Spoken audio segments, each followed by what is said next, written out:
The first book of Samuel, chapter 1. Now there was a certain man of Ramathaim Zophim of Mount Ephraim, and his name was Elkanah, the son of Jeroham, the son of Elihu, the son of Tohu, the son of Zoph, an Ephrathite. And he had 2 wives. The name of the one was Hannah, and the name of the other was Peninnah. And Peninnah had children, but Hannah had no children. And this man went up out of his city yearly to worship and to sacrifice unto the Lord of hosts in Shiloh. And the 2 sons of Eli, Hophni and Phinehas, the priests of the Lord, were there. And when the time was that Elkanah offered, he gave to Peninnah his wife and to all her sons and her daughters portions. But unto Hannah he gave a worthy portion, for he loved Hannah. But the Lord had shut up her womb. And her adversary also provoked her sore, for to make her fret, because the Lord had shut up her womb.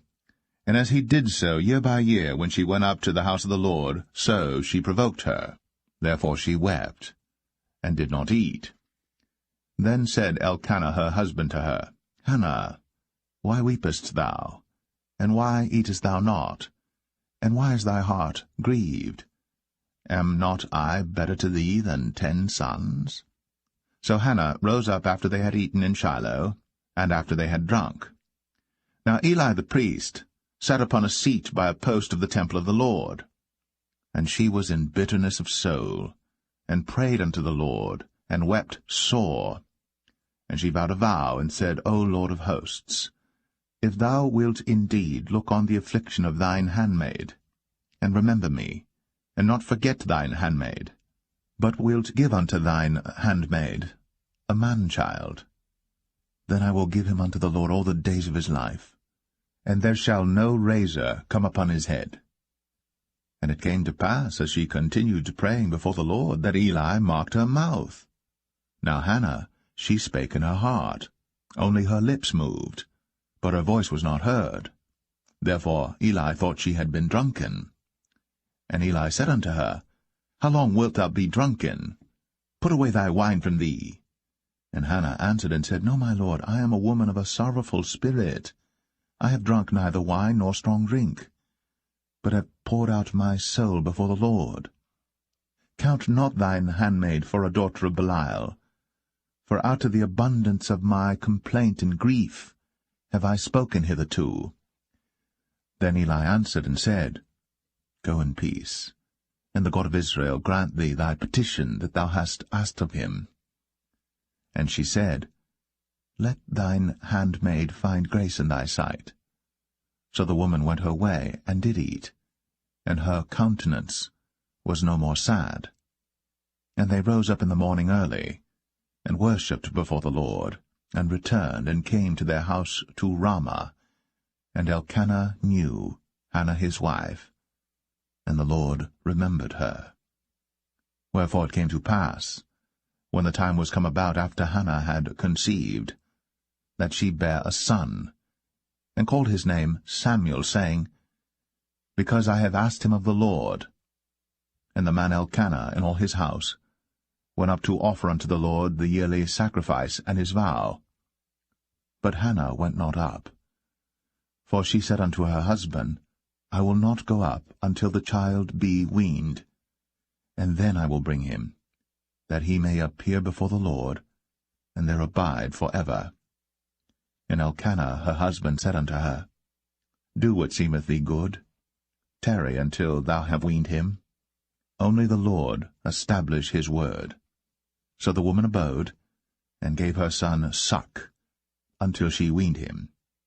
And when she had weaned him, she took him up with her, with 3 bullocks, and 1 ephah of flour, and a bottle of wine, and brought him unto the house of the Lord in Shiloh. And the child was young. And they slew a bullock, and brought the child to Eli. And she said, O my lord, as thy soul liveth, my lord, I am the woman that stood by thee here, praying unto the Lord. For this child I prayed, and the Lord hath given me my petition, which I asked of him. Therefore also I have lent him to the Lord. As long as he liveth, he shall be lent to the Lord. and he worshipped the Lord there.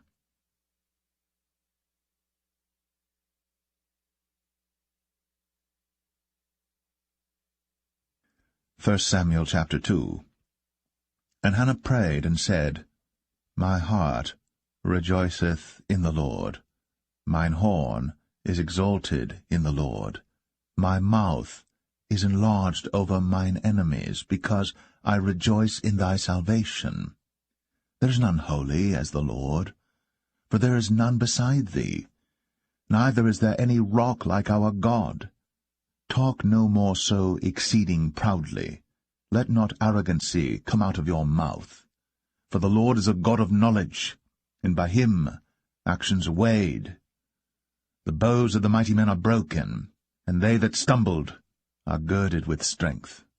They that were full have hired out themselves for bread, and they that were hungry ceased, so that the barren hath borne 7, and she that hath many children is waxed feeble.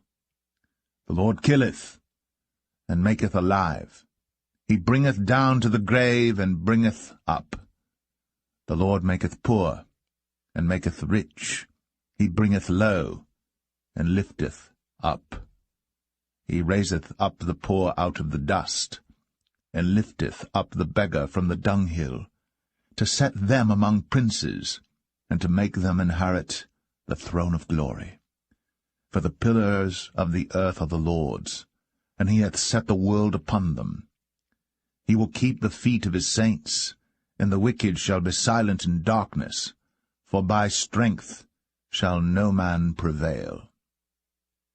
The adversaries of the Lord shall be broken to pieces. Out of heaven shall he thunder upon them. The Lord shall judge the ends of the earth, and he shall give strength unto his king, and exalt the horn of his anointed. And Elkanah went to Ramah to his house, and the child did minister unto the Lord before Eli the priest. Now the sons of Eli were sons of Belial. They knew not the Lord.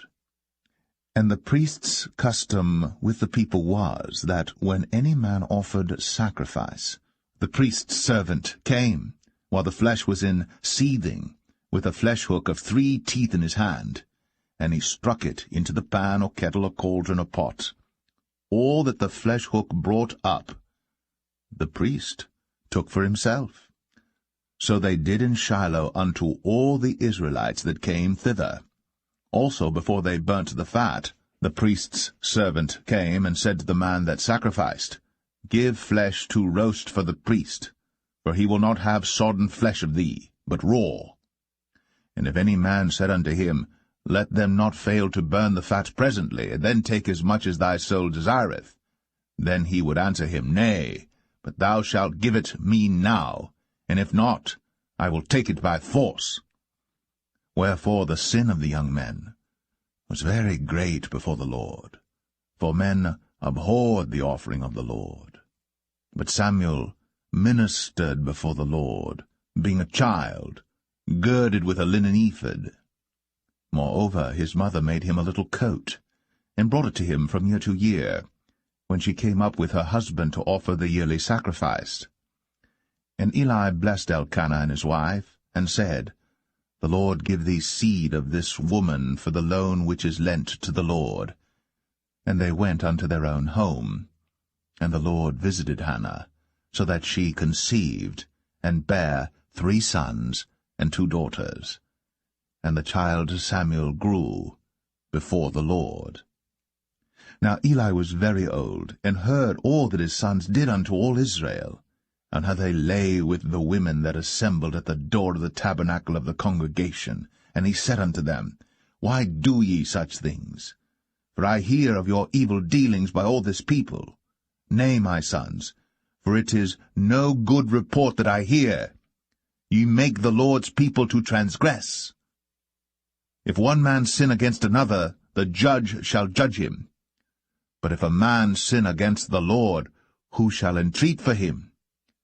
Notwithstanding, they hearken not unto the voice of their father, because the Lord would slay them.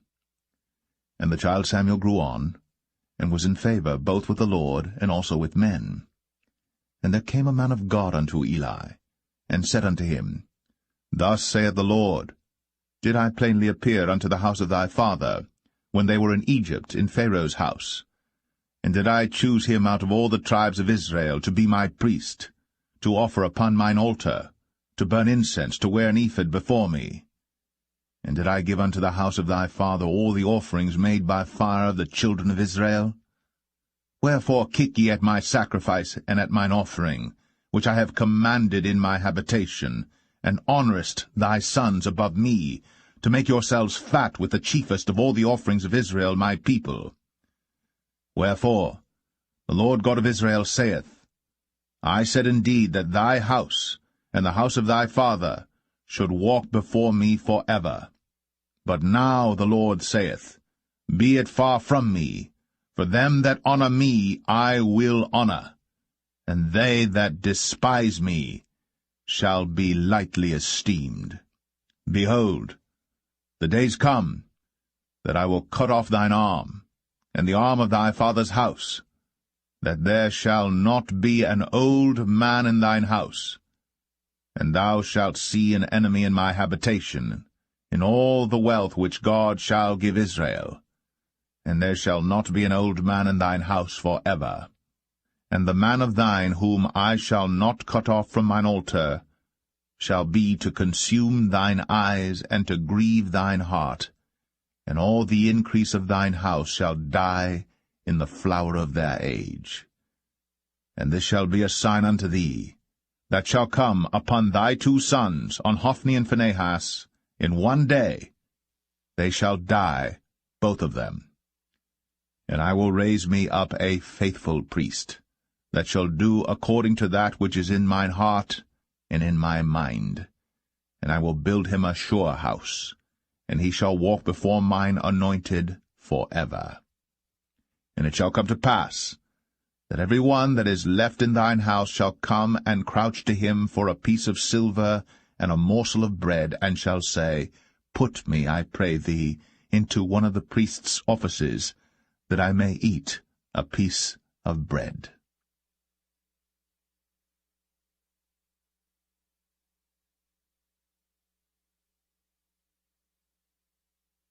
1 Samuel 3. And the child Samuel ministered unto the Lord before Eli. And the word of the Lord was precious in those days. There was no open vision. And it came to pass at that time, when Eli was laid down in his place, and his eyes began to wax dim, that he could not see, and ere the lamp of God went out in the temple of the Lord, where the ark of God was, and Samuel was laid down to sleep, that the Lord called Samuel, and he answered, Here am I. And he ran unto Eli, and said, Here am I, for thou calledst me. And he said, I called not, lie down again. And he went and lay down. And the Lord called yet again, Samuel. And Samuel arose and went to Eli, and said, Here am I, for thou didst call me. And he answered, I called not, my son, lie down again. Now Samuel did not yet know the Lord, neither was the word of the Lord yet revealed unto him. And the Lord called Samuel again the 3rd time, and he arose, and went to Eli, and said, Here am I, for thou didst call me. And Eli perceived that the Lord had called the child. Therefore Eli said unto Samuel, Go, lie down, and it shall be, if he call thee, that thou shalt say, Speak, Lord, for thy servant heareth. So Samuel went, and lay down in his place. And the Lord came, and stood, and called, as at other times, Samuel, Samuel.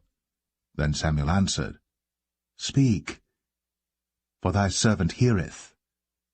And the Lord said to Samuel, Behold, I will do a thing in Israel, at which both the ears of every one that heareth it shall tingle. In that day I will perform against Eli all things which I have spoken concerning his house, when I begin, I will also make an end. For I have told him that I will judge his house for ever for the iniquity which he knoweth, because his sons made themselves vile, and he restrained them not. And therefore I have sworn unto the house of Eli, that the iniquity of Eli's house shall not be purged with sacrifice nor offering for ever. And Samuel lay until the morning, and opened the doors of the house of the Lord. And Samuel feared to show Eli the vision. Then Eli called Samuel, and said, Samuel, my son. And he answered, Here am I. And he said, What is the thing that the Lord hath said unto thee? I pray thee, hide it not from me. God do so to thee, and more also, if thou hide anything from me of all the things that he said unto thee. And Samuel told him every whit, and hid nothing from him. And he said, It is the Lord. Let him do what seemeth him good. And Samuel grew, and the Lord was with him, and did let none of his words fall to the ground. And all Israel from Dan even to Beersheba knew that Samuel was established to be a prophet of the Lord. And the Lord appeared again in Shiloh. For the Lord revealed himself to Samuel in Shiloh by the word of the Lord.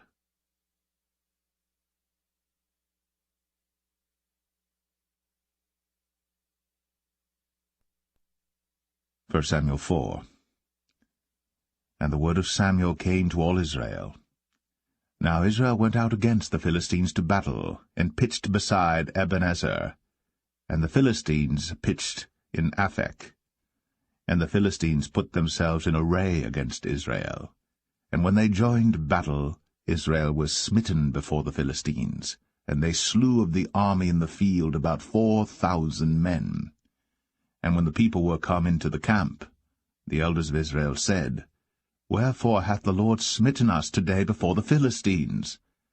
Let us fetch the ark of the covenant of the Lord out of Shiloh unto us, that, when it cometh among us, it may save us out of the hand of our enemies. So the people sent to Shiloh, that they might bring from thence the ark of the covenant of the Lord of hosts, which dwelleth between the cherubims. And the two sons of Eli, Hophni and Phinehas, were there with the ark of the covenant of God. And when the ark of the covenant of the Lord came into the camp, all Israel shouted with a great shout, so that the earth rang again. And when the Philistines heard the noise of the shout, they said, What meaneth the noise of this great shout in the camp of the Hebrews? And they understood that the ark of the Lord was come into the camp. And the Philistines were afraid, for they said, God is come into the camp. And they said, Woe unto us! For there hath not been such a thing heretofore. Woe unto us! Who shall deliver us out of the hand of these mighty gods? These are the gods that smote the Egyptians with all the plagues in the wilderness. Be strong, and quit yourselves like men, O ye Philistines, that ye be not servants unto the Hebrews, as they have been to you. Quit yourselves like men, and fight. And the Philistines fought. And Israel was smitten, and they fled every man into his tent. And there was a very great slaughter, for there fell of Israel 30,000 footmen. And the ark of God was taken, and the two sons of Eli, Hophni and Phinehas, were slain. And there ran a man of Benjamin out of the army, and came to Shiloh the same day with his clothes rent, and with earth upon his head. And when he came, lo, Eli sat upon a seat by the wayside, watching, for his heart trembled for the ark of God. And when the man came into the city and told it, all the city cried out. And when Eli heard the noise of the crying, he said, What meaneth the noise of this tumult? And the man came in hastily, and told Eli. Now Eli was 98 years old, and his eyes were dim, that he could not see.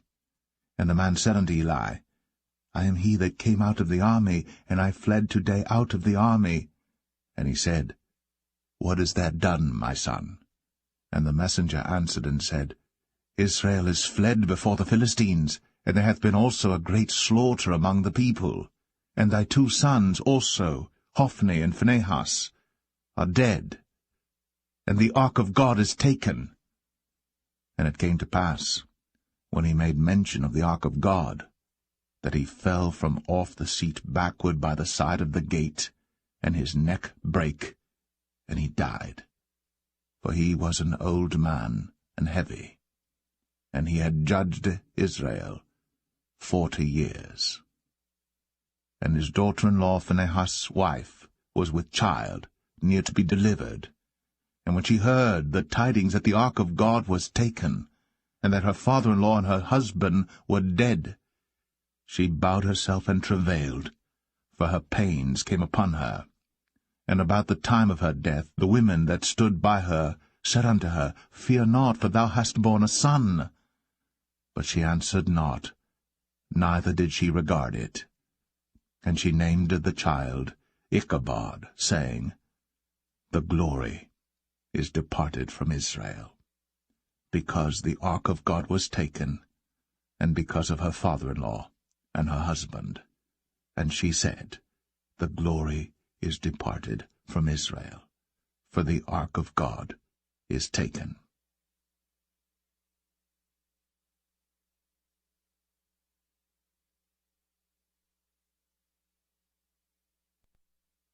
First Samuel 5. And the Philistines took the ark of God, and brought it from Ebenezer unto Ashdod. When the Philistines took the ark of God, they brought it into the house of Dagon, and set it by Dagon.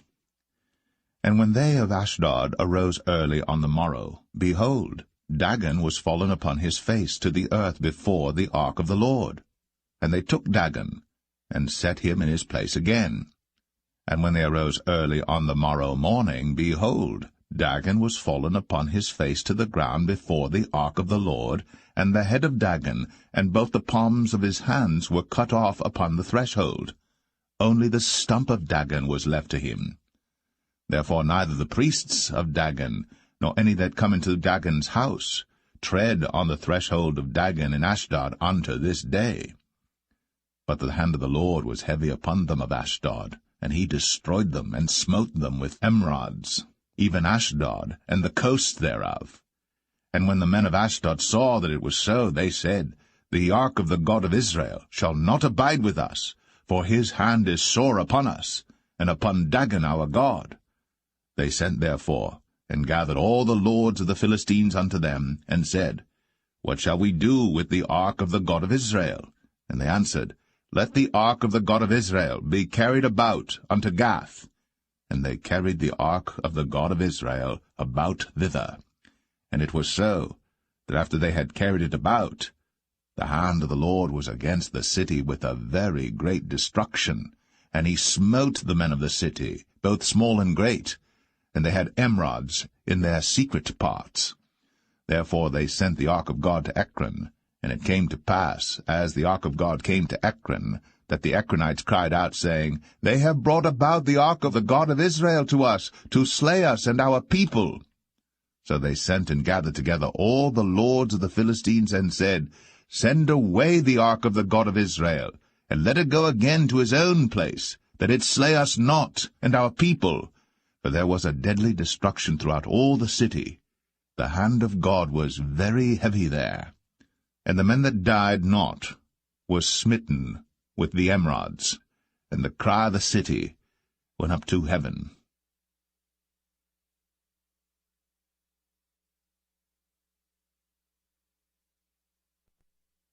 First Samuel 6. And the ark of the Lord was in the country of the Philistines 7 months.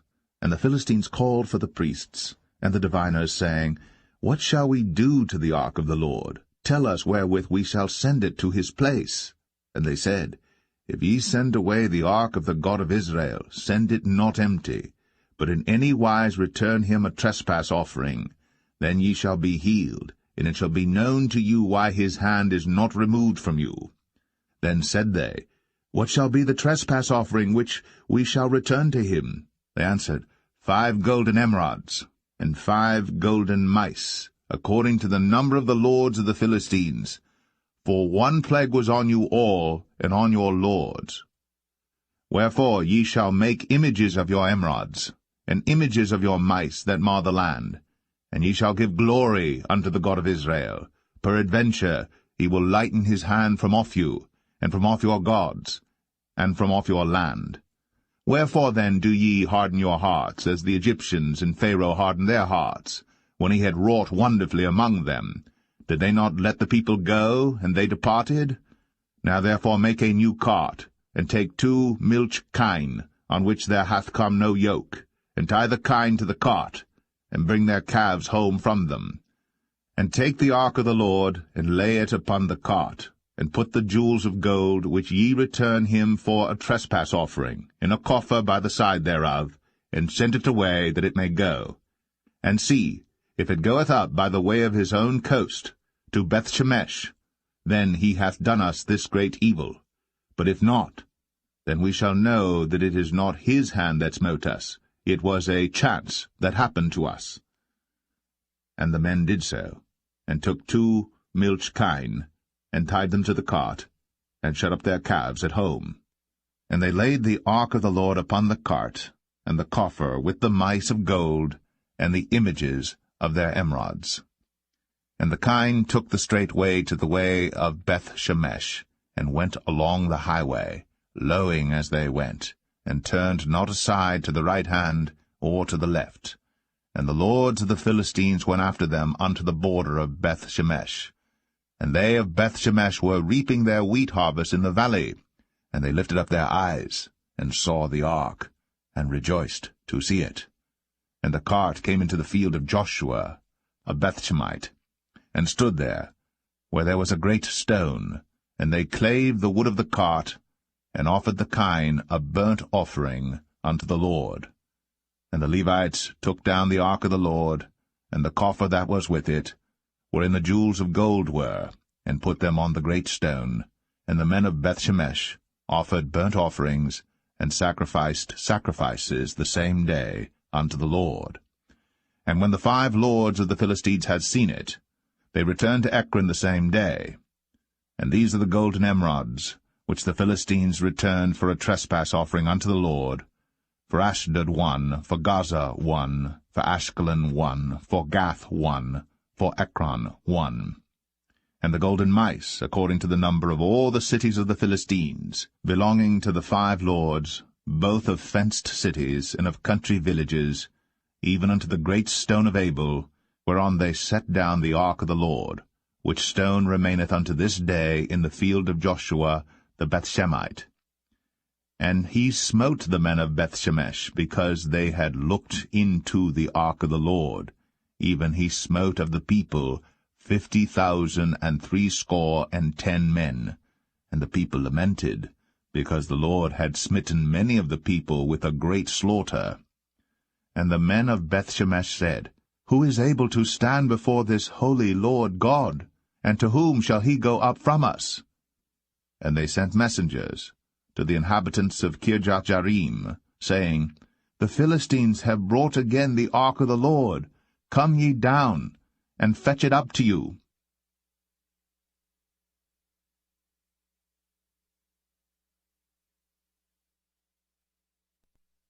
1 Samuel 7.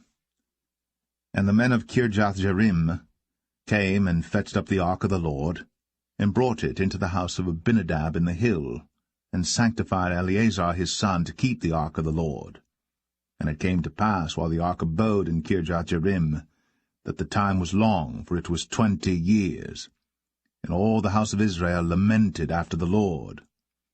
And Samuel spake unto all the house of Israel, saying, If ye do return unto the Lord with all your hearts, then put away the strange gods, and Ashtoreth from among you, and prepare your hearts unto the Lord, and serve him only, and he will deliver you out of the hand of the Philistines. Then the children of Israel did put away Baalim and Ashtoreth, and served the Lord only. And Samuel said, Gather all Israel to Mizpeh, and I will pray for you unto the Lord. And they gathered together to Mizpeh, and drew water, and poured it out before the Lord, and fasted on that day, and said there, We have sinned against the Lord. And Samuel judged the children of Israel in Mizpeh. And when the Philistines heard that the children of Israel were gathered together to Mizpeh, the lords of the Philistines went up against Israel. And when the children of Israel heard it, they were afraid of the Philistines. And the children of Israel said to Samuel, Cease not to cry unto the Lord our God for us, that he will save us out of the hand of the Philistines. And Samuel took a sucking lamb, and offered it for a burnt offering holy unto the Lord. And Samuel cried unto the Lord for Israel. And the Lord heard him. And as Samuel was offering up the burnt offering, the Philistines drew near to battle against Israel. But the Lord thundered with a great thunder on that day upon the Philistines, and discomfited them, and they were smitten before Israel. And the men of Israel went out of Mizpeh, and pursued the Philistines, and smote them until they came under Bethkar. Then Samuel took a stone, and set it between Mizpeh and Shen, and called the name of it Ebenezer, saying, Hitherto hath the Lord helped us. So the Philistines were subdued, and they came no more into the coast of Israel. And the hand of the Lord was against the Philistines all the days of Samuel. And the cities which the Philistines had taken from Israel were restored to Israel, from Ekron even unto Gath. And the coasts thereof did Israel deliver out of the hands of the Philistines. And there was peace between Israel and the Amorites. And Samuel judged Israel all the days of his life. And he went from year to year in circuit to Bethel, and Gilgal, and Mizpeh, and judged Israel in all those places. And his return was to Ramah, for there was his house, and there he judged Israel, and there he built an altar unto the Lord.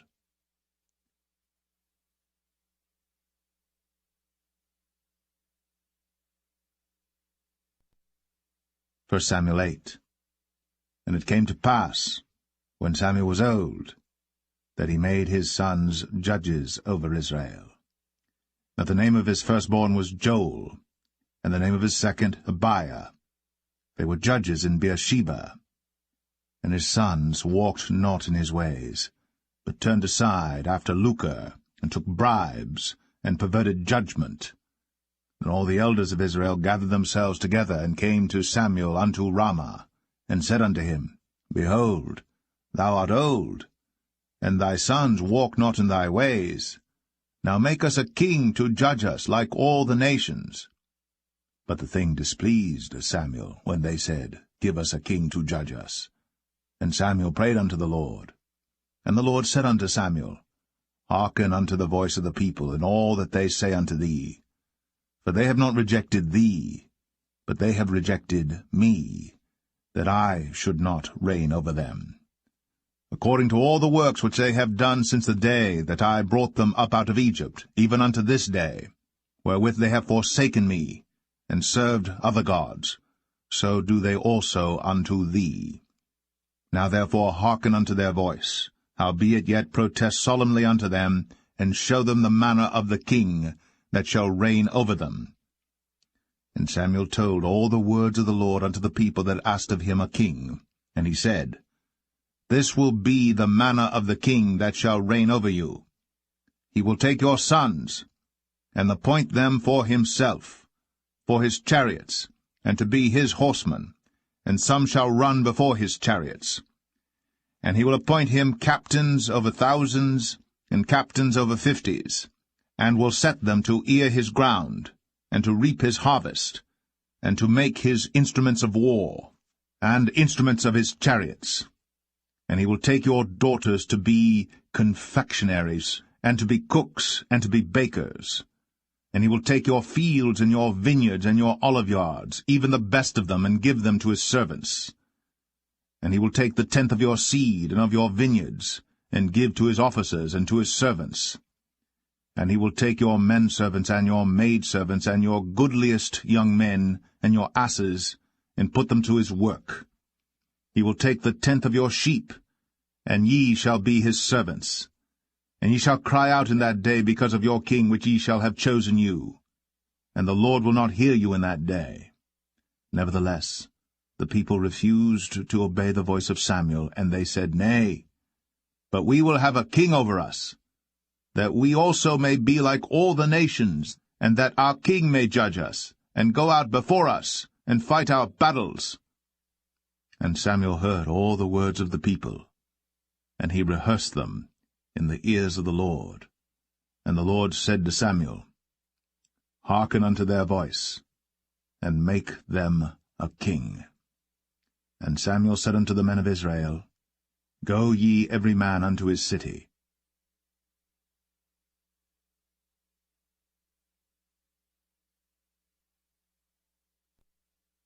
1 Samuel 9.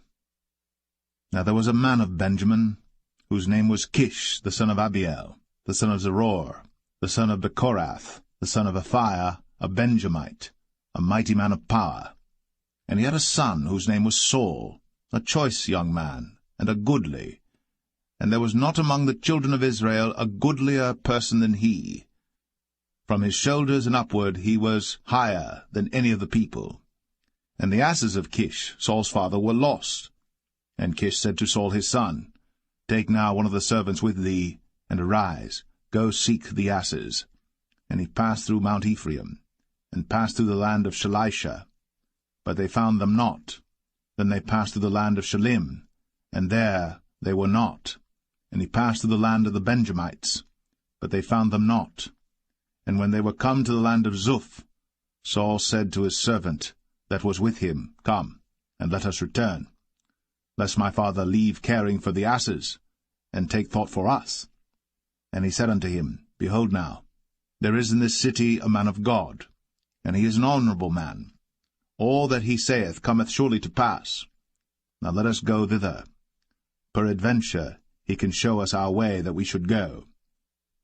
Then said Saul to his servant, But behold, if we go, what shall we bring the man? For the bread is spent in our vessels, and there is not a present to bring to the man of God. What have we? And the servant answered Saul again, and said, Behold, I have here at hand the 4th part of a shekel of silver. That will I give to the man of God, to tell us our way. Before time in Israel, when a man went to inquire of God, thus he spake, Come, and let us go to the seer.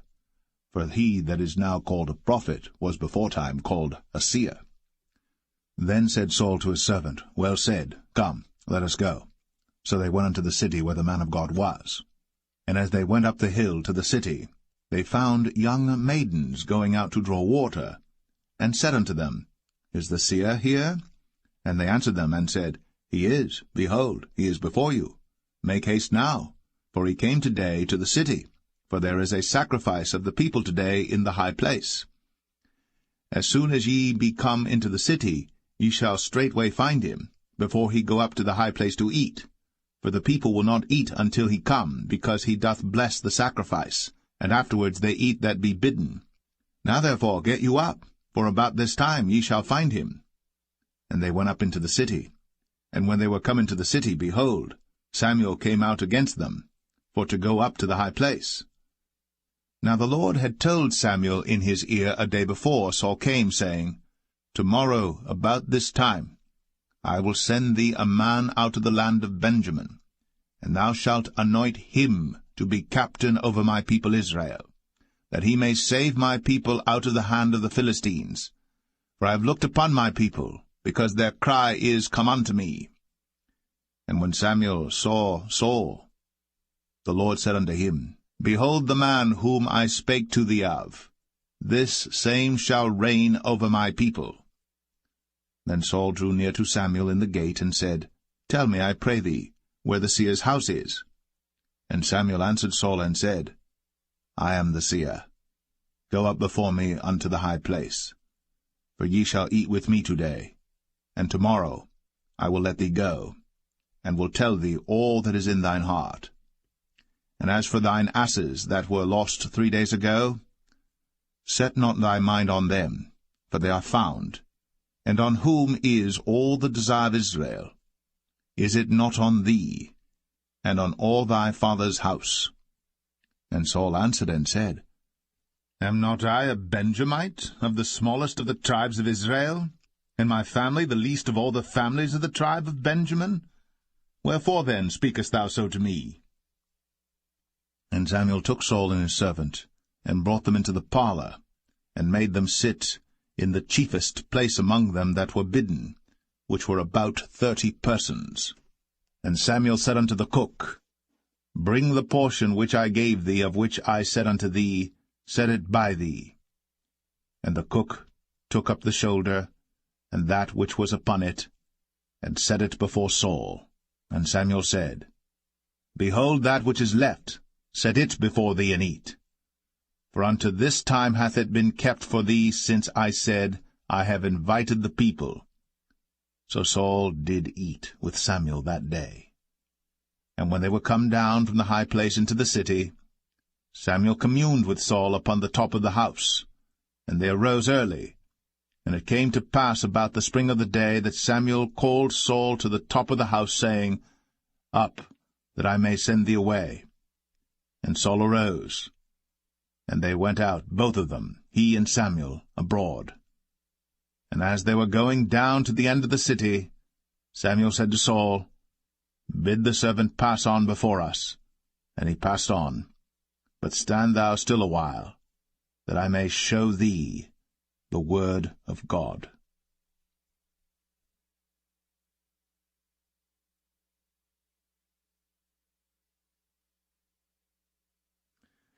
1 Samuel 10. Then Samuel took a vial of oil, and poured it upon his head, and kissed him, and said, Is it not because the Lord hath anointed thee to be captain over his inheritance? When thou art departed from me today, then thou shalt find 2 men by Rachel's sepulchre, in the border of Benjamin at Zelzah. And they will say unto thee, The asses which thou wentest to seek are found. And lo, thy father hath left the care of the asses, and sorroweth for you, saying, What shall I do for my son? Then shalt thou go on forward from thence, and thou shalt come to the plain of Tabor. And there shall meet thee 3 men going up to God to Bethel, one carrying 3 kids, and another carrying 3 loaves of bread, and another carrying a bottle of wine. And they will salute thee, and give thee 2 loaves of bread, which thou shalt receive of their hands. After that thou shalt come to the hill of God, where is the garrison of the Philistines. And it shall come to pass, when thou art come thither to the city, that thou shalt meet a company of prophets coming down from the high place, with a psaltery, and a tabret, and a pipe, and a harp before them, and they shall prophesy. And the Spirit of the Lord will come upon thee, and thou shalt prophesy with them, and shalt be turned into another man. And let it be, when these signs are come unto thee, that thou do as occasion serve thee, for God is with thee. And thou shalt go down before me to Gilgal, and behold, I will come down unto thee to offer burnt offerings, and to sacrifice sacrifices of peace offerings. 7 days shalt thou tarry, till I come to thee, and show thee what thou shalt do. And it was so that when he had turned his back to go from Samuel, God gave him another heart. And all those signs came to pass that day. And when they came thither to the hill, behold, a company of prophets met him, and the Spirit of God came upon him, and he prophesied among them. And it came to pass, when all that knew him beforetime saw that, behold, he prophesied among the prophets, then the people said one to another, What is this that is come unto the son of Kish? Is Saul also among the prophets? And one of the same place answered and said, But who is their father? Therefore it became a proverb, Is Saul also among the prophets? And when he had made an end of prophesying, he came to the high place. And Saul's uncle said unto him and to his servant, Whither went ye? And he said, To seek the asses. And when we saw that they were nowhere, we came to Samuel. And Saul's uncle said, Tell me, I pray thee, what Samuel said unto you. And Saul said unto his uncle, He told us plainly that the asses were found. But of the matter of the kingdom whereof Samuel spake, he told him not. And Samuel called the people together unto the Lord to Mizpeh, and said unto the children of Israel, Thus saith the Lord God of Israel, I brought up Israel out of Egypt, and delivered you out of the hand of the Egyptians, and out of the hand of all kingdoms, and of them that oppressed you. And ye have this day rejected your God, who himself saved you out of all your adversities and your tribulations. And ye have said unto him, Nay, but set a king over us. Now therefore present yourselves before the Lord by your tribes and by your thousands.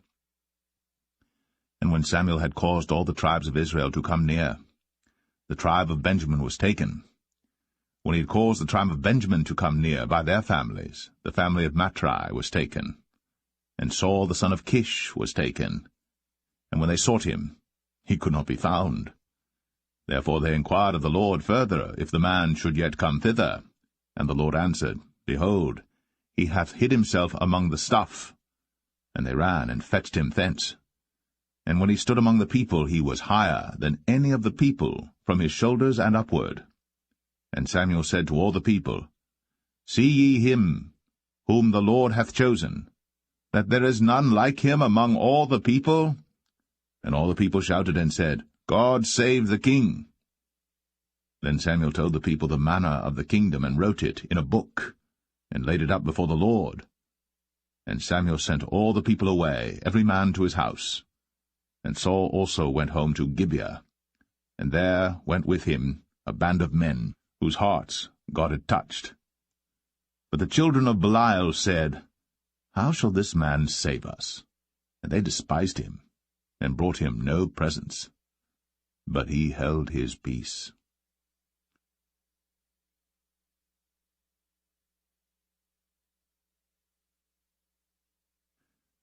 1 Samuel 11. Then Nahash the Ammonite came up, and encamped against Jabesh-Gilead. And all the men of Jabesh said unto Nahash, Make a covenant with us, and we will serve thee. And Nahash the Ammonite answered them, On this condition will I make a covenant with you, that I may thrust out all your right eyes, and lay it for a reproach upon all Israel. And the elders of Jabesh said unto him, Give us 7 days' respite, that we may send messengers unto all the coasts of Israel, and then, if there be no man to save us, we will come out to thee. Then came the messengers to Gibeah of Saul, and told the tidings in the ears of the people. And all the people lifted up their voices and wept. And behold, Saul came after the herd out of the field, and Saul said, What aileth the people, that they weep? And they told him the tidings of the men of Jabesh. And the Spirit of God came upon Saul when he heard those tidings, and his anger was kindled greatly. And he took a yoke of oxen, and hewed them in pieces, and sent them throughout all the coast of Israel by the hands of messengers, saying, Whosoever cometh not forth after Saul and after Samuel, so shall it be done unto his oxen. And the fear of the Lord fell on the people, and they came out with one consent. And when he numbered them in Bezek, the children of Israel were 300,000, and the men of Judah 30,000. And they said unto the messengers that came, Thus shall ye say unto the men of Jabesh-Gilead, Tomorrow by that time the sun be hot, ye shall have help. And the messengers came and showed it to the men of Jabesh, and they were glad. Therefore the men of Jabesh said, Tomorrow we will come out unto you, and ye shall do with us all that seemeth good unto you. And it was so in the morrow, that Saul put the people in 3 companies, and they came into the midst of the host in the morning watch, and slew the Ammonites until the heat of the day. And it came to pass, that they which remained were scattered, so that 2 of them were not left together. And the people said unto Samuel, Who is he that said, Shall Saul reign over us? Bring the men, that we may put them to death. And Saul said, There shall not a man be put to death this day, for today the Lord hath wrought salvation in Israel. Then said Samuel to the people, Come, and let us go to Gilgal, and renew the kingdom there. And all the people went to Gilgal, and there they made Saul king before the Lord in Gilgal. And there they sacrificed sacrifices of peace offerings before the Lord. And there Saul and all the men of Israel rejoiced greatly.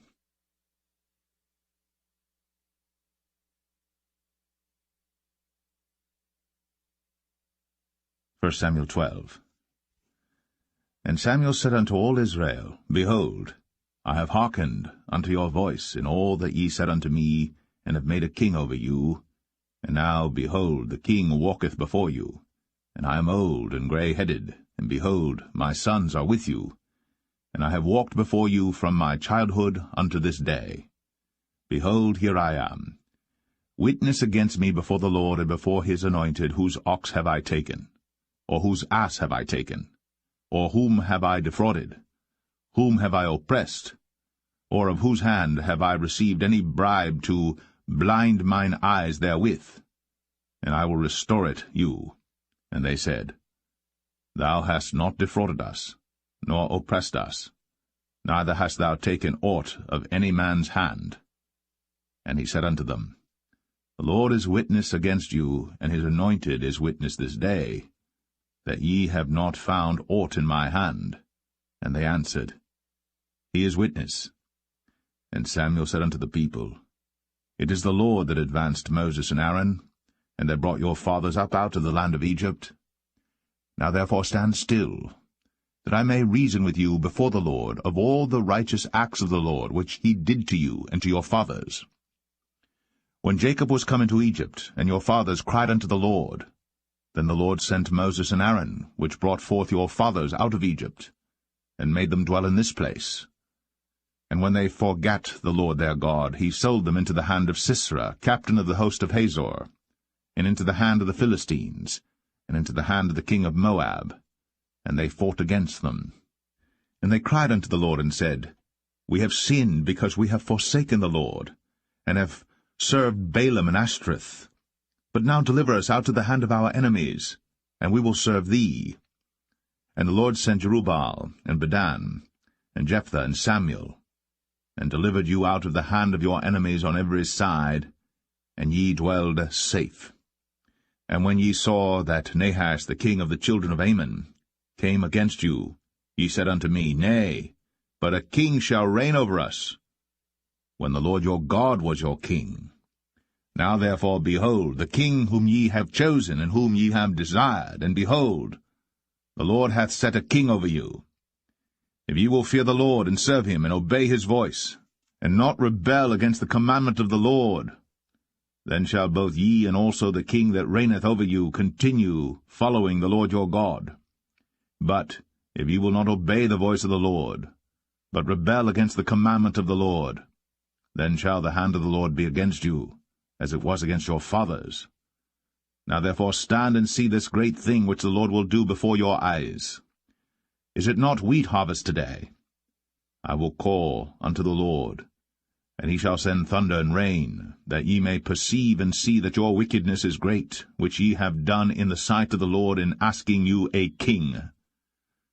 So Samuel called unto the Lord, and the Lord sent thunder and rain that day. And all the people greatly feared the Lord and Samuel. And all the people said unto Samuel, Pray for thy servants unto the Lord thy God, that we die not, for we have added unto all our sins this evil, to ask us a king. And Samuel said unto the people, Fear not, ye have done all this wickedness. Yet turn not aside from following the Lord, but serve the Lord with all your heart.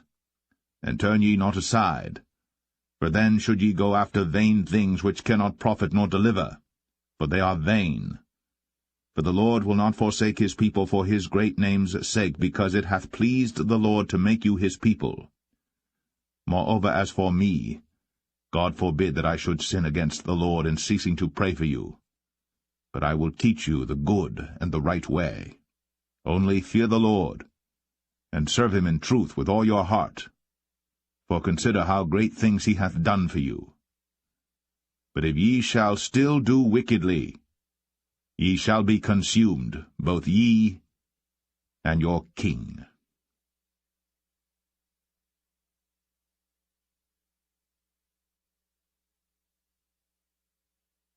1 Samuel 13. Saul reigned 1 year. And when he had reigned 2 years over Israel, Saul chose him 3,000 men of Israel, whereof 2,000 were with Saul in Michmash and in Mount Bethel, and 1,000 were with Jonathan in Gibeah of Benjamin. And the rest of the people he sent every man to his tent. And Jonathan smote the garrison of the Philistines that was in Geba. And the Philistines heard of it. And Saul blew the trumpet throughout all the land, saying, Let the Hebrews hear. And all Israel heard say that Saul had smitten a garrison of the Philistines, and that Israel also was had in abomination with the Philistines. And the people were called together after Saul to Gilgal. And the Philistines gathered themselves together to fight with Israel, 30,000 chariots and 6,000 horsemen, and people as the sand which is on the seashore in multitude. And they came up, and pitched in Michmash, eastward from Bethaven. When the men of Israel saw that they were in a strait, for the people were distressed, then the people did hide themselves in caves, and in thickets, and in rocks, and in high places, and in pits. And some of the Hebrews went over Jordan to the land of Gad and Gilead. As for Saul, he was yet in Gilgal, and all the people followed him, trembling. And he tarried 7 days according to the set time that Samuel had appointed. But Samuel came not to Gilgal, and the people were scattered from him. And Saul said, Bring hither a burnt offering to me, and peace offerings. And he offered the burnt offering. And it came to pass that as soon as he had made an end of offering the burnt offering, behold, Samuel came. And Saul went out to meet him, that he might salute him. And Samuel said, What hast thou done?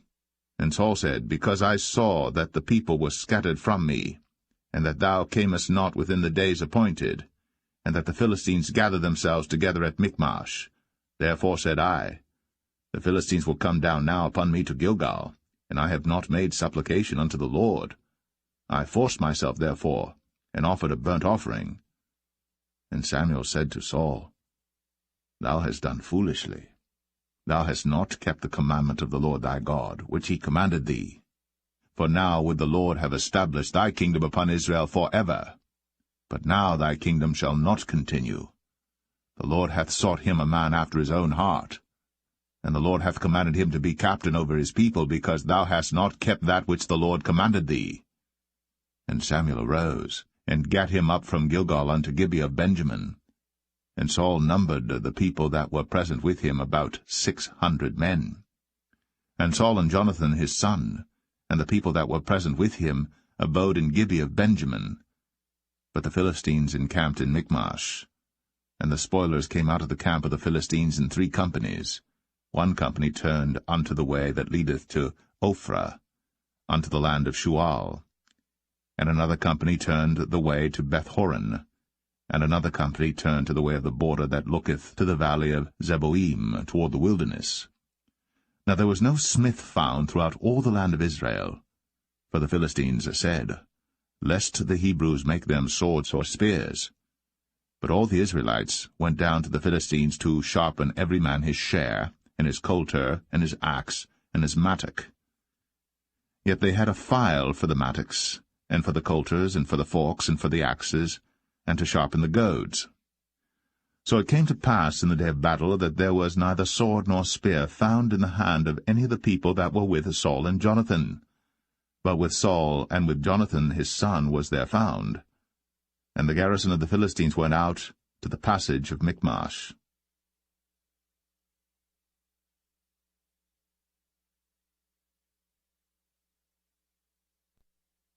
1 Samuel 14. Now it came to pass upon a day that Jonathan the son of Saul said unto the young man that bare his armor, Come, and let us go over to the Philistines' garrison that is on the other side.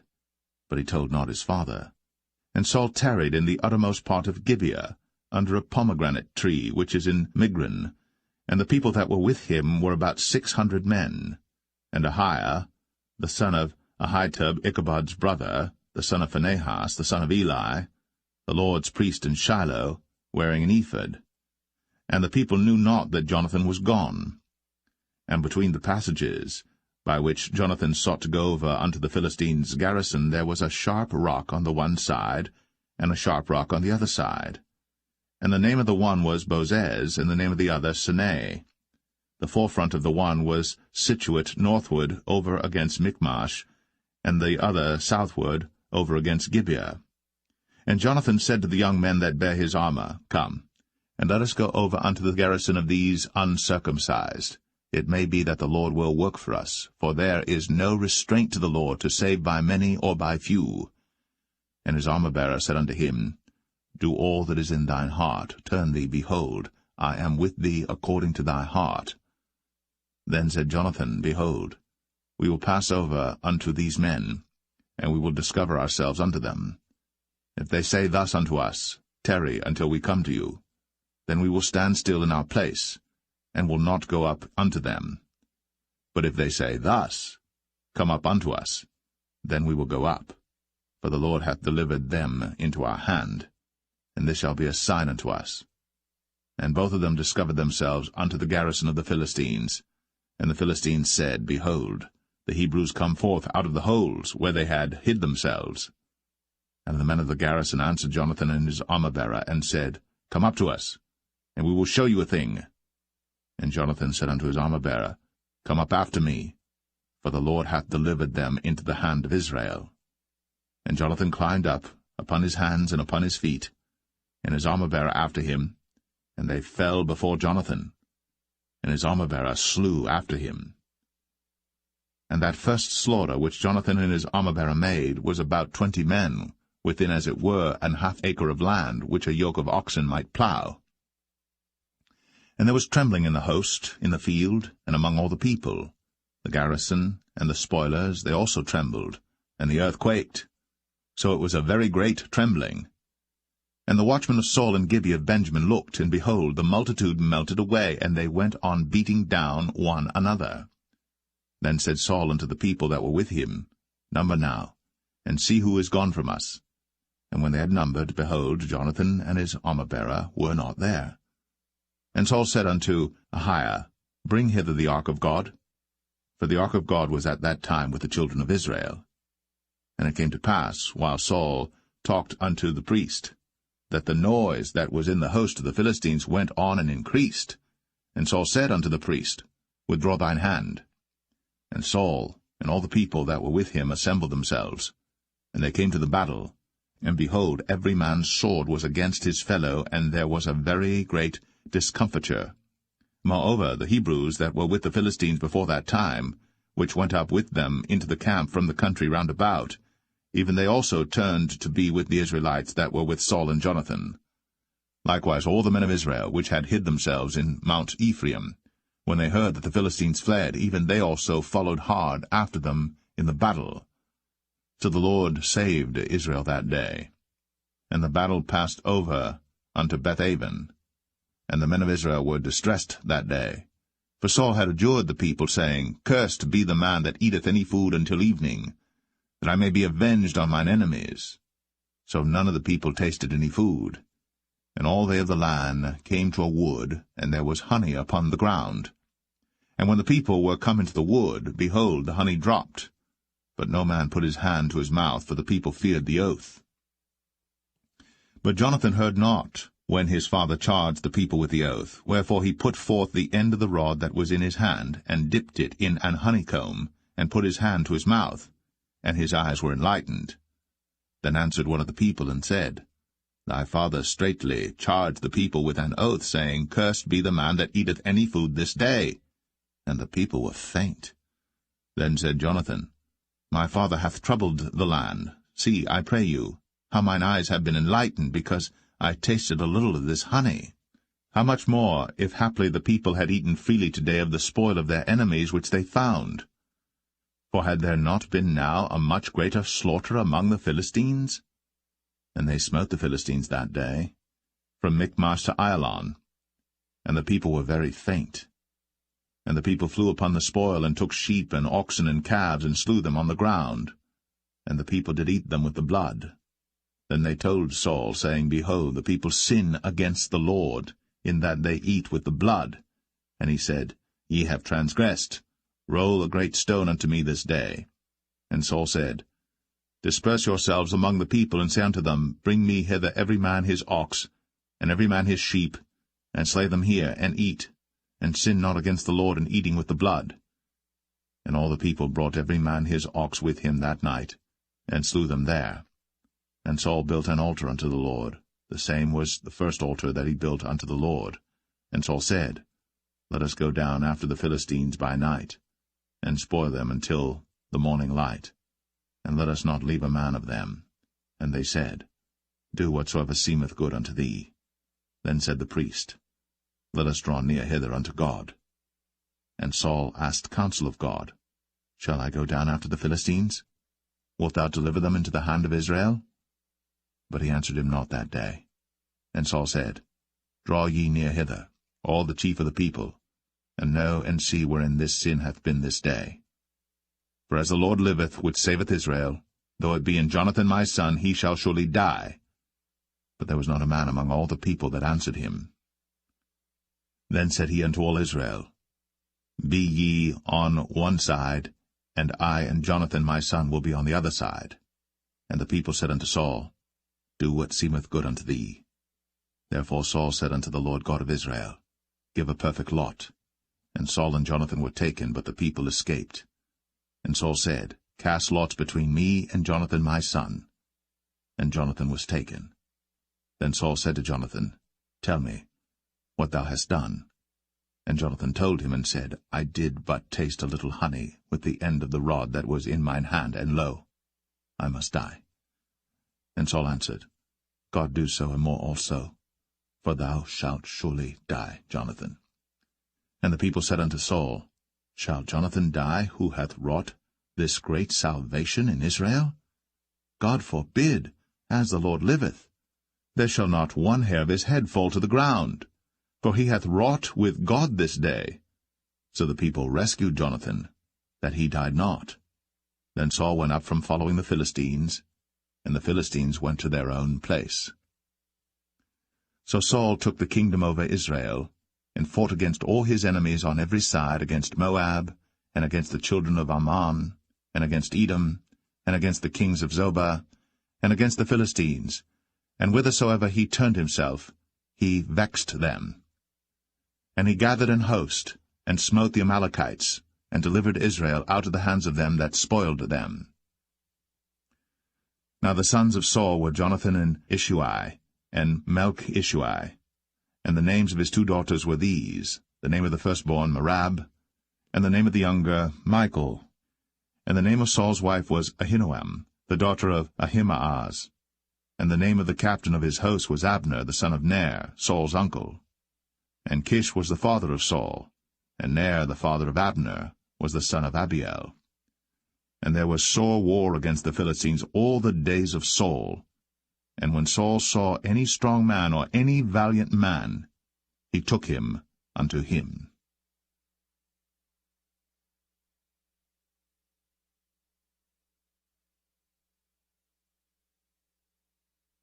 1 Samuel 15. Samuel also said unto Saul, The Lord sent me to anoint thee to be king over his people, over Israel. Now therefore hearken thou unto the voice of the words of the Lord. Thus saith the Lord of hosts, I remember that which Amalek did to Israel, how he laid wait for him in the way when he came up from Egypt. Now go, and smite Amalek, and utterly destroy all that they have, and spare them not, but slay both man and woman, infant and suckling, ox and sheep, camel and ass. And Saul gathered the people together, and numbered them in Telaim 200,000 footmen, and 10,000 men of Judah. And Saul came to a city of Amalek, and laid wait in the valley. And Saul said unto the Kenites, Go, depart, get you down from among the Amalekites, lest I destroy you with them. For ye showed kindness to all the children of Israel when they came up out of Egypt. So the Kenites departed from among the Amalekites. And Saul smote the Amalekites from Havilah until thou comest to Shur, that is over against Egypt. And he took Agag, the king of the Amalekites, alive, and utterly destroyed all the people with the edge of the sword. But Saul and the people spared Agag, and the best of the sheep, and of the oxen, and of the fatlings, and the lambs, and all that was good, and would not utterly destroy them. But everything that was vile and refuse, that they destroyed utterly. Then came the word of the Lord unto Samuel, saying, It repenteth me that I have set up Saul to be king, for he is turned back from following me, and hath not performed my commandments. And it grieved Samuel, and he cried unto the Lord all night. And when Samuel rose early to meet Saul in the morning, it was told Samuel, saying, Saul came to Carmel, and behold, he set him up a place, and is gone about, and passed on, and gone down to Gilgal. And Samuel came to Saul, and Saul said unto him, Blessed be thou of the Lord, I have performed the commandment of the Lord. And Samuel said, What meaneth then this bleating of the sheep in mine ears, and the lowing of the oxen which I hear? And Saul said, They have brought them from the Amalekites, for the people spared the best of the sheep and of the oxen to sacrifice unto the Lord thy God, and the rest we have utterly destroyed. Then Samuel said unto Saul, Stay, and I will tell thee what the Lord hath said to me this night. And he said unto him, Say on. And Samuel said, When thou wast little in thine own sight, wast thou not made the head of the tribes of Israel? And the Lord anointed thee king over Israel? And the Lord sent thee on a journey, and said, Go, and utterly destroy the sinners, the Amalekites, and fight against them until they be consumed. Wherefore then didst thou not obey the voice of the Lord, but didst fly upon the spoil, and didst evil in the sight of the Lord? And Saul said unto Samuel, Yea, I have obeyed the voice of the Lord, and have gone the way which the Lord sent me, and have brought Agag, the king of Amalek, and have utterly destroyed the Amalekites. But the people took of the spoil sheep and oxen, the chief of the things which should have been utterly destroyed, to sacrifice unto the Lord thy God in Gilgal. And Samuel said, Hath the Lord as great delight in burnt offerings and sacrifices as in obeying the voice of the Lord? Behold, to obey is better than sacrifice, and to hearken than the fat of rams. For rebellion is as the sin of witchcraft, and stubbornness is as iniquity and idolatry. Because thou hast rejected the word of the Lord, he hath also rejected thee from being king. And Saul said unto Samuel, I have sinned, for I have transgressed the commandment of the Lord, and thy words, because I feared the people, and obeyed their voice. Now therefore, I pray thee, pardon my sin, and turn again with me, that I may worship the Lord.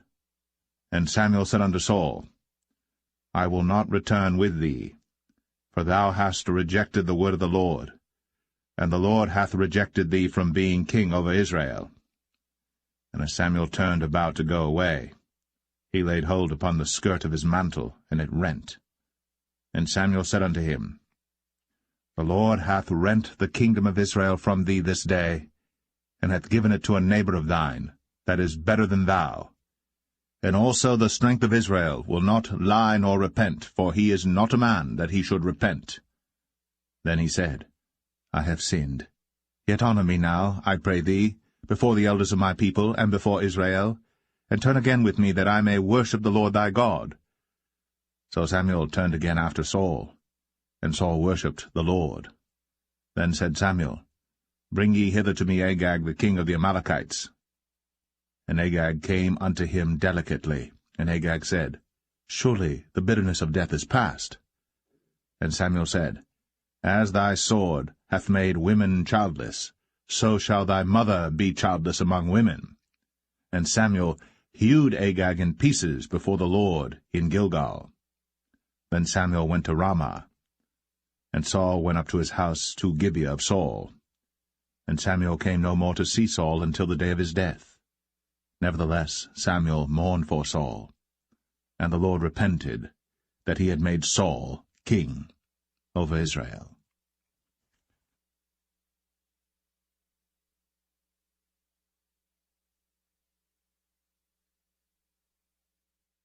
1 Samuel 16. And the Lord said unto Samuel, How long wilt thou mourn for Saul, seeing I have rejected him from reigning over Israel? Fill thine horn with oil, and go. I will send thee to Jesse the Bethlehemite, for I have provided me a king among his sons. And Samuel said, How can I go? If Saul hear it, he will kill me. And the Lord said, Take an heifer with thee, and say, I am come to sacrifice to the Lord. And call Jesse to the sacrifice. And I will show thee what thou shalt do. and thou shalt anoint unto me him whom I name unto thee. And Samuel did that which the Lord spake, and came to Bethlehem. And the elders of the town trembled at his coming, and said, Comest thou peaceably? And he said, Peaceably. I am come to sacrifice unto the Lord. Sanctify yourselves, and come with me to the sacrifice. And he sanctified Jesse and his sons, and called them to the sacrifice. And it came to pass, when they were come, that he looked on Eliab, and said, Surely the Lord's anointed is before him. But the Lord said unto Samuel, Look not on his countenance, or on the height of his stature, because I have refused him. For the Lord seeth not as man seeth.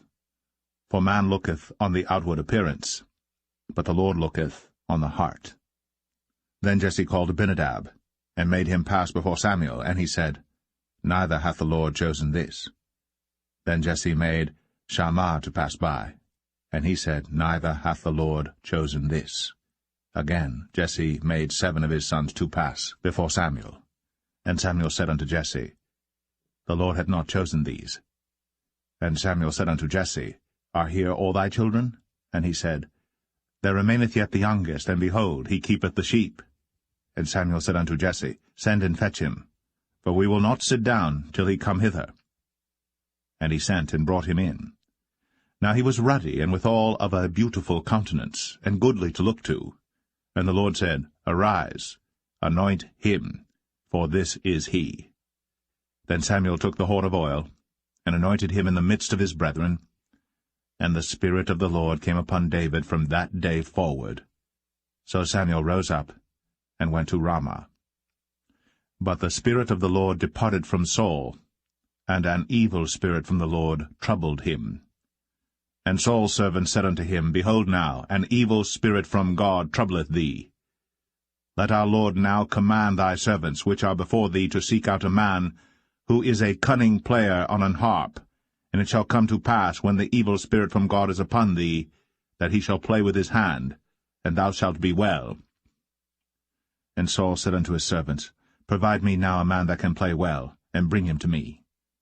Then answered one of the servants, and said, Behold, I have seen a son of Jesse the Bethlehemite, that is cunning in playing, and a mighty valiant man, and a man of war, and prudent in matters, and a comely person. And the Lord is with him. Wherefore Saul sent messengers unto Jesse, and said, Send me David thy son, which is with the sheep. And Jesse took an ass laden with bread, and a bottle of wine, and a kid, and sent them by David his son unto Saul. And David came to Saul, and stood before him. And he loved him greatly, and he became his armor-bearer. And Saul sent to Jesse, saying, Let David, I pray thee, stand before me, for he hath found favor in my sight. And it came to pass, when the evil spirit from God was upon Saul, that David took an harp, and played with his hand. So Saul was refreshed, and was well, and the evil spirit departed from him.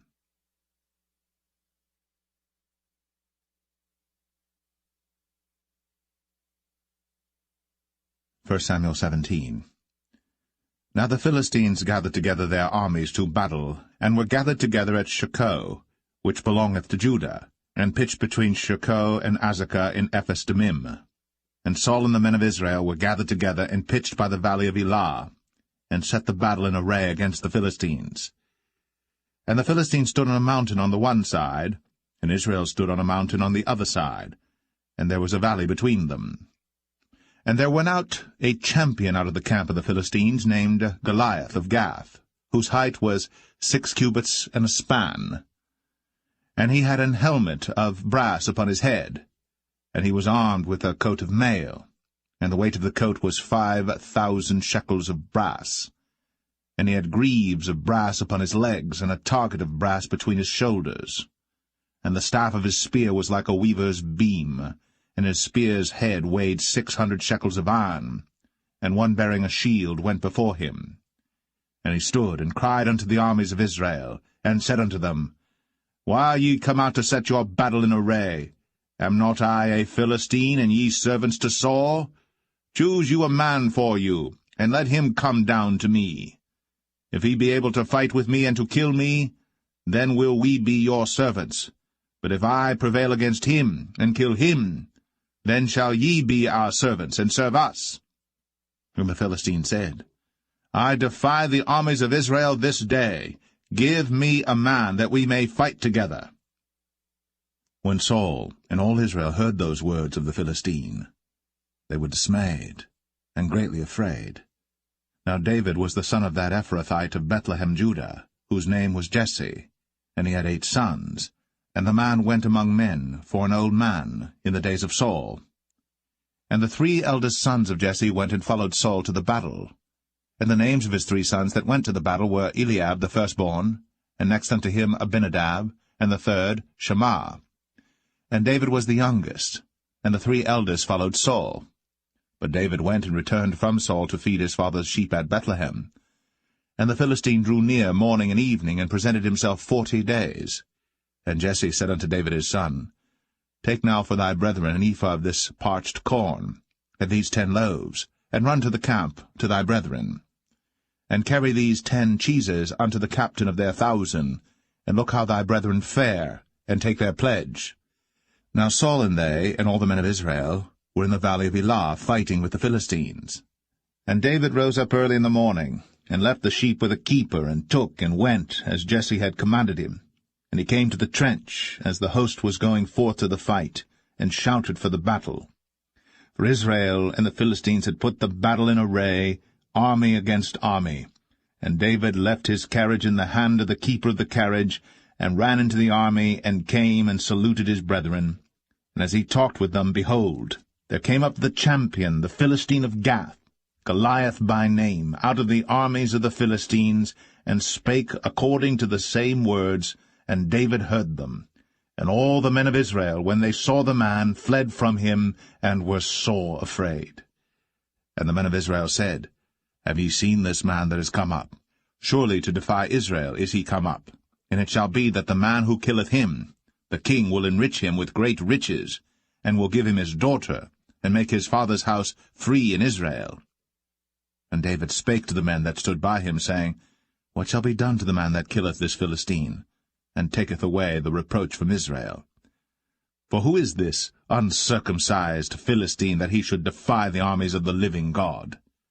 And the people answered him after this manner, saying, So shall it be done to the man that killeth him. And Eliab, his eldest brother, heard when he spake unto the men. And Eliab's anger was kindled against David, and he said, Why camest thou down hither? And with whom hast thou left those few sheep in the wilderness? I know thy pride, and the naughtiness of thine heart, for thou art come down that thou mightest see the battle. And David said, What have I now done? Is there not a cause? And he turned from him toward another, and spake after the same manner. And the people answered him again after the former manner. And when the words were heard which David spake, they rehearsed them before Saul. And he sent for him. And David said to Saul, Let no man's heart fail because of him. Thy servant will go and fight with this Philistine. And Saul said to David, Thou art not able to go against this Philistine to fight with him, for thou art but a youth, and he a man of war from his youth.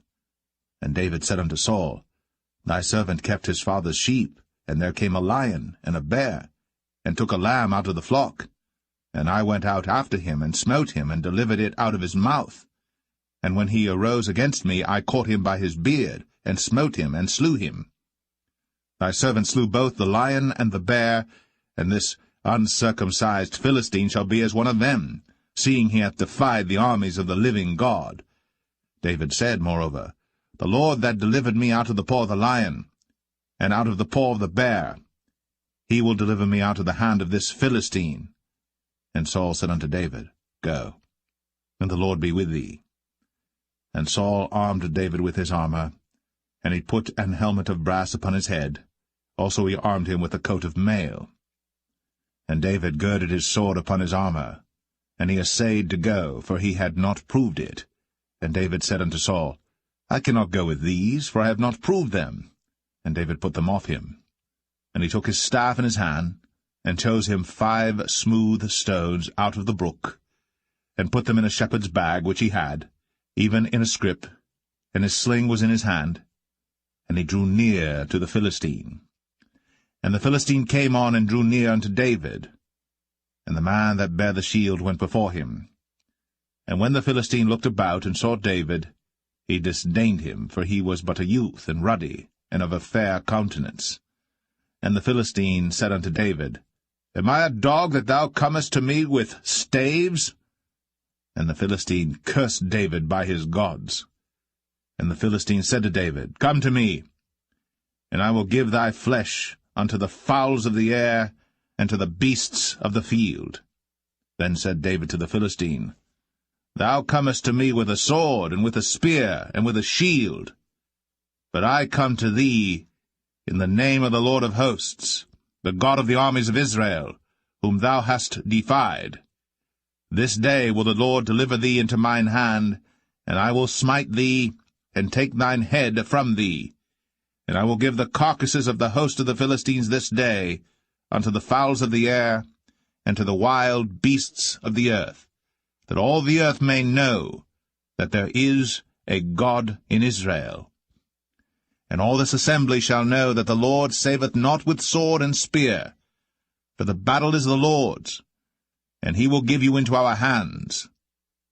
And it came to pass, when the Philistine arose, and came and drew nigh to meet David, that David hasted, and ran toward the army to meet the Philistine. And David put his hand in his bag, and took thence a stone, and slang it, and smote the Philistine in his forehead, that the stone sunk into his forehead, and he fell upon his face to the earth. So David prevailed over the Philistine with a sling and with a stone, and smote the Philistine, and slew him. But there was no sword in the hand of David. Therefore David ran, and stood upon the Philistine, and took his sword, and drew it out of the sheath thereof, and slew him, and cut off his head therewith. And when the Philistines saw their champion was dead, they fled. And the men of Israel and of Judah arose, and shouted, and pursued the Philistines until thou come to the valley, and to the gates of Ekron. And the wounded of the Philistines fell down by the way to Shaaraim, even unto Gath and unto Ekron. And the children of Israel returned from chasing after the Philistines, and they spoiled their tents. And David took the head of the Philistine, and brought it to Jerusalem, but he put his armor in his tent. And when Saul saw David go forth against the Philistines, he said unto Abner, the captain of the host, Abner, whose son is this youth? And Abner said, As thy soul liveth, O king, I cannot tell. And the king said, Inquire thou whose son the stripling is. And as David returned from the slaughter of the Philistine, Abner took him, and brought him before Saul with the head of the Philistine in his hand. And Saul said to him, Whose son art thou, thou young man? And David answered, I am the son of thy servant Jesse, the Bethlehemite.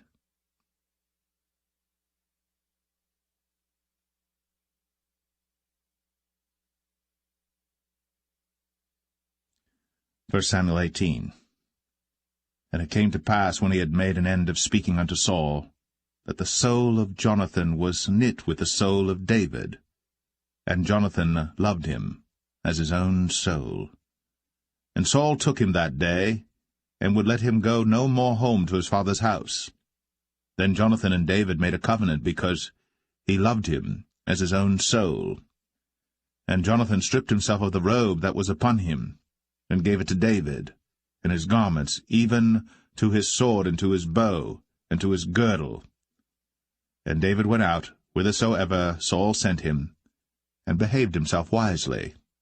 And Saul set him over the men of war, and he was accepted in the sight of all the people, and also in the sight of Saul's servants.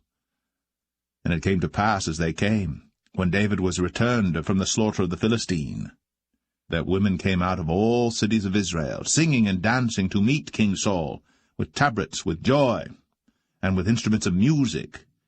And the women answered one another as they played, and said, Saul hath slain his thousands, and David his 10,000s. And Saul was very wroth, and the saying displeased him, and he said, They have ascribed unto David 10,000s, and to me they have ascribed but thousands. And what can he have more but the kingdom? And Saul eyed David from that day and forward. And it came to pass on the morrow that the evil spirit from God came upon Saul, and he prophesied in the midst of the house. And David played with his hand, as at other times. And there was a javelin in Saul's hand. And Saul cast the javelin, for he said, I will smite David even to the wall with it. And David avoided out of his presence twice. And Saul was afraid of David, because the Lord was with him, and was departed from Saul. Therefore Saul removed him from him, and made him his captain over 1,000, and he went out and came in before the people. And David behaved himself wisely in all his ways, and the Lord was with him. Wherefore when Saul saw that he behaved himself very wisely, he was afraid of him. But all Israel and Judah loved David, because he went out and came in before them. And Saul said to David, Behold, my elder daughter Merab, her will I give thee to wife. Only be thou valiant for me, and fight the Lord's battles. For Saul said, Let not mine hand be upon him, but let the hand of the Philistines be upon him. And David said unto Saul, Who am I, and what is my life, or my father's family in Israel, that I should be son-in-law to the king? But it came to pass at the time when Merab, Saul's daughter, should have been given to David, that she was given unto Adriel, the Maholathite, to wife. And Michal, Saul's daughter, loved David. And they told Saul, and the thing pleased him. And Saul said, I will give him her, that she may be a snare to him, and that the hand of the Philistines may be against him. Wherefore Saul said to David, Thou shalt this day be my son-in-law in the one of the twain. And Saul commanded his servants, saying, Commune with David secretly, and say, Behold, the king hath delight in thee, and all his servants love thee. Now therefore be the king's son-in-law. And Saul's servant spake those words in the ears of David. And David said, Seemeth it to you a light thing to be a king's son-in-law, seeing that I am a poor man, and lightly esteemed? And the servants of Saul told him, saying, On this manner spake David. And Saul said, Thus shall ye say to David, The king desireth not any dowry, but 100 foreskins of the Philistines, to be avenged of the king's enemies. But Saul thought to make David fall by the hand of the Philistines. And when his servants told David these words, it pleased David well to be the king's son-in-law, and the days were not expired. Wherefore David arose, and went, he and his men, and slew of the Philistines 200 men. And David brought their foreskins, and they gave them in full tale to the king, that he might be the king's son-in-law. And Saul gave him Michal his daughter to wife. And Saul saw and knew that the Lord was with David, and that Michal, Saul's daughter, loved him. And Saul was yet the more afraid of David, and Saul became David's enemy continually. Then the princes of the Philistines went forth, and it came to pass after they went forth that David behaved himself more wisely than all the servants of Saul, so that his name was much set by.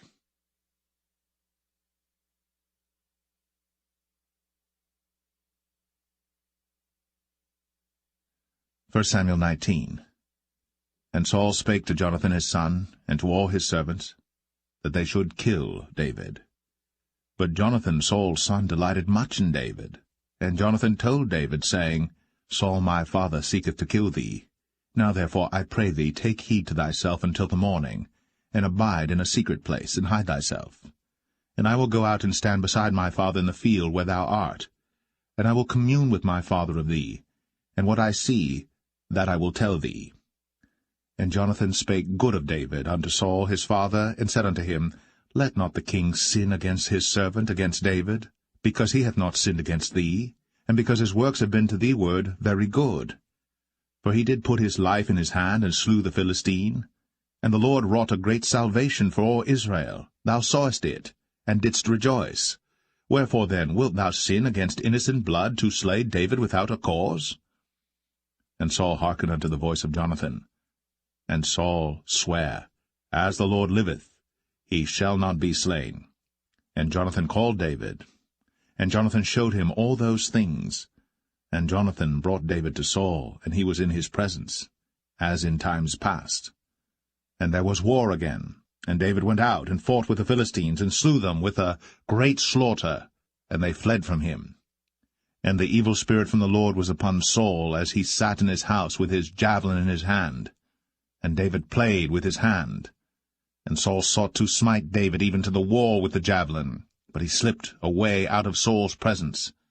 And he smote the javelin to the wall, and David fled, and escaped that night. Saul also sent messengers unto David's house to watch him and to slay him in the morning. And Michal, David's wife, told him, saying, If thou save not thy life tonight, tomorrow thou shalt be slain.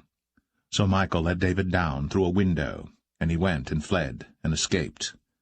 And Michal took an image, and laid it in the bed, and put a pillow of goat's hair for his bolster, and covered it with a cloth. And when Saul sent messengers to take David, she said, He is sick. And Saul sent the messengers again to see David, saying, Bring him up to me in the bed, that I may slay him. And when the messengers were come in, behold, there was an image in the bed, with a pillow of goat's hair for his bolster. And Saul said unto Michal, Why hast thou deceived me so, and sent away mine enemy, that he is escaped? And Michal answered Saul, He said unto me, Let me go, why should I kill thee? So David fled, and escaped, and came to Samuel to Ramah, and told him all that Saul had done to him. And he and Samuel went, and dwelt in Naueth. And it was told Saul, saying, Behold, David is at Naueth in Ramah. And Saul sent messengers to take David. And when they saw the company of the prophets prophesying, and Samuel standing as appointed over them, the Spirit of God was upon the messengers of Saul, and they also prophesied. And when it was told Saul, he sent other messengers, and they prophesied likewise. And Saul sent messengers again the third time, and they prophesied also. Then went he also to Ramah, and came to a great well that is in Sechu. And he asked and said, Where are Samuel and David? And one said, Behold, they be at Naueth in Ramah. And he went thither to Naueth in Ramah. And the Spirit of God was upon him also. And he went on, and prophesied, until he came to Naueth in Ramah. And he stripped off his clothes also, and prophesied before Samuel in like manner, and lay down naked all that day, and all that night. Wherefore they say, Is Saul also among the prophets?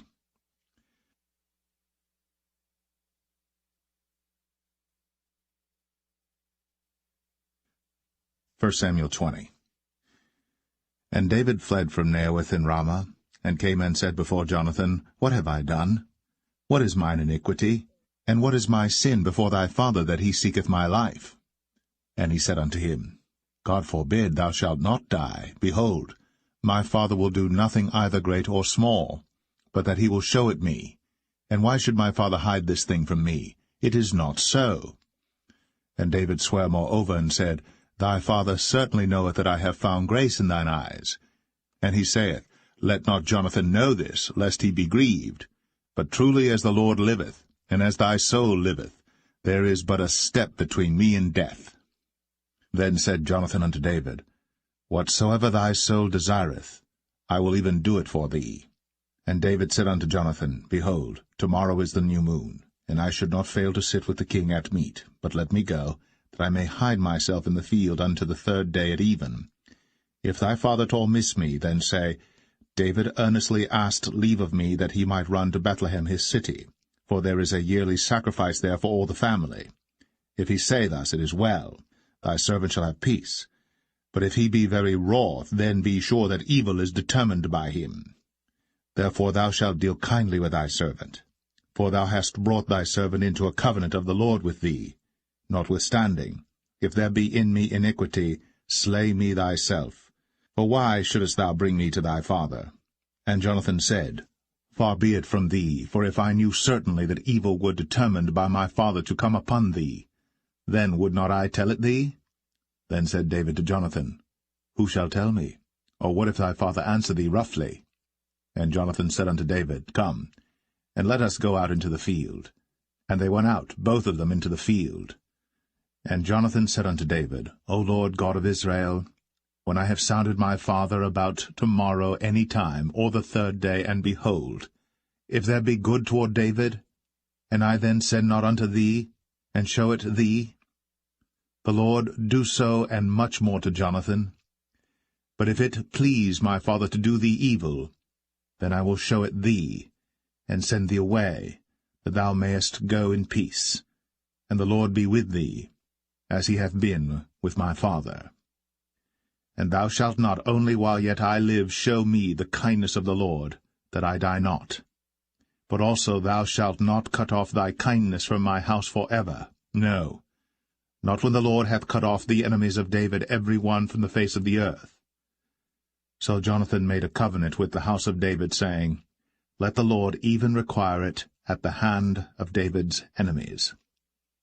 And Jonathan caused David to swear again, because he loved him, for he loved him as he loved his own soul.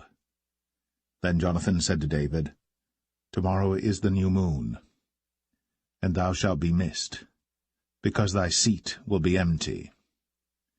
And when thou hast stayed 3 days, then thou shalt go down quickly, and come to the place where thou didst hide thyself when the business was in hand, and shalt remain by the stone Zelle. And I will shoot 3 arrows on the side thereof, as though I shot at a mark, and behold, I will send a lad, saying, Go, find out the arrows. If I expressly say unto the lad, Behold, the arrows are on this side of thee, take them, then come thou. For there is peace to thee, and no hurt, as the Lord liveth. But if I say thus unto the young man, Behold, the arrows are beyond thee, go thy way, for the Lord hath sent thee away.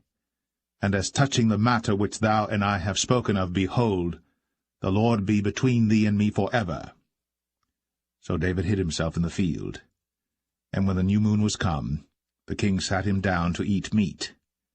And the king sat upon his seat as at other times, even upon a seat by the wall.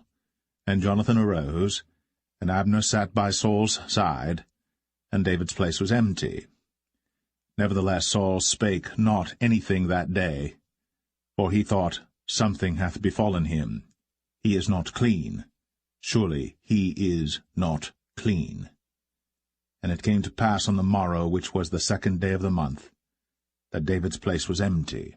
And Saul said unto Jonathan his son, Wherefore cometh not the son of Jesse to meat, neither yesterday, nor today? And Jonathan answered Saul, David earnestly asked leave of me to go to Bethlehem. And he said, Let me go, I pray thee. For our family hath a sacrifice in the city, and my brother, he hath commanded me to be there. And now, if I have found favour in thine eyes, let me get away, I pray thee, and see my brethren. Therefore he cometh not unto the king's table. Then Saul's anger was kindled against Jonathan. And he said unto him, Thou son of the perverse, rebellious woman, do not I know that thou hast chosen the son of Jesse to thine own confusion, and unto the confusion of thy mother's nakedness? For as long as the son of Jesse liveth upon the ground, thou shalt not be established, nor thy kingdom. Wherefore, now send and fetch him unto me, for he shall surely die. And Jonathan answered Saul his father, and said unto him, Wherefore shall he be slain? What hath he done?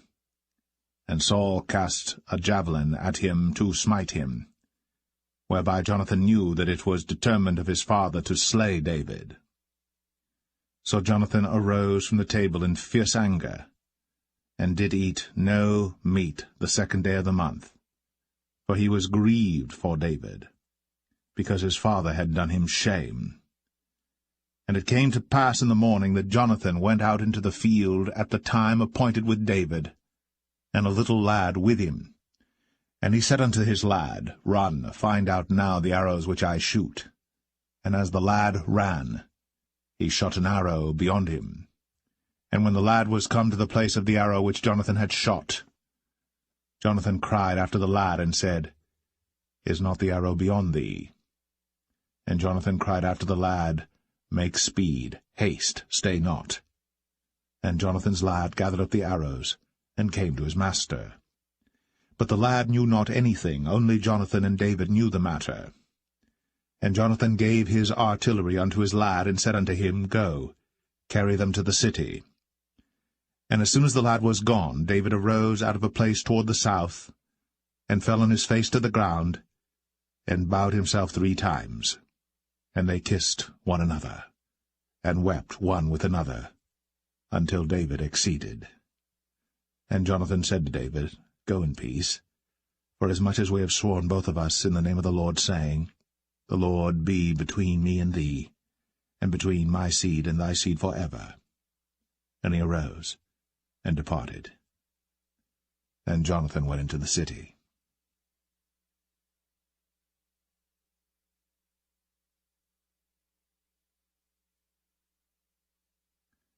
1 Samuel 21. Then came David to Nob, to Ahimelech the priest. And Ahimelech was afraid at the meeting of David, and said unto him, Why art thou alone, and no man with thee? And David said unto Ahimelech the priest, The king hath commanded me a business, and hath said unto me, Let no man know anything of the business whereabout I send thee, and what I have commanded thee. And I have appointed my servants to such and such a place. Now therefore, what is under thine hand? Give me 5 loaves of bread in mine hand, or what there is present. And the priest answered David, and said, There is no common bread under mine hand, but there is hallowed bread, if the young men have kept themselves at least from women. And David answered the priest, and said unto him, Of a truth, women have been kept from us, about these 3 days, since I came out. And the vessels of the young men are holy, and the bread is in a manner common, yea, though it was sanctified this day in the vessel. So the priests gave him hallowed bread, for there was no bread there but the showbread, that was taken from before the Lord, to put hot bread in the day when it was taken away. Now a certain man of the servants of Saul was there that day, detained before the Lord, and his name was Doeg, an Edomite, the chiefest of the herdmen that belonged to Saul. And David said unto Ahimelech, And is there not here under thine hand spear or sword? For I have neither brought my sword nor my weapons with me, because the king's business required haste.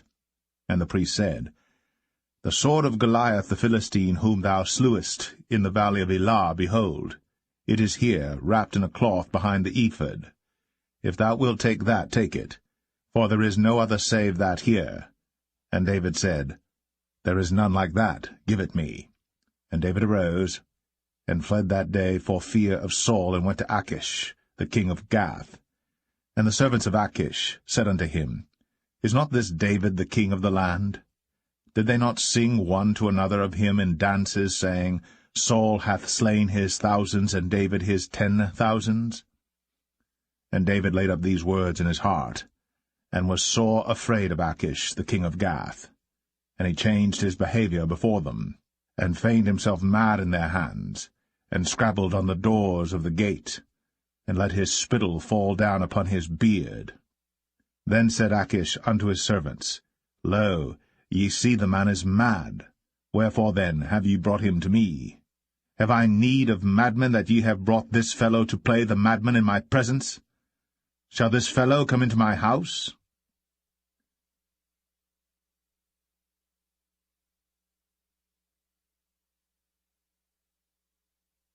1 Samuel 22. David therefore departed thence, and escaped to the cave Adullam. And when his brethren and all his father's house heard it, they went down thither to him. And every one that was in distress, and every one that was in debt, and every one that was discontented gathered themselves unto him. And he became a captain over them. And there were with him about 400 men. And David went thence to Mizpeh of Moab. And he said unto the king of Moab, Let my father and my mother, I pray thee, come forth, and be with you, till I know what God will do for me. And he brought them before the king of Moab, and they dwelt with him all the while that David was in the hold. And the prophet Gad said unto David, Abide not in the hold, depart, and get thee into the land of Judah. Then David departed, and came into the forest of Hareth. When Saul heard that David was discovered, and the men that were with him. Now Saul abode in Gibeah under a tree in Ramah, having his spear in his hand, and all his servants were standing about him. Then Saul said unto his servants that stood about him, Hear now, ye Benjamites, will the son of Jesse give every one of you fields and vineyards, and make you all captains of thousands and captains of hundreds, that all of you have conspired against me? And there is none that showeth me that my son hath made a league with the son of Jesse. And there is none of you that is sorry for me, or showeth unto me that my son hath stirred up my servant against me, to lie in wait, as at this day. Then answered Doeg the Edomite, which was set over the servants of Saul, and said, I saw the son of Jesse coming to Nob, to Ahimelech, the son of Ahitub. And he inquired of the Lord for him, and gave him victuals, and gave him the sword of Goliath the Philistine. Then the king sent to call Ahimelech the priest, the son of Ahitub, and all his father's house, the priests that were in Nob, and they came all of them to the king. And Saul said, Hear now, thou son of Ahitub. And he answered, Here I am, my lord. And Saul said unto him, Why have ye conspired against me, thou and the son of Jesse, in that thou hast given him bread and a sword, and hast inquired of God for him, that he should rise against me to lie in wait, as at this day? Then Ahimelech answered the king, and said, And who is so faithful among all thy servants as David, which is the king's son-in-law, and goeth at thy bidding, and is honourable in thine house? Did I then begin to inquire of God for him? Be it far from me. Let not the king impute anything unto his servant, nor to all the house of my father, for thy servant knew nothing of all this, less or more. And the king said, Thou shalt surely die, Ahimelech, thou, and all thy father's house.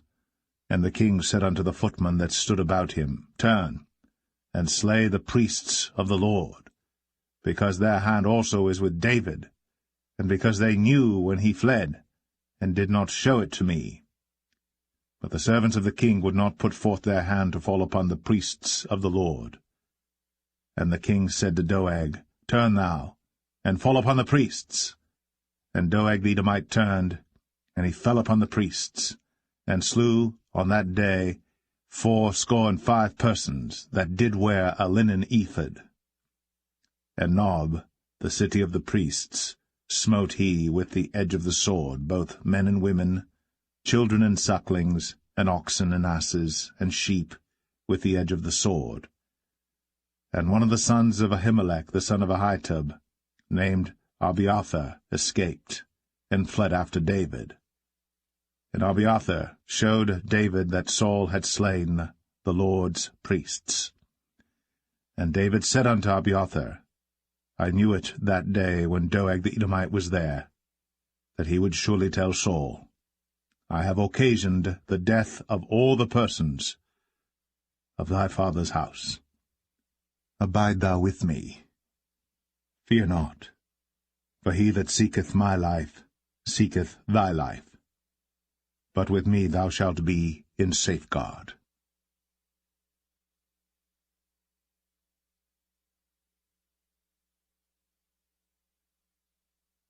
1 Samuel 23.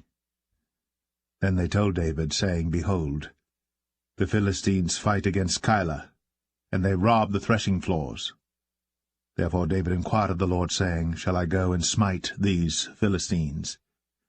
And the Lord said unto David, Go, and smite the Philistines, and save Keilah. And David's men said unto him, Behold, we be afraid here in Judah. How much more then if we come to Keilah against the armies of the Philistines? Then David inquired of the Lord yet again. And the Lord answered him and said, Arise, go down to Keilah, for I will deliver the Philistines into thine hand. So David and his men went to Keilah, and fought with the Philistines, and brought away their cattle, and smote them with a great slaughter. So David saved the inhabitants of Keilah. And it came to pass, when Abiathar, the son of Ahimelech, fled to David to Keilah, that he came down with an ephod in his hand. And it was told Saul that David was come to Keilah, and Saul said, God hath delivered him into mine hand, for he is shut in, by entering into a town that hath gates and bars. And Saul called all the people together to war, to go down to Keilah, to besiege David and his men. And David knew that Saul secretly practiced mischief against him. And he said to Abiathar the priest, Bring hither the ephod. Then said David, O Lord God of Israel, Thy servant hath certainly heard that Saul seeketh to come to Keilah, to destroy the city for my sake. Will the men of Keilah deliver me up into his hand? Will Saul come down as thy servant hath heard? O Lord God of Israel, I beseech thee, tell thy servant. And the Lord said, He will come down. Then said David, Will the men of Keilah deliver me and my men into the hand of Saul? And the Lord said, They will deliver thee up. Then David and his men, which were about 600, arose, and departed out of Keilah, and went whithersoever they could go. And it was told Saul that David was escaped from Keilah, and he forbare to go forth. And David abode in the wilderness in strongholds, and remained in a mountain in the wilderness of Ziph. And Saul sought him every day, but God delivered him not into his hand. And David saw that Saul was come out to seek his life. And David was in the wilderness of Ziph in a wood. And Jonathan, Saul's son, arose, and went to David into the wood, and strengthened his hand in God. And he said unto him, Fear not, but the hand of Saul my father shall not find thee, and thou shalt be king over Israel, and I shall be next unto thee, and that also Saul my father knoweth. And they two made a covenant before the Lord. And David abode in the wood, and Jonathan went to his house. Then came up the Ziphites to Saul to Gibeah, saying, Doth not David hide himself with us in strongholds in the wood, in the hill of Hachilah, which is on the south of Jeshimon? Now therefore, O king, come down according to all the desire of thy soul to come down, and our part shall be to deliver him into the king's hand. And Saul said, Blessed be ye of the Lord, for ye have compassion on me. Go, I pray you, prepare yet, and know and see his place where his haunt is, and who hath seen him there. For it is told me that he dealeth very subtly. See therefore, and take knowledge of all the lurking places where he hideth himself, and come ye again to me with the certainty, and I will go with you. And it shall come to pass, if he be in the land, that I will search him out throughout all the thousands of Judah. And they arose, and went to Ziph before Saul. But David and his men were in the wilderness of Maon, in the plain, on the south of Jeshimon. Saul also and his men went to seek him. And they told David, wherefore he came down into a rock, and abode in the wilderness of Maon. And when Saul heard that, he pursued after David in the wilderness of Maon. And Saul went on this side of the mountain, and David and his men on that side of the mountain. And David made haste to get away for fear of Saul. For Saul and his men compassed David and his men round about to take them. But there came a messenger unto Saul, saying, Haste thee, and come, for the Philistines have invaded the land. Wherefore Saul returned from pursuing after David, and went against the Philistines. Therefore they called that place Selah Hamalekoth. And David went up from thence, and dwelt in strongholds at En-gedi.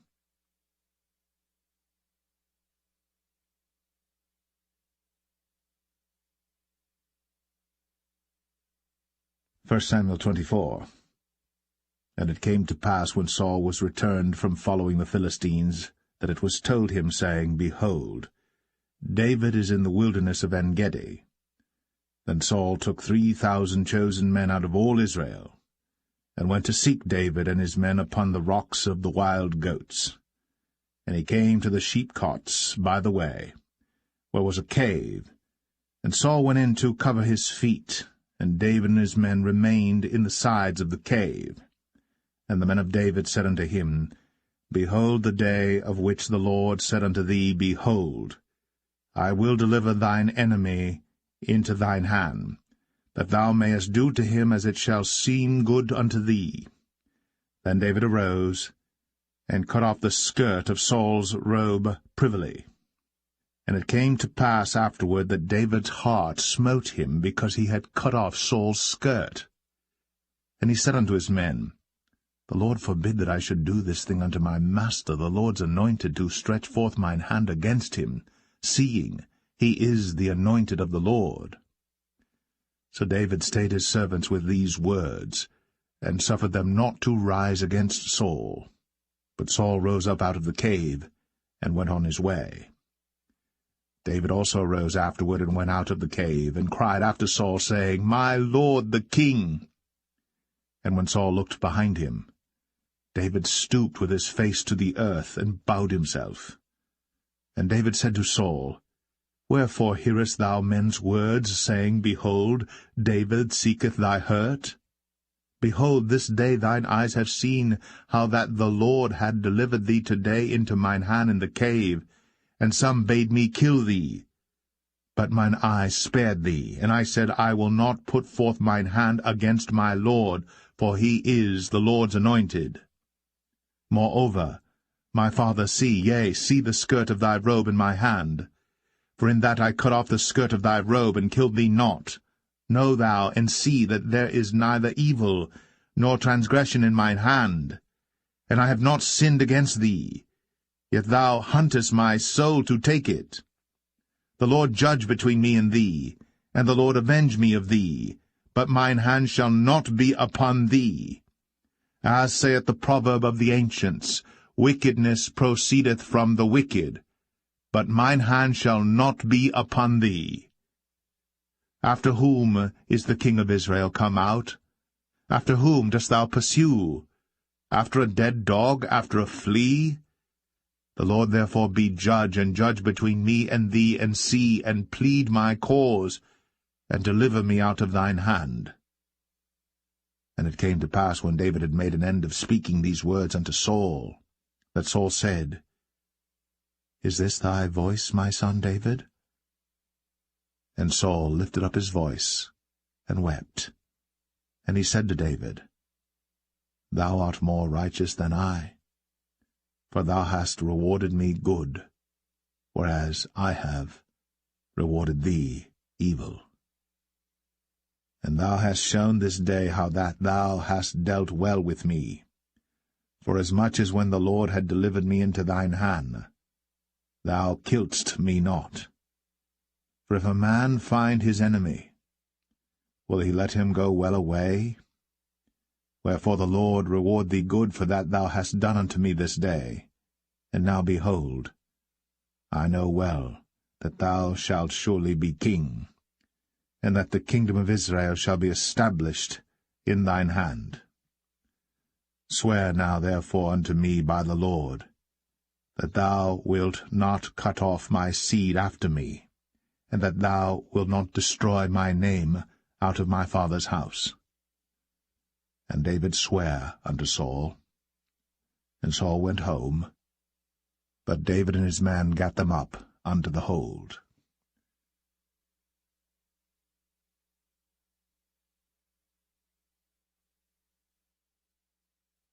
1 Samuel 25.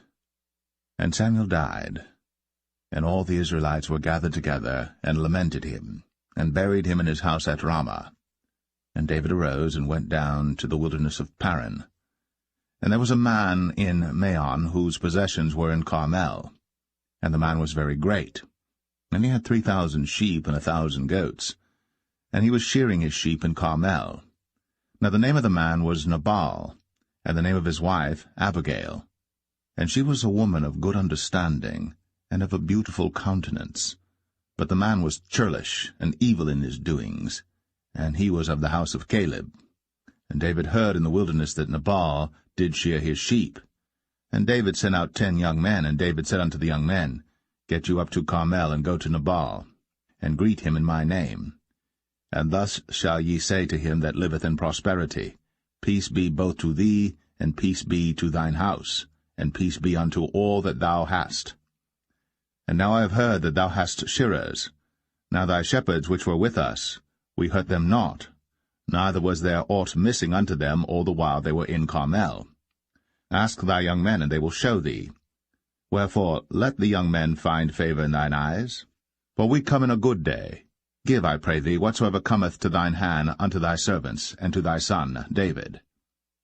And when David's young men came, they spake to Nabal according to all those words in the name of David, and ceased. And Nabal answered David's servants, and said, Who is David? And who is the son of Jesse? There be many servants nowadays that break away every man from his master. Shall I then take my bread and my water and my flesh that I have killed for my shearers, and give it unto men whom I know not whence they be? So David's young men turned their way, and went again, and came and told him all those sayings. And David said unto his men, Gird ye on every man his sword. And they girded on every man his sword. And David also girded on his sword. And there went up after David about 400 men, and 200 abode by the stuff. But one of the young men told Abigail, Nabal's wife, saying, Behold, David sent messengers out of the wilderness to salute our master, and he railed on them.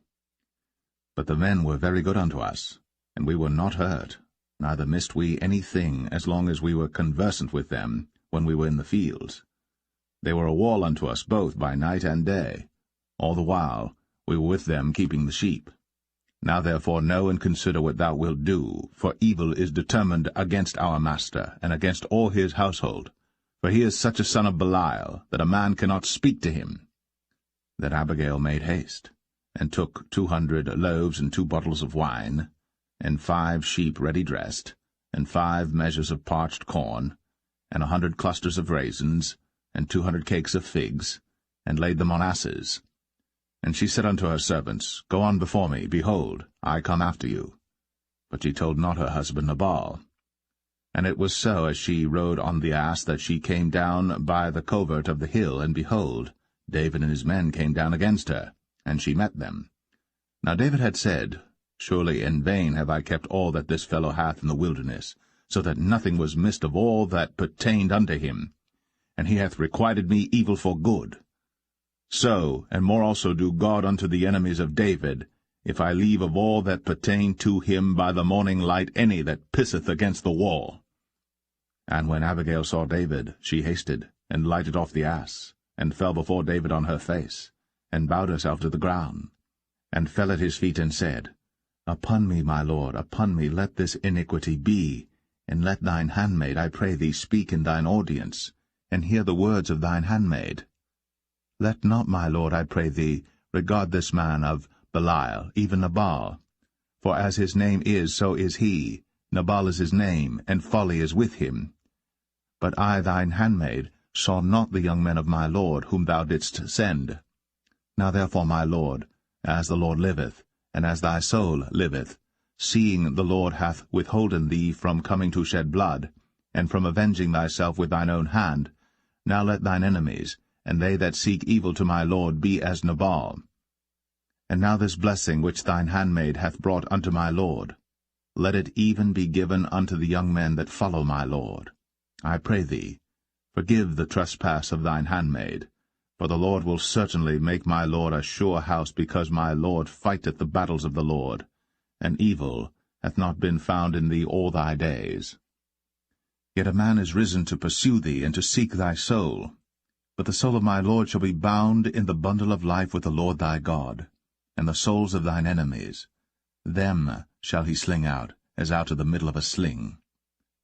And it shall come to pass, when the Lord shall have done to my lord according to all the good that he hath spoken concerning thee, and shall have appointed thee ruler over Israel, that this shall be no grief unto thee, nor offense of heart unto my lord, either that thou hast shed blood causeless, or that my lord hath avenged himself.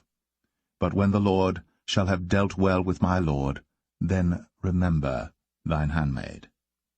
And David said to Abigail, Blessed be the Lord God of Israel, which sent thee this day to meet me. And blessed be thy advice, and blessed be thou, which hast kept me this day from coming to shed blood, and from avenging myself with mine own hand. For in very deed, as the Lord God of Israel liveth, which hath kept me back from hurting thee, except thou hadst hasted and come to meet me, surely there had not been left unto Nabal by the morning light any that pisseth against the wall. So David received of her hand that which she had brought him, and said unto her, Go up in peace to thine house. See, I have hearkened to thy voice, and have accepted thy person. And Abigail came to Nabal, and behold, he held a feast in his house, like the feast of a king. And Nabal's heart was merry within him, for he was very drunken. Wherefore she told him nothing, less or more, until the morning light. But it came to pass in the morning, when the wine was gone out of Nabal, and his wife had told him these things, that his heart died within him, and he became as a stone. And it came to pass about 10 days after, that the Lord smote Nabal, that he died. And when David heard that Nabal was dead, he said, Blessed be the Lord, that hath pleaded the cause of my reproach from the hand of Nabal, and hath kept his servant from evil. For the Lord hath returned the wickedness of Nabal upon his own head. And David sent and communed with Abigail, to take her to him to wife. And when the servants of David were come to Abigail to Carmel, they spake unto her, saying, David sent us unto thee, to take thee to him to wife. And she arose, and bowed herself on her face to the earth, and said, Behold, let thine handmaid be a servant to wash the feet of the servants of my lord. And Abigail hasted, and arose, and rode upon an ass, with 5 damsels of hers that went after her. And she went after the messengers of David, and became his wife.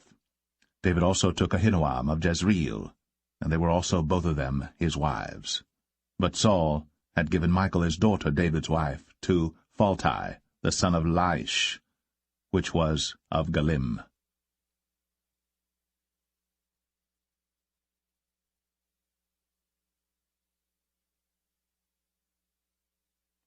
1 Samuel 26.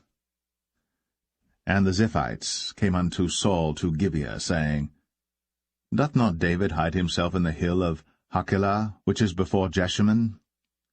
Then Saul arose, and went down to the wilderness of Ziph, having 3,000 chosen men of Israel with him to seek David in the wilderness of Ziph. And Saul pitched in the hill of Hachilah, which is before Jeshimon, by the way. But David abode in the wilderness, and he saw that Saul came after him into the wilderness. David therefore sent out spies, and understood that Saul was come in very deed. And David arose, and came to the place where Saul had pitched. And David beheld the place where Saul lay, and Abner the son of Ner, the captain of his host. And Saul lay in the trench, and the people pitched round about him. Then answered David, and said to Ahimelech the Hittite, and to Abishai, the son of Zeruiah, brother to Joab, saying, Who will go down with me to Saul to the camp? And Abishai said, I will go down with thee. So David and Abishai came to the people by night, and behold, Saul lay sleeping within the trench, and his spear stuck in the ground at his bolster. But Abner and the people lay round about him. Then said Abishai to David, God hath delivered thine enemy into thine hand this day. Now therefore let me smite him, I pray thee, with the spear even to the earth at once, and I will not smite him the second time. And David said to Abishai, Destroy him not, for who can stretch forth his hand against the Lord's anointed, and be guiltless? David said furthermore, As the Lord liveth, the Lord shall smite him, or his day shall come to die, or he shall descend into battle and perish. The Lord forbid that I should stretch forth mine hand against the Lord's anointed. But I pray thee, take thou now the spear that is at his bolster, and the cruse of water, and let us go. So David took the spear and the cruse of water from Saul's bolster, and they gat them away. And no man saw it, nor knew it, neither awaked, for they were all asleep, because a deep sleep from the Lord was fallen upon them. Then David went over to the other side, and stood on the top of an hill afar off, a great space being between them. And David cried to the people, and to Abner the son of Ner, saying, Answerest thou not, Abner? Then Abner answered and said, Who art thou that criest to the king? And David said to Abner, Art not thou a valiant man? And who is like to thee in Israel? Wherefore then hast thou not kept thy lord the king? For there came one of the people in to destroy the king thy lord. This thing is not good that thou hast done. As the Lord liveth, ye are worthy to die, because ye have not kept your master the Lord's anointed. And now see where the king's spear is, and the cruse of water that was at his bolster. And Saul knew David's voice, and said, Is this thy voice, my son, David? And David said, It is my voice, my lord, O king. And he said, Wherefore doth my lord thus pursue after his servant? For what have I done, or what evil is in mine hand? Now therefore, I pray thee, let my lord the king hear the words of his servant. If the Lord have stirred thee up against me, let him accept an offering. But if they be the children of men, cursed be they before the Lord. For they have driven me out this day from abiding in the inheritance of the Lord, saying, Go serve other gods. Now therefore, let not my blood fall to the earth before the face of the Lord. For the king of Israel is come out to seek a flea, as when one doth hunt a partridge in the mountains. Then said Saul, I have sinned. Return, my son David. For I will no more do thee harm, because my soul was precious in thine eyes this day. Behold, I have played the fool, and have erred exceedingly. And David answered and said, Behold the king's spear, and let one of the young men come over and fetch it. The Lord render to every man his righteousness and his faithfulness. For the Lord delivered thee into my hand today. But I would not stretch forth mine hand against the Lord's anointed. And behold, as thy life was much set by this day in mine eyes, so let my life be much set by in the eyes of the Lord, and let him deliver me out of all tribulation. Then Saul said to David, Blessed be thou, my son David. Thou shalt both do great things, and also shalt still prevail. So David went on his way, and Saul returned to his place.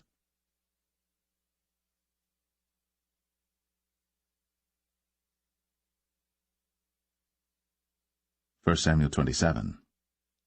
And David said in his heart, I shall now perish one day by the hand of Saul.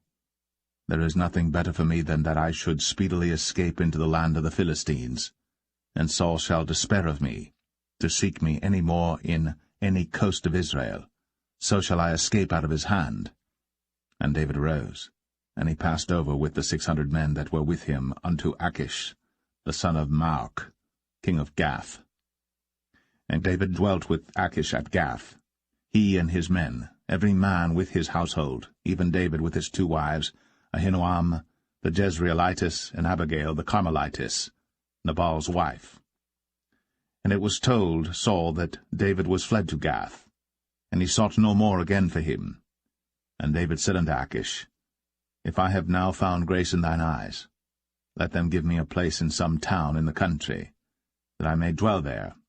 For why should thy servant dwell in the royal city with thee? Then Achish gave him Ziklag that day. Wherefore Ziklag pertaineth unto the kings of Judah unto this day.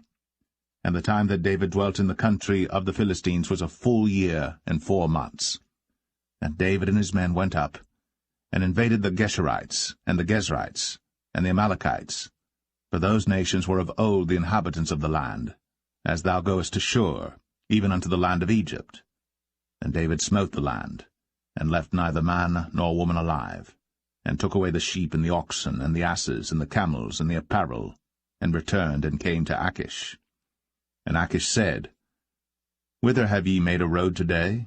And David said, Against the south of Judah, and against the south of the Jerahmeelites, and against the south of the Kenites. And David saved neither man nor woman alive, to bring tidings to Gath, saying, Lest they should tell on us, saying, So did David, and so will be his manner all the while he dwelleth in the country of the Philistines. And Achish believed David, saying, He hath made his people Israel utterly to abhor him. Therefore he shall be my servant for ever.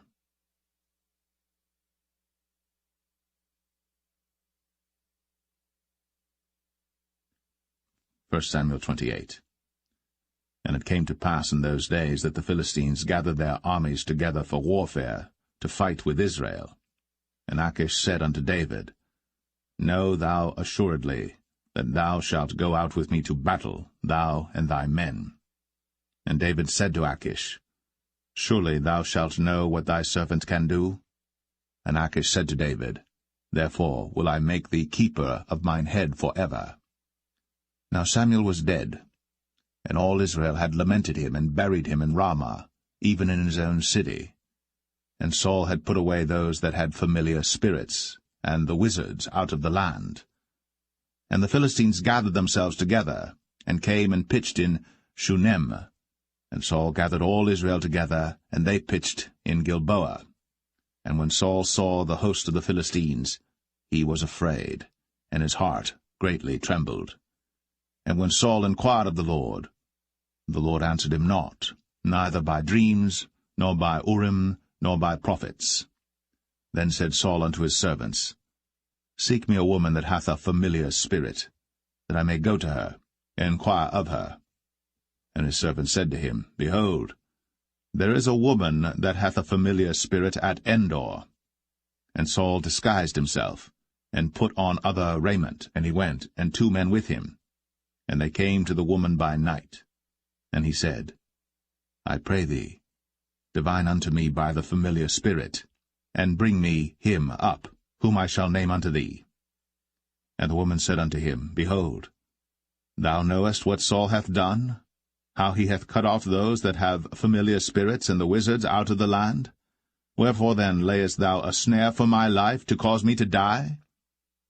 And Saul sware to her by the Lord, saying, As the Lord liveth, there shall no punishment happen to thee for this thing. Then said the woman, Whom shall I bring up unto thee? And he said, Bring me up Samuel. And when the woman saw Samuel, she cried with a loud voice, and the woman spake to Saul, saying, Why hast thou deceived me, for thou art Saul? And the king said unto her, Be not afraid. For what sawest thou? And the woman said unto Saul, I saw gods ascending out of the earth.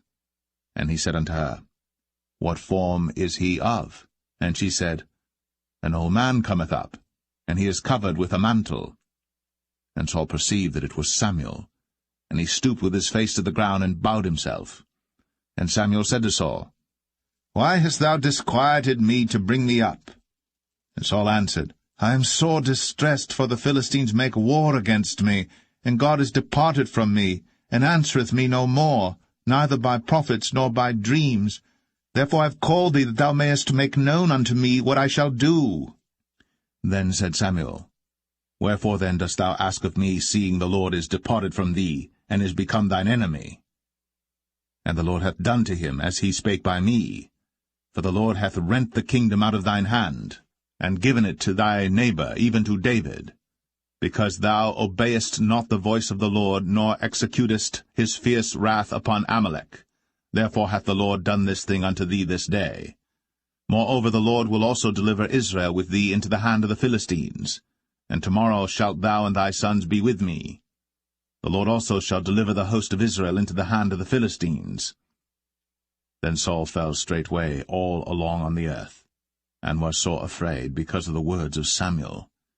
And there was no strength in him, for he had eaten no bread all the day, nor all the night. And the woman came unto Saul, and saw that he was sore troubled, and said unto him, Behold, thine handmaid hath obeyed thy voice, and I have put my life in my hand, and have hearkened unto thy words which thou spakest unto me. Now therefore, I pray thee, hearken thou also unto the voice of thine handmaid, and let me set a morsel of bread before thee, and eat, that thou mayest have strength, when thou goest on thy way. But he refused, and said, I will not eat. But his servants, together with the woman, compelled him, and he hearkened unto their voice. So he arose from the earth, and sat upon the bed. And the woman had a fat calf in the house, and she hasted and killed it, and took flour and kneaded it, and did bake unleavened bread thereof. And she brought it before Saul, and before his servants, and they did eat. Then they rose up, and went away that night.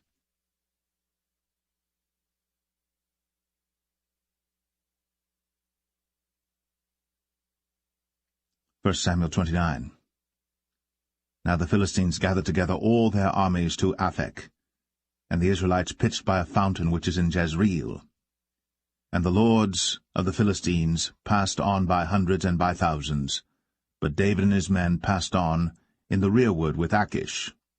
Then said the princes of the Philistines, What do these Hebrews here? And Achish said unto the princes of the Philistines, Is not this David the servant of Saul the king of Israel, which hath been with me these days, or these years? And I have found no fault in him since he fell unto me unto this day. And the princes of the Philistines were wroth with him. And the princes of the Philistines said unto him, Make this fellow return, that he may go again to his place, which thou hast appointed him. And let him not go down with us to battle, lest in the battle he be an adversary to us. For wherewith should he reconcile himself unto his master? Should it not be with the heads of these men? Is not this David, of whom they sang one to another in dances, saying, Saul slew his thousands, and David his 10,000s? Then Achish called David and said unto him, Surely as the Lord liveth, thou hast been upright, and thy going out and thy coming in with me in the host is good in my sight. For I have not found evil in thee since the day of thy coming unto me unto this day. Nevertheless the Lord's favour thee not. Wherefore now return and go in peace, that thou displease not the lords of the Philistines. And David said unto Achish, But what have I done? And what hast thou found in thy servant so long as I have been with thee unto this day, that I may not go fight against the enemies of my lord the king? And Achish answered and said to David, I know that thou art good in my sight, as an angel of God. Notwithstanding the princes of the Philistines have said, He shall not go up with us to the battle. Wherefore now rise up early in the morning with thy master's servants that are come with thee, and as soon as ye be up early in the morning and have light, depart. So David and his men rose up early to depart in the morning, to return into the land of the Philistines. And the Philistines went up to Jezreel.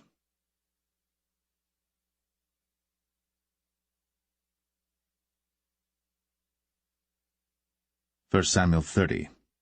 And it came to pass, when David and his men were come to Ziklag on the 3rd day, that the Amalekites had invaded the south and Ziklag, and smitten Ziklag, and burnt it with fire, and had taken the women captives that were therein.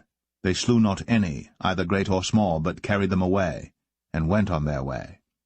So David and his men came to the city, and behold, it was burned with fire, and their wives and their sons and their daughters were taken captives.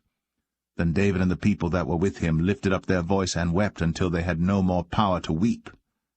And David's 2 wives were taken captives, Ahinoam the Jezreelitess, and Abigail the wife of Nabal the Carmelite. And David was greatly distressed, for the people spake of stoning him, because the soul of all the people was grieved, every man for his sons and for his daughters. But David encouraged himself in the Lord his God. And David said to Abiathar the priest, Ahimelech's son, I pray thee, bring me hither the ephod. And Abiathar brought thither the ephod to David. And David inquired at the Lord, saying, Shall I pursue after this troop? Shall I overtake them? And he answered him, Pursue, for thou shalt surely overtake them, and without fail recover all. So David went, he and the 600 men that were with him, and came to the brook Besor, where those that were left behind stayed. But David pursued, he and 400 men, for 200 abode behind, which were so faint that they could not go over the brook Besor. And they found an Egyptian in the field, and brought him to David, and gave him bread, and he did eat, and they made him drink water. And they gave him a piece of a cake of figs, and 2 clusters of raisins. And when he had eaten, his spirit came again to him, for he had eaten no bread, nor drunk any water 3 days and 3 nights. And David said unto him, To whom belongest thou, and whence art thou? And he said, I am a young man of Egypt, servant to an Amalekite, and my master left me, because 3 days agone I fell sick. We made an invasion upon the south of the Cherethites, and upon the coast which belongeth to Judah, and upon the south of Caleb, and we burned Ziklag with fire. And David said to him, Canst thou bring me down to this company? And he said, Swear unto me by God, that thou wilt neither kill me, nor deliver me into the hands of my master, and I will bring thee down to this company. And when he had brought him down, behold, they were spread abroad upon all the earth, eating and drinking and dancing, because of all the great spoil that they had taken out of the land of the Philistines, and out of the land of Judah.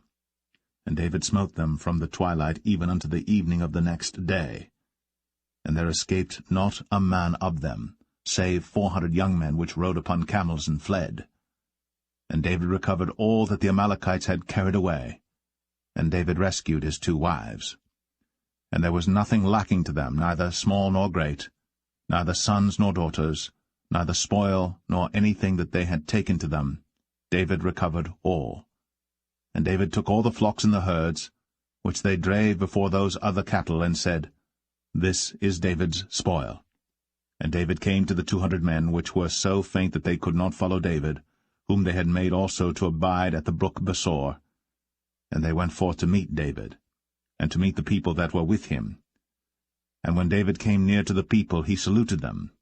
Then answered all the wicked men and men of Belial, of those that went with David, and said, Because they went not with us, we will not give them aught of the spoil that we have recovered, save to every man his wife and his children, that they may lead them away and depart.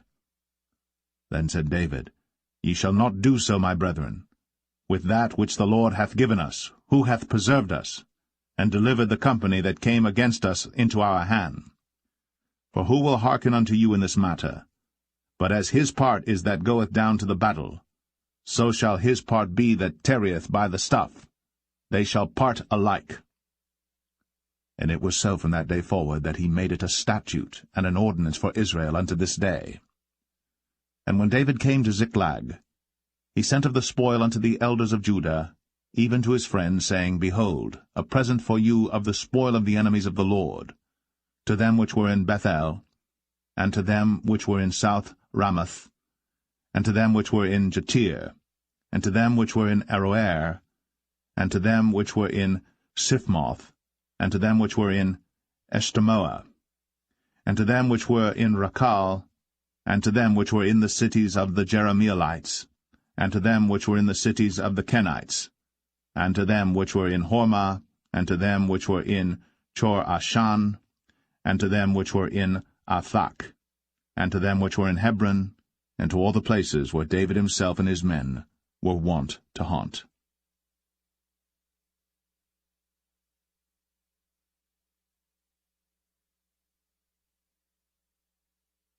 1 Samuel 31.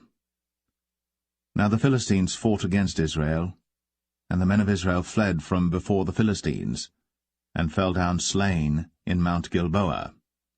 And the Philistines followed hard upon Saul and upon his sons.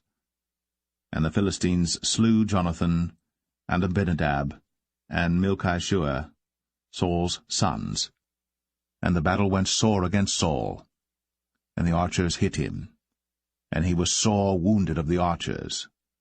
Then said Saul unto his armor-bearer, Draw thy sword, and thrust me through therewith, lest these uncircumcised come and thrust me through and abuse me. But his armor-bearer would not, for he was sore afraid. Therefore Saul took a sword, and fell upon it. And when his armor-bearer saw that Saul was dead, he fell likewise upon his sword, and died with him. So Saul died, and his 3 sons, and his armor-bearer, and all his men, that same day together. And when the men of Israel that were on the other side of the valley, and they that were on the other side Jordan, saw that the men of Israel fled, and that Saul and his sons were dead, they forsook the cities and fled. And the Philistines came and dwelt in them. And it came to pass on the morrow, when the Philistines came to strip the slain, that they found Saul and his 3 sons fallen in Mount Gilboa. And they cut off his head, and stripped off his armor, and sent into the land of the Philistines round about to publish it in the house of their idols, and among the people. And they put his armor in the house of Ashtoreth, and they fastened his body to the wall of Bethshan. And when the inhabitants of Jabesh-Gilead heard of that which the Philistines had done to Saul, all the valiant men arose, and went all night, and took the body of Saul, and the bodies of his sons from the wall of Bethshan, and came to Jabesh, and burnt them there.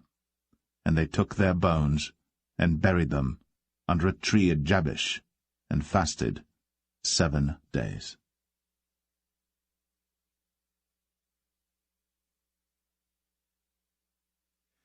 The second book of Samuel, chapter 1. Now it came to pass after the death of Saul, when David was returned from the slaughter of the Amalekites, and David had abode 2 days in Ziklag, it came even to pass on the 3rd day that, behold, a man came out of the camp from Saul with his clothes rent, and earth upon his head. And so it was when he came to David, that he fell to the earth, and did obeisance. And David said unto him, From whence comest thou? And he said unto him, Out of the camp of Israel am I escaped. And David said unto him, How went the matter? I pray thee, tell me. And he answered, That the people are fled from the battle, and many of the people also are fallen and dead. And Saul and Jonathan his son are dead also. And David said unto the young man that told him, How knowest thou that Saul and Jonathan his son be dead? And the young man that told him said, As I happened by chance upon Mount Gilboa, behold, Saul leaned upon his spear, and lo, the chariots and horsemen followed hard after him. And when he looked behind him, he saw me, and called unto me, and I answered, Here am I. And he said unto me, Who art thou? And I answered him, I am an Amalekite. He said unto me again, Stand, I pray thee, upon me, and slay me. For anguish is come upon me, because my life is yet whole in me. So I stood upon him, and slew him, because I was sure that he could not live after that he was fallen. And I took the crown that was upon his head, and the bracelet that was on his arm, and have brought them hither unto my lord. Then David took hold on his clothes, and rent them, and likewise all the men that were with him. And they mourned, and wept, and fasted until even, for Saul and for Jonathan his son, and for the people of the Lord, and for the house of Israel, because they were fallen by the sword. And David said unto the young man that told him, Whence art thou? And he answered, I am the son of a stranger, an Amalekite. And David said unto him, How wast thou not afraid to stretch forth thine hand to destroy the Lord's anointed? And David called one of the young men and said, Go near, and fall upon him. And he smote him that he died. And David said unto him, Thy blood be upon thy head. For thy mouth hath testified against thee, saying, I have slain the Lord's anointed. And David lamented with this lamentation over Saul and over Jonathan his son. Also he bade them teach the children of Judah the use of the bow. Behold, it is written in the book of Jasher, The beauty of Israel is slain upon thy high places. How are the mighty fallen! Tell it not in Gath. Publish it not in the streets of Ashkelon, lest the daughters of the Philistines rejoice, lest the daughters of the uncircumcised triumph. Ye mountains of Gilboa, let there be no dew, neither let there be rain upon you, nor fields of offerings. For there the shield of the mighty is vilely cast away, the shield of Saul, as though he had not been anointed with oil. From the blood of the slain, from the fat of the mighty, the bow of Jonathan turned not back, and the sword of Saul returned not empty. Saul and Jonathan were lovely and pleasant in their lives, and in their death they were not divided. They were swifter than eagles. They were stronger than lions. Ye daughters of Israel, weep over Saul, who clothed you in scarlet, with other delights, who put on ornaments of gold upon your apparel. How are the mighty fallen in the midst of the battle, O Jonathan! Thou wast slain in thine high places. I am distressed for thee, my brother Jonathan. Very pleasant hast thou been unto me. Thy love to me was wonderful, passing the love of women. How are the mighty fallen, and the weapons of war perished!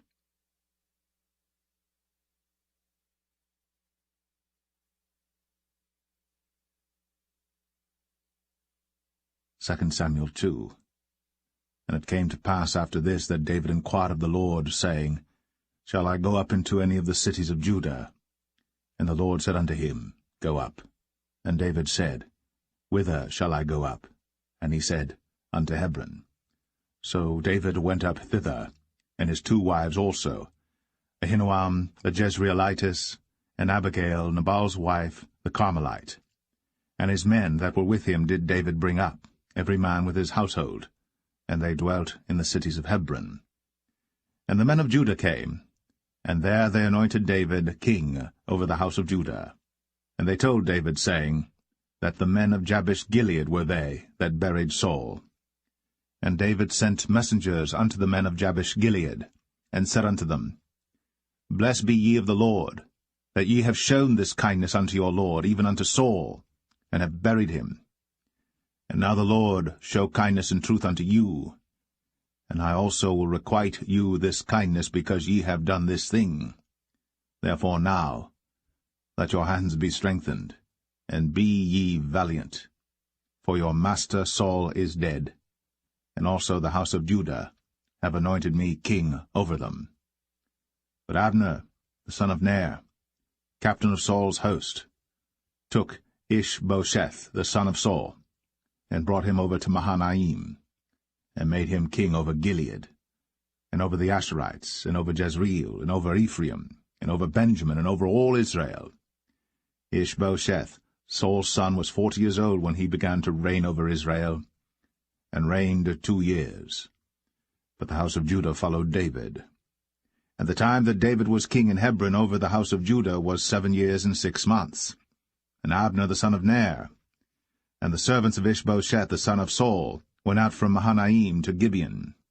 And Joab the son of Zeruiah, and the servants of David went out, and met together by the pool of Gibeon. And they sat down, the one on the one side of the pool, and the other on the other side of the pool.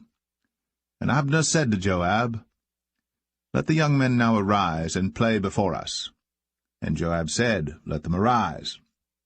Then there arose and went over by number 12 of Benjamin, which pertained to Ishbosheth the son of Saul, and 12 of the servants of David. And they caught every one his fellow by the head, and thrust his sword in his fellow's side, so they fell down together. Wherefore that place was called Helkath Hazurim, which is in Gibeon.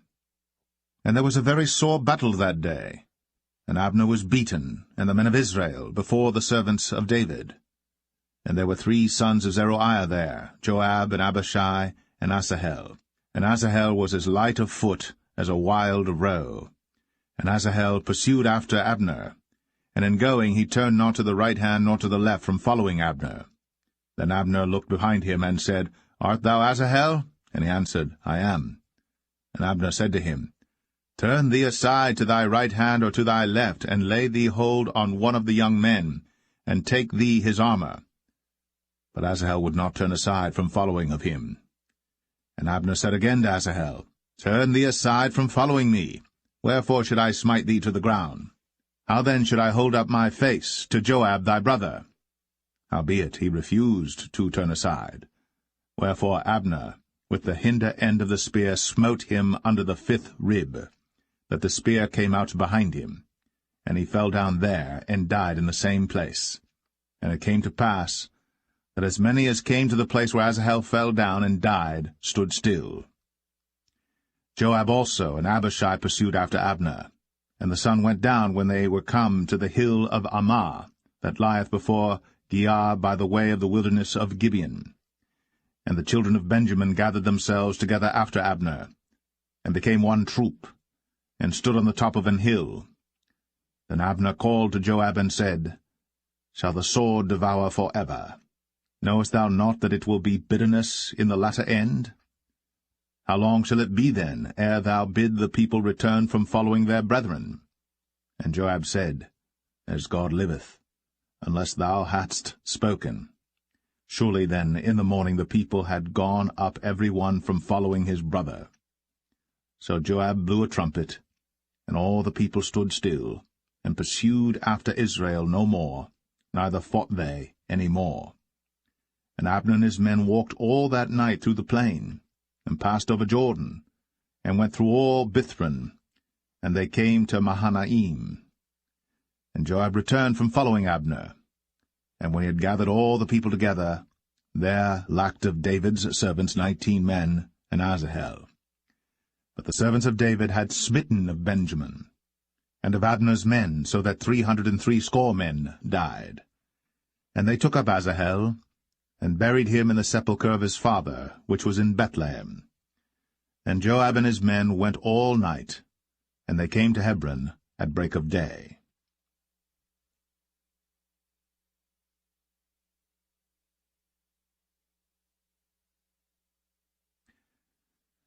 2 Samuel 3. Now there was long war between the house of Saul and the house of David. But David waxed stronger and stronger, and the house of Saul waxed weaker and weaker. And unto David were sons born in Hebron, and his firstborn was Amnon, of Ahinoam the Jezreelitess, and his second Chileab, of Abigail the wife of Nabal the Carmelite, and the third Absalom, the son of Maacah, the daughter of Talmai, king of Geshur, and the fourth Adonijah, the son of Haggith, and the fifth Shephatiah, the son of Abital, and the sixth Ithream, by Eglah, David's wife. These were born to David in Hebron. And it came to pass, while there was war between the house of Saul and the house of David, that Abner made himself strong for the house of Saul. And Saul had a concubine, whose name was Rizpah, the daughter of Ai. And Ishbosheth said to Abner, Wherefore hast thou gone in unto my father's concubine?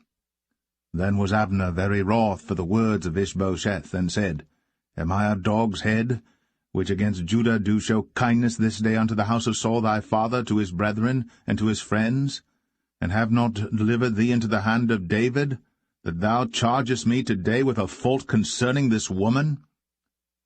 So do God to Abner, and more also, except as the Lord hath sworn to David, even so I do to him, to translate the kingdom from the house of Saul, and to set up the throne of David over Israel and over Judah, from Dan even to Beersheba.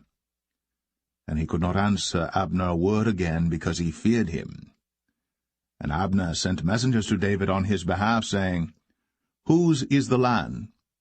Saying also, Make thy league with me, and behold, my hand shall be with thee, to bring about all Israel unto thee. And he said, Well, I will make a league with thee. But one thing I require of thee, that is, thou shalt not see my face, except thou first bring Michal, Saul's daughter, when thou comest to see my face. And David sent messengers to Ishbosheth, Saul's son, saying, Deliver me my wife Michal, which I espoused to me, for 100 foreskins of the Philistines. And Ishbosheth sent and took her from her husband, even from Phaltiel, the son of Laish. And her husband went with her, along weeping, behind her to Bahurim. Then said Abner unto him, Go, return. And he returned. And Abner had communication with the elders of Israel, saying, Ye sought for David in times past to be king over you. Now then do it. For the Lord hath spoken of David, saying, By the hand of my servant David I will save my people Israel out of the hand of the Philistines, and out of the hand of all their enemies. And Abner also spake in the ears of Benjamin. And Abner went also to speak in the ears of David in Hebron all that seemed good to Israel, and that seemed good to the whole house of Benjamin. So Abner came to David to Hebron, and 20 men with him. And David made Abner and the men that were with him a feast. And Abner said unto David, I will arise and go, and will gather all Israel unto my lord the king, that they may make a league with thee, and that thou mayest reign over all that thine heart desireth. And David sent Abner away, and he went in peace. And behold, the servants of David and Joab came from pursuing a troop, and brought in a great spoil with them. But Abner was not with David in Hebron, for he had sent him away, and he was gone in peace. When Joab and all the host that was with him were come, they told Joab, saying, Abner the son of Ner came to the king, and he hath sent him away, and he is gone in peace. Then Joab came to the king and said, What hast thou done? Behold, Abner came unto thee. Why is it that thou hast sent him away, and he is quite gone? Thou knowest Abner the son of Ner, that he came to deceive thee, and to know thy going out and thy coming in, and to know all that thou doest. And when Joab was come out from David, he sent messengers after Abner, which brought him again from the well of Sirah. But David knew it not. And when Abner was returned to Hebron, Joab took him aside in the gate to speak with him quietly, and smote him there, under the 5th rib, that he died, for the blood of Asahel his brother. And afterward, when David heard it, he said, I and my kingdom are guiltless before the Lord, for ever, from the blood of Abner the son of Ner. Let it rest on the head of Joab, and on all his father's house. And let there not fail from the house of Joab one that hath an issue, or that is a leper, or that leaneth on a staff, or that falleth on the sword, or that lacketh bread. So Joab and Abishai his brother slew Abner, because he had slain their brother Asahel at Gibeon in the battle. And David said to Joab and to all the people that were with him, Rend your clothes, and gird you with sackcloth, and mourn before Abner. And King David himself followed the bier. And they buried Abner in Hebron.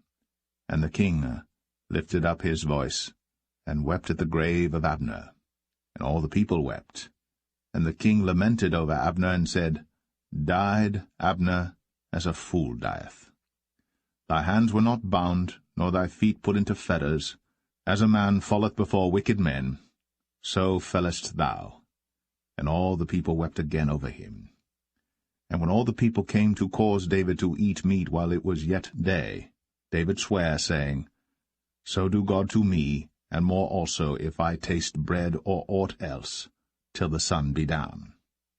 And all the people took notice of it, and it pleased them, as whatsoever the king did pleased all the people. For all the people and all Israel understood that day that it was not of the king to slay Abner the son of Ner. And the king said unto his servants, Know ye not that there is a prince and a great man fallen this day in Israel? And I am this day weak, though anointed king. And these men, the sons of Zeruiah, be too hard for me. The Lord shall reward the doer of evil according to his wickedness.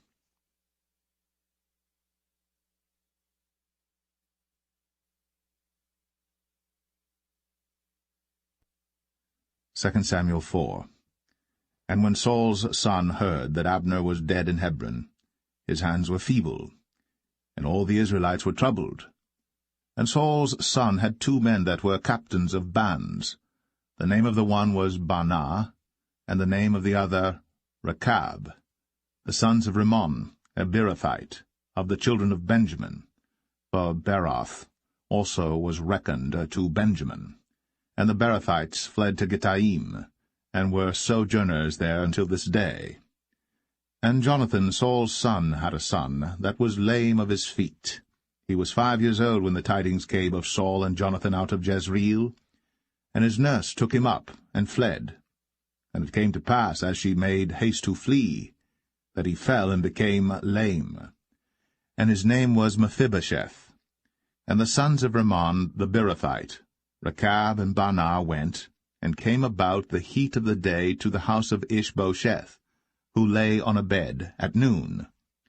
And they came thither into the midst of the house, as though they would have fetched wheat, and they smote him under the 5th rib, and Rechab and Baanah his brother escaped. For when they came into the house, he lay on his bed in his bedchamber, and they smote him, and slew him, and beheaded him, and took his head, and gat them away through the plain all night. And they brought the head of Ishbosheth unto David to Hebron, and said to the king, Behold, the head of Ishbosheth, the son of Saul, thine enemy, which sought thy life. And the Lord hath avenged my lord the king this day of Saul, and of his seed. And David answered Rechab and Baanah his brother, the sons of Rimmon the Beerothite, and said unto them, As the Lord liveth, who hath redeemed my soul out of all adversity? When one told me, saying, Behold, Saul is dead, thinking to have brought good tidings, I took hold of him, and slew him in Ziklag, who thought that I would have given him a reward for his tidings. How much more, when wicked men have slain a righteous person in his own house upon his bed? Shall I not therefore now require his blood of your hand, and take you away from the earth? And David commanded his young men, and they slew them, and cut off their hands and their feet, and hanged them up over the pool in Hebron. But they took the head of Ishbosheth, and buried it in the sepulchre of Abner in Hebron.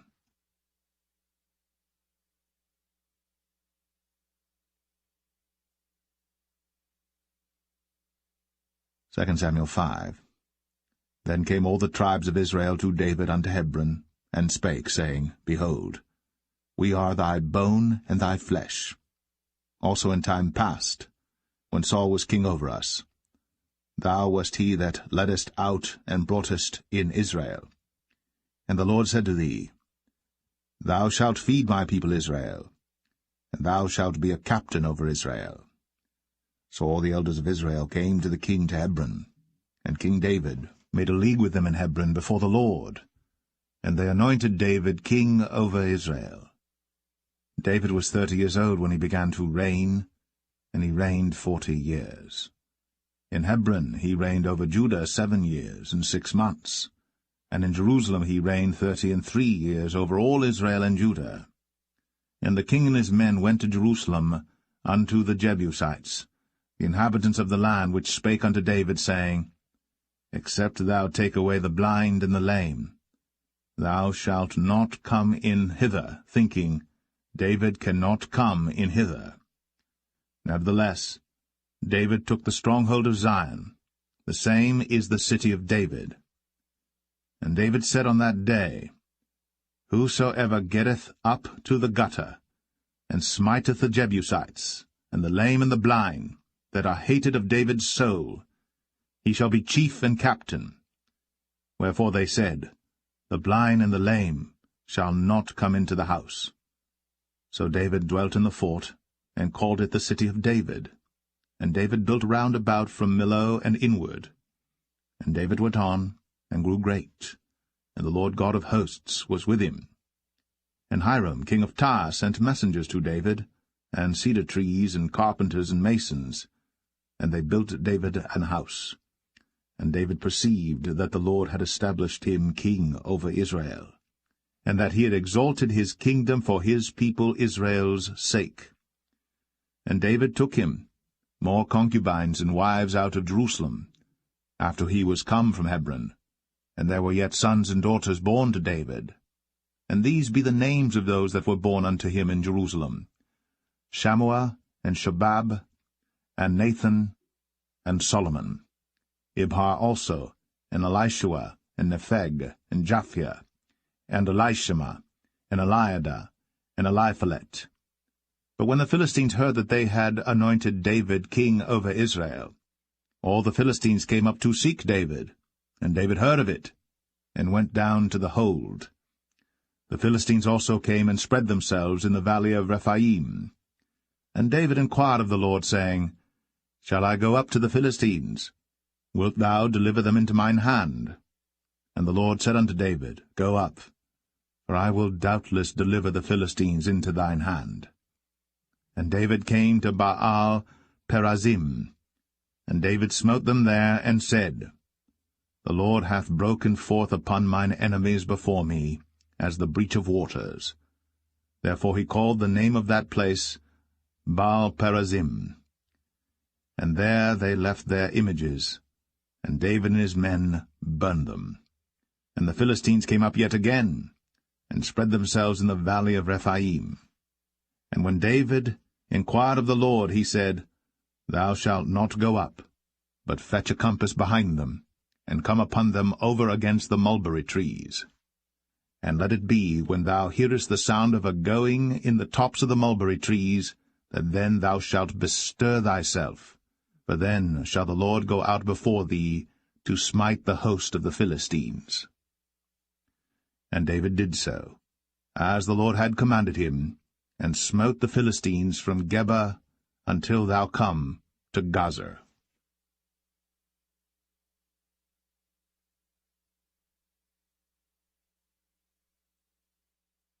2 Samuel 6. Again David gathered together all the chosen men of Israel, 30,000. And David arose and went with all the people that were with him from Baale of Judah, to bring up from thence the ark of God, whose name is called by the name of the Lord of hosts, that dwelleth between the cherubims. And they set the ark of God upon a new cart, and brought it out of the house of Abinadab that was in Gibeah. And Uzzah and Ahio, the sons of Abinadab, drave the new cart.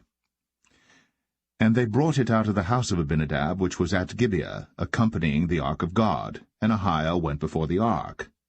And David and all the house of Israel played before the Lord in all manner of instruments made of fir wood, even on harps, and on psalteries, and on timbrels, and on cornets, and on cymbals. And when they came to Nachon's threshing floor, Uzzah put forth his hand to the ark of God, and took hold of it, for the oxen shook it. And the anger of the Lord was kindled against Uzzah, and God smote him there for his error. And there he died by the ark of God. And David was displeased, because the Lord had made a breach upon Uzzah. And he called the name of the place Perez Uzzah to this day. And David was afraid of the Lord that day, and said, How shall the ark of the Lord come to me? So David would not remove the ark of the Lord unto him into the city of David, but David carried it aside into the house of Obed-Edom the Gittite. And the ark of the Lord continued in the house of Obed-Edom the Gittite 3 months. And the Lord blessed Obed-Edom and all his household. And it was told King David, saying, The Lord hath blessed the house of Obed-Edom, and all that pertaineth unto him, because of the ark of God. So David went and brought up the ark of God from the house of Obed-Edom into the city of David with gladness. And it was so, that when they that bare the ark of the Lord had gone 6 paces, he sacrificed oxen and fatlings. And David danced before the Lord with all his might. And David was girded with a linen ephod. So David and all the house of Israel brought up the ark of the Lord with shouting, and with the sound of the trumpet. And as the ark of the Lord came into the city of David, Michal, Saul's daughter, looked through a window, and saw King David leaping and dancing before the Lord. And she despised him in her heart. And they brought in the ark of the Lord, and set it in his place in the midst of the tabernacle that David had pitched for it. And David offered burnt offerings and peace offerings before the Lord. And as soon as David had made an end of offering burnt offerings and peace offerings, he blessed the people in the name of the Lord of hosts. And he dealt among all the people, even among the whole multitude of Israel, as well to the women as men, to every one a cake of bread, and a good piece of flesh, and a flagon of wine. So all the people departed every one to his house. Then David returned to bless his household, and Michal the daughter of Saul came out to meet David, and said, How glorious was the king of Israel today, who uncovered himself today in the eyes of the handmaids of his servants, as one of the vain fellows shamelessly uncovereth himself. And David said unto Michal, It was before the Lord which chose me before thy father, and before all his house, to appoint me ruler over the people of the Lord, over Israel. Therefore will I play before the Lord. And I will yet be more vile than thus, and will be base in mine own sight. And of the maidservants which thou hast spoken of them shall I be had in honor. Therefore Michal, the daughter of Saul, had no child unto the day of her death.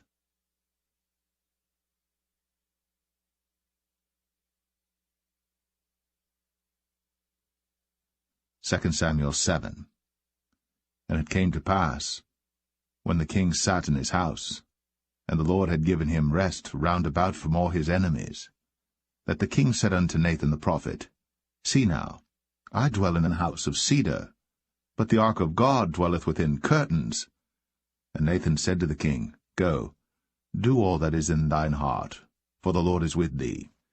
And it came to pass that night that the word of the Lord came unto Nathan, saying, Go and tell my servant David, Thus saith the Lord, Shalt thou build me an house for me to dwell in? Whereas I have not dwelt in any house since the time that I brought up the children of Israel out of Egypt, even to this day, but have walked in a tent and in a tabernacle. In all the places wherein I have walked with all the children of Israel spake I a word with any of the tribes of Israel, whom I commanded to feed my people Israel, saying, Why build ye not me an house of cedar? Now therefore, so shalt thou say unto my servant David, Thus saith the Lord of hosts, I took thee from the sheepcot, from following the sheep, to be ruler over my people, over Israel. And I was with thee whithersoever thou wentest, and have cut off all thine enemies out of thy sight, and have made thee a great name, like unto the name of the great men that are in the earth.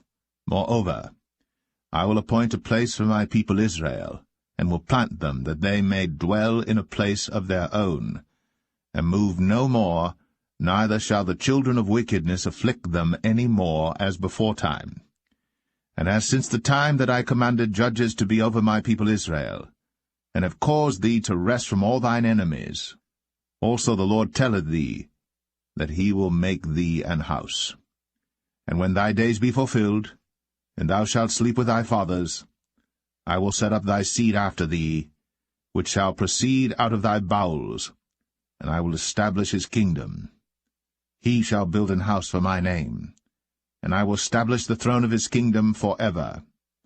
I will be his father, and he shall be my son. If he commit iniquity, I will chasten him with the rod of men, and with the stripes of the children of men. But my mercy shall not depart away from him, as I took it from Saul, whom I put away before thee. And thine house, and thy kingdom shall be established for ever before thee. Thy throne shall be established for ever. According to all these words, and according to all this vision, so did Nathan speak unto David.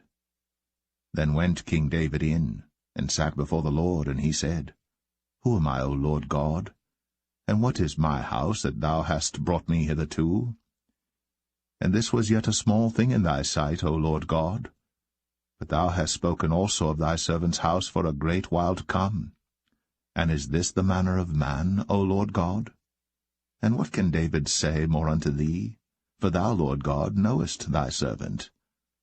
For thy word's sake, and according to thine own heart, hast thou done all these great things, to make thy servant know them. Wherefore thou art great, O Lord God. For there is none like thee, neither is there any God beside thee, according to all that we have heard with our ears.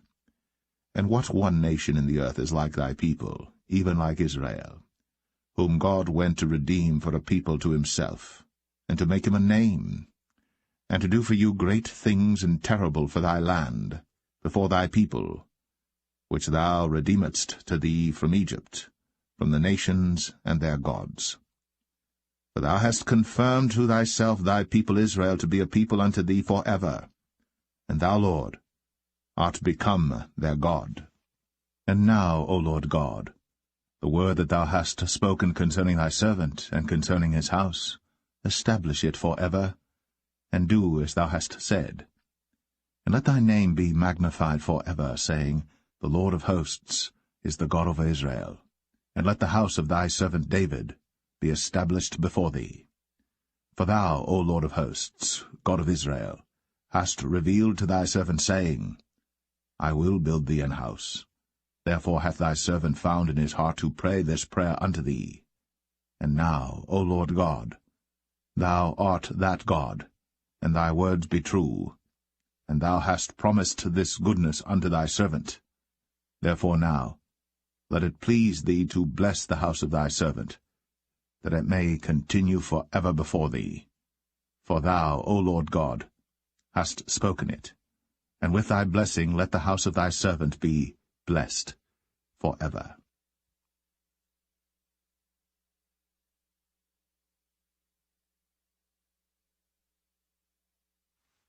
Second Samuel 8. And after this, it came to pass that David smote the Philistines, and subdued them. And David took Metheg Ammah out of the hand of the Philistines. And he smote Moab, and measured them with a line, casting them down to the ground. Even with 2 lines measured he, to put to death, and with 1 full line to keep alive. And so the Moabites became David's servants, and brought gifts. David smote also Hadadezer, the son of Rehob, king of Zobah, as he went to recover his border at the river Euphrates.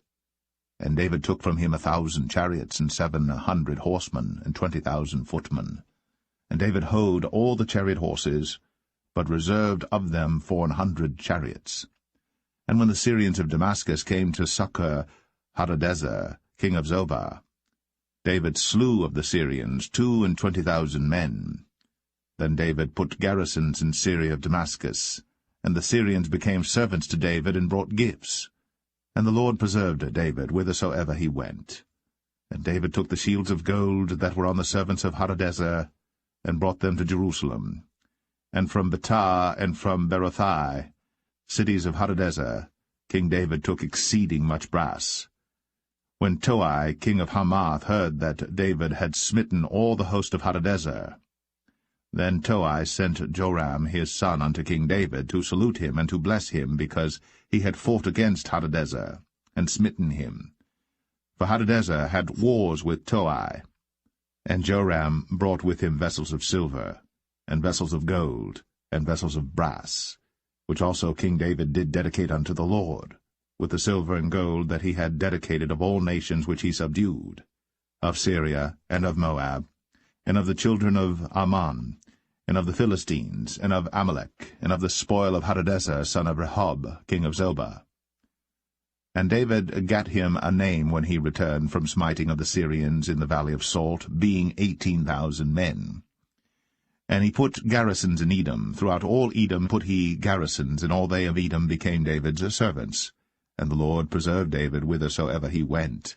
And David reigned over all Israel. And David executed judgment and justice unto all his people. And Joab the son of Zeruiah was over the host, and Jehoshaphat the son of Ahilud was recorder, and Zadok the son of Ahitub, and Ahimelech the son of Abiathar were the priests, and Seraiah was the scribe, and Benaniah the son of Jehoiada was over both the Cherethites and the Pelethites, and David's sons were chief rulers.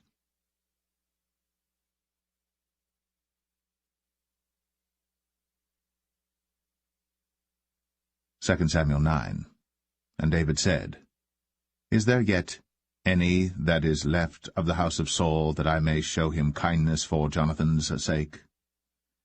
And there was of the house of Saul a servant whose name was Ziba. And when they had called him unto David, the king said unto him, Art thou Ziba? And he said, Thy servant is he. And the king said, Is there not yet any of the house of Saul, that I may show the kindness of God unto him? And Ziba said unto the king, Jonathan hath yet a son which is lame on his feet. And the king said unto him, Where is he?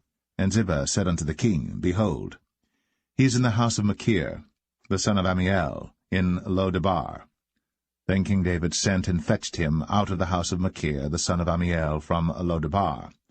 Now when Mephibosheth, the son of Jonathan, the son of Saul, was come unto David, he fell on his face, and did reverence. And David said, Mephibosheth. And he answered, Behold, thy servant. And David said unto him, Fear not, for I will surely show thee kindness for Jonathan thy father's sake, and will restore thee all the land of Saul thy father, and thou shalt eat bread at my table continually. And he bowed himself, and said, What is thy servant, that thou shouldst look upon such a dead dog as I am? Then the king called to Ziba, Saul's servant, and said unto him, I have given unto thy master's son all that pertained to Saul, and to all his house.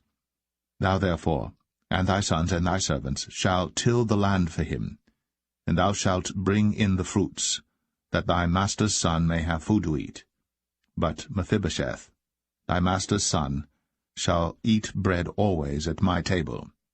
Now Ziba had 15 sons and 20 servants. Then said Ziba unto the king, According to all that my lord the king hath commanded his servant, so shall thy servant do. As for Mephibosheth, said the king, he shall eat at my table as one of the king's sons. And Mephibosheth had a young son whose name was Micah.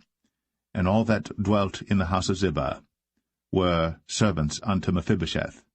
So Mephibosheth dwelt in Jerusalem, for he did eat continually at the king's table, and was lame on both his feet.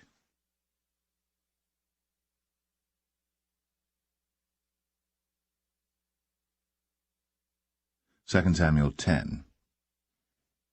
And it came to pass after this, that the king of the children of Ammon died, and Hanan his son reigned in his stead. Then said David, I will show kindness unto Hanan the son of Nahash, as his father showed kindness unto me. And David sent to comfort him by the hand of his servants for his father. And David's servants came into the land of the children of Ammon. And the princes of the children of Ammon said unto Hanan their lord, Thinkest thou that David doth honour thy father, that he hath sent comforters unto thee? Hath not David rather sent his servants unto thee to search the city, and to spy it out, and to overthrow it? Wherefore Hanan took David's servants, and shaved off the one half of their beards, and cut off their garments in the middle, even to their buttocks, and sent them away. When they told it unto David, he sent to meet them, because the men were greatly ashamed. And the king said, Tarry at Jericho until your beards be grown, and then return. And when the children of Ammon saw that they stank before David, the children of Ammon sent and hired the Syrians of Beth-rehob, and the Syrians of Zobah, 20,000 footmen, and of King Maacah 1,000 men, and of Ishtab 12,000 men. And when David heard of it, he sent Joab and all the host of the mighty men. And the children of Ammon came out and put the battle in array at the entering in of the gate. And the Syrians of Zobah, and of Rehob, and Ishtab, and Maacah were by themselves in the field. When Joab saw that the front of the battle was against him before and behind, he chose of all the choice men of Israel, and put them in array against the Syrians. And the rest of the people he delivered into the hand of Abishai his brother, that he might put them in array against the children of Ammon. And he said, If the Syrians be too strong for me, then thou shalt help me. But if the children of Ammon be too strong for thee, then I will come and help thee. Be of good courage. Let us play the men for our people, and for the cities of our God. And the Lord do that which seemeth him good. And Joab drew nigh, and the people that were with him, unto the battle against the Syrians. And they fled before him. And when the children of Ammon saw that the Syrians were fled, then fled they also before Abishai, and entered into the city. So Joab returned from the children of Ammon, and came to Jerusalem. And when the Syrians saw that they were smitten before Israel, they gathered themselves together. And Hadarezer sent, and brought out the Syrians that were beyond the river, and they came to Helam. And Shobach, the captain of the host of Hadarezer, went before them. And when it was told David, he gathered all Israel together, and passed over Jordan, and came to Helam. And the Syrians set themselves in array against David, and fought with him. And the Syrians fled before Israel. And David slew the men of 700 chariots of the Syrians, and 40,000 horsemen, and smote Shobach, the captain of their host, who died there. And when all the kings that were servants to Hadarezer saw that they were smitten before Israel, they made peace with Israel, and served them. So the Syrians feared to help the children of Ammon any more.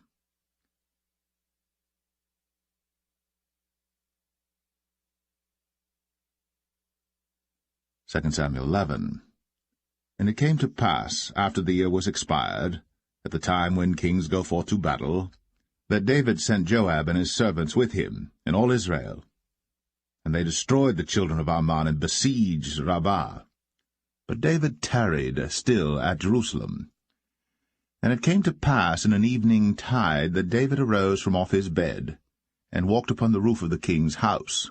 And from the roof he saw a woman washing herself, and the woman was very beautiful to look upon. And David sent and inquired after the woman. And one said, Is not this Bathsheba, the daughter of Eliam, the wife of Uriah the Hittite? And David sent messengers, and took her. And she came in unto him, and he lay with her. For she was purified from her uncleanness, and she returned unto her house. And the woman conceived, and sent and told David, and said, I am with child. And David sent to Joab, saying, Send me Uriah the Hittite. And Joab sent Uriah to David.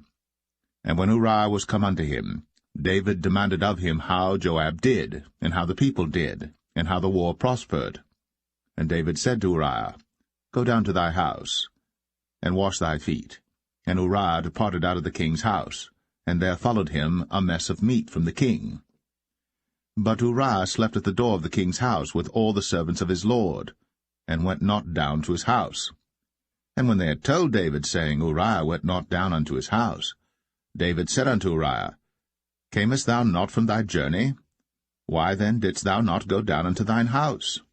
And Uriah said unto David, The ark and Israel and Judah abide in tents, and my lord Joab and the servants of my lord are encamped in the open fields. Shall I then go into mine house to eat and to drink and to lie with my wife? As thou livest, and as thy soul liveth, I will not do this thing. And David said to Uriah, Tarry here today also, and tomorrow I will let thee depart. So Uriah abode in Jerusalem that day and the morrow. And when David had called him, he did eat and drink before him, and he made him drunk. And at even he went out to lie on his bed with the servants of his lord, but went not down to his house. And it came to pass in the morning that David wrote a letter to Joab, and sent it by the hand of Uriah. And he wrote in the letter, saying, Set ye Uriah in the forefront of the hottest battle, and retire ye from him, that he may be smitten and die. And it came to pass, when Joab observed the city, that he assigned Uriah unto a place where he knew that valiant men were. And the men of the city went out, and fought with Joab. And there fell some of the people of the servants of David.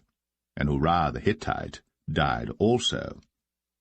Then Joab sent and told David all the things concerning the war, and charged the messenger, saying, When thou hast made an end of telling the matters of the war unto the king, and if so be that the king's wrath arise, and he say unto thee, Wherefore approached ye so nigh unto the city when ye did fight?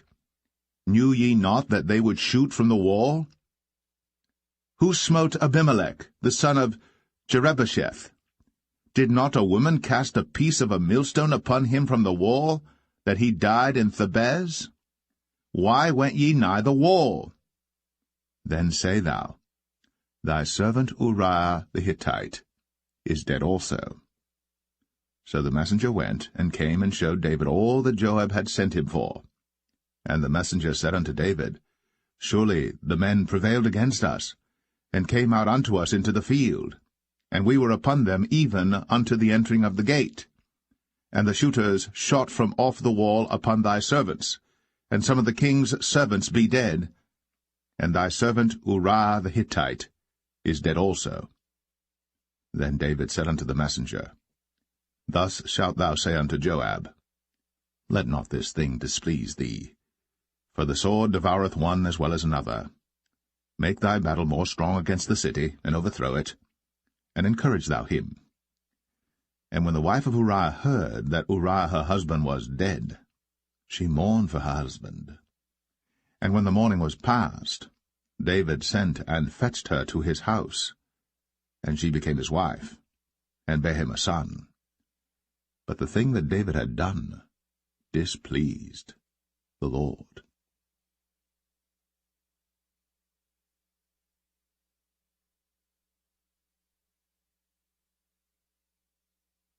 2 Samuel 12. And the Lord sent Nathan unto David. And he came unto him, and said unto him, There were 2 men in one city, the one rich and the other poor. The rich man had exceeding many flocks and herds, but the poor man had nothing save one little ewe lamb, which he had bought and nourished up. And it grew up together with him, and with his children. It did eat of his own meat, and drank of his own cup, and lay in his bosom, and was unto him as a daughter. And there came a traveller unto the rich man, and he spared to take of his own flock and of his own herd to dress for the wayfaring man that was come unto him, but took the poor man's lamb, and dressed it for the man that was come to him. And David's anger was greatly kindled against the man, and he said to Nathan, As the Lord liveth, the man that hath done this thing shall surely die, and he shall restore the lamb 4-fold, because he did this thing, and because he had no pity. And Nathan said to David, Thou art the man. Thus saith the Lord God of Israel, I anointed thee king over Israel, and I delivered thee out of the hand of Saul. And I gave thee thy master's house, and thy master's wives into thy bosom, and gave thee the house of Israel and of Judah. And if that had been too little, I would moreover have given unto thee such and such things. Wherefore hast thou despised the commandment of the Lord to do evil in his sight? Thou hast killed Uriah the Hittite with the sword, and hast taken his wife to be thy wife, and hast slain him with the sword of the children of Ammon. Now, therefore, the sword shall never depart from thine house, because thou hast despised me, and hast taken the wife of Uriah the Hittite to be thy wife. Thus saith the Lord, Behold, I will raise up evil against thee out of thine own house, and I will take thy wives before thine eyes, and give them unto thy neighbor, and he shall lie with thy wives in the sight of this sun. For thou didst it secretly, but I will do this thing before all Israel, and before the sun. And David said unto Nathan, I have sinned against the Lord. And Nathan said unto David, The Lord also hath put away thy sin. Thou shalt not die. Howbeit, because by this deed thou hast given great occasion to the enemies of the Lord to blaspheme, the child also that is born unto thee shall surely die. And Nathan departed unto his house. And the Lord struck the child that Uriah's wife bare unto David, and it was very sick. David therefore besought God for the child. And David fasted, and went in, and lay all night upon the earth. And the elders of his house arose, and went to him, to raise him up from the earth. But he would not, neither did he eat bread with them. And it came to pass on the 7th day that the child died. And the servants of David feared to tell him that the child was dead, for they said, Behold, while the child was yet alive, we spake unto him, and he would not hearken unto our voice. How will he then vex himself, if we tell him that the child is dead? But when David saw that his servants whispered, David perceived that the child was dead.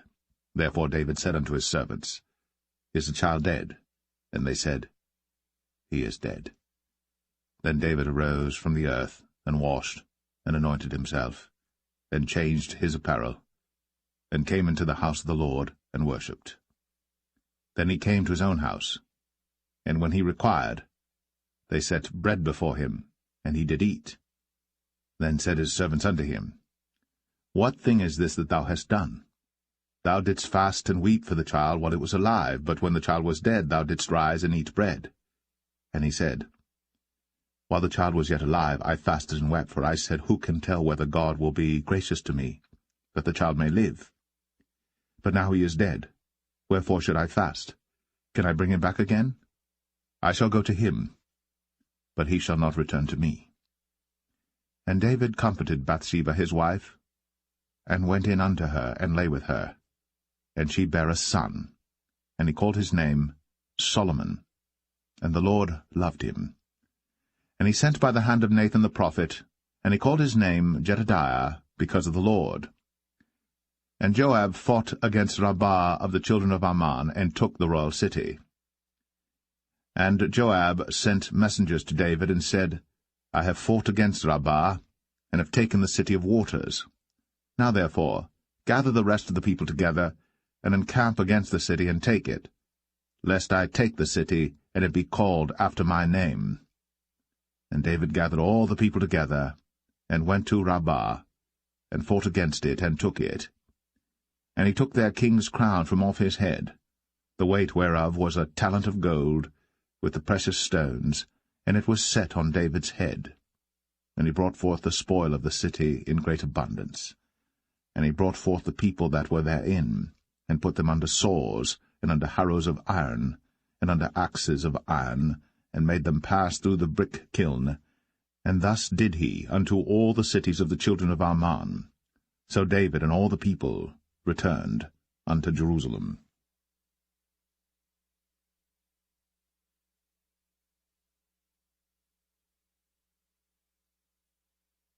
2 Samuel 13. And it came to pass after this, that Absalom the son of David had a fair sister whose name was Tamar, and Amnon the son of David loved her. And Amnon was so vexed that he felt sick for his sister Tamar, for she was a virgin, and Amnon thought it hard for him to do anything to her. But Amnon had a friend whose name was Jonadab, the son of Shimea, David's brother. And Jonadab was a very subtle man. And he said unto him, Why art thou, being the king's son, lean from day to day? Wilt thou not tell me? And Amnon said unto him, I love Tamar, my brother Absalom's sister. And Jonadab said unto him, Lay thee down on thy bed, and make thyself sick. And when thy father cometh to see thee, say unto him, I pray thee, let my sister Tamar come and give me meat, and dress the meat in my sight, that I may see it, and eat it at her hand. So Amnon lay down, and made himself sick.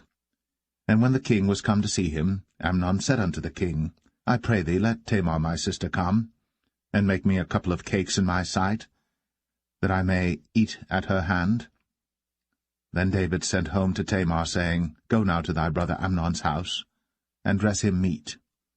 So Tamar went to her brother Amnon's house, and he was laid down. And she took flour, and kneaded it, and made cakes in his sight, and did bake the cakes. And she took a pan, and poured them out before him. But he refused to eat. And Amnon said, Have out all men from me. And they went out every man from him. And Amnon said unto Tamar, Bring the meat into the chamber, that I may eat of thine hand. And Tamar took the cakes which she had made, and brought them into the chamber to Amnon her brother. And when she had brought them unto him to eat, he took hold of her, and said unto her, Come, lie with me, my sister. And she answered him, Nay, my brother, do not force me. For no such thing ought to be done in Israel. Do not thou this folly. And I, whither shall I cause my shame to go? And as for thee, thou shalt be as one of the fools in Israel. Now therefore I pray thee, speak unto the king, for he will not withhold me from thee. Howbeit, he would not hearken unto her voice, but being stronger than she, forced her, and lay with her. Then Amnon hated her exceedingly, so that the hatred wherewith he hated her was greater than the love wherewith he had loved her. And Amnon said unto her, Arise, be gone. And she said unto him, There is no cause. This evil in sending me away is greater than the other that thou didst unto me. But he would not hearken unto her. Then he called his servant that ministered unto him, and said, Put now this woman out from me, and bolt the door after her. And she had a garment of divers colours upon her, for with such robes were the king's daughters that were virgins apparelled. Then his servant brought her out, and bolted the door after her. And Tamar put ashes on her head, and rent her garment of divers colours that was on her, and laid her hand on her head, and went on crying. And Absalom, her brother, said unto her, Hath Amnon thy brother been with thee? But hold now thy peace, my sister. He is thy brother. Regard not this thing. So Tamar remained desolate in her brother Absalom's house. But when King David heard of all these things, he was very wroth. And Absalom spake unto his brother Amnon, neither good nor bad, for Absalom hated Amnon, because he had forced his sister Tamar. And it came to pass after 2 full years, that Absalom had sheep-shearers in Baal-Hazor, which is beside Ephraim. And Absalom invited all the king's sons. And Absalom came to the king and said, Behold now, thy servant hath sheep-shearers. Let the king, I beseech thee, and his servants go with thy servant. And the king said to Absalom, Nay, my son, let us not all now go, lest we be chargeable unto thee. And he pressed him, howbeit he would not go, but blessed him. Then said Absalom, If not, I pray thee, let my brother Amnon go with us. And the king said unto him, Why should he go with thee? But Absalom pressed him that he let Amnon and all the king's sons go with him. Now Absalom had commanded his servant, saying, Mark ye now, when Amnon's heart is merry with wine, and when I say unto you, Smite Amnon, then kill him. Fear not. Have not I commanded you? Be courageous, and be valiant. and the servants of Absalom did unto Amnon, as Absalom had commanded. Then all the king's sons arose, and every man gat him up upon his mule, and fled. And it came to pass, while they were in the way, that tidings came to David, saying, Absalom hath slain all the king's sons, and there is not one of them left. Then the king arose, and tare his garments, and lay on the earth, and all his servants stood by with their clothes rent. And Jonadab, the son of Shemaiah, David's brother, answered and said, Let not my lord suppose that they have slain all the young men, the king's sons, for Amnon only is dead. For by the appointment of Absalom this hath been determined from the day that he forced his sister Tamar. Now therefore, let not my lord the king take the thing to his heart, to think that all the king's sons are dead, for Amnon only is dead. But Absalom fled. And the young man that kept the watch lifted up his eyes, and looked, and behold, there came much people by the way of the hillside behind him. And Jonadab said unto the king, Behold, the king's sons come, as thy servant said, so it is. And it came to pass, as soon as he had made an end of speaking, that, behold, the king's sons came, and lifted up their voice, and wept. And the king also and all his servants wept very sore. But Absalom fled and went to Talmai, the son of Ammihud, king of Geshur. And David mourned for his son every day. So Absalom fled, and went to Geshur, and was there 3 years. And the soul of King David longed to go forth unto Absalom, for he was comforted concerning Amnon, seeing he was dead.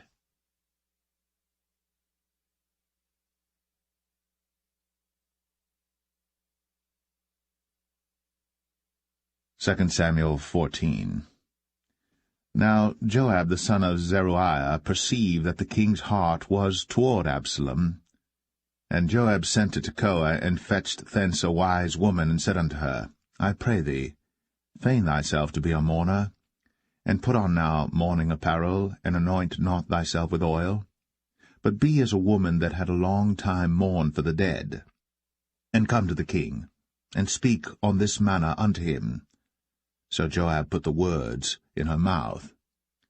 And when the woman of Tekoa spake to the king, she fell on her face to the ground, and did obeisance, and said, Help, O king. And the king said unto her, What aileth thee? And she answered, I am indeed a widow woman, and mine husband is dead. And thy handmaid had 2 sons, and they 2 strove together in the field, and there was none to part them. But the one smote the other, and slew him. And behold, the whole family is risen against thine handmaid. And they said, Deliver him that smote his brother, that we may kill him for the life of his brother whom he slew. And we will destroy the heir also. And so they shall quench my coal which is left, and shall not leave to my husband neither name nor remainder upon the earth. And the king said unto the woman, Go to thine house, and I will give charge concerning thee. And the woman of Tekoa said unto the king, My lord, O king, the iniquity be on me, and on my father's house, and the king and his throne be guiltless. And the king said, Whosoever saith aught unto thee, bring him to me, and he shall not touch thee any more. Then said she, I pray thee, let the king remember the Lord thy God, that thou wouldst not suffer the revengers of blood to destroy any more, lest they destroy my son. And he said, As the Lord liveth, there shall not one hair of thy son fall to the earth. Then the woman said, Let thine handmaid, I pray thee, speak one word unto my lord the king. And he said, Say on. And the woman said, Wherefore then hast thou thought such a thing against the people of God? For the king doth speak this thing as one which is faulty, in that the king doth not fetch home again his banished. For we must needs die, and are as water spilt on the ground, which cannot be gathered up again. Neither doth God respect any person, yet doth he devise means that his banished be not expelled from him. Now therefore that I am come to speak of this thing unto my lord the king, it is because the people have made me afraid. And thy handmaid said, I will now speak unto the king. It may be that the king will perform the request of his handmaid. For the king will hear to deliver his handmaid out of the hand of the man that would destroy me and my son together out of the inheritance of God. Then thine handmaid said, The word of my lord the king shall now be comfortable. For as an angel of God, so is my lord the king to discern good and bad. Therefore the Lord thy God will be with thee. Then the king answered and said unto the woman, Hide not from me, I pray thee, the thing that I shall ask thee. And the woman said, Let my lord the king now speak. And the king said, Is not the hand of Joab with thee in all this? And the woman answered and said, As thy soul liveth, my lord the king, none can turn to the right hand or to the left from aught that my lord the king hath spoken. For thy servant Joab, he bade me, and he put all these words in the mouth of thine handmaid. To fetch about this form of speech hath thy servant Joab done this thing. And my lord is wise, according to the wisdom of an angel of God, to know all things that are in the earth. And the king said unto Joab, Behold now, I have done this thing. Go therefore, bring the young man Absalom again. And Joab fell to the ground on his face, and bowed himself, and thanked the king. And Joab said, Today thy servant knoweth that I have found grace in thy sight, my lord, O king, in that the king hath fulfilled the request of his servant. So Joab arose and went to Geshur, and brought Absalom to Jerusalem. And the king said, Let him turn to his own house, and let him not see my face. So Absalom returned to his own house, and saw not the king's face. But in all Israel there was none to be so much praised as Absalom for his beauty. From the sole of his foot even to the crown of his head, there was no blemish in him. And when he polled his head, for it was at every year's end that he polled it, because the hair was heavy on him, therefore he polled it, he weighed the hair of his head at 200 shekels after the king's weight. And unto Absalom there were born 3 sons, and 1 daughter, whose name was Tamar. She was a woman of a fair countenance.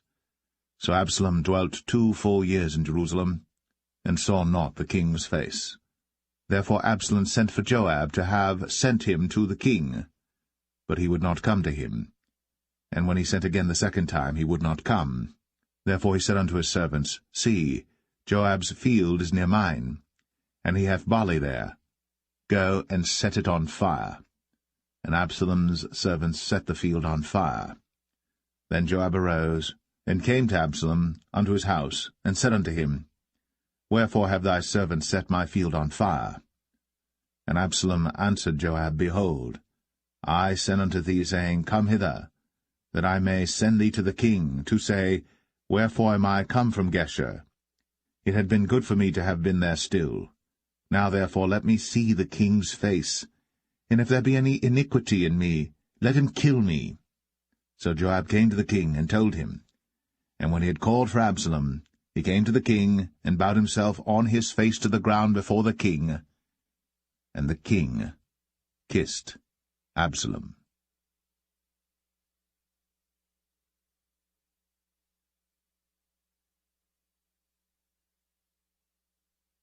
2 Samuel 15.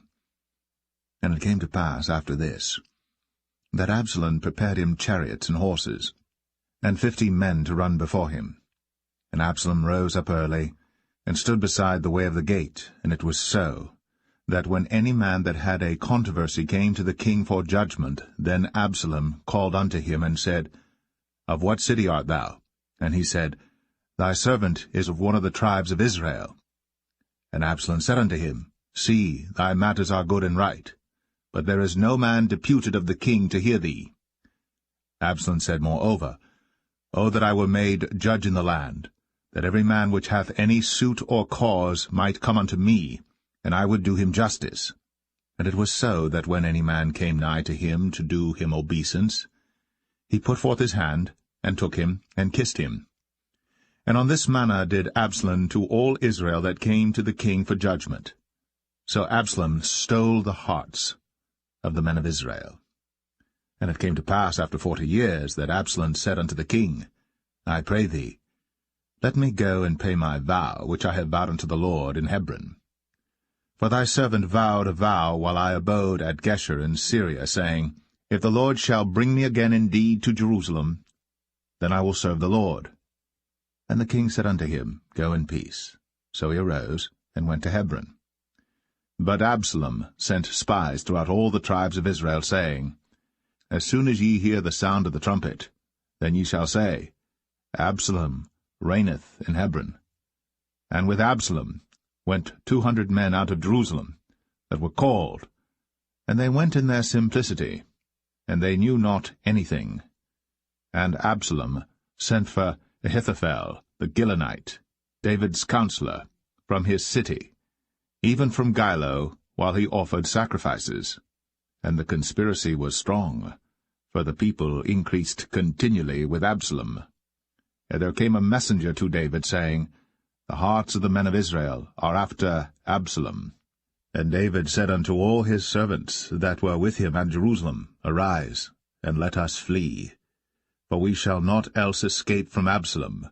Make speed to depart, lest he overtake us suddenly, and bring evil upon us, and smite the city with the edge of the sword. And the king's servant said unto the king, Behold, thy servants are ready to do whatsoever my lord the king shall appoint. And the king went forth, and all his household after him. And the king left 10 women which were concubines to keep the house. And the king went forth, and all the people after him, and tarried in a place that was far off. And all his servants passed on beside him, and all the Cherethites, and all the Pelethites, and all the Gittites, 600 men which came after him from Gath, passed on before the king. Then said the king to Ittai the Gittite, Wherefore goest thou also with us? Return to thy place, and abide with the king, for thou art a stranger, and also an exile. Whereas thou camest but yesterday, should I this day make thee go up and down with us? Seeing I go whither I may, return thou, and take back thy brethren. Mercy and truth be with thee. And Ittai answered the king, and said, As the Lord liveth, and as my lord the king liveth, surely in what place my lord the king shall be, whether in death or life, even there also will thy servant be. And David said to Ittai, Go and pass over. And Ittai the Gittite passed over, and all his men, and all the little ones that were with him. And all the country wept with a loud voice. And all the people passed over. The king also himself passed over the brook Kidron. And all the people passed over toward the way of the wilderness. And lo, Zadok also, and all the Levites were with him, bearing the ark of the covenant of God. And they set down the ark of God, and Abiathar went up, until all the people had done passing out of the city. And the king said unto Zadok, Carry back the ark of God into the city. If I shall find favor in the eyes of the Lord, he will bring me again, and show me both it and his habitation. But if he thus say, I have no delight in thee, behold, here am I. Let him do to me as seemeth good unto him. The king said also unto Zadok the priest, Art not thou a seer? Return into the city in peace, and your 2 sons with you, Ahimaaz thy son, and Jonathan the son of Abiathar. See, I will tarry in the plain of the wilderness, until there come word from you to certify me. Zadok therefore and Abiathar carried the ark of God again to Jerusalem, and they tarried there. And David went up by the ascent of Mount Olivet, and wept as he went up, and had his head covered, and he went barefoot, and all the people that was with him covered every man his head, and they went up, weeping as they went up. And one told David, saying, Ahithophel is among the conspirators with Absalom. And David said, O Lord, I pray thee, turn the counsel of Ahithophel into foolishness. And it came to pass that when David was come to the top of the mount, where he worshipped God, behold, Hushai the Archite came to meet him with his coat rent, and earth upon his head. Unto whom David said, If thou passest on with me, then thou shalt be a burden unto me. But if thou return to the city, and say unto Absalom, I will be thy servant, O king, as I have been thy father's servant hitherto, so will I now also be thy servant. Then mayest thou for me defeat the counsel of Ahithophel. And hast thou not there with thee Zadok and Abiathar the priests? Therefore it shall be that what thing soever thou shalt hear out of the king's house, thou shalt tell it to Zadok and Abiathar the priests. Behold, they have there with them their 2 sons, Ahimaaz Zadok's son, and Jonathan Abiathar's son. And by them ye shall send unto me everything that ye can hear. So Hushai, David's friend, came into the city, and Absalom came into Jerusalem.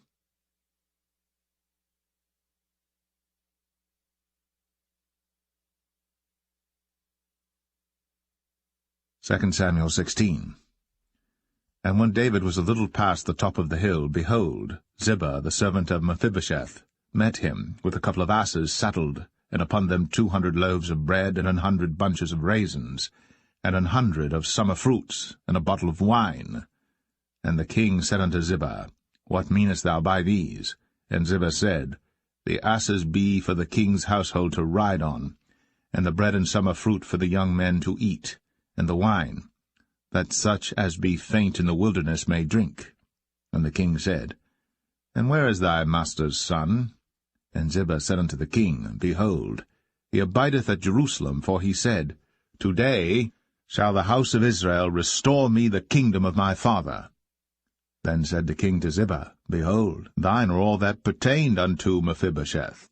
And Ziba said, I humbly beseech thee that I may find grace in thy sight, my lord, O king. And when King David came to Bahurim, behold, thence came out a man of the family of the house of Saul, whose name was Shimei, the son of Gera. He came forth, and cursed still as he came. And he cast stones at David, and at all the servants of King David. And all the people and all the mighty men were on his right hand and on his left. And thus said Shimei, when he cursed, Come out, thou bloody man, and thou man of Belial. The Lord hath returned upon thee all the blood of the house of Saul, in whose stead thou hast reigned. And the Lord hath delivered the kingdom into the hand of Absalom thy son, and behold, thou art taken in thy mischief, because thou art a bloody man. Then said Abishai the son of Zeruiah unto the king, Why should this dead dog curse my lord the king? Let me go over, I pray thee, and take off his head. And the king said, What have I to do with you, ye sons of Zeruiah? So let him curse, because the Lord hath said unto him, Curse David. Who shall then say, Wherefore hast thou done so? And David said to Abishai and to all his servants, Behold, my son, which came forth of my bowels, seeketh my life. How much more now may this Benjamite do it? Let him alone, and let him curse, for the Lord hath bidden him. It may be that the Lord will look on mine affliction, and that the Lord will requite me good for his cursing this day. And as David and his men went by the way, Shimei went along on the hill's side over against him, and cursed as he went, and threw stones at him, and cast dust. And the king and all the people that were with him came weary, and refreshed themselves there. And Absalom and all the people, the men of Israel, came to Jerusalem, and Ahithophel with him. And it came to pass, when Hushai the Archite, David's friend, was come unto Absalom, that Hushai said unto Absalom, God save the king, God save the king. And Absalom said to Hushai, Is this thy kindness to thy friend? Why wentest thou not with thy friend? And Hushai said unto Absalom, Nay, but whom the Lord and this people, and all the men of Israel choose, his will I be, and with him will I abide. And again, whom should I serve? Should I not serve in the presence of his son? As I have served in thy father's presence, so will I be in thy presence. Then said Absalom to Ahithophel, Give counsel among you what we shall do. And Ahithophel said unto Absalom, Go in unto thy father's concubines, which he hath left to keep the house. And all Israel shall hear that thou art abhorred of thy father. Then shall the hands of all that are with thee be strong. So they spread Absalom a tent upon the top of the house. And Absalom went in unto his father's concubines in the sight of all Israel. And the counsel of Ahithophel, which he counselled in those days, was as if a man had inquired at the oracle of God. So was all the counsel of Ahithophel, both with David and with Absalom.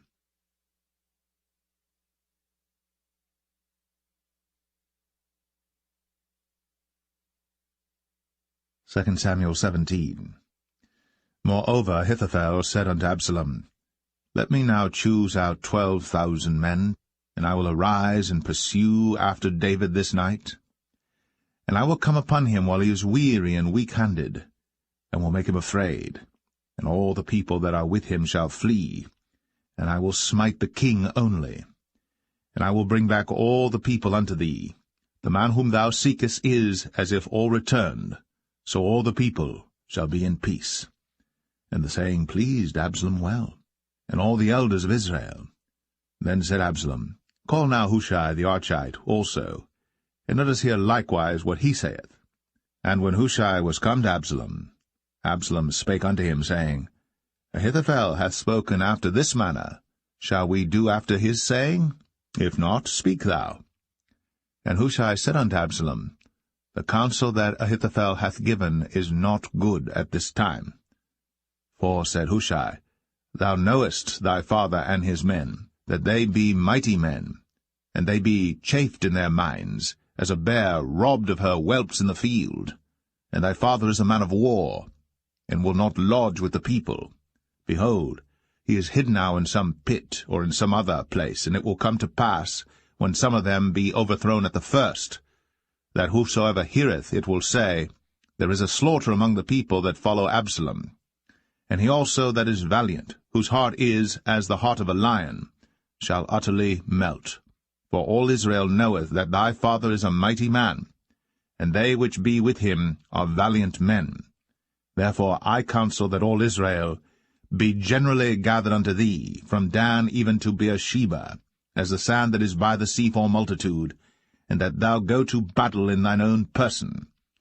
So shall we come upon him in some place where he shall be found, and we will light upon him as the dew falleth on the ground, and of him, and of all the men that are with him, there shall not be left so much as one. Moreover, if he be gotten into a city, then shall all Israel bring ropes to that city, and we will draw it into the river, until there be not one small stone found there. And Absalom and all the men of Israel said, The counsel of Hushai the Archite is better than the counsel of Ahithophel. For the Lord had appointed to defeat the good counsel of Ahithophel, to the intent that the Lord might bring evil upon Absalom. Then said Hushai unto Zadok, and to Abiathar the priests, Thus and thus did Ahithophel counsel Absalom and the elders of Israel, and thus have I counselled. Now therefore send quickly, and tell David, saying, Lodge not this night in the plains of the wilderness, but speedily pass over, lest the king be swallowed up, and all the people that are with him. Now Jonathan and Ahimaaz stayed by En-Rogel, for they might not be seen to come into the city. And a wench went and told them, and they went and told King David. Nevertheless a lad saw them and told Absalom. But they went both of them away quickly, and came to a man's house in Bahurim, which had a well in his court, whither they went down. And the woman took and spread a covering over the well's mouth, and spread ground corn thereon, and the thing was not known. And when Absalom's servants came to the woman to the house, they said, Where is Ahimaaz and Jonathan? And the woman said unto them, They be gone over the brook of water. And when they had sought and could not find them, they returned to Jerusalem. And it came to pass, after they were departed, that they came up out of the well, and went and told to King David, and said unto David, Arise, and pass quickly over the water, for thus hath Ahithophel counselled against you. Then David arose, and all the people that were with him, and they passed over Jordan. By the morning light there lacked not one of them that was not gone over Jordan. And when Ahithophel saw that his counsel was not followed, he saddled his ass, and arose, and gat him home to his house, to his city, and put his household in order. and hanged himself, and died, and was buried in the sepulchre of his father. Then David came to Mahanaim, and Absalom passed over Jordan, he and all the men of Israel with him. And Absalom made Amasa captain of the hosts instead of Joab, which Amasa was a man's son, whose name was Ithra, an Israelite, that went in to Abigail, the daughter of Nahash, sister to Zeruiah, Joab's mother. So Israel and Absalom pitched in the land of Gilead. And it came to pass, when David was come to Mahanaim, that Shobai the son of Nahash of Rabbah, of the children of Ammon, and Machir the son of Amiel of Lo-debar, and Barzillai the Gileadite of Rogelim, brought beds and basins and earthen vessels, and wheat and barley and flour, and parched corn and beans and lentils and parched pulse, and honey and butter and sheep and cheese of kine for David and for the people that were with him to eat. For they said, The people is hungry and weary and thirsty in the wilderness.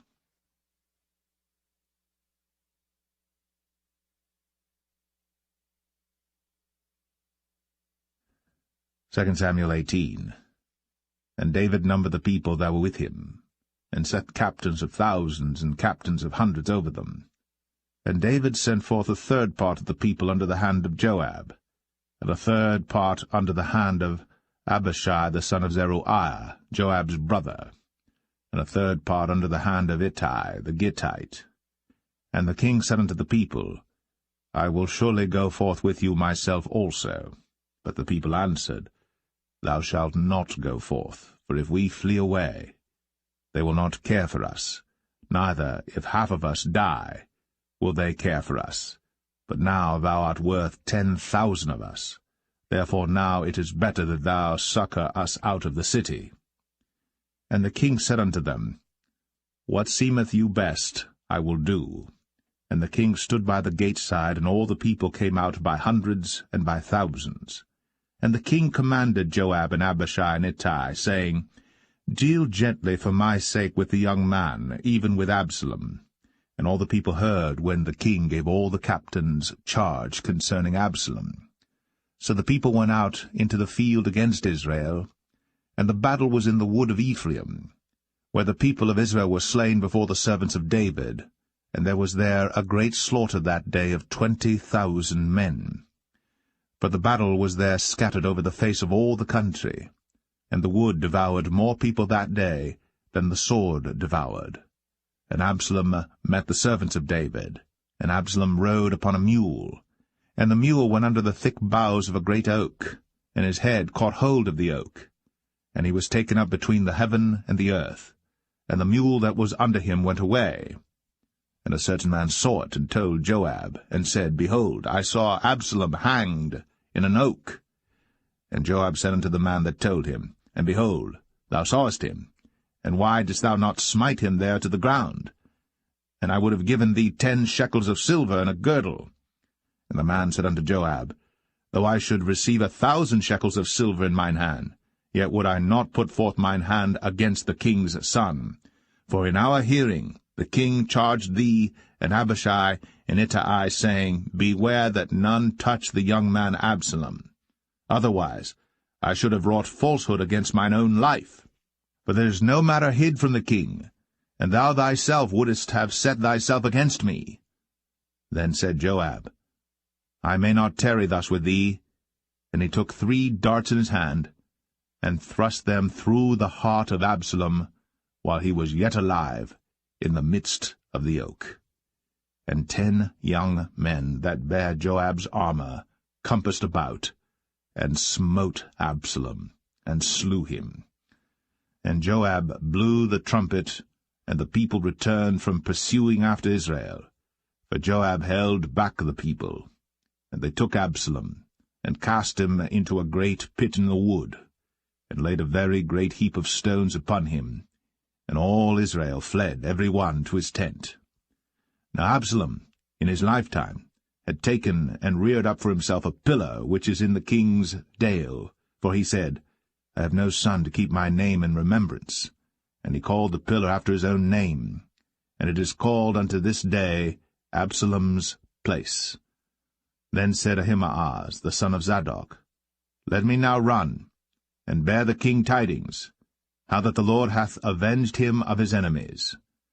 And Joab said unto him, Thou shalt not bear tidings this day, but thou shalt bear tidings another day. But this day thou shalt bear no tidings, because the king's son is dead. Then said Joab to Cushai, Go tell the king what thou hast seen. And Cushai bowed himself unto Joab, and ran. Then said Ahimaaz, the son of Zadok, yet again to Joab, But howsoever let me, I pray thee, also run after Cushai. And Joab said, Wherefore wilt thou run, my son, seeing that thou hast no tidings ready? But howsoever said he, Let me run. And he said unto him, Run. Then Ahimaaz ran by the way of the plain, and overran Cushai. And David sat between the two gates, and the watchman went up to the roof over the gate unto the wall, and lifted up his eyes, and looked, and behold, a man running alone. And the watchman cried, and told the king. And the king said, If he be alone, there is tidings in his mouth. And he came apace, and drew near. And the watchman saw another man running. And the watchman called unto the porter, and said, Behold, another man running alone. And the king said, He also bringeth tidings. And the watchman said, Methinketh the running of the foremost is like the running of Ahimaaz the son of Zadok. And the king said, He is a good man, and cometh with good tidings. And Ahimaaz called, and said unto the king, All is well. And he fell down to the earth upon his face before the king, and said, Blessed be the Lord thy God, which hath delivered up the men that lifted up their hand against my lord the king. And the king said, Is the young man Absalom safe? And Ahimaaz answered, When Joab sent the king's servant, and me thy servant, I saw a great tumult, but I knew not what it was. And the king said unto him, Turn aside, and stand here. And he turned aside, and stood still. And behold, Cushai came. And Cushai said, Tidings, my lord the king. For the Lord hath avenged thee this day of all them that rose up against thee. And the king said unto Cushai, Is the young man Absalom safe? And Cushai answered, The enemies of my lord the king, and all that rise against thee to do thee hurt, be as that young man is. And the king was much moved, and went up to the chamber over the gate, and wept. And as he went, thus he said, O my son Absalom,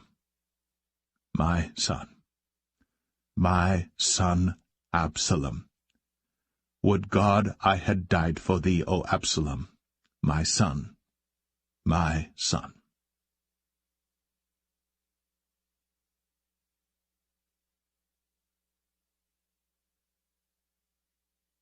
2 Samuel 19.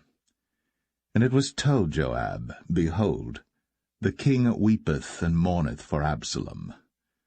And the victory that day was turned into mourning unto all the people, for the people heard say that day how the king was grieved for his son. And the people gat them by stealth that day into the city, as people being ashamed steal away when they flee in battle. But the king covered his face. And the king cried with a loud voice, O my son Absalom! O Absalom, my son, my son!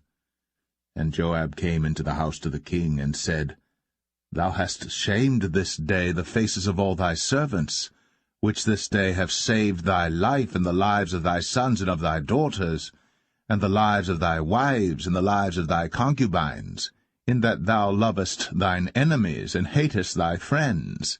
For thou hast declared this day that thou regardest neither princes nor servants. For this day I perceive that if Absalom had lived, and all we had died this day, then it had pleased thee well. Now therefore arise, go forth, and speak comfortably unto thy servants.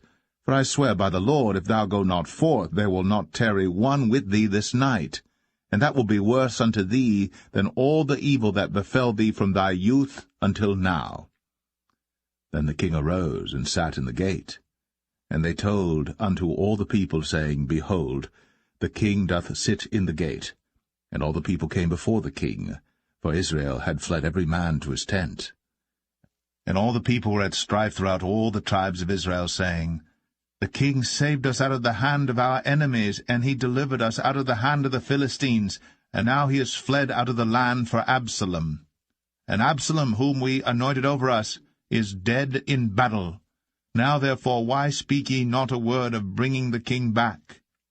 And King David sent to Zadok and to Abiathar the priests, saying, Speak unto the elders of Judah, saying, Why are ye the last to bring the king back to his house, seeing the speech of all Israel is come to the king, even to his house? Ye are my brethren, ye are my bones and my flesh, wherefore then are ye the last to bring back the king? And say ye to Amasa, Art thou not of my bone and of my flesh? God do so to me, and more also, if thou be not captain of the host before me continually in the room of Joab. And he bowed the heart of all the men of Judah, even as the heart of one man, so that they sent this word unto the king, Return thou, and all thy servants. So the king returned, and came to Jordan, and Judah came to Gilgal, to go to meet the king, to conduct the king over Jordan. And Shimei the son of Gera, a Benjamite, which was of Bahurim, hasted and came down with the men of Judah to meet King David. And there were 1,000 men of Benjamin with him, and Ziba the servant of the house of Saul, and his 15 sons and his 20 servants with him. And they went over Jordan before the king. And there went over a ferry boat to carry over the king's household, and to do what he thought good.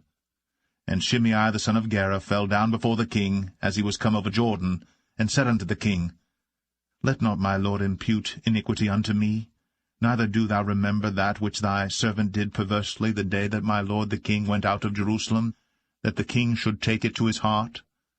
For thy servant doth know that I have sinned. Therefore, behold, I am come the first this day of all the house of Joseph, to go down to meet my lord the king. But Abishai the son of Zeruiah answered and said, Shall not Shimei be put to death for this, because he cursed the Lord's anointed? And David said, What have I to do with you, ye sons of Zeruiah, that ye should this day be adversaries unto me? Shall there any man be put to death this day in Israel? For do not I know that I am this day king over Israel? Therefore the king said unto Shimei, Thou shalt not die. And the king sware unto him. And Mephibosheth, the son of Saul, came down to meet the king, and had neither dressed his feet, nor trimmed his beard, nor washed his clothes, from the day the king departed until the day he came again in peace. And it came to pass, when he was come to Jerusalem to meet the king, that the king said unto him, Wherefore wentest not thou with me, Mephibosheth? And he answered, My lord, O king, my servant deceived me, for thy servant said, I will saddle me an ass, that I may ride thereon, and go to the king, because thy servant is lame. And he hath slandered thy servant unto my lord the king. But my lord the king is as an angel of God.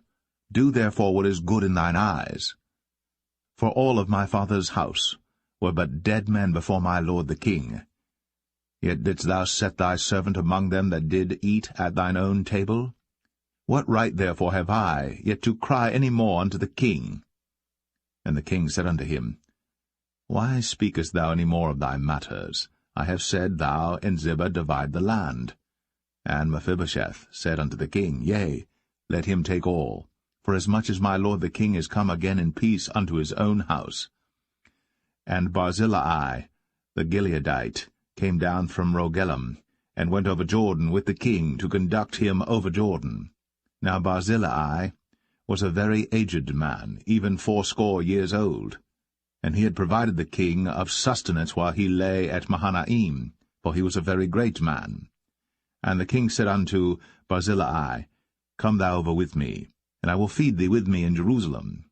And Barzillai said unto the king, How long have I to live, that I should go up with the king unto Jerusalem?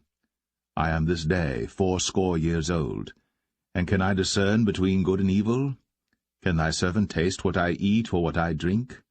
Can I hear any more the voice of singing men and singing women? Wherefore then should thy servant be yet a burden unto my lord the king? Thy servant will go a little way over Jordan with the king, and why should the king recompense it me with such a reward? Let thy servant, I pray thee, turn back again, that I may die in mine own city. and be buried by the grave of my father and of my mother. But behold thy servant Chimham, let him go over with my lord the king, and do to him what shall seem good unto thee. And the king answered, Chimham shall go over with me, and I will do to him that which shall seem good unto thee. And whatsoever thou shalt require of me, that will I do for thee. And all the people went over Jordan. And when the king was come over, the king kissed Barzillai, and blessed him, and he returned unto his own place. Then the king went on to Gilgal, and Chimham went on with him. And all the people of Judah conducted the king, and also half the people of Israel. And behold, all the men of Israel came to the king, and said unto the king, Why have our brethren the men of Judah stolen thee away, and have brought the king and his household and all David's men with him over Jordan? And all the men of Judah answered the men of Israel, Because the king is near of kin to us. Wherefore then be ye angry for this matter? Have we eaten at all of the king's cost, or hath he given us any gift? And the men of Israel answered the men of Judah, and said, We have 10 parts in the king, and we have also more right in David than ye. Why then did ye despise us, that our advice should not be first had in bringing back our king? And the words of the men of Judah were fiercer than the words of the men of Israel.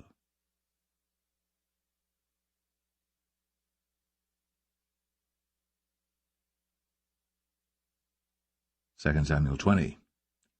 And there happened to be there a man of Belial, whose name was Sheba, the son of Bichri, a Benjamite. And he blew a trumpet, and said, We have no part in David, neither have we inheritance in the son of Jesse.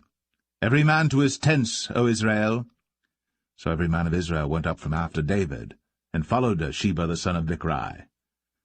But the men of Judah clave unto their king, from Jordan even to Jerusalem. And David came to his house at Jerusalem. And the king took the 10 women his concubines, whom he had left to keep the house, and put them in ward, and fed them, but went not in unto them. So they were shut up unto the day of their death, living in widowhood. Then said the king to Amasa, Assemble me the men of Judah within 3 days, and be thou here present. So Amasa went to assemble the men of Judah, but he tarried longer than the set time which he had appointed him. And David said to Abishai, Now shall Sheba the son of Bichri do us more harm than did Absalom. Take thou thy lord's servants, and pursue after him, lest he get him fenced cities and escape us. And there went out after him Joab's men, and the Cherethites and the Pelethites, and all the mighty men, and they went out of Jerusalem, to pursue after Sheba the son of Bichri. When they were at the great stone which is in Gibeon, Amasa went before them, and Joab's garment that he had put on was girded unto him, and upon it a girdle with a sword fastened upon his loins in the sheath thereof. And as he went forth it fell out. And Joab said to Amasa, Art thou in health, my brother? And Joab took Amasa by the beard with the right hand to kiss him. But Amasa took no heed to the sword that was in Joab's hand. So he smote him therewith in the 5th rib, and shed out his bowels to the ground, and struck him not again, and he died. So Joab and Abishai his brother pursued after Sheba the son of Bichri. And one of Joab's men stood by him, and said, He that favoureth Joab, and he that is for David, let him go after Joab. And Amasa wallowed in blood in the midst of the highway. And when the man saw that all the people stood still, he removed Amasa out of the highway into the field, and cast a cloth upon him, when he saw that every one that came by him stood still. When he was removed out of the highway, all the people went on after Joab, to pursue after Sheba the son of Bichri. And he went through all the tribes of Israel unto Abel, and to Bethmachah, and all the Berites, and they were gathered together, and went also after him. And they came and besieged him in Abel of Bethmachah. And they cast up a bank against the city, and it stood in the trench, and all the people that were with Joab battered the wall to throw it down. Then cried a wise woman out of the city, Hear, hear, say, I pray you, unto Joab, Come near hither, that I may speak with thee. And when he was come near unto her, the woman said, Art thou Joab? And he answered, I am he. Then she said unto him, Hear the words of thine handmaid. And he answered, I do hear. Then she spake, saying, They were wont to speak in old times, saying, They shall surely ask counsel at Abel, and so they ended the matter. I am one of them that are peaceable and faithful in Israel. Thou seekest to destroy a city and a mother in Israel. Why wilt thou swallow up the inheritance of the Lord? And Joab answered and said, far be it from me that I should swallow up or destroy. The matter is not so. But a man of Mount Ephraim, Sheba, the son of Bichri by name, hath lifted up his hand against the king, even against David. Deliver him only, and I will depart from the city. And the woman said unto Joab, Behold, his head shall be thrown to thee over the wall. Then the woman went unto all the people in her wisdom, and they cut off the head of Sheba the son of Bichri, and cast it out to Joab. And he blew a trumpet, and they retired from the city, every man to his tent. And Joab returned to Jerusalem unto the king. Now Joab was over all the host of Israel, and Benaiah the son of Jehoiada was over the Cherethites and over the Pelethites, and Adoram was over the tribute, and Jehoshaphat the son of Ahilud was recorder, and Sheva was scribe, and Zadok and Abiathar were priests, and Ira also the Jerite was a chief ruler about David.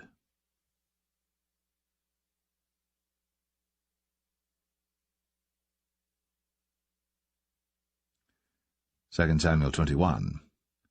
Then there was a famine in the days of David 3 years, year after year. And David inquired of the Lord.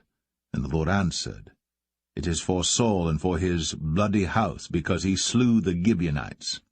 And the king called the Gibeonites, and said unto them, Now the Gibeonites were not of the children of Israel, but of the remnant of the Amorites, and the children of Israel had sworn unto them. And Saul sought to slay them in his zeal to the children of Israel and Judah.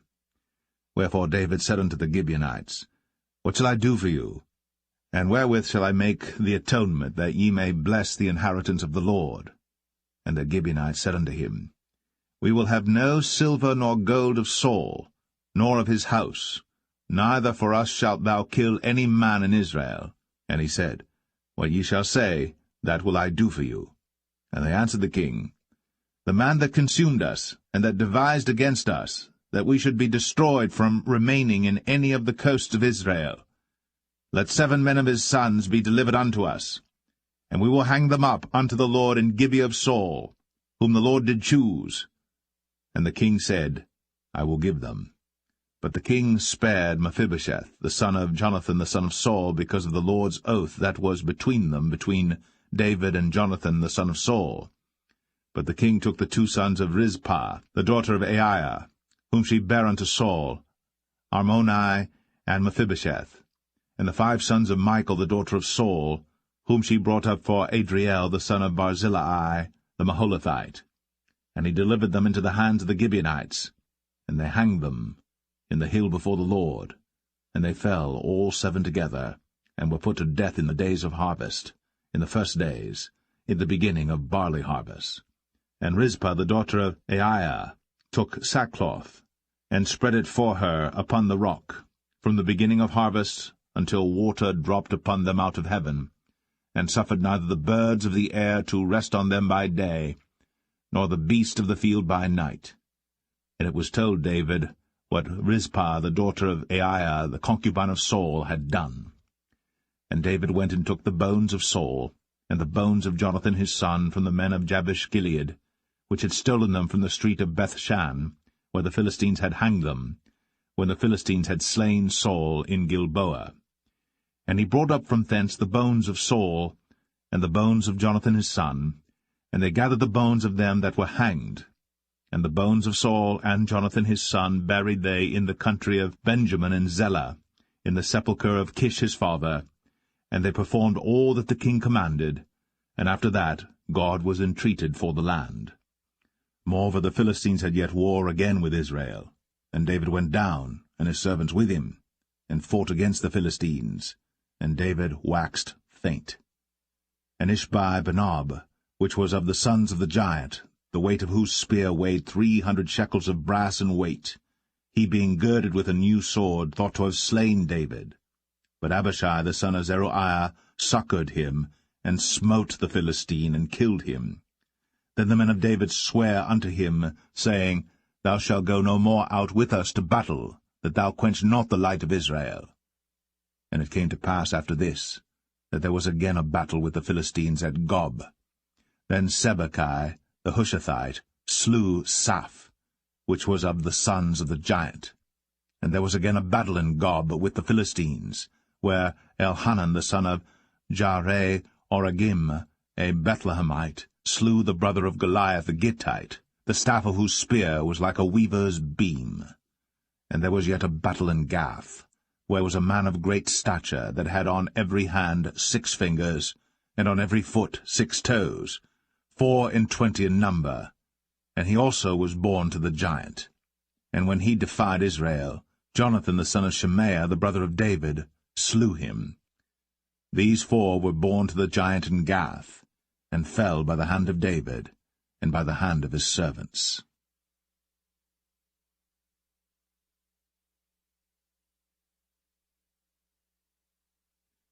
2 Samuel 22. And David spake unto the Lord the words of this song in the day that the Lord had delivered him out of the hand of all his enemies, and out of the hand of Saul. And he said, The Lord is my rock, and my fortress, and my deliverer. The God of my rock, in him will I trust. He is my shield, and the horn of my salvation, my high tower, and my refuge, my Saviour. Thou savest me from violence. I will call on the Lord, who is worthy to be praised. So shall I be saved from mine enemies. When the waves of death compassed me, the floods of ungodly men made me afraid. The sorrows of hell compassed me about, the snares of death prevented me. In my distress I called upon the Lord, and cried to my God, and he did hear my voice out of his temple, and my cry did enter into his ears. Then the earth shook and trembled, the foundations of heaven moved and shook, because he was wroth. There went up a smoke out of his nostrils, and fire out of his mouth devoured. Coals were kindled by it. He bowed the heavens also, and came down, and darkness was under his feet. And he rode upon a cherub, and did fly, and he was seen upon the wings of the wind. And he made darkness pavilions round about him, dark waters, and thick clouds of the skies. Through the brightness before him were coals of fire kindled. The Lord thundered from heaven, and the Most High uttered his voice. And he sent out arrows, and scattered them, lightning, and discomfited them. And the channels of the sea appeared. The foundations of the world were discovered, at the rebuking of the Lord, at the blast of the breath of his nostrils. He sent from above, he took me, he drew me out of many waters. He delivered me from my strong enemy, and from them that hated me, for they were too strong for me. They prevented me in the day of my calamity. But the Lord was my stay. He brought me forth also into a large place. He delivered me because he delighted in me. The Lord rewarded me according to my righteousness, according to the cleanness of my hands hath he recompensed me. For I have kept the ways of the Lord, and have not wickedly departed from my God. For all his judgments were before me, and as for his statutes, I did not depart from them. I was also upright before him, and have kept myself from mine iniquity. Therefore the Lord hath recompensed me according to my righteousness, according to my cleanness in his eyesight. With the merciful thou wilt show thyself merciful, and with the upright man thou wilt show thyself upright. With the pure thou wilt show thyself pure, and with the froward thou wilt show thyself unsavoury. And the afflicted people thou wilt save, but thine eyes are upon the haughty, that thou mayest bring them down. For thou art my lamp, O Lord, and the Lord will lighten my darkness. For by thee I have run through a troop, by my God have I leaped over a wall. As for God, his way is perfect. The word of the Lord is tried, he is a buckler to all them that trust in him. For who is God save the Lord? And who is a rock save our God? God is my strength and power, and he maketh my way perfect. He maketh my feet like hinds' feet, and setteth me upon my high places. He teacheth my hands to war, so that a bow of steel is broken by mine arms. Thou hast also given me the shield of thy salvation, and thy gentleness hath made me great. Thou hast enlarged my steps under me, so that my feet did not slip. I have pursued mine enemies, and destroyed them, and turned not again until I had consumed them. And I have consumed them and wounded them, that they could not arise, yea, they are fallen under my feet. For thou hast girded me with strength to battle. Them that rose up against me hast thou subdued under me. Thou hast also given me the necks of mine enemies, that I might destroy them that hate me. They looked, but there was none to save, even unto the Lord. But he answered them not. Then did I beat them as small as the dust of the earth. I did stamp them as the mire of the street, and did spread them abroad. Thou also hast delivered me from the strivings of my people. Thou hast kept me to be head of the heathen. A people which I knew not shall serve me. Strangers shall submit themselves unto me. As soon as they hear, they shall be obedient unto me. Strangers shall fade away, and they shall be afraid out of their close places. The Lord liveth, and blessed be my rock, and exalted be the God of the rock of my salvation. It is God that avengeth me, and that bringeth down the people unto me, and that bringeth me forth from mine enemies. Thou also hast lifted me up on high above them that rose up against me. Thou hast delivered me from the violent man. Therefore I will give thanks unto thee, O Lord, among the heathen, and I will sing praises unto thy name. He is the tower of salvation for his king, and showeth mercy to his anointed, unto David, and to his seed for evermore.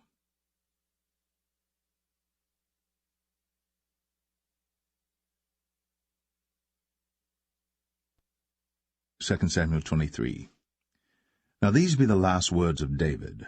David the son of Jesse said, and the man who was raised up on high, the anointed of the God of Jacob, and the sweet psalmist of Israel, said, The Spirit of the Lord spake by me, and his word was in my tongue. The God of Israel said, The Rock of Israel spake to me. He that ruleth over men must be just, ruling in the fear of God. And he shall be as the light of the morning, when the sun riseth, even a morning without clouds, as the tender grass springing out of the earth by clear shining after rain. Although my house be not so with God, yet he hath made with me an everlasting covenant, ordered in all things and sure. For this is all my salvation and all my desire, although he make it not to grow. But the sons of Belial shall be all of them as thorns thrust away, because they cannot be taken with hands. But the man that shall touch them must be fenced with iron, and the staff of a spear, and they shall be utterly burned with fire in the same place. These be the names of the mighty men whom David had. The Tachmonite, that sat in the seat, chief among the captains. The same was Adino, the Eznite. He lift up his spear against 800, whom he slew at one time. And after him was Eleazar the son of Dodo the Ahohite, one of the 3 mighty men with David, when they defied the Philistines that were there gathered together to battle, and the men of Israel were gone away. He arose, and smote the Philistines until his hand was weary, and his hand clave unto the sword. And the Lord wrought a great victory that day, and the people returned after him only to spoil. And after him was Shammah the son of Agi, the Harahite. And the Philistines were gathered together into a troop, where was a piece of ground full of lentils, and the people fled from the Philistines. But he stood in the midst of the ground, and defended it, and slew the Philistines, and the Lord wrought a great victory. And 3 of the 30 chief went down, and came to David, in the harvest time, unto the cave of Adullam. And the troop of the Philistines pitched in the valley of Rephaim. And David was then in an hold, and the garrison of the Philistines was then in Bethlehem. And David longed, and said, Oh, that one would give me drink of the water of the well of Bethlehem, which is by the gate. And the 3 mighty men brake through the host of the Philistines, and drew water out of the well of Bethlehem that was by the gate, and took it, and brought it to David. Nevertheless he would not drink thereof, but poured it out unto the Lord. And he said, Be it far from me, O Lord, that I should do this. Is not this the blood of the men that went in jeopardy of their lives? Therefore he would not drink it. These things did these 3 mighty men. And Abishai the brother of Joab, the son of Zeruiah, was chief among 3. And he lifted up his spear against 300, and slew them, and had the name among 3. Was he not most honorable of 3? Therefore he was their captain, howbeit he attained not unto the first 3. And Benaiah the son of Jehoiada, the son of a valiant man of Kabzeel, who had done many acts, he slew 2 lion-like men of Moab. He went down also and slew a lion in the midst of a pit in time of snow.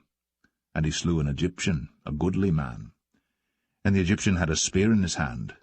But he went down to him with a staff, and plucked the spear out of the Egyptian's hand, and slew him with his own spear. These things did Benaiah the son of Jehoiada, and had the name among 3 mighty men.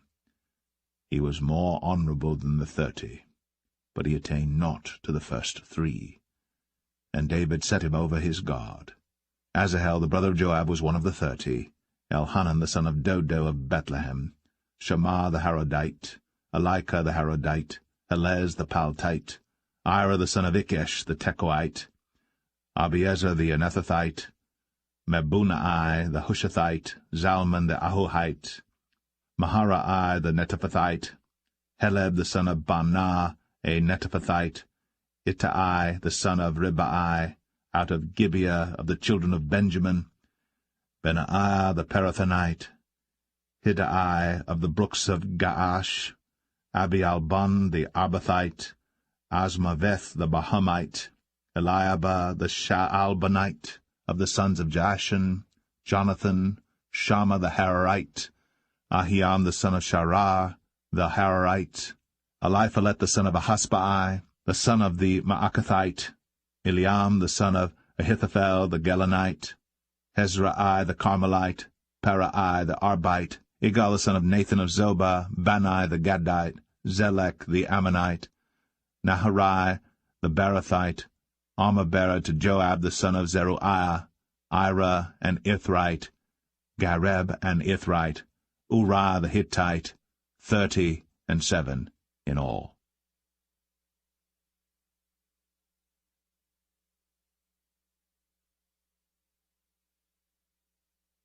2 Samuel 24. And again the anger of the Lord was kindled against Israel. And he moved David against them to say, Go, number Israel and Judah.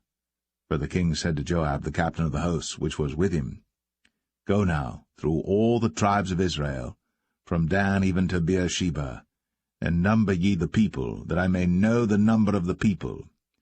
And Joab said unto the king, Now the Lord thy God add unto the people, how many soever they be, 100-fold, and that the eyes of my lord the king may see it. But why doth my lord the king delight in this thing? Notwithstanding the king's word prevailed against Joab and against the captains of the host. And Joab and the captains of the host went out from the presence of the king, to number the people of Israel. And they passed over Jordan, and pitched in Aroer, on the right side of the city that lieth in the midst of the river of Gad, and toward Jazer.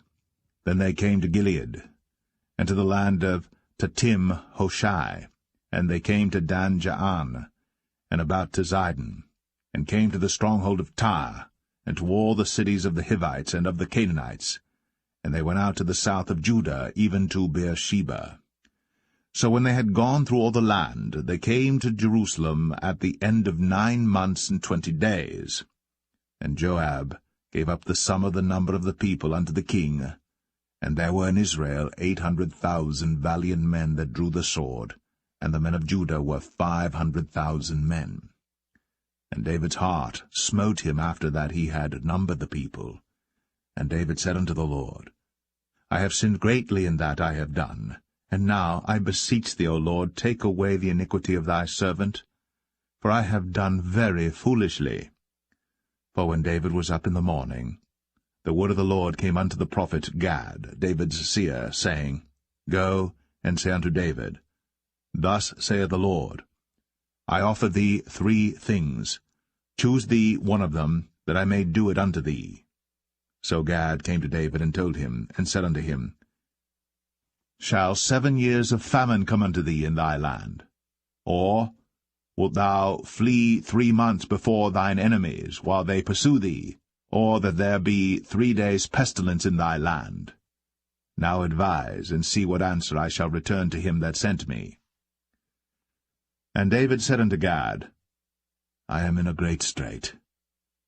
Let us fall now into the hand of the Lord, for his mercies are great, and let me not fall into the hand of man. So the Lord sent a pestilence upon Israel, from the morning even to the time appointed. And there died of the people from Dan even to Beersheba 70,000 men.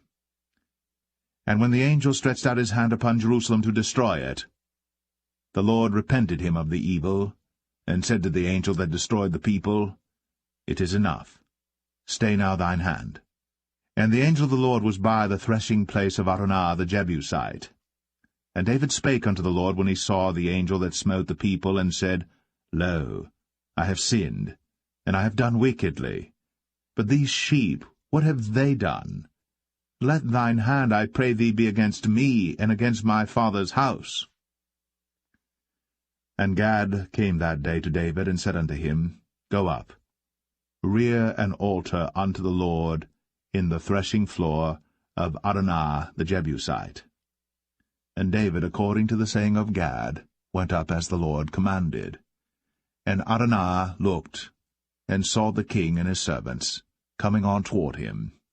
And Araunah went out, and bowed himself before the king on his face upon the ground. And Araunah said, Wherefore is my lord the king come to his servant? And David said, To buy the threshing floor of thee, to build an altar unto the Lord, that the plague may be stayed from the people. And Araunah said unto David, Let my lord the king take and offer up what seemeth good unto him. Behold, here be oxen for burnt sacrifice, and threshing instruments, and other instruments of the oxen for wood. All these things did Araunah as a king give unto the king.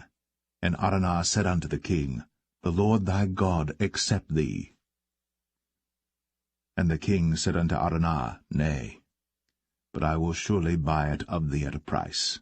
Neither will I offer burnt offerings unto the Lord my God of that which doth cost me nothing. So David bought the threshing floor and the oxen for 50 shekels of silver. And David built there an altar unto the Lord, and offered burnt offerings and peace offerings.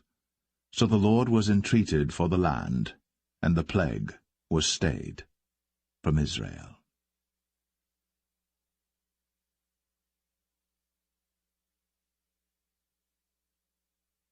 The First Book of Kings, chapter 1. Now King David was old, and stricken in years, and they covered him with clothes, but he gat no heat.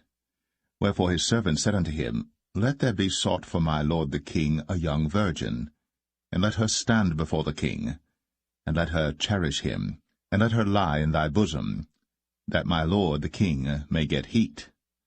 So they sought for a fair damsel throughout all the coasts of Israel, and found Abishag, a Shunammite, and brought her to the king. And the damsel was very fair, and cherished the king, and ministered to him. But the king knew her not. Then Adonijah the son of Haggith exalted himself, saying, I will be king. And he prepared him chariots and horsemen, and 50 men to run before him. And his father had not displeased him at any time in saying, Why hast thou done so? And he also was a very goodly man. And his mother bare him after Absalom. And he conferred with Joab the son of Zeruiah, and with Abiathar the priest, And they, following Adonijah, helped him. But Zadok the priest, and Benaiah the son of Jehoiada, and Nathan the prophet, and Shimei, and Rei, and the mighty men which belonged to David, were not with Adonijah. And Adonijah slew sheep and oxen and fat cattle by the stone of Zoheleth, which is by En-rogel, and called all his brethren the king's sons, and all the men of Judah the king's servants. But Nathan the prophet, and Benaiah, and the mighty men, and Solomon his brother, he called not. Wherefore Nathan spake unto Bathsheba, the mother of Solomon, saying, Hast thou not heard that Adonijah the son of Haggith doth reign, and David our Lord knoweth it not?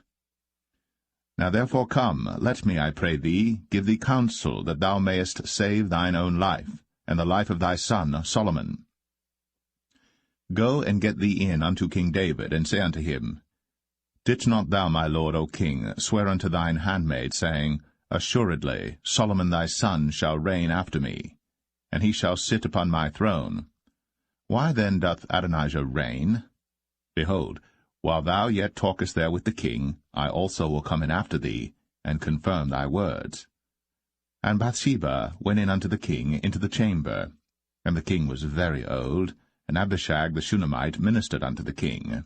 And Bathsheba bowed, and did obeisance unto the king. And the king said, What wouldst thou? And she said unto him, My lord, thou swearest by the Lord thy God unto thine handmaid, saying, Assuredly Solomon thy son shall reign after me, and he shall sit upon my throne. And now, behold, Adonijah reigneth. And now, my lord the king, thou knowest it not. And he hath slain oxen and fat cattle, and sheep in abundance, and hath called all the sons of the king, and Abiathar the priest, and Joab the captain of the host. But Solomon thy servant hath he not called. And thou, my lord, O king, the eyes of all Israel are upon thee, that thou shouldst tell them who shall sit on the throne of my lord the king after him. Otherwise it shall come to pass, when my lord the king shall sleep with his fathers, that I and my son Solomon shall be counted offenders. And lo, while she yet talked with the king, Nathan the prophet also came in. And they told the king, saying, Behold, Nathan the prophet. And when he was come in before the king, he bowed himself before the king with his face to the ground. And Nathan said, My lord, O king, hast thou said, Adonijah shall reign after me, and he shall sit upon my throne? For he is gone down this day, and hath slain oxen and fat cattle and sheep in abundance, and hath called all the king's sons, and the captains of the host, and Abiathar the priest, and behold, they eat and drink before him, and say, God save King Adonijah. But me, even me thy servant, and Zadok the priest, and Benaiah the son of Jehoiada, and thy servant Solomon hath he not called. Is this thing done by my lord the king? And thou hast not showed it unto thy servant, who should sit on the throne of my lord the king after him? Then King David answered and said, Call me Bathsheba. And she came into the king's presence, and stood before the king.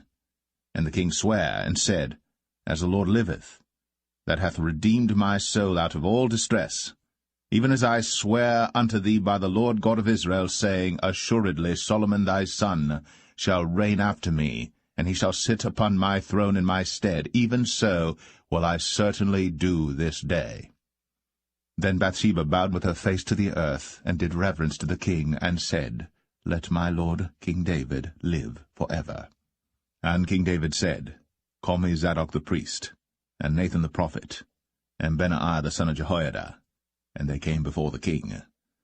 The king also said unto them, Take with you the servants of your lord, and cause Solomon my son to ride upon mine own mule, and bring him down to Gin. And let Zadok the priest, and Nathan the prophet, anoint him there king over Israel. And blow ye with the trumpet, and say, God save King Solomon. Then ye shall come up after him, that he may come and sit upon my throne, for he shall be king in my stead. And I have appointed him to be ruler over Israel and over Judah. And Benaiah the son of Jehoiada answered the king, and said, Amen. The Lord God of my lord the king say so too. As the Lord hath been with my lord the king, even so be he with Solomon, and make his throne greater than the throne of my lord, King David. So Zadok the priest, and Nathan the prophet, and Benaiah the son of Jehoiada, and the Cherethites, and the Pelethites, went down, and caused Solomon to ride upon King David's mule, and brought him to Gihon. And Zadok the priest took an horn of oil out of the tabernacle, and anointed Solomon, and they blew the trumpet. And all the people said, God save King Solomon. And all the people came up after him, and the people piped with pipes, and rejoiced with great joy, so that the earth rent with the sound of them. And Adonijah and all the guests that were with him heard it as they had made an end of eating. And when Joab heard the sound of the trumpet, he said, Wherefore is this noise of the city being in an uproar? And while he yet spake, behold, Jonathan the son of Abiathar the priest came. And Adonijah said unto him, Come in, for thou art a valiant man, and bringest good tidings. And Jonathan answered and said to Adonijah, Verily, our lord King David hath made Solomon king. And the king hath sent with him Zadok the priest, and Nathan the prophet, and Benaiah the son of Jehoiada, and the Cherethites and the Pelethites, and they have caused him to ride upon the king's mule. And Zadok the priest, and Nathan the prophet, have anointed him king in Gihon, and they are come up from thence, rejoicing, so that the city rang again. This is the noise that ye have heard. And also Solomon sitteth on the throne of the kingdom. And moreover, the king's servants came to bless our lord King David, saying, God make the name of Solomon better than thy name, and make his throne greater than thy throne. And the king bowed himself upon the bed. And also thus said the king, Blessed be the Lord God of Israel, which hath given one to sit on my throne this day, mine eyes even seeing it. And all the guests that were with Adonijah were afraid, and rose up, and went every man his way. And Adonijah feared because of Solomon, and arose, and went, and caught hold on the horns of the altar. And it was told Solomon, saying, Behold, Adonijah feareth King Solomon, for lo, he hath caught hold on the horns of the altar, saying, Let King Solomon swear unto me today, that he will not slay his servant with the sword. And Solomon said, If he will show himself a worthy man, there shall not an hair of him fall to the earth. But if wickedness shall be found in him, he shall die. So King Solomon sent, and they brought him down from the altar, and he came, and bowed himself to King Solomon. And Solomon said unto him, Go to thine house.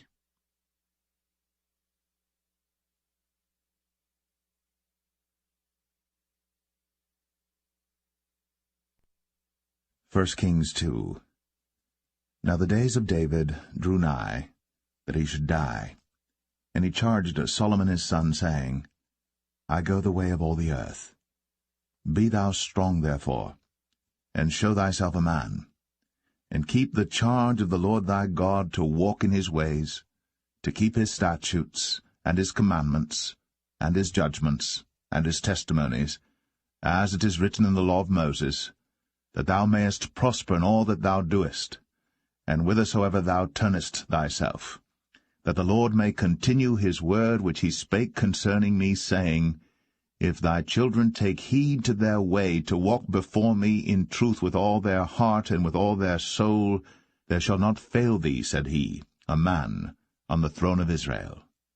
Moreover, thou knowest also what Joab the son of Zeruiah did to me, and what he did to the 2 captains of the host of Israel, unto Abner the son of Ner, and unto Amasa the son of Jether, whom he slew, and shed the blood of war in peace, and put the blood of war upon his girdle that was about his loins, and in his shoes that were on his feet. Do therefore according to thy wisdom, and let not his hoar head go down to the grave in peace. But show kindness unto the sons of Barzillai the Gileadite, and let them be of those that eat at thy table. For so they came to me when I fled because of Absalom thy brother. And behold, thou hast with thee Shimei the son of Gera, a Benjamite of Bahurim, which cursed me with a grievous curse, in the day when I went to Mahanaim. But he came down to meet me at Jordan, and I sware to him by the Lord, saying, I will not put thee to death with the sword. Now therefore hold him not guiltless, for thou art a wise man, and knowest what thou oughtest to do unto him. but his hoar head bring thou down to the grave with blood. So David slept with his fathers, and was buried in the city of David. And the days that David reigned over Israel were 40 years. 7 years reigned he in Hebron, and 33 years reigned he in Jerusalem. Then sat Solomon upon the throne of David his father, and his kingdom was established greatly. And Adonijah the son of Haggith came to Bathsheba, the mother of Solomon, and she said, Comest thou peaceably? And he said, Peaceably. He said, Moreover, I have somewhat to say unto thee. And she said, Say on. And he said, Thou knowest that the kingdom was mine, and that all Israel set their faces on me, that I should reign. Howbeit the kingdom is turned about, and is become my brother's, for it was his from the Lord. And now I ask one petition of thee, deny me not. And she said unto him, Say on. And he said, Speak, I pray thee, unto Solomon the king. For he will not say thee nay, that he give me Abishag the Shunammite to wife. And Bathsheba said, Well, I will speak for thee unto the king. Bathsheba therefore went unto King Solomon, to speak unto him for Adonijah. And the king rose up to meet her, and bowed himself unto her, and sat down on his throne, and caused a seat to be set for the king's mother. And she sat on his right hand. Then she said, I desire one small petition of thee. I pray thee, say me not nay.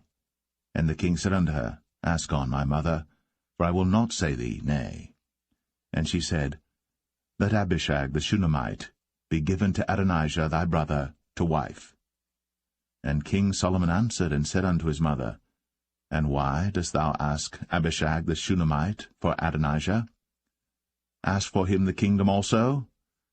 For he is mine elder brother, even for him, and for Abiathar the priest, and for Joab the son of Zeruiah. Then King Solomon sware by the Lord, saying, God do so to me, and more also, if Adonijah have not spoken this word against his own life. Now therefore, as the Lord liveth, which hath established me, and set me on the throne of David my father, and who hath made me an house, as he promised, Adonijah shall be put to death this day. And King Solomon sent by the hand of Benaiah the son of Jehoiada, and he fell upon him, that he died. And unto Abiathar the priest said the king, Get thee to Anathoth, unto thine own fields, for thou art worthy of death. But I will not at this time put thee to death, because thou bearest the ark of the Lord God before David my father, and because thou hast been afflicted in all wherein my father was afflicted. So Solomon thrust out Abiathar from being priest unto the Lord, that he might fulfill the word of the Lord, which he spake concerning the house of Eli in Shiloh. Then tidings came to Joab. For Joab had turned after Adonijah, though he turned not after Absalom. And Joab fled unto the tabernacle of the Lord, and caught hold on the horns of the altar. And it was told King Solomon that Joab was fled unto the tabernacle of the Lord, and behold, he is by the altar.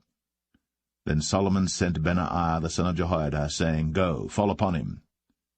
And Benaiah came to the tabernacle of the Lord, and said unto him, Thus saith the king, Come forth. And he said, Nay, but I will die here. And Benaiah brought the king word again, saying, Thus said Joab. And thus he answered me. And the king said unto him, Do as he hath said, and fall upon him, and bury him, that thou mayest take away the innocent blood, which Joab shed from me, and from the house of my father. And the Lord shall return his blood upon his own head, who fell upon 2 men more righteous and better than he, and slew them with the sword. My father David, not knowing thereof, to wit, Abner the son of Ner, captain of the host of Israel, and Amasa the son of Jether, captain of the host of Judah. Their blood shall therefore return upon the head of Joab, and upon the head of his seed for ever. But upon David, and upon his seed, and upon his house, and upon his throne, shall there be peace for ever from the Lord. So Benaiah the son of Jehoiada went up, and fell upon him, and slew him. And he was buried in his own house, in the wilderness. And the king put Benaiah the son of Jehoiada in his room over the host, and Zadok the priest did the king put in the room of Abiathar. And the king sent and called for Shimei, and said unto him, Build thee an house in Jerusalem, and dwell there, and go not forth thence any whither. For it shall be, that on the day thou goest out, and passest over the brook Kidron, thou shalt know for certain that thou shalt surely die. Thy blood shall be upon thine own head. And Shimei said unto the king, The saying is good. As my lord the king hath said, so will thy servant do. And Shimei dwelt in Jerusalem many days. And it came to pass at the end of 3 years, that 2 of the servants of Shimei ran away unto Achish, son of Maachah, king of Gath. And they told Shimei, saying, Behold, thy servants be in Gath. And Shimei arose, and saddled his ass, and went to Gath to Achish to seek his servants. And Shimei went, and brought his servants from Gath. And it was told Solomon that Shimei had gone from Jerusalem to Gath, and was come again. And the king sent and called for Shimei, and said unto him, Did I not make thee to swear by the Lord, and protested unto thee, saying, Know for a certain, on the day thou goest out, and walkest abroad any whither, that thou shalt surely die? And thou saidst unto me, The word that I have heard is good. Why then hast thou not kept the oath of the Lord, and the commandment that I have charged thee with? The king said moreover to Shimei, Thou knowest all the wickedness which thine heart is privy to, that thou didst to David my father. Therefore the Lord shall return thy wickedness upon thine own head. And King Solomon shall be blessed, and the throne of David shall be established before the Lord for ever. So the king commanded Benaiah the son of Jehoiada, which went out, and fell upon him that he died. And the kingdom was established in the hand of Solomon.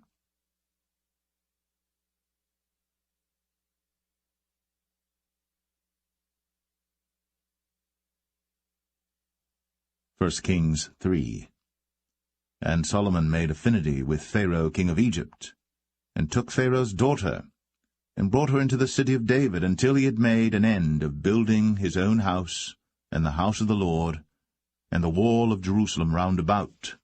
Only the people sacrificed in high places, because there was no house built unto the name of the Lord, until those days. And Solomon loved the Lord, walking in the statutes of David his father. Only he sacrificed and burnt incense in high places. And the king went to Gibeon to sacrifice there, for that was the great high place. 1,000 burnt offerings did Solomon offer upon that altar. In Gibeon the Lord appeared to Solomon in a dream by night, and God said, Ask what I shall give thee. And Solomon said, Thou hast shown unto thy servant David my father great mercy, according as he walked before thee in truth, and in righteousness, and in uprightness of heart with thee. And thou hast kept for him this great kindness, that thou hast given him a son, to sit on his throne, as it is this day. And now, O Lord my God, thou hast made thy servant king instead of David my father, and I am but a little child. I know not how to go out or come in. And thy servant is in the midst of thy people which thou hast chosen, a great people, that cannot be numbered nor counted for multitude. Give therefore thy servant an understanding heart to judge thy people, that I may discern between good and bad. For who is able to judge this, thy so great a people? And the speech pleased the Lord, that Solomon had asked this thing. And God said unto him, Because thou hast asked this thing, and hast not asked for thyself long life, neither hast asked riches for thyself, nor hast asked the life of thine enemies, but hast asked for thyself understanding, to discern judgment. Behold, I have done according to thy words. Lo, I have given thee a wise and an understanding heart, so that there was none like thee before thee, neither after thee shall any arise like unto thee. And I have also given thee that which thou hast not asked, both riches and honour, so that there shall not be any among the kings like unto thee all thy days. and if thou wilt walk in my ways, to keep my statutes and my commandments, as thy father David did walk, then I will lengthen thy days. And Solomon awoke, and behold, it was a dream. And he came to Jerusalem, and stood before the ark of the covenant of the Lord, and offered up burnt offerings, and offered peace offerings, and made a feast to all his servants. Then came there 2 women that were harlots unto the king, and stood before him. And the one woman said, O my lord, I and this woman dwell in one house, and I was delivered of a child with her in the house. And it came to pass, the 3rd day after that I was delivered, that this woman was delivered also, and we were together. There was no stranger with us in the house, save we 2 in the house. And this woman's child died in the night, because she overlaid it. And she arose at midnight, and took my son from beside me while thine handmaid slept, and laid it in her bosom, and laid her dead child in my bosom. And when I rose in the morning to give my child suck, behold, it was dead.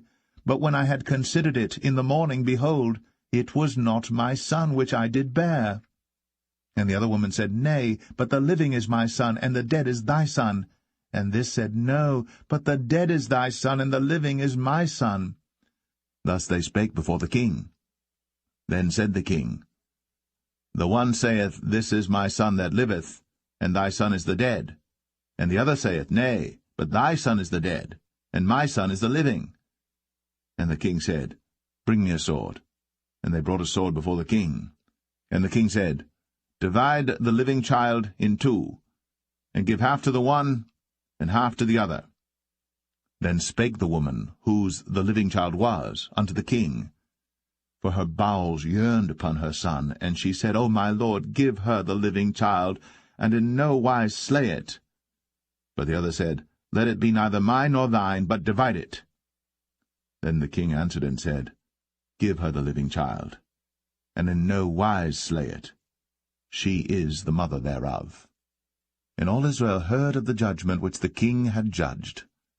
And they feared the king, for they saw that the wisdom of God was in him, to do judgment.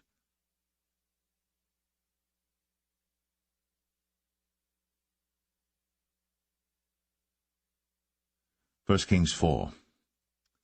So King Solomon was king over all Israel.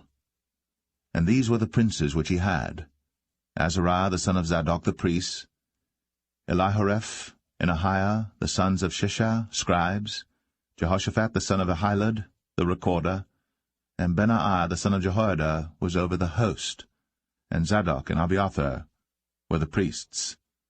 And Azariah the son of Nathan was over the officers, and Zabud the son of Nathan was principal officer, and the king's friend.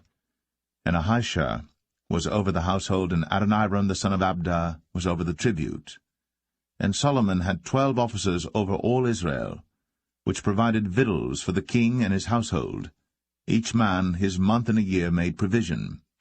And these are their names: the son of Hur, in Mount Ephraim, the son of Dekar, in Makaz, and in Shaalbim, and in Beth-Shemesh, and Elon Bethanan, the son of Hesed, in Arabath.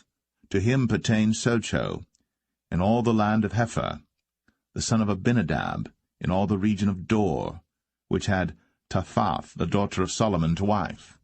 Baanah, the son of Ahilud, to him pertained Tanakh and Megiddo, in all Bethshan, which is by Zartanah beneath Jezreel, from Bethshan to Abel-Meholah, even unto the place that is beyond Jokneam.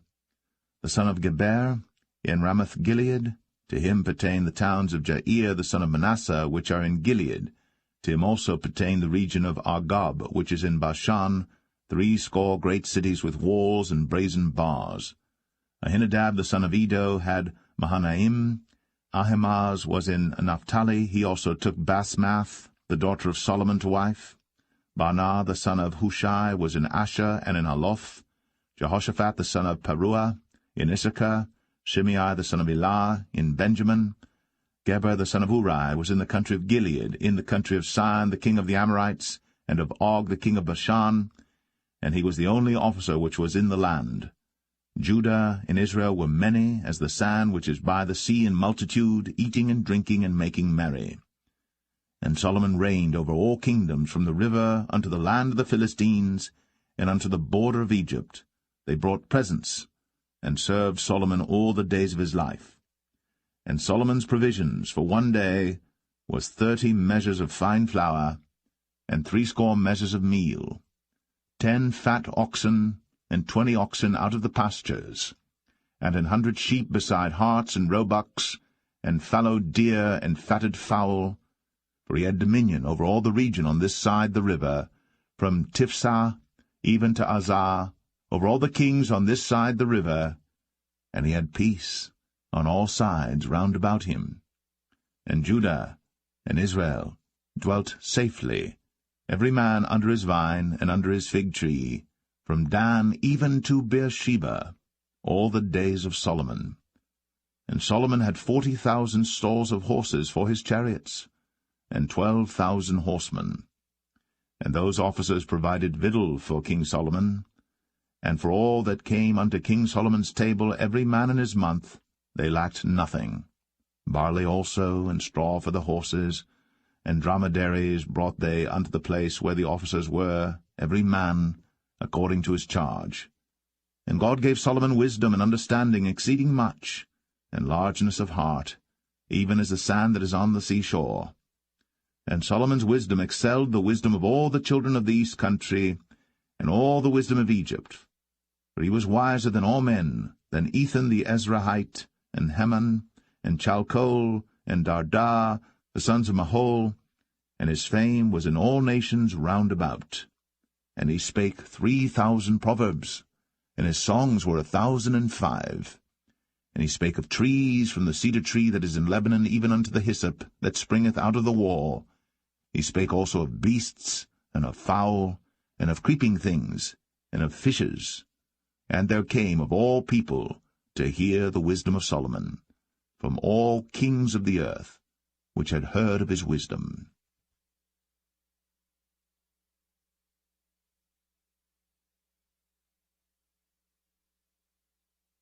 1 Kings 5. And Hiram king of Tyre sent his servants unto Solomon, for he had heard that they had anointed him king in the room of his father, for Hiram was ever a lover of David. And Solomon sent to Hiram, saying, Thou knowest how that David my father could not build an house unto the name of the Lord his God for the wars which were about him on every side, until the Lord put them under the soles of his feet. But now the Lord my God hath given me rest on every side, so that there is neither adversary nor evil occurrent. And behold, I purpose to build an house unto the name of the Lord my God, as the Lord spake unto David my father, saying, Thy son, whom I will set upon thy throne in thy room, he shall build an house unto my name. Now therefore command thou that they hew me cedar trees out of Lebanon, and my servants shall be with thy servants, and unto thee will I give hire for thy servants according to all that thou shalt appoint. For thou knowest that there is not among us any that can skill to hew timber like unto the Sidonians. And it came to pass, when Hiram heard the words of Solomon, that he rejoiced greatly, and said, Blessed be the Lord this day, which hath given unto David a wise son over this great people. And Hiram sent to Solomon, saying, I have considered the things which thou sentest to me for, and I will do all thy desire concerning timber of cedar, and concerning timber of fir. My servants shall bring them down from Lebanon unto the sea, and I will convey them by sea in floats unto the place that thou shalt appoint me, and will cause them to be discharged there. And thou shalt receive them, and thou shalt accomplish my desire in giving food for my household. So Hiram gave Solomon cedar trees and fir trees, according to all his desire. And Solomon gave Hiram 20,000 measures of wheat for food to his household, and 20 measures of pure oil. Thus gave Solomon to Hiram year by year. And the Lord gave Solomon wisdom, as he promised him. And there was peace between Hiram and Solomon, and they two made a league together. And King Solomon raised a levy out of all Israel, and the levy was 30,000 men. And he sent them to Lebanon, 10,000 a month by courses. A month they were in Lebanon, and 2 months at home, and Adoniram was over the levy. And Solomon had 70,000 that bare burdens, and 80,000 hewers in the mountains, beside the chief of Solomon's officers which were over the work, 3,300 which ruled over the people that wrought in the work. And the king commanded, and they brought great stones, costly stones, and hewed stones, to lay the foundation of the house. And Solomon's builders and Hiram's builders did hew them, and the stone squarers, so they prepared timber and stones to build the house.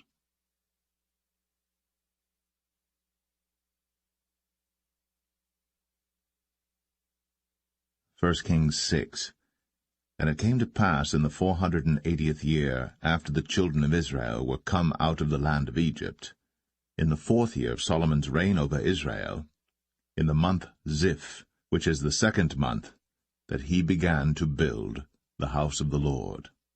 And the house which King Solomon built for the Lord, the length thereof was 80 cubits, and the breadth thereof 20 cubits, and the height thereof 30 cubits. And the porch before the temple of the house 20 cubits was the length thereof, according to the breadth of the house, and 10 cubits was the breadth thereof before the house. And for the house he made windows of narrow lights. And against the wall of the house he built chambers round about, against the walls of the house round about, both of the temple and of the oracle, and he made chambers round about. The nethermost chamber was 5 cubits broad, and the middle was 6 cubits broad, and the third was 7 cubits broad. For without, in the wall of the house, he made narrowed rests round about, that the beams should not be fastened in the walls of the house.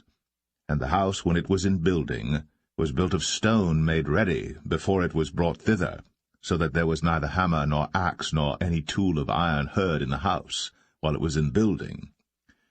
The door for the middle chamber was in the right side of the house, and they went up with winding stairs into the middle chamber, and out of the middle into the third. So he built the house, and finished it, and covered the house with beams and boards of cedar. And then he built chambers against all the house, 5 cubits high, and they rested on the house with timber of cedar. And the word of the Lord came to Solomon, saying, Concerning this house, which thou art in building, if thou wilt walk in my statutes, and execute my judgments, and keep all my commandments to walk in them, then will I perform my word with thee, which I spake unto David thy father. And I will dwell among the children of Israel, and will not forsake my people Israel.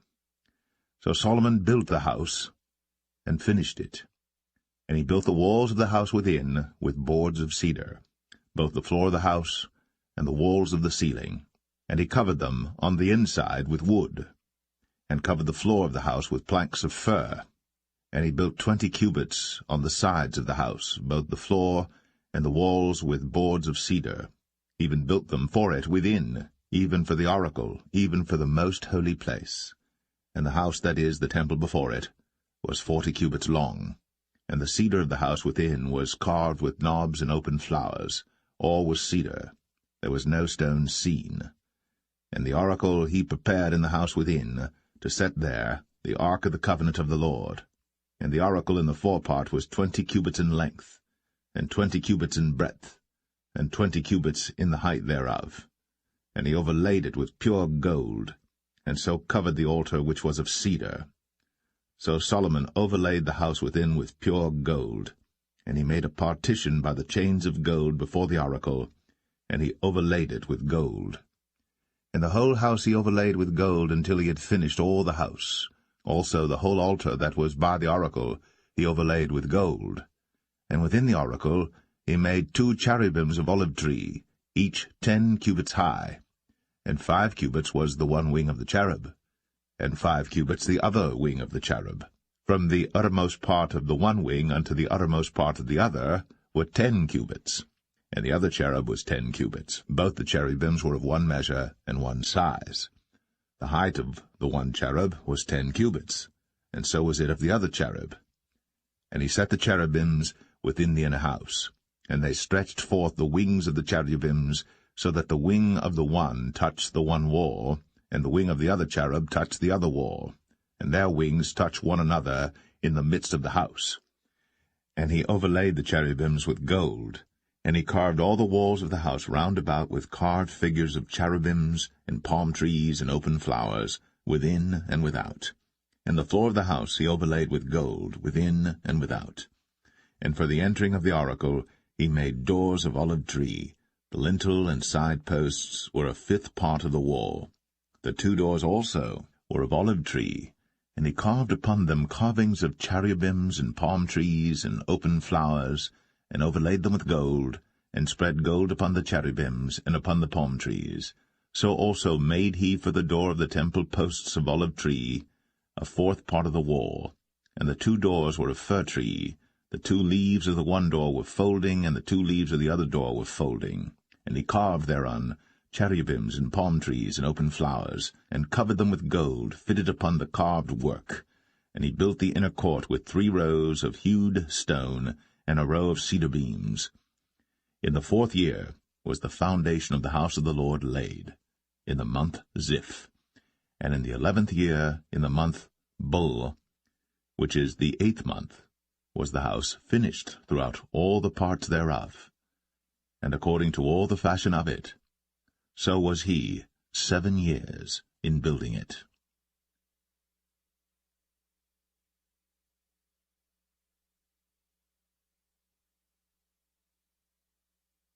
1 Kings 7.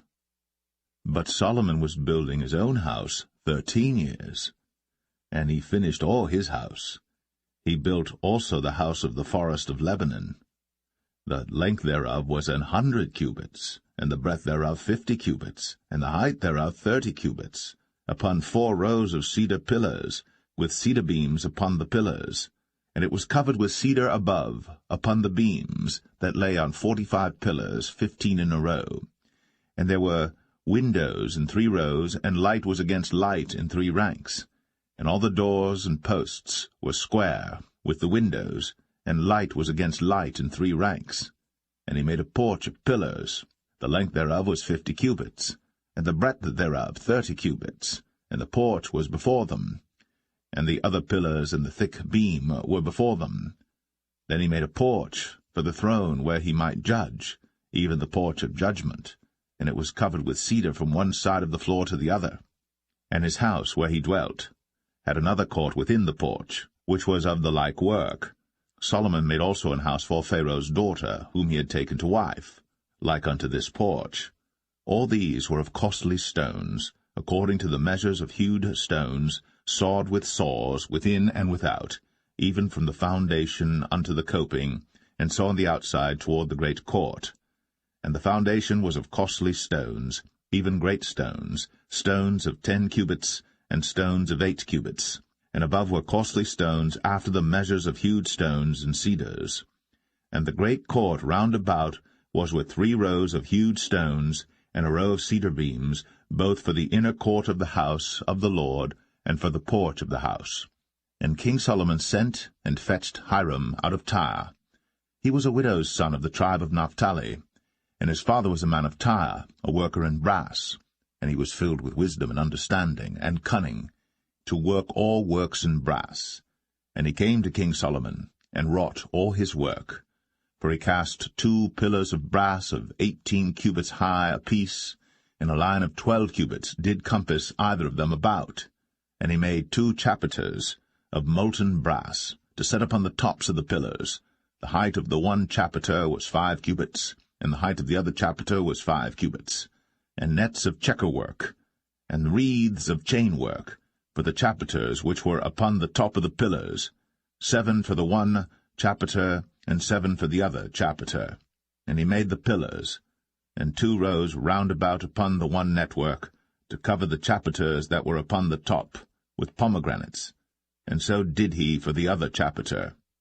And the chapiters that were upon the top of the pillars were of lily-work in the porch 4 cubits. And the chapiters upon the 2 pillars had pomegranates also above, over against the belly which was by the network. And the pomegranates were 200 in rows round about upon the other chapiter. And he set up the pillars in the porch of the temple. And he set up the right pillar, and called the name thereof Jachin. And he set up the left pillar, and called the name thereof Boaz. And upon the top of the pillars was lily-work. so was the work of the pillars finished. And he made a molten sea, 10 cubits from the one brim to the other. It was round all about, and his height was 5 cubits, and a line of 30 cubits did compass it round about. And under the brim of it round about there were knobs compassing it, 10 in a cubit, compassing the sea round about. The knobs were cast in 2 rows when it was cast. It stood upon 12 oxen, 3 looking toward the north, and 3 looking toward the west, and 3 looking toward the south, and 3 looking toward the east. And the sea was set above, upon them, and all their hinder parts were inward. And it was an handbreadth thick, and the brim thereof was wrought like the brim of a cup, with flowers of lilies. It contained 2,000 baths. And he made 10 bases of brass. 4 cubits was the length of one base, and 4 cubits the breadth thereof, and 3 cubits the height of it. And the work of the bases was on this manner. They had borders, and the borders were between the ledges. And on the borders that were between the ledges were lions, oxen, and cherubims.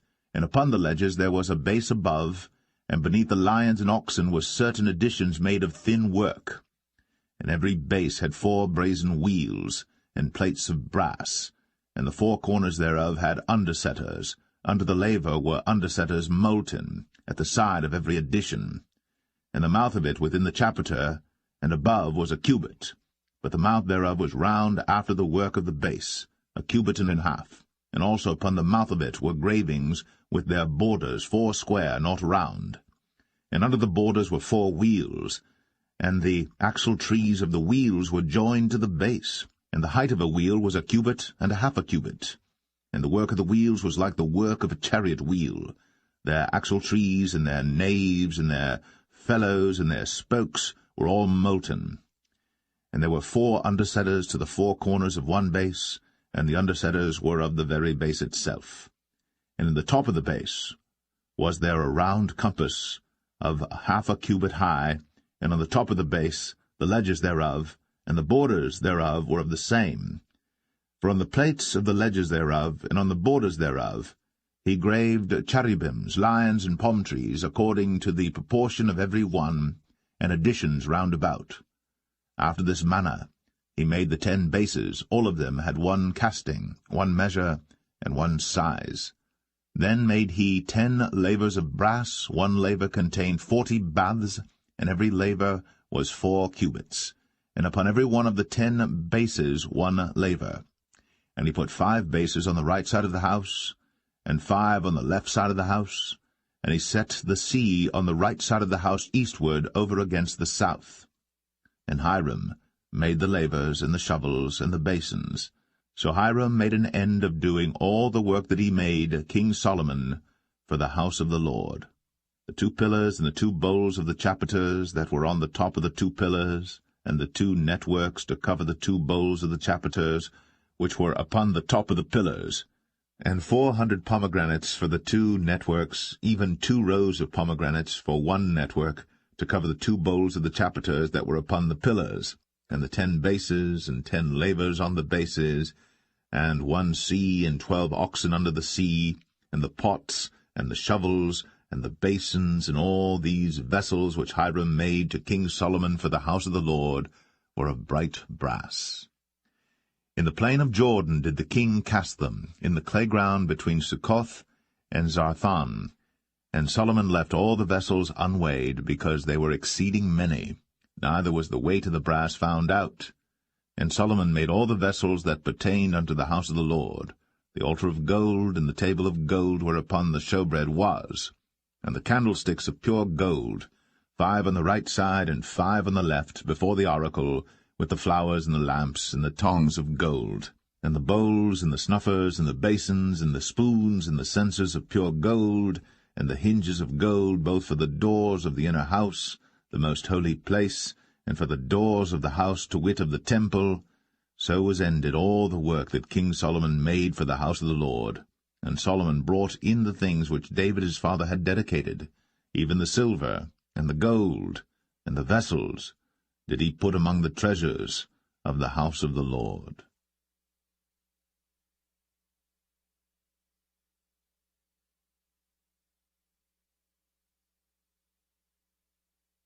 1 Kings 8.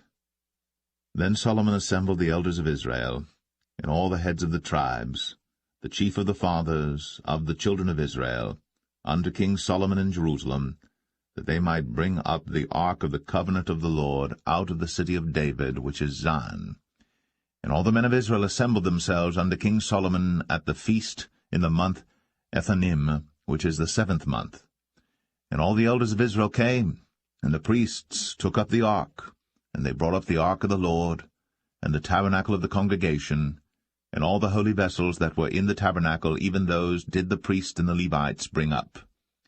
And King Solomon and all the congregation of Israel that were assembled unto him were with him before the ark, sacrificing sheep and oxen that could not be told nor numbered for multitude. And the priests brought in the ark of the covenant of the Lord unto his place, into the oracle of the house, to the most holy place, even under the wings of the cherubims. For the cherubims spread forth their 2 wings over the place of the ark, and the cherubims covered the ark and the staves thereof above. And they drew out the staves, that the ends of the staves were seen out in the holy place before the oracle, and they were not seen without. And there they are unto this day.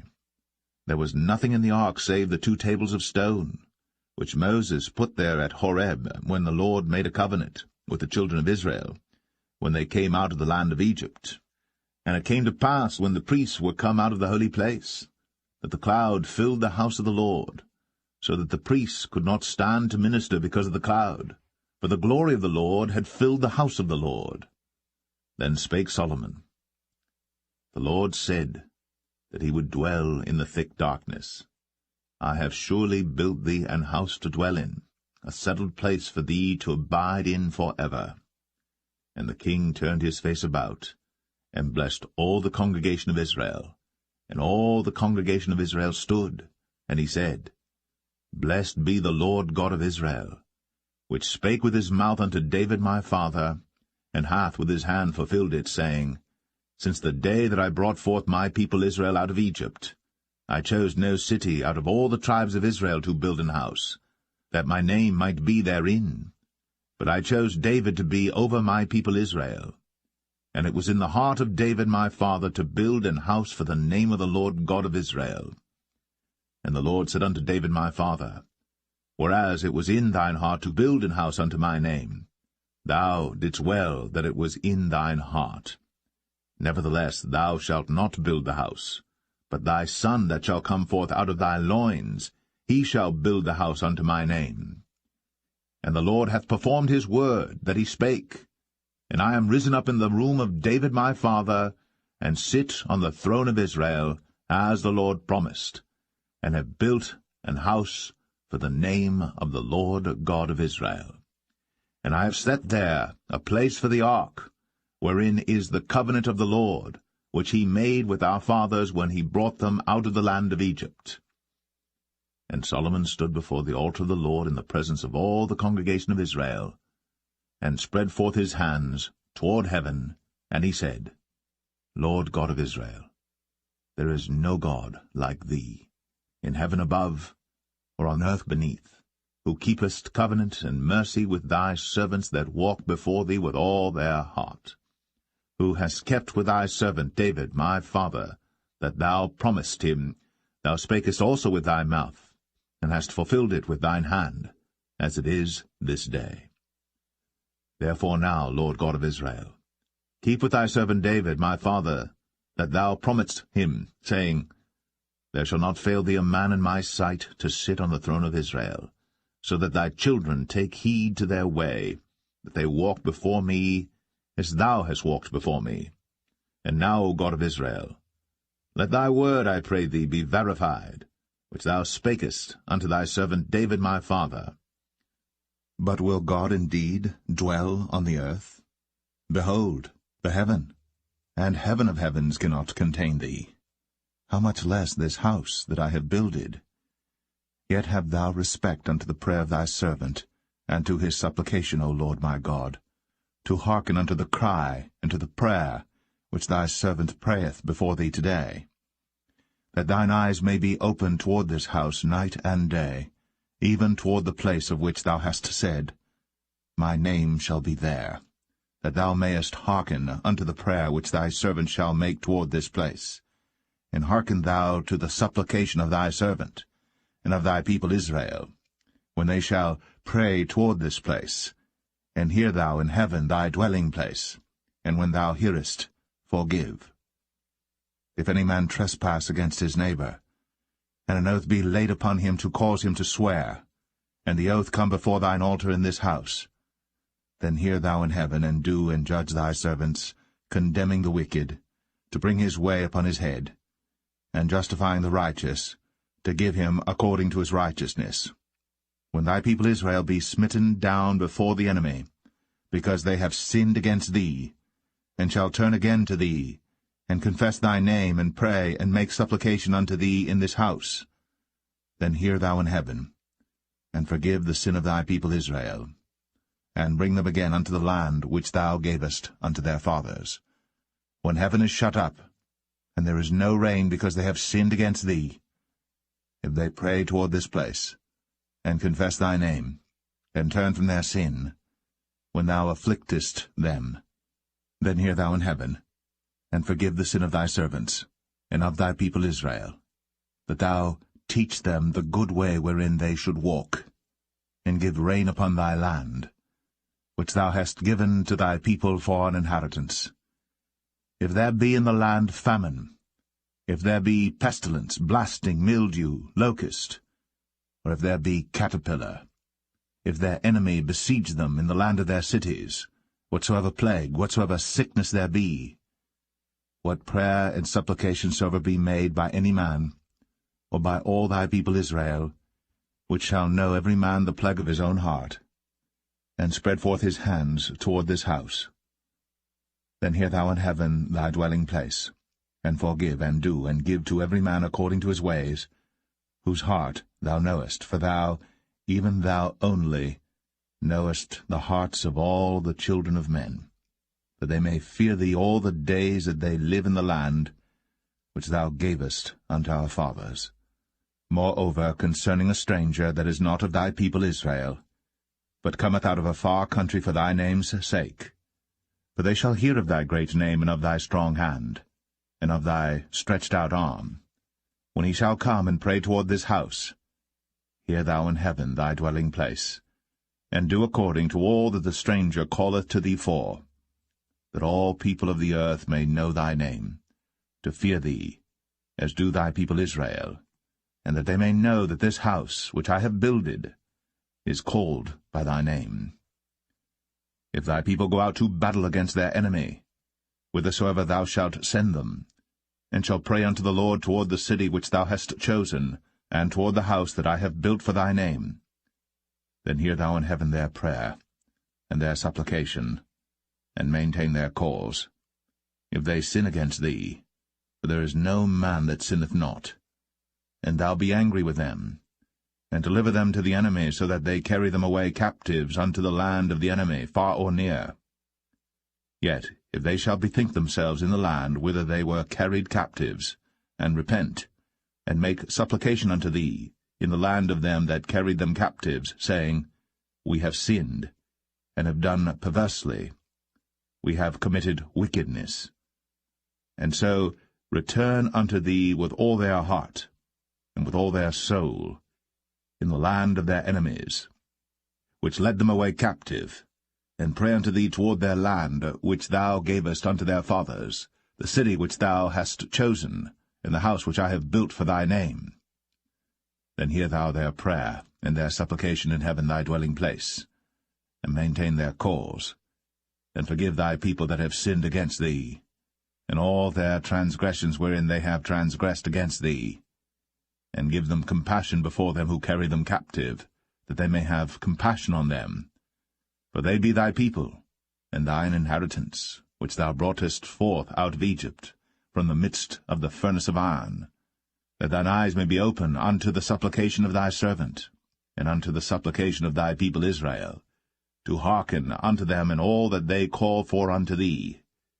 For thou didst separate them from among all the people of the earth to be thine inheritance, as thou spakest by the hand of Moses thy servant, when thou broughtest our fathers out of Egypt, O Lord God. And it was so that when Solomon had made an end of praying all this prayer and supplication unto the Lord, he arose from before the altar of the Lord, from kneeling on his knees with his hands spread up to heaven. And he stood, and blessed all the congregation of Israel with a loud voice, saying, Blessed be the Lord, that hath given rest unto his people Israel, according to all that he promised. There hath not failed one word of all his good promise, which he promised by the hand of Moses his servant. The Lord our God be with us, as he was with our fathers. Let him not leave us, nor forsake us, that he may incline our hearts unto him, to walk in all his ways, and to keep his commandments and his statutes and his judgments, which he commanded our fathers. And let these my words wherewith I have made supplication before the Lord be nigh unto the Lord our God day and night, that he maintain the cause of his servant, and the cause of his people Israel at all times, as the matter shall require, that all the people of the earth may know that the Lord is God, and that there is none else. Let your heart therefore be perfect with the Lord our God, to walk in his statutes, and to keep his commandments, as at this day. And the king and all Israel with him offered sacrifice before the Lord. And Solomon offered a sacrifice of peace offerings which he offered unto the Lord, 22,000 oxen, and 120,000 sheep. So the king and all the children of Israel dedicated the house of the Lord. The same day did the king hallow the middle of the court that was before the house of the Lord, for there he offered burnt offerings and meat offerings, and the fat of the peace offerings, because the brazen altar that was before the Lord was too little to receive the burnt offerings and meat offerings, and the fat of the peace offerings. And at that time Solomon held a feast, and all Israel with him, a great congregation from the entering in of Hamath unto the river of Egypt, before the Lord our God 7 days, and 7 days, even 14 days. On the 8th day he sent the people away, and they blessed the king, and went unto their tents joyful and glad of heart, for all the goodness that the Lord had done for David his servant, and for Israel his people.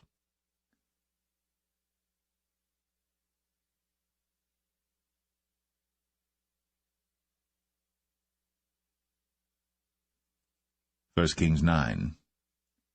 And it came to pass, when Solomon had finished the building of the house of the Lord, and the king's house, and all Solomon's desire which he was pleased to do, that the Lord appeared to Solomon the second time, as he had appeared unto him at Gibeon. And the Lord said unto him, I have heard thy prayer and thy supplication that thou hast made before me. I have hallowed this house which thou hast built, to put my name there for ever, and mine eyes and mine heart shall be there perpetually. And if thou wilt walk before me, as David thy father walked, in integrity of heart, and in uprightness, to do according to all that I have commanded thee, and wilt keep my statutes and my judgments, then I will establish the throne of thy kingdom upon Israel forever, as I promised to David thy father, saying, There shall not fail thee a man upon the throne of Israel. But if ye shall at all turn from following me, ye or your children, and will not keep my commandments and my statutes which I have set before you, but go and serve other gods, and worship them, then will I cut off Israel out of the land which I have given them, and this house which I have hallowed for my name will I cast out of my sight, and Israel shall be a proverb and a byword among all people. And at this house which is high, every one that passeth by it shall be astonished, and shall hiss, and they shall say, Why hath the Lord done thus unto this land, and to this house? And they shall answer, Because they forsook the Lord their God, who brought forth their fathers out of the land of Egypt, and had taken hold upon other gods, and have worshipped them, and served them. Therefore hath the Lord brought upon them all this evil. And it came to pass at the end of 20 years, when Solomon had built the 2 houses, the house of the Lord, and the king's house. Now Hiram the king of Tyre had furnished Solomon with cedar trees and fir trees, and with gold according to all his desire. that then King Solomon gave Hiram 20 cities in the land of Galilee. And Hiram came out from Tyre to see the cities which Solomon had given him, and they pleased him not. And he said, What cities are these which thou hast given me, my brother? And he called them the land of Cabul unto this day. And Hiram sent to the king 60 talents of gold. And this is the reason of the levy which King Solomon raised, for to build the house of the Lord and his own house, and Millo, and the wall of Jerusalem, and Hazor, and Megiddo, and Gezer. For Pharaoh king of Egypt had gone up and taken Gezer, and burnt it with fire, and slain the Canaanites that dwelt in the city, and given it for a present unto his daughter Solomon's wife. And Solomon built Gezer, and Beth-horon the nether, and Baalath, and Tadmor in the wilderness in the land, and all the cities of store that Solomon had, and cities for his chariots, and cities for his horsemen, and that which Solomon desired to build in Jerusalem, and in Lebanon, and in all the land of his dominion. And all the people that were left of the Amorites, Hittites, Perizzites, Hivites, and Jebusites, which were not of the children of Israel, their children that were left after them in the land, whom the children of Israel also were not able utterly to destroy, upon those did Solomon levy a tribute of bondservice unto this day. But of the children of Israel did Solomon make no bondmen, but they were men of war, and his servants, and his princes, and his captains, and rulers of his chariots, and his horsemen. These were the chief of the officers that were over Solomon's work, 550, which bare rule over the people that wrought in the work. But Pharaoh's daughter came up out of the city of David unto her house, which Solomon had built for her. Then did he build Millo. And 3 times in a year did Solomon offer burnt offerings and peace offerings upon the altar which he built unto the Lord. And he burnt incense upon the altar that was before the Lord. So he finished the house. And King Solomon made a navy of ships in Ezion-Geber, which is beside Eloth, on the shore of the Red Sea, in the land of Edom. And Hiram sent in the navy his servants, shipmen that had knowledge of the sea, with the servants of Solomon. And they came to Ophir, and fetched from thence gold 420 talents, and brought it to King Solomon.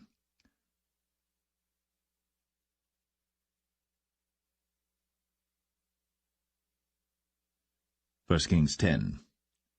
And when the queen of Sheba heard of the fame of Solomon concerning the name of the Lord, she came to prove him with hard questions.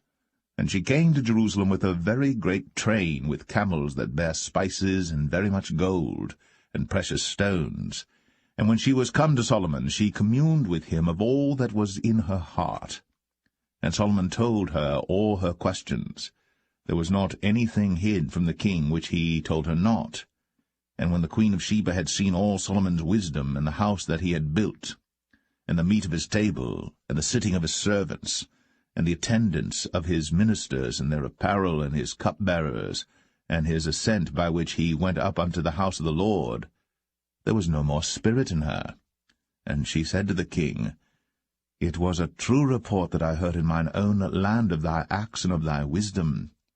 Howbeit, I believed not the word until I came. And mine eyes had seen it, and behold, the half was not told me. Thy wisdom and prosperity exceedeth the fame which I heard. Happy are thy men, happy are these thy servants, which stand continually before thee, and that hear thy wisdom. Blessed be the Lord thy God, which delighteth in thee, to set thee on the throne of Israel, because the Lord loved Israel for ever. Therefore made he thee king, to do judgment and justice. And she gave the king 120 talents of gold and of spices, very great store, and precious stones. There came no more such abundance of spices as these which the queen of Sheba gave to King Solomon. And the navy also of Hiram that brought gold from Ophir, brought in from Ophir great plenty of almug trees and precious stones. And the king made of the almug trees pillars for the house of the Lord, and for the king's house, harps also, and psalteries for singers. There came no such almug trees, nor were seen unto this day. And King Solomon gave unto the queen of Sheba all her desire, whatsoever she asked, beside that which Solomon gave her of his royal bounty. So she turned, and went to her own country, she and her servants. Now the weight of gold that came to Solomon in 1 year was 666 talents of gold. Beside that he had of the merchantmen, and of the traffic of the spice merchants, and of all the kings of Arabia, and of the governors of the country. And King Solomon made 200 targets of beaten gold. 600 shekels of gold went to 1 target. And he made 300 shields of beaten gold. 3 pound of gold went to 1 shield, and the king put them in the house of the forest of Lebanon. Moreover, the king made a great throne of ivory, and overlaid it with the best gold. The throne had 6 steps, and the top of the throne was round behind, and there were stays on either side on the place of the seat, and 2 lions stood beside the stays, and 12 lions stood there on the one side, and on the other upon the 6 steps. There was not the like made in any kingdom. And all King Solomon's drinking vessels were of gold, and all the vessels of the house of the forest of Lebanon were of pure gold. None were of silver. It was nothing accounted of in the days of Solomon.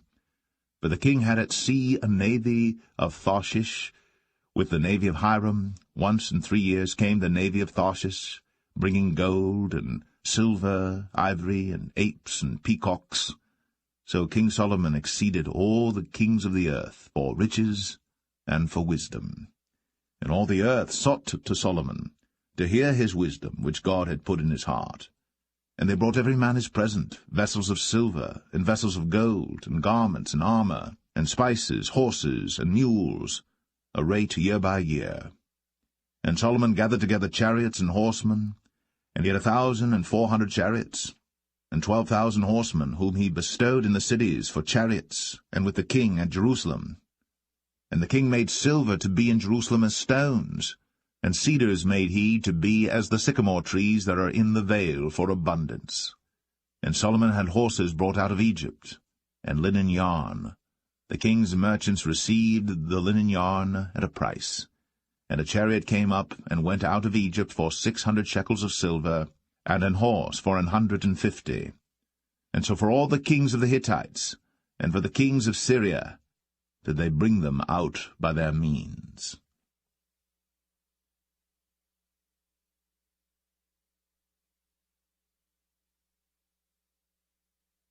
1 Kings 11.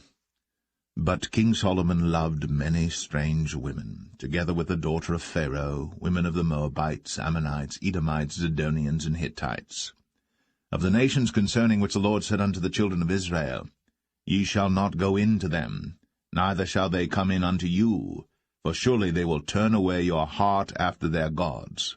Solomon clave unto these in love. And he had 700 wives, princesses, and 300 concubines, and his wives turned away his heart. For it came to pass, when Solomon was old, that his wives turned away his heart after other gods. And his heart was not perfect with the Lord his God, as was the heart of David his father.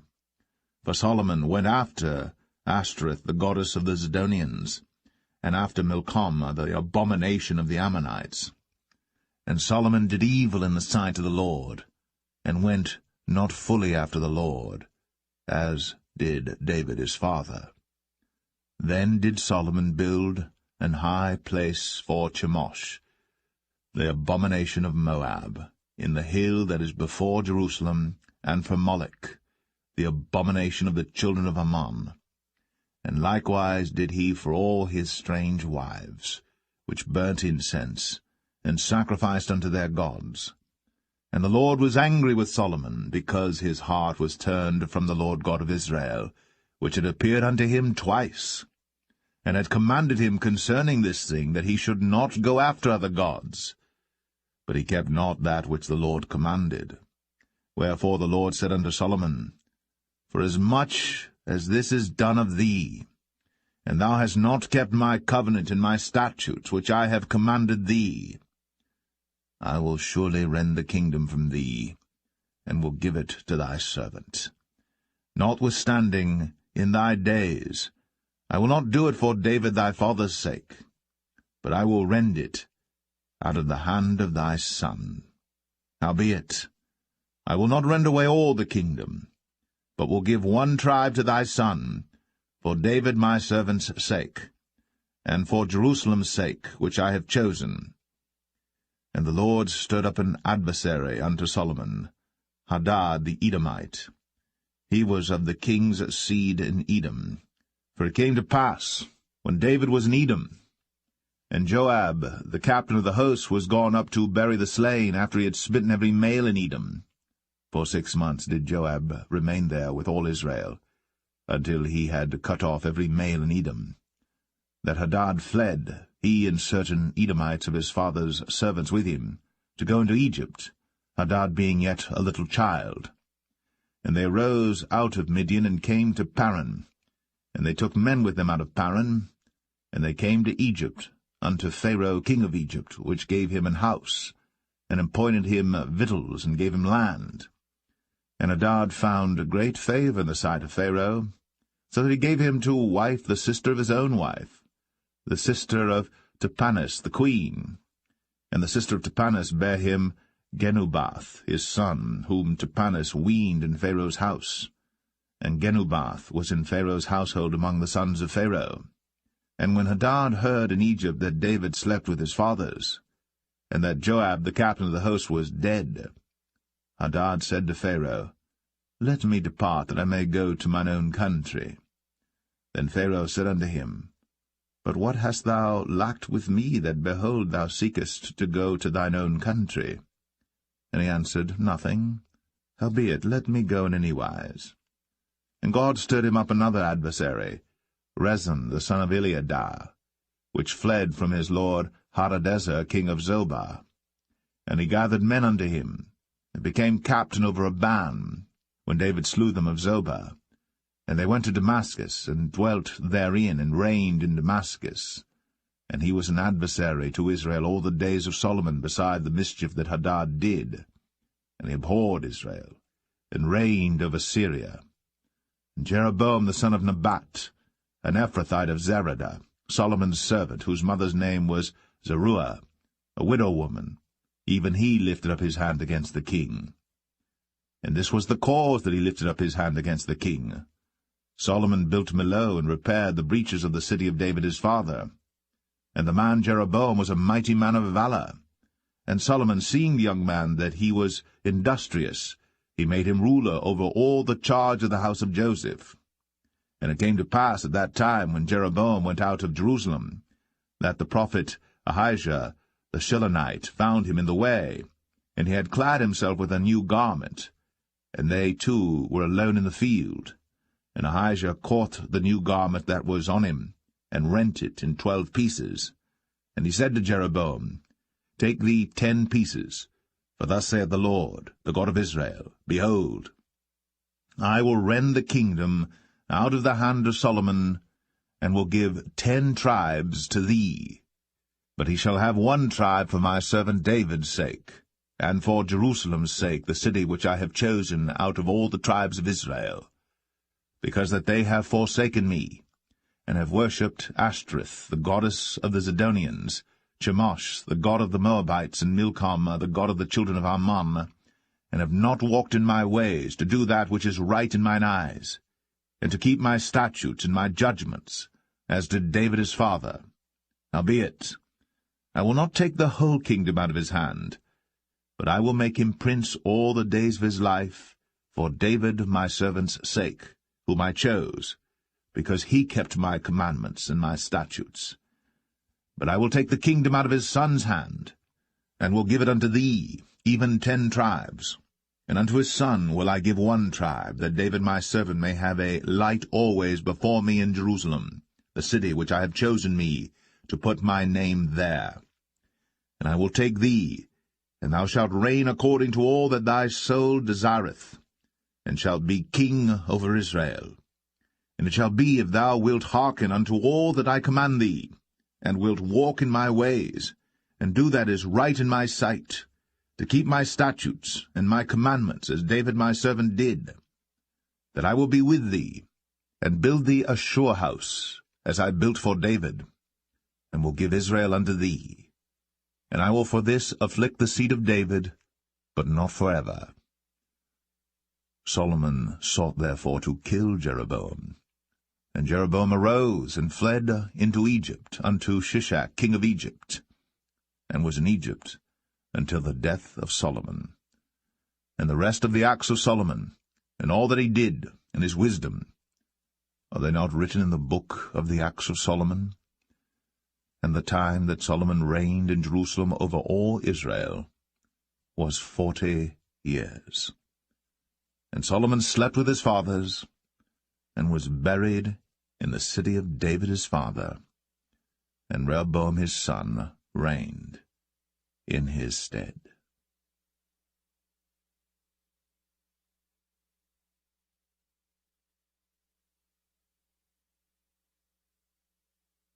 First Kings 12. And Rehoboam went to Shechem, for all Israel were come to Shechem to make him king. And it came to pass, when Jeroboam the son of Nebat, who was yet in Egypt, heard of it, for he was fled from the presence of King Solomon, and Jeroboam dwelt in Egypt, that they sent and called him. And Jeroboam and all the congregation of Israel came and spake unto Rehoboam, saying, Thy father made our yoke grievous. Now therefore make thou the grievous service of thy father, and his heavy yoke which he put upon us lighter, and we will serve thee. And he said unto them, Depart yet for 3 days, then come again to me. And the people departed. And King Rehoboam consulted with the old men that stood before Solomon his father while he yet lived, and said, How do ye advise that I may answer this people? And they spake unto him, saying, If thou wilt be a servant unto this people this day, and wilt serve them, and answer them, and speak good words to them, then they will be thy servants forever. But he forsook the counsel of the old men which they had given him, and consulted with the young men that were grown up with him, and which stood before him. And he said unto them, What counsel give ye that we may answer this people who have spoken to me, saying, Make the yoke which thy father did put upon us lighter? And the young men that were grown up with him spake unto him, saying, Thus shalt thou speak unto this people that spake unto thee, saying, Thy father made our yoke heavy, but make thou it lighter unto us. Thus shalt thou say unto them, My little finger shall be thicker than my father's loins. And now, whereas my father did lade you with a heavy yoke, I will add to your yoke. My father hath chastised you with whips, but I will chastise you with scorpions. So Jeroboam and all the people came to Rehoboam the 3rd day, as the king had appointed, saying, Come to me again the 3rd day. And the king answered the people roughly, and forsook the old men's counsel that they gave him, and spake to them after the counsel of the young men, saying, My father made your yoke heavy, and I will add to your yoke. My father also chastised you with whips, but I will chastise you with scorpions. Wherefore the king hearkened not unto the people, for the cause was from the Lord, that he might perform his saying, which the Lord spake by Ahijah the Shilonite unto Jeroboam the son of Nebat. So when all Israel saw that the king hearkened not unto them, the people answered the king, saying, What portion have we in David? Neither have we inheritance in the son of Jesse. To your tents, O Israel. Now see to thine own house, David. So Israel departed unto their tents. But as for the children of Israel which dwelt in the cities of Judah, Rehoboam reigned over them. Then King Rehoboam sent Adoram, who was over the tribute, and all Israel stoned him with stones that he died. Therefore King Rehoboam made speed to get him up to his chariot, to flee to Jerusalem.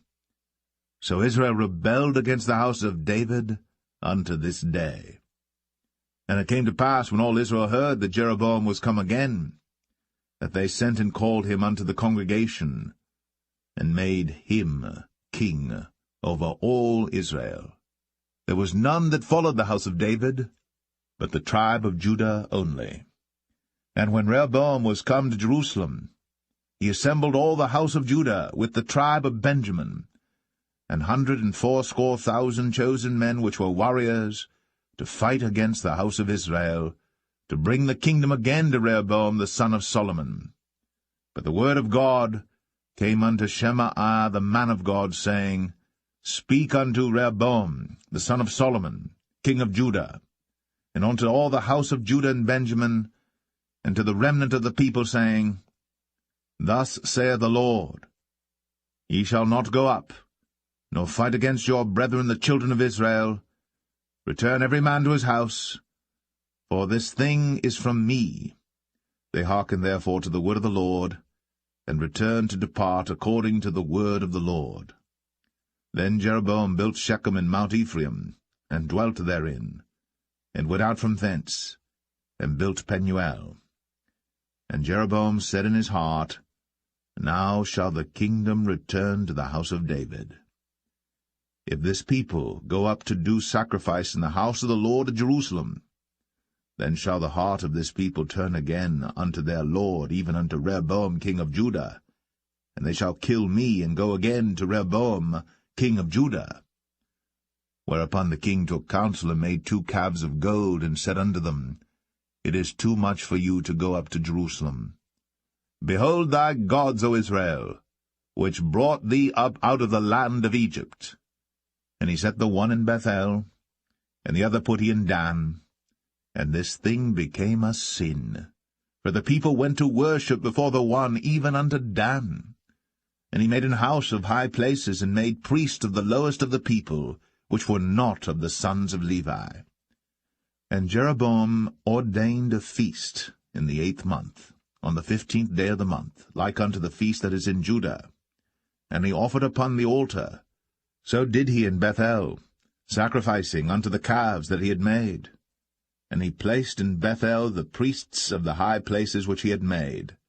So he offered upon the altar which he had made in Bethel the 15th day of the 8th month, even in the month which he had devised of his own heart, and ordained a feast unto the children of Israel. And he offered upon the altar, and burnt incense.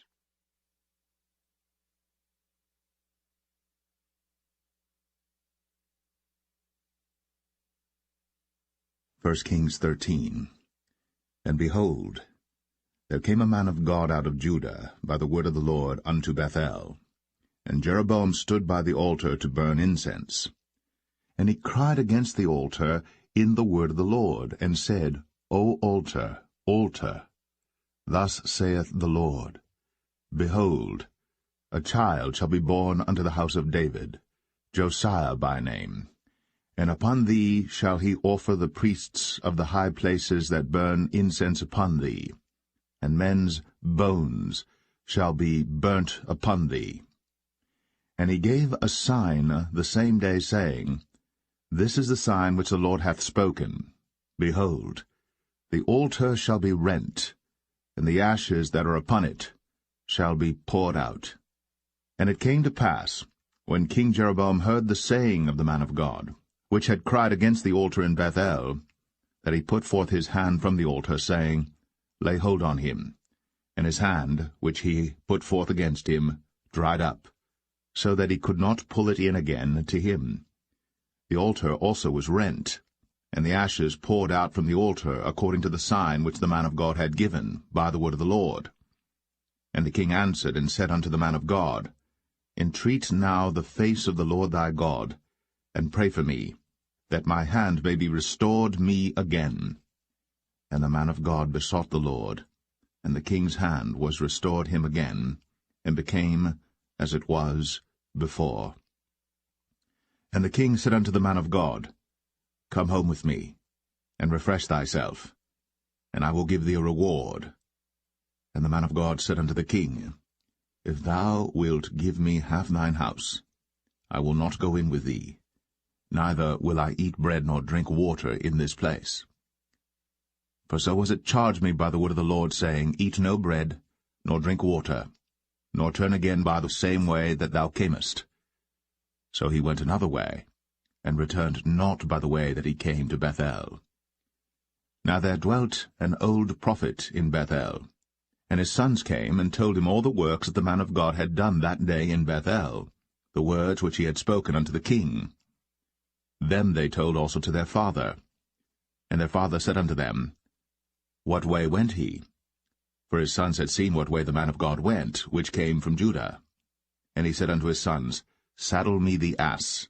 So they saddled him the ass, and he rode thereon, and went after the man of God, and found him sitting under an oak. And he said unto him, Art thou the man of God that camest from Judah? And he said, I am. Then he said unto him, Come home with me, and eat bread. And he said, I may not return with thee, nor go in with thee, neither will I eat bread nor drink water with thee in this place. For it was said to me by the word of the Lord, Thou shalt eat no bread, nor drink water there, nor turn again to go by the way that thou camest. He said unto him, I am a prophet, also as thou art. And an angel spake unto me by the word of the Lord, saying, Bring him back with thee into thine house, that he may eat bread and drink water. But he lied unto him. So he went back with him, and did eat bread in his house, and drank water. And it came to pass, as they sat at the table, that the word of the Lord came unto the prophet that brought him back. And he cried unto the man of God that came from Judah, saying, Thus saith the Lord, For as much as thou hast disobeyed the mouth of the Lord, and hast not kept the commandment which the Lord thy God commanded thee, but camest back, and hast eaten bread, and drunk water in the place, of the which the Lord did say to thee, Eat no bread, and drink no water, thy carcass shall not come unto the sepulchre of thy fathers. And it came to pass, after he had eaten bread, and after he had drunk, that he saddled for him the ass, to wit, for the prophet whom he had brought back. And when he was gone, a lion met him by the way, and slew him. And his carcass was cast in the way, and the ass stood by it. The lion also stood by the carcass. And behold, men passed by, and saw the carcass cast in the way, and the lion standing by the carcass. And they came and told it in the city where the old prophet dwelt. And when the prophet that brought him back from the way heard thereof, he said, It is the man of God who was disobedient unto the word of the Lord. Therefore the Lord hath delivered him unto the lion, which hath torn him and slain him according to the word of the Lord, which he spake unto him. And he spake to his son, saying, Saddle me the ass. And they saddled him. And he went and found his carcass cast in the way, and the ass and the lion standing by the carcass. The lion had not eaten the carcass, nor torn the ass.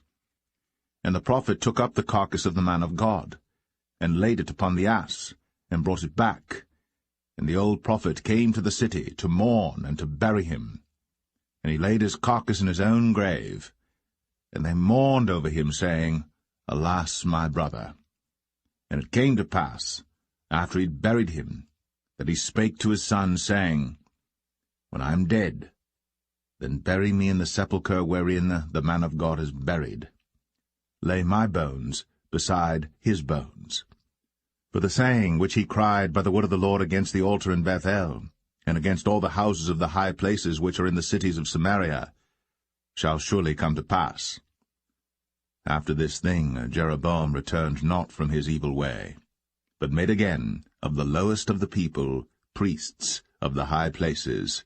Whosoever would, he consecrated him, and he became one of the priests of the high places. And this thing became sin unto the house of Jeroboam, even to cut it off, and to destroy it from off the face of the earth.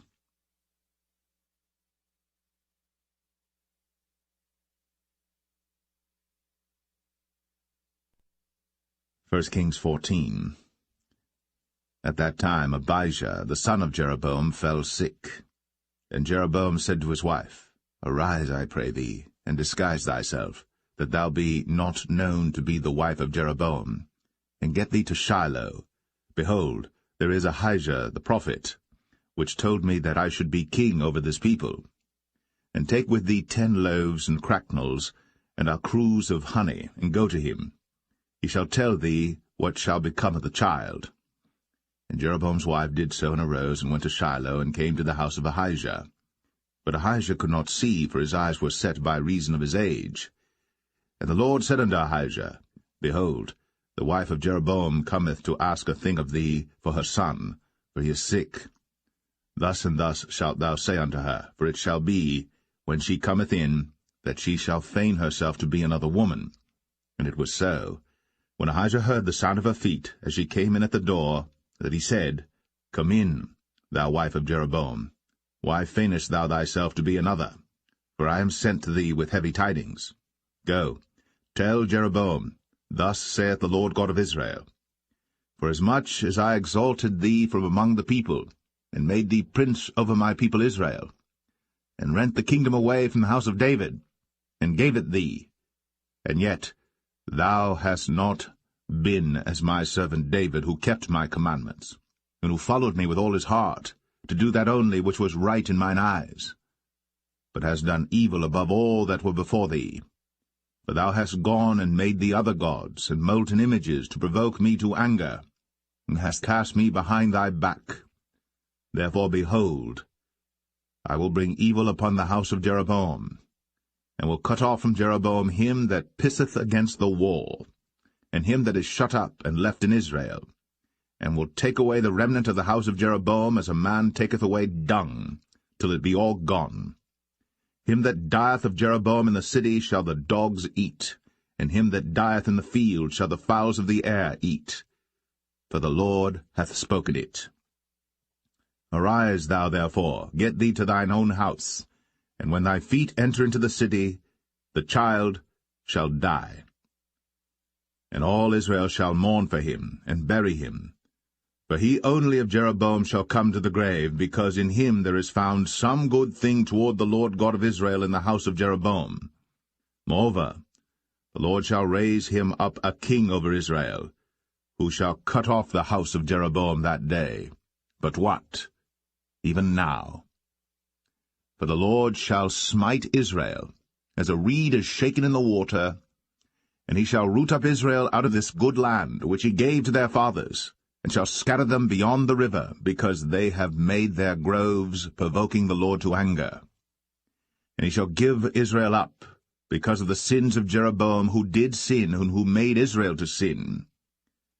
And Jeroboam's wife arose and departed, and came to Tirzah.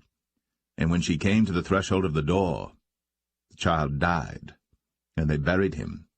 And all Israel mourned for him according to the word of the Lord, which he spake by the hand of his servant Ahijah the prophet. And the rest of the acts of Jeroboam, how he warred and how he reigned, behold, they are written in the book of the Chronicles of the kings of Israel. And the days which Jeroboam reigned were 22 years, and he slept with his fathers, and Nadab his son reigned in his stead. And Rehoboam the son of Solomon reigned in Judah.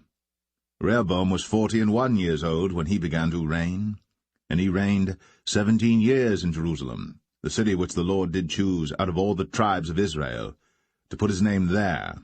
And his mother's name was Naamah, an Ammonitess. And Judah did evil in the sight of the Lord, and they provoked him to jealousy with their sins which they had committed, above all that their fathers had done. For they also built them high places and images and groves on every high hill, and under every green tree. And there were also Sodomites in the land, and they did according to all the abominations of the nations which the Lord cast out before the children of Israel. And it came to pass in the 5th year of King Rehoboam, that Shishak king of Egypt came up against Jerusalem. And he took away the treasures of the house of the Lord, and the treasures of the king's house. He even took away all, and he took away all the shields of gold which Solomon had made. And King Rehoboam made in their stead brazen shields, and committed them unto the hands of the chief of the guard which kept the door of the king's house. And it was so, when the king went into the house of the Lord, that the guard bare them and brought them back into the guard chamber. Now the rest of the acts of Rehoboam, and all that he did, are they not written in the book of the Chronicles of the kings of Judah? And there was war between Rehoboam and Jeroboam all their days. And Rehoboam slept with his fathers, and was buried with his fathers in the city of David. And his mother's name was Naamah, an Ammonitess. And Abijam, his son, reigned in his stead.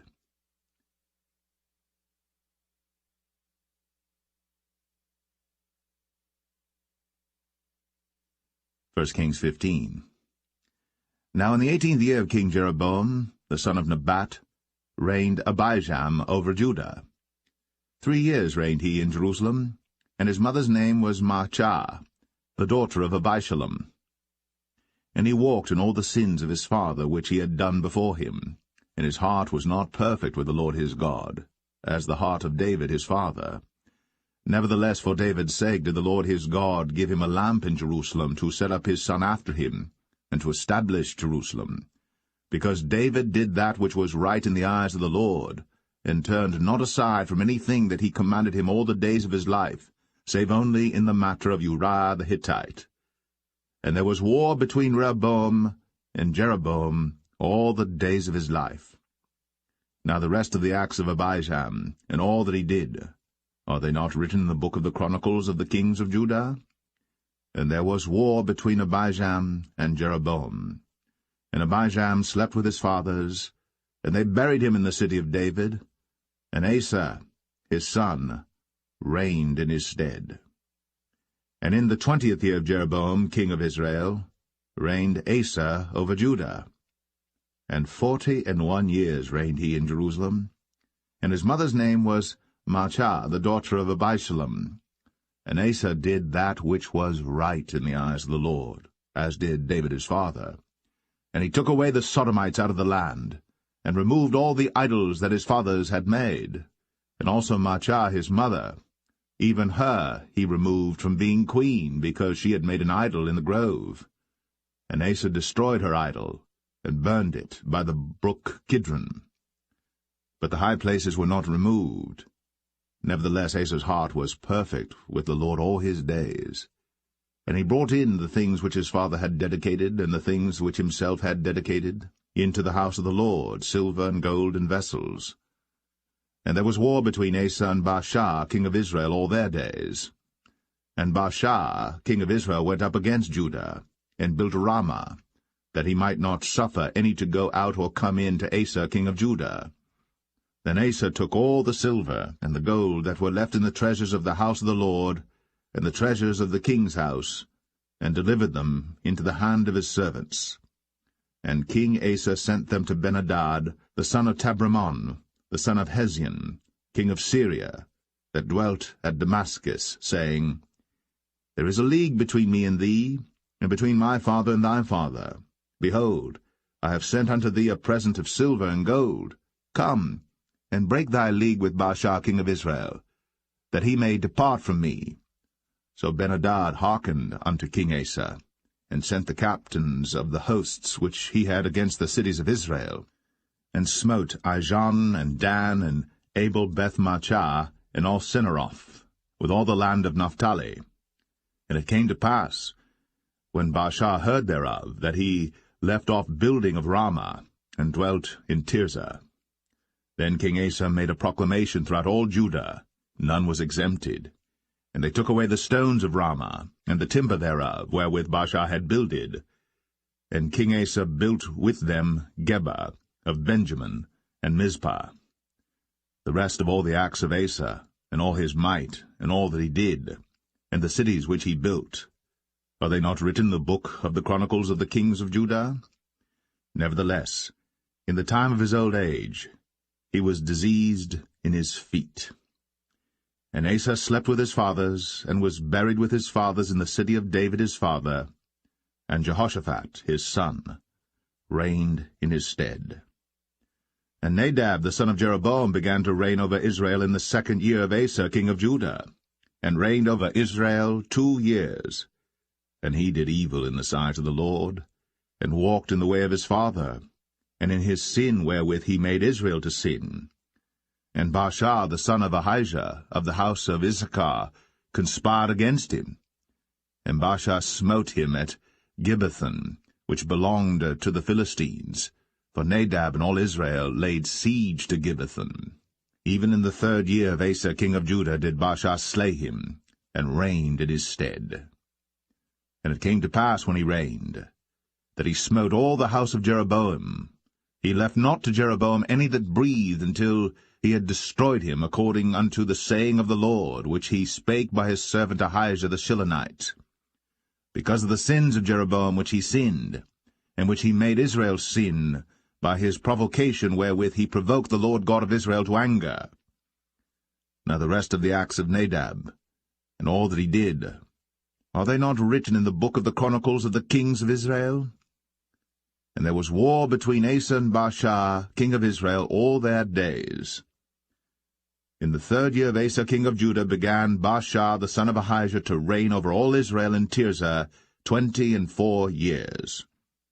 And he did evil in the sight of the Lord, and walked in the way of Jeroboam, and in his sin wherewith he made Israel to sin.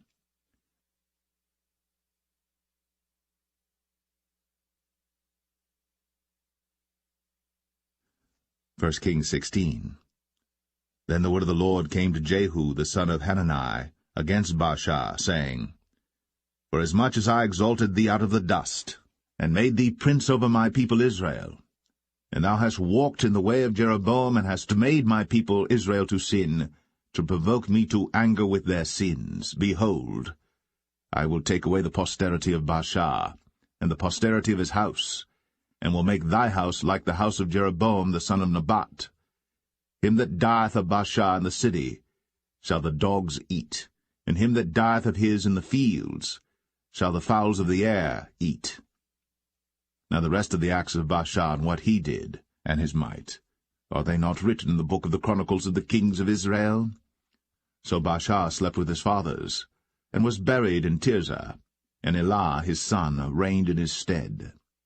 And also by the hand of the prophet Jehu, the son of Hanani, came the word of the Lord against Baasha, and against his house, even for all the evil that he did in the sight of the Lord in provoking him to anger, with the work of his hands, in being like the house of Jeroboam, and because he killed him.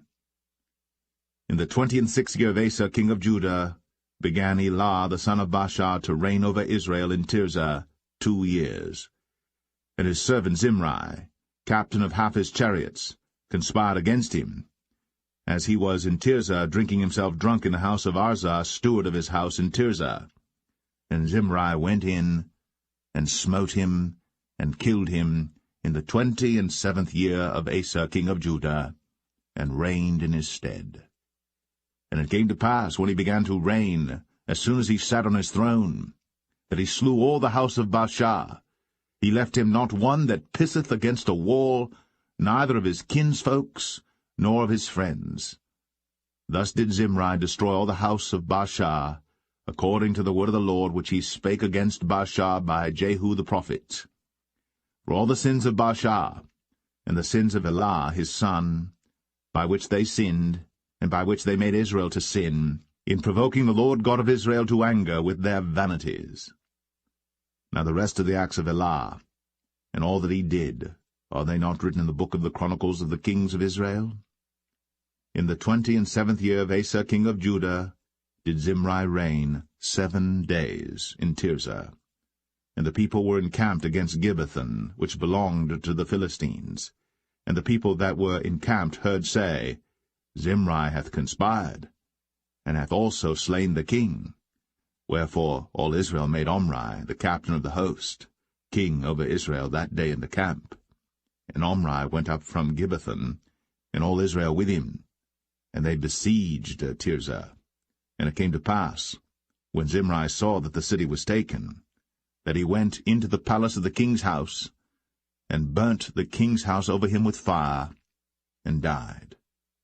For his sins, which he sinned in doing evil in the sight of the Lord, in walking in the way of Jeroboam, and in his sin which he did, to make Israel to sin.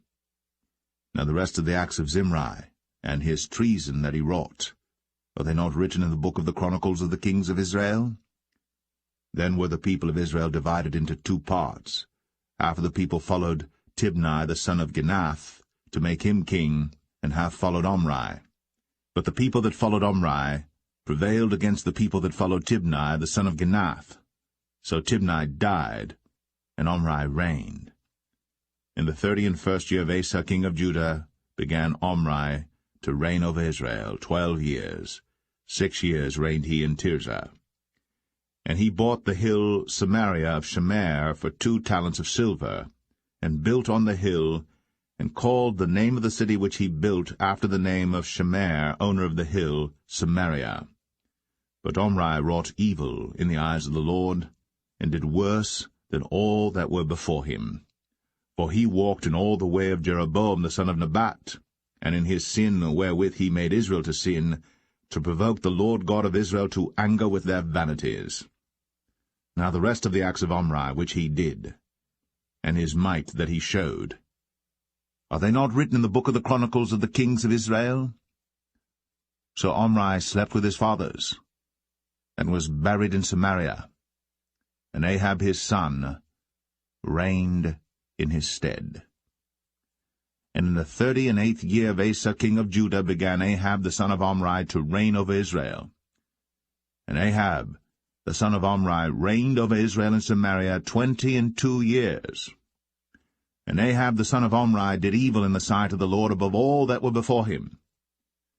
And it came to pass, as if it had been a light thing for him to walk in the sins of Jeroboam the son of Nebat, that he took to wife Jezebel, the daughter of Ethbaal, king of the Zidonians, and went and served Baal, and worshipped him.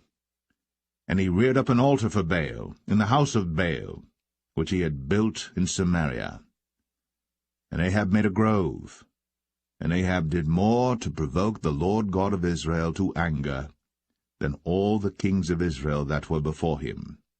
In his days did Hiel the Bethelite build Jericho. He laid the foundation thereof in Abiram his firstborn, and set up the gates thereof in his youngest son Segub, according to the word of the Lord, which he spake by Joshua the son of Nun.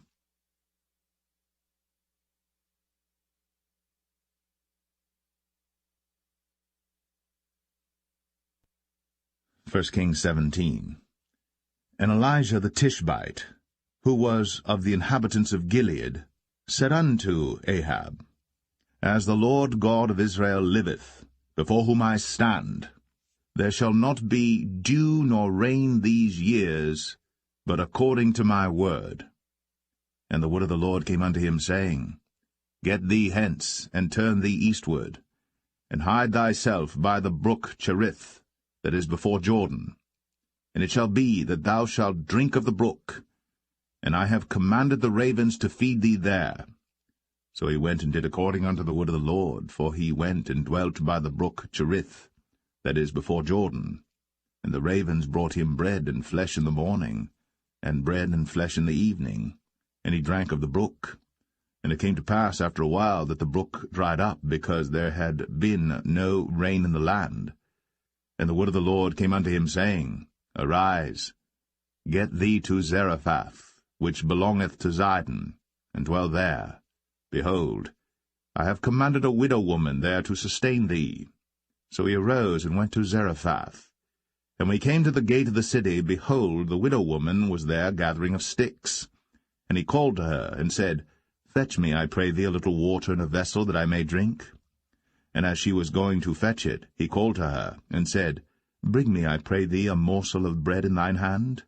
And she said, As the Lord thy God liveth, I have not a cake, but an handful of meal in a barrel, and a little oil in a cruse, and behold, I am gathering 2 sticks, that I may go in and dress it for me, and my son, that we may eat it, and die. And Elijah said unto her, Fear not, go and do as thou hast said, but make me thereof a little cake first, and bring it unto me, and after make for thee and for thy son. For thus saith the Lord God of Israel, The barrel of meal shall not waste, neither shall the cruse of oil fail, until the day that the Lord sendeth rain upon the earth. And she went and did according to the saying of Elijah, and she and he and her house did eat many days. And the barrel of meal wasted not, neither did the cruse of oil fail, according to the word of the Lord, which he spake by Elijah. And it came to pass after these things, that the son of the woman, the mistress of the house, fell sick, and his sickness was so sore, that there was no breath left in him. And she said unto Elijah, What have I to do with thee, O thou man of God? Art thou come unto me to call my sin to remembrance, and to slay my son? And he said unto her, Give me thy son. And he took him out of her bosom, and carried him up into a loft, where he abode, and laid him upon his own bed. And he cried unto the Lord, and said, O Lord my God, hast thou also brought evil upon the widow with whom I sojourn by slaying her son? And he stretched himself upon the child 3 times, and cried unto the Lord, and said, O Lord my God, I pray thee, let this child's soul come into him again. And the Lord heard the voice of Elijah, and the soul of the child came into him again, and he revived. And Elijah took the child, and brought him down out of the chamber into the house, and delivered him unto his mother. And Elijah said, See, thy son liveth. And the woman said to Elijah, Now by this I know that thou art a man of God, and that the word of the Lord in thy mouth is truth.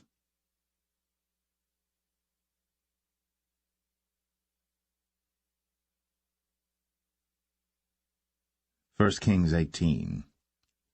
And it came to pass, after many days, that the word of the Lord came to Elijah in the 3rd year, saying, Go, show thyself unto Ahab, and I will send rain upon the earth. And Elijah went to show himself unto Ahab. And there was a sore famine in Samaria. And Ahab called Obadiah, which was the governor of his house. Now Obadiah feared the Lord greatly.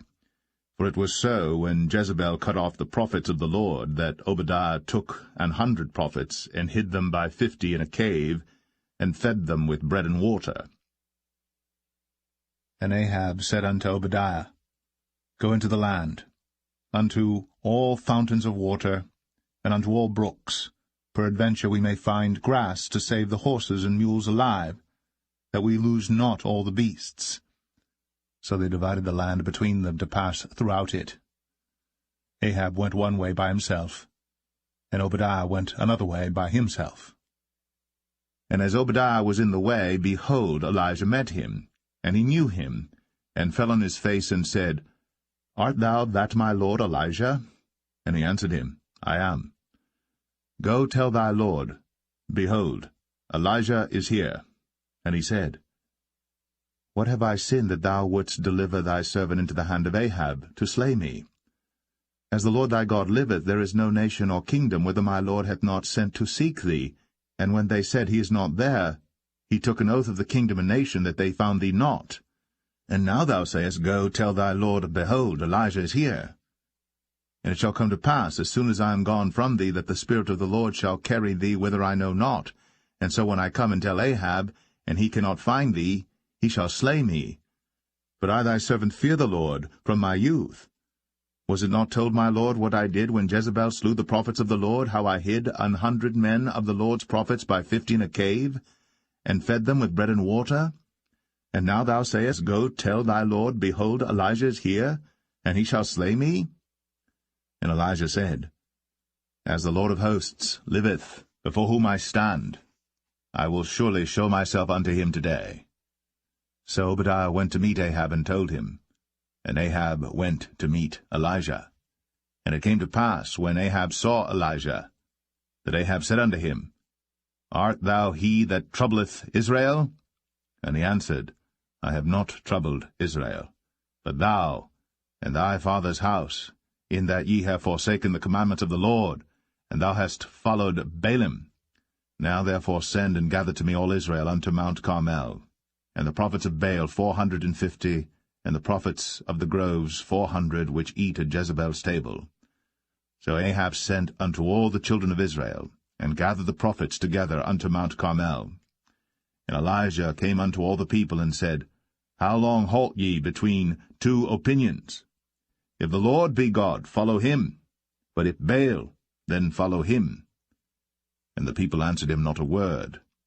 Then said Elijah unto the people, I, even I only, remain a prophet of the Lord. But Baal's prophets are 450 men. Let them therefore give us 2 bullocks. And let them choose 1 bullock from themselves, and cut it in pieces, and lay it on wood, and put no fire under. And I will dress the other bullock, and lay it on wood, and put no fire under. And call ye on the name of your gods, and I will call on the name of the Lord. And the God that answereth by fire, let him be God. And all the people answered and said, It is well spoken. And Elijah said unto the prophets of Baal, Choose you one bullock for yourselves, and dress it first, for ye are many, and call on the name of your gods, but put no fire under. And they took the bullock which was given them, and they dressed it, and called on the name of Baal from morning even until noon, saying, O Baal, hear us! But there was no voice, nor any that answered, and they leaped upon the altar which was made. And it came to pass at noon that Elijah mocked them, and said, Cry aloud, for he is a god. Either he is talking, or he is pursuing, or he is in a journey, or peradventure he sleepeth, and must be awaked. And they cried aloud, and cut themselves after their manner with knives and lancets, till the blood gushed out upon them. And it came to pass, when midday was past, and they prophesied until the time of the offering of the evening sacrifice, that there was neither voice, nor any to answer, nor any that regarded. And Elijah said unto all the people, Come near unto me. And all the people came near unto him, and he repaired the altar of the Lord that was broken down. And Elijah took 12 stones, according to the number of the tribes of the sons of Jacob, unto whom the word of the Lord came, saying, Israel shall be thy name. And with the stones he built an altar in the name of the Lord, and he made a trench about the altar, as great as would contain 2 measures of seed. And he put the wood in order, and cut the bullock in pieces, and laid him on the wood, and said, Fill 4 barrels with water, and pour it on the burnt sacrifice, and on the wood. And he said, Do it the 2nd time. And they did it the 2nd time. And he said, Do it the 3rd time. And they did it the 3rd time. And the water ran round about the altar, and he filled the trench also with water. And it came to pass, at the time of the offering of the evening sacrifice, that Elijah the prophet came near and said, Lord God of Abraham, Isaac, and of Israel, let it be known this day that thou art God in Israel, and that I am thy servant, and that I have done all these things at thy word. Hear me, O Lord, hear me, that this people may know that thou art the Lord God, and that thou hast turned their heart back again. Then the fire of the Lord fell, and consumed the burnt sacrifice, and the wood, and the stones, and the dust, and licked up the water that was in the trench. And when all the people saw it, they fell on their faces, and they said, The Lord, he is the God, the Lord, he is the God.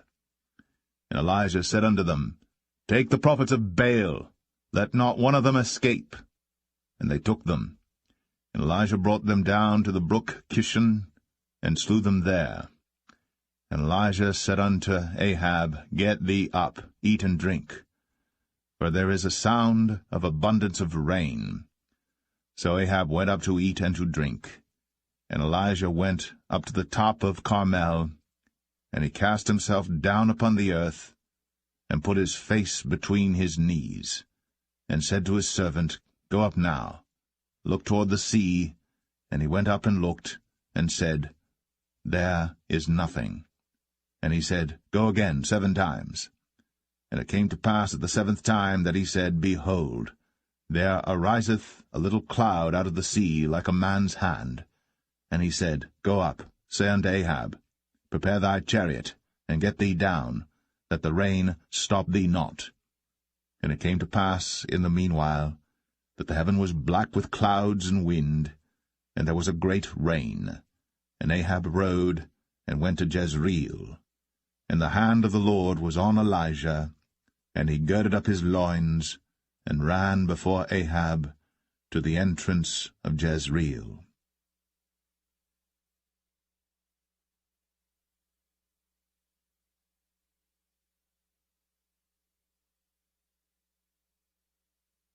First Kings 19. And Ahab told Jezebel all that Elijah had done, and withal how he had slain all the prophets with the sword. Then Jezebel sent a messenger unto Elijah, saying, So let the gods do to me, and more also, if I make not thy life as the life of one of them by tomorrow about this time.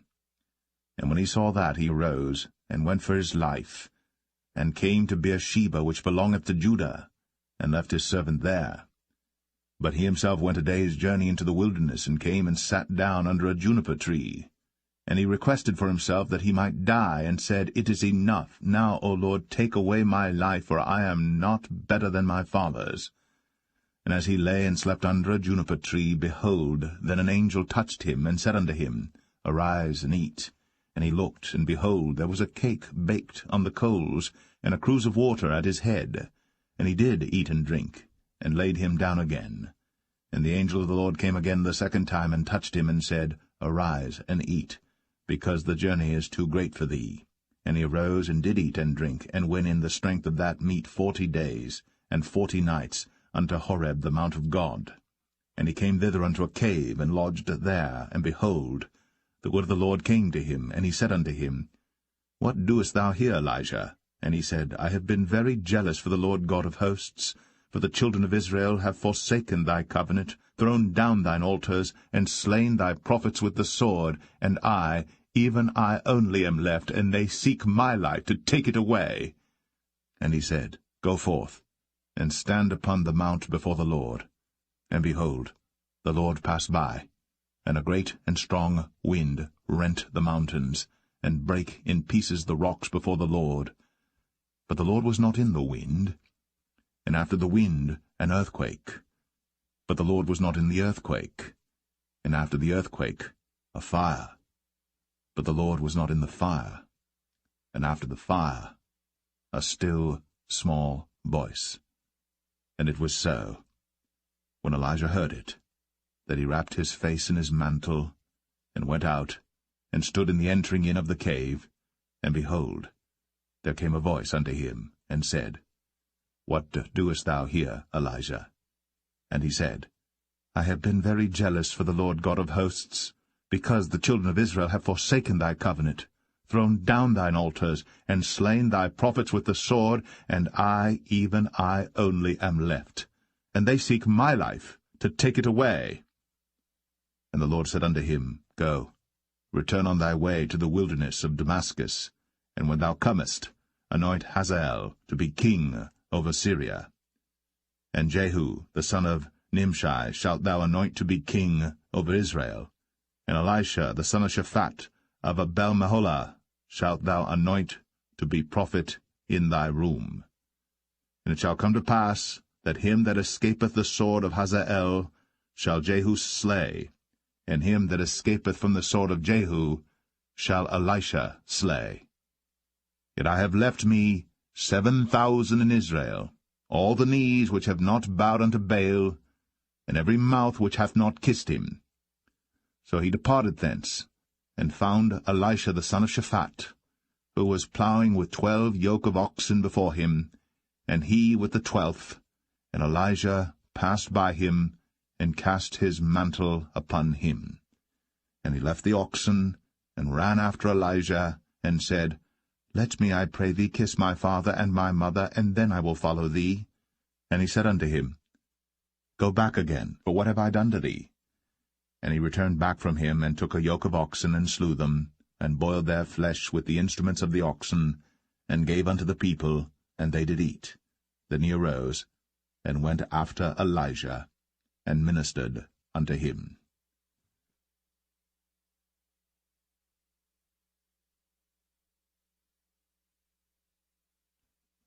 1 Kings 20.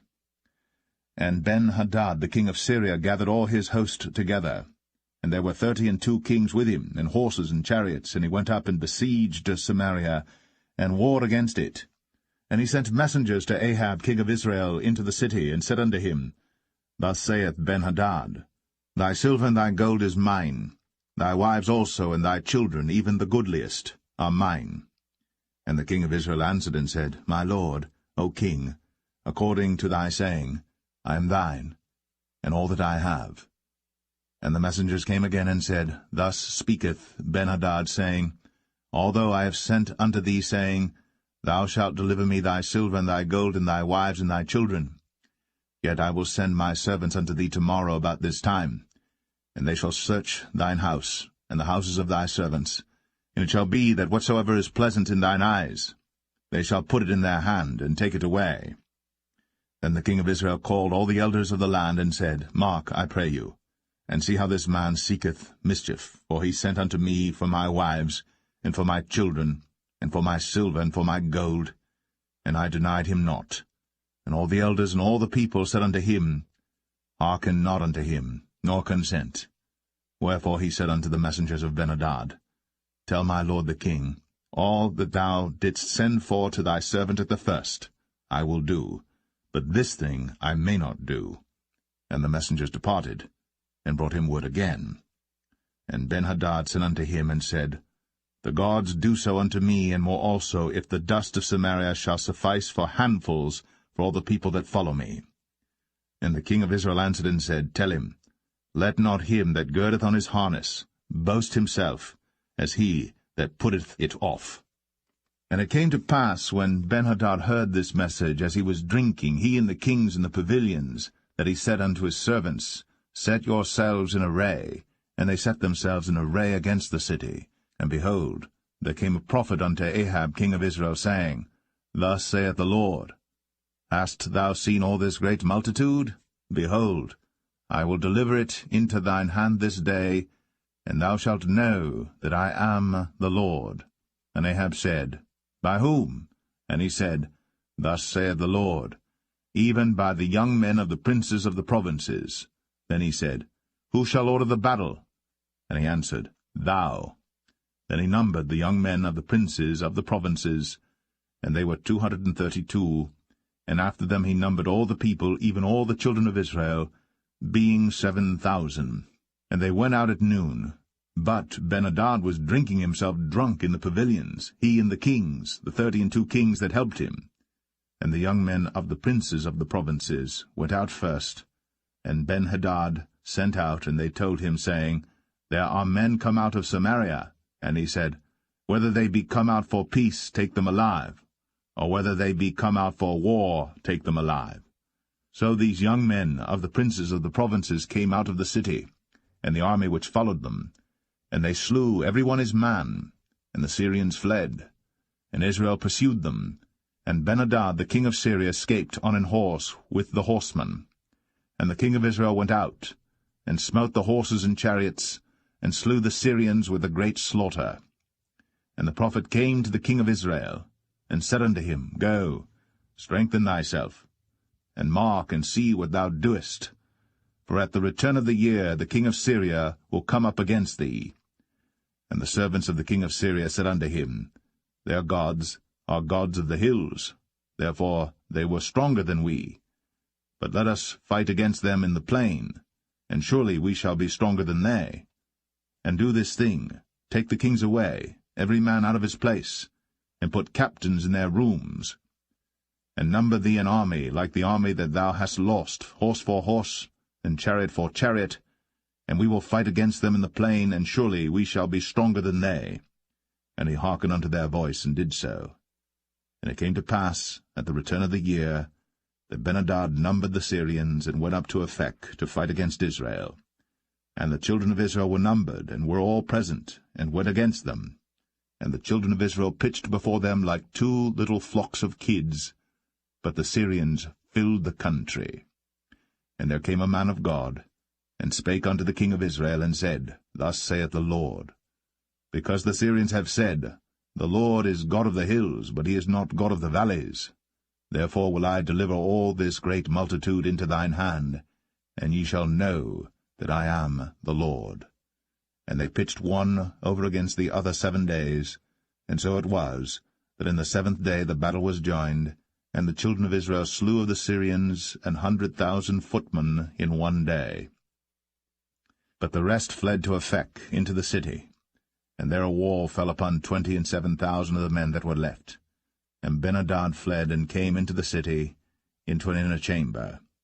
And his servants said unto him, Behold now, we have heard that the kings of the house of Israel are merciful kings. Let us, I pray thee, put sackcloth on our loins, and ropes upon our heads, and go out to the king of Israel. Peradventure, he will save thy life. So they girded sackcloth on their loins, and put ropes on their heads, and came to the king of Israel, and said, Thy servant Benhadad saith, I pray thee, let me live. And he said, Is he yet alive? He is my brother. Now the men did diligently observe whether anything would come from him, and did hastily catch it. And they said, Thy brother Benhadad. Then he said, Go ye, bring him. Then Benhadad came forth to him, and he caused him to come up into the chariot. And Benhadad said unto him, The cities which my father took from thy father I will restore, and thou shalt make streets for thee in Damascus, as my father made in Samaria. Then said Ahab, I will send thee away with this covenant. So he made a covenant with him, and sent him away. And a certain man of the sons of the prophets said unto his neighbor in the word of the Lord, Smite me, I pray thee. And the man refused to smite him. Then said he unto him, Because thou hast not obeyed the voice of the Lord, behold, as soon as thou art departed from me, a lion shall slay thee. And as soon as he was departed from him, a lion found him, and slew him. Then he found another man, and said, Smite me, I pray thee. And the man smote him, so that in smiting he wounded him. So the prophet departed, and waited for the king by the way, and disguised himself with ashes upon his face. And as the king passed by, he cried unto the king, and he said, Thy servant went out into the midst of the battle, and behold, a man turned aside, and brought a man unto me, and said, Keep this man. If by any means he be missing, then shall thy life be for his life, or else thou shalt pay a talent of silver. And as thy servant was busy here and there, he was gone. And the king of Israel said unto him, So shall thy judgment be. Thyself hast decided it. And he hasted, and took the ashes away from his face. And the king of Israel discerned him that he was of the prophets. And he said unto him, Thus saith the Lord, Because thou hast let go out of thy hand a man whom I appointed to utter destruction, therefore thy life shall go for his life, and thy people for his people. And the king of Israel went to his house, heavy and displeased, and came to Samaria.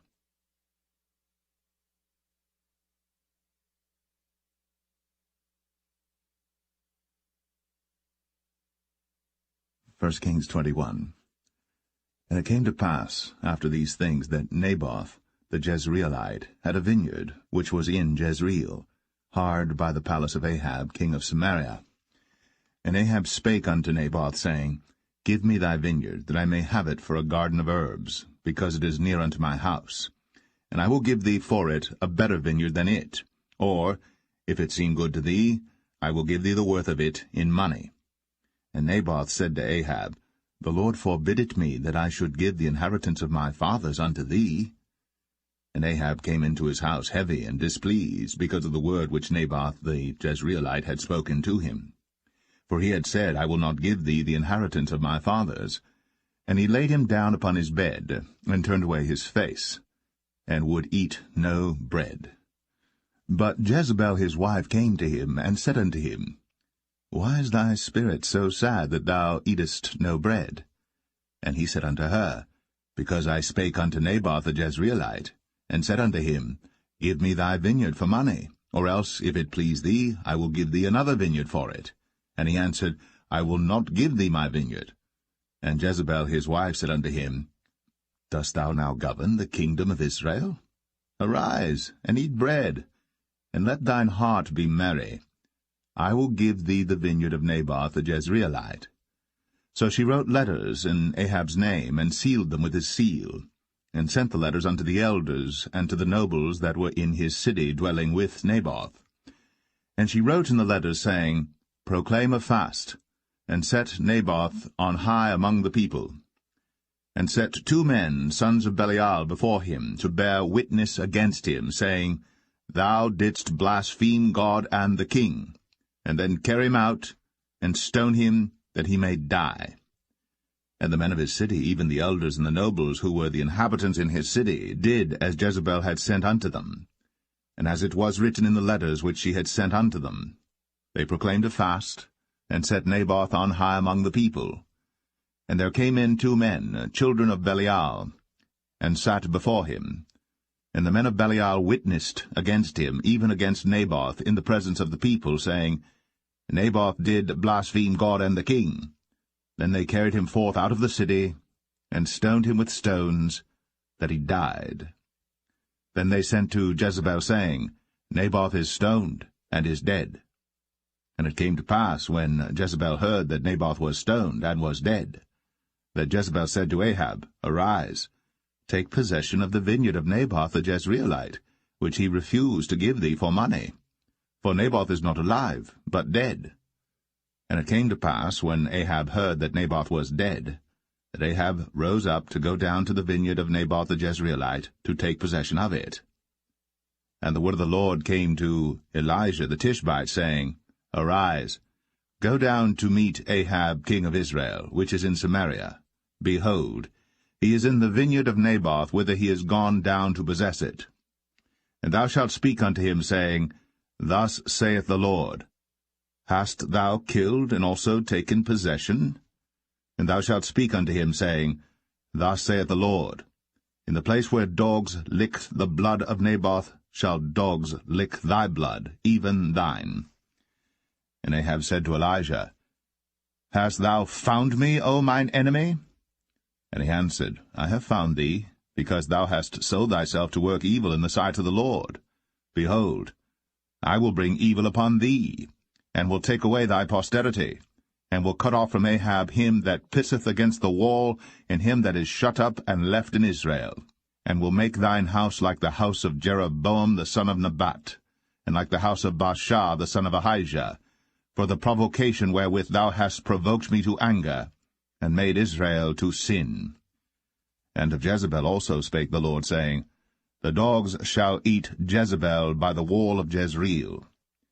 Him that dieth of Ahab in the city the dogs shall eat, and him that dieth in the field shall the fowls of the air eat.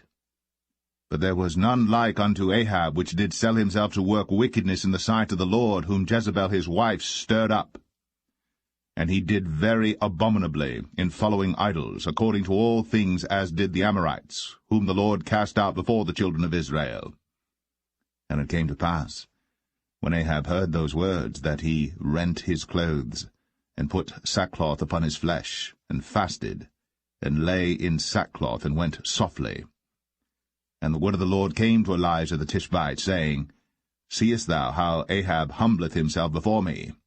Because he humbleth himself before me, I will not bring the evil in his days, but in his son's days will I bring the evil upon his house.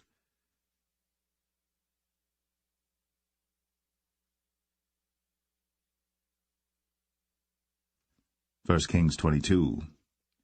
And they continued 3 years without war between Syria and Israel. And it came to pass in the 3rd year that Jehoshaphat the king of Judah came down to the king of Israel. And the king of Israel said unto his servants, Know ye that Ramoth and Gilead is ours, and we be still, and take it not out of the hand of the king of Syria? And he said unto Jehoshaphat, Wilt thou go with me to battle to Ramoth-Gilead? And Jehoshaphat said to the king of Israel, I am as thou art, my people as thy people, my horses as thy horses. And Jehoshaphat said unto the king of Israel, Inquire, pray thee, at the word of the Lord today. Then the king of Israel gathered the prophets together, about 400 men, and said unto them, Shall I go against Ramoth-Gilead to battle, or shall I forbear? And they said, Go up, for the Lord shall deliver it into the hand of the king. And Jehoshaphat said, Is there not here a prophet of the Lord besides, that we might inquire of him? And the king of Israel said unto Jehoshaphat, There is yet one man, Micaiah the son of Imlah, by whom we may inquire of the Lord. But I hate him, for he doth not prophesy good concerning me, but evil. And Jehoshaphat said, Let not the king say so. Then the king of Israel called an officer, and said, Hasten hither Micaiah the son of Imlah. And the king of Israel and Jehoshaphat the king of Judah sat each on his throne, having put on their robes in a void place in the entrance of the gate of Samaria. And all the prophets prophesied before them. And Zedekiah the son of Chenaanah made him horns of iron, and he said, Thus saith the Lord, With these shalt thou push the Syrians until thou have consumed them. And all the prophets prophesied so, saying, Go up to Ramoth-Gilead, and prosper, for the Lord shall deliver it into the king's hand. And the messenger that was gone to call Micaiah spake unto him, saying, Behold now, the words of the prophets declare good unto the king with one mouth. Let thy word, I pray thee, be like the word of one of them, and speak that which is good. And Micaiah said, As the Lord liveth, what the Lord saith unto me, that will I speak. So he came to the king. And the king said unto him, Micaiah, shall we go against Ramoth-Gilead to battle, or shall we forbear? And he answered him, Go, and prosper, for the Lord shall deliver it into the hand of the king. And the king said unto him, How many times shall I adjure thee that thou tell me nothing but that which is true in the name of the Lord? And he said, I saw all Israel scattered upon the hills, as sheep that have not a shepherd. And the Lord said, These have no master. Let them return every man to his house in peace. And the king of Israel said unto Jehoshaphat, Did I not tell thee that he would prophesy no good concerning me, but evil? And he said, Hear thou therefore the word of the Lord. I saw the Lord sitting on his throne, and all the host of heaven standing by him on his right hand and on his left. And the Lord said, Who shall persuade Ahab that he may go up and fall at Ramoth-Gilead? And one said on this manner, and another said on that manner. And there came forth a spirit, and stood before the Lord, and said, I will persuade him. And the Lord said unto him, Wherewith? And he said, I will go forth, and I will be a lying spirit in the mouth of all his prophets.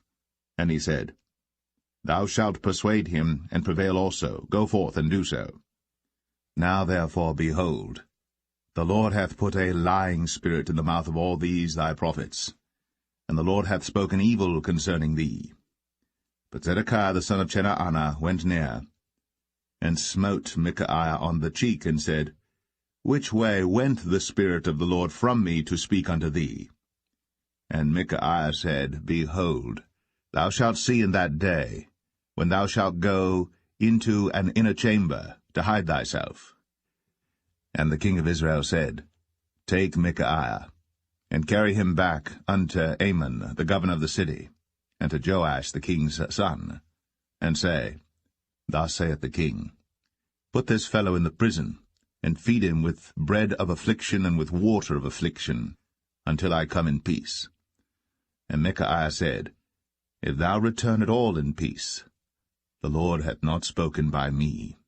And he said, Hearken, O people, every one of you. So the king of Israel and Jehoshaphat the king of Judah went up to Ramoth-Gilead. And the king of Israel said unto Jehoshaphat, I will disguise myself, and enter into battle, but put thou on thy robes. And the king of Israel disguised himself, and went into the battle. But the king of Syria commanded his 32 captains that had rule over his chariots, saying, Fight neither with small nor great, save only with the king of Israel.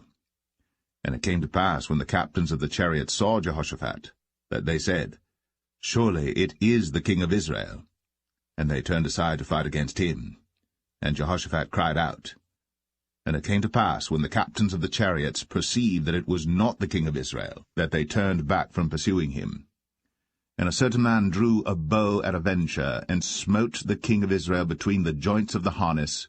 Wherefore he said unto the driver of his chariots, Turn thy hand, and carry me out of the host, for I am wounded. And the battle increased that day. And the king was stayed up in his chariot against the Syrians, and died at even. And the blood ran out of the wound into the midst of the chariot. And there went a proclamation throughout the host about the going down of the sun, saying, Every man to his city, and every man to his own country. So the king died, and was brought to Samaria, and they buried the king in Samaria.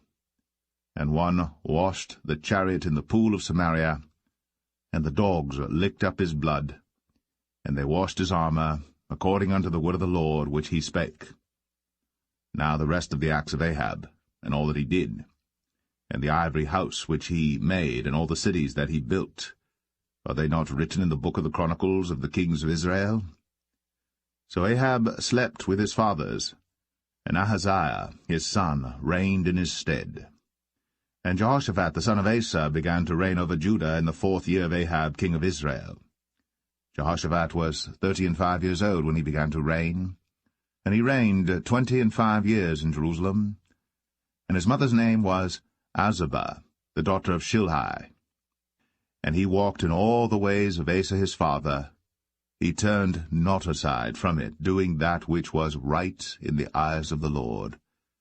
Nevertheless the high places were not taken away, for the people offered and burnt incense yet in the high places. And Jehoshaphat made peace with the king of Israel.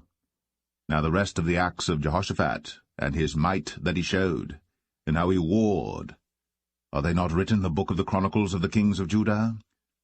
And the remnant of the Sodomites, which remained in the days of his father Asa, he took out of the land.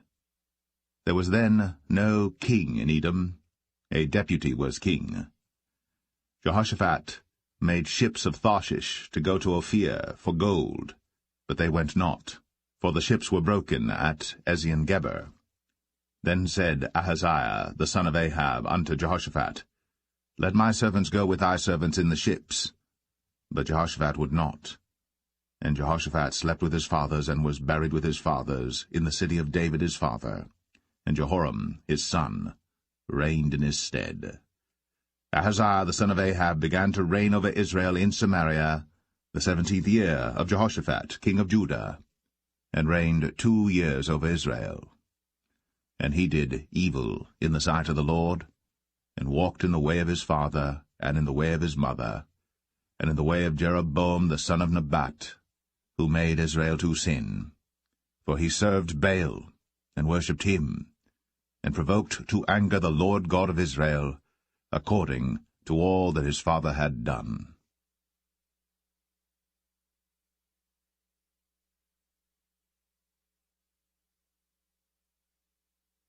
The Second Book of Kings, Chapter 1.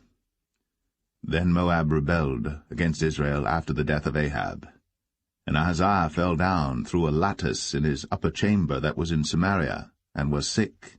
And he sent messengers, and said unto them, Go, inquire of Baal-zebub, the god of Ekron, whether I shall recover of this disease.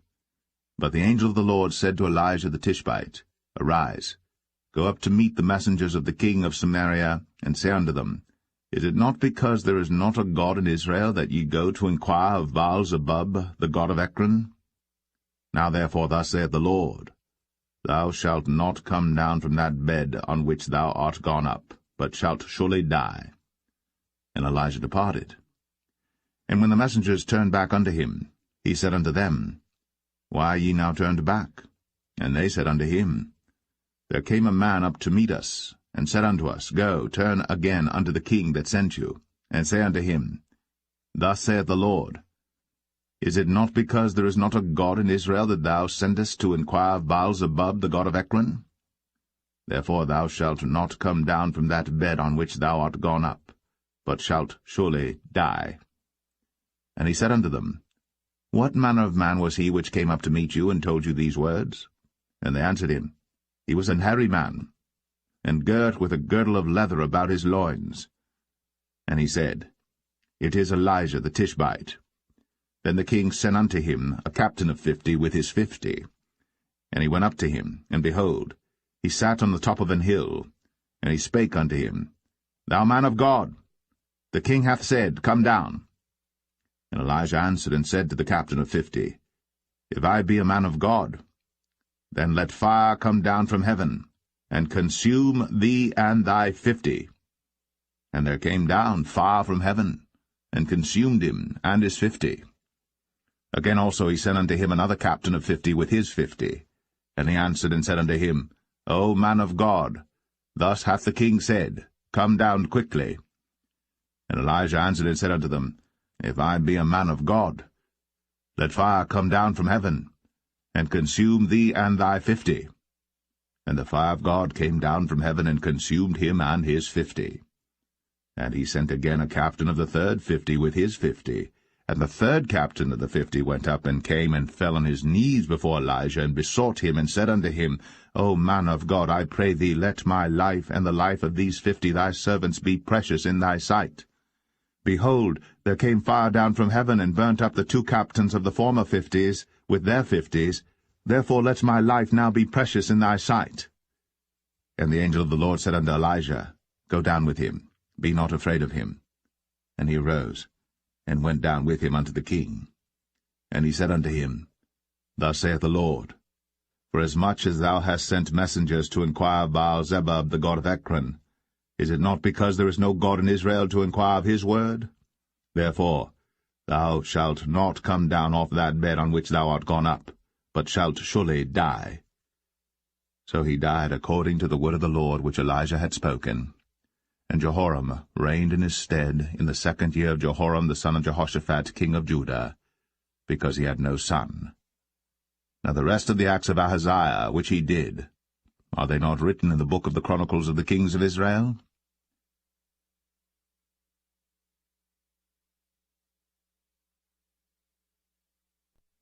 Second Kings 2. And it came to pass, when the Lord would take up Elijah into heaven by a whirlwind, that Elijah went with Elisha from Gilgal. And Elijah said unto Elisha, Tarry here, I pray thee, for the Lord hath sent me to Bethel. And Elisha said unto him, As the Lord liveth, and as thy soul liveth, I will not leave thee. So they went down to Bethel. And the sons of the prophets that were at Bethel came forth to Elisha, and said unto him, Knowest thou that the Lord will take away thy master from thy head today? And he said, Yea, I know it. Hold ye your peace. And Elijah said unto him, Elisha, tarry here, I pray thee, for the Lord hath sent me to Jericho. And he said, As the Lord liveth, and as thy soul liveth, I will not leave thee. So they came to Jericho. And the sons of the prophets that were at Jericho came to Elisha, and said unto him, Knowest thou that the Lord will take away thy master from thy head today? And he answered, Yea, I know it. Hold ye your peace. And Elijah said unto him, Tarry, I pray thee here, for the Lord hath sent me to Jordan. And he said, As the Lord liveth, and as thy soul liveth, I will not leave thee. And they two went on. And 50 men of the sons of the prophets went, and stood to view afar off. And they too stood by Jordan. And Elijah took his mantle, and wrapped it together, and smote the waters, and they were divided hither and thither, so that they too went over on dry ground. And it came to pass, when they were gone over, that Elijah said unto Elisha, Ask what I shall do for thee, before I be taken away from thee. And Elisha said, I pray thee, let a double portion of thy spirit be upon me. And he said, Thou hast asked a hard thing. Nevertheless, if thou see me when I am taken from thee, it shall be so unto thee. But if not, it shall not be so. And it came to pass, as they still went on and talked, that, behold, there appeared a chariot of fire, and horses of fire, and parted them both asunder.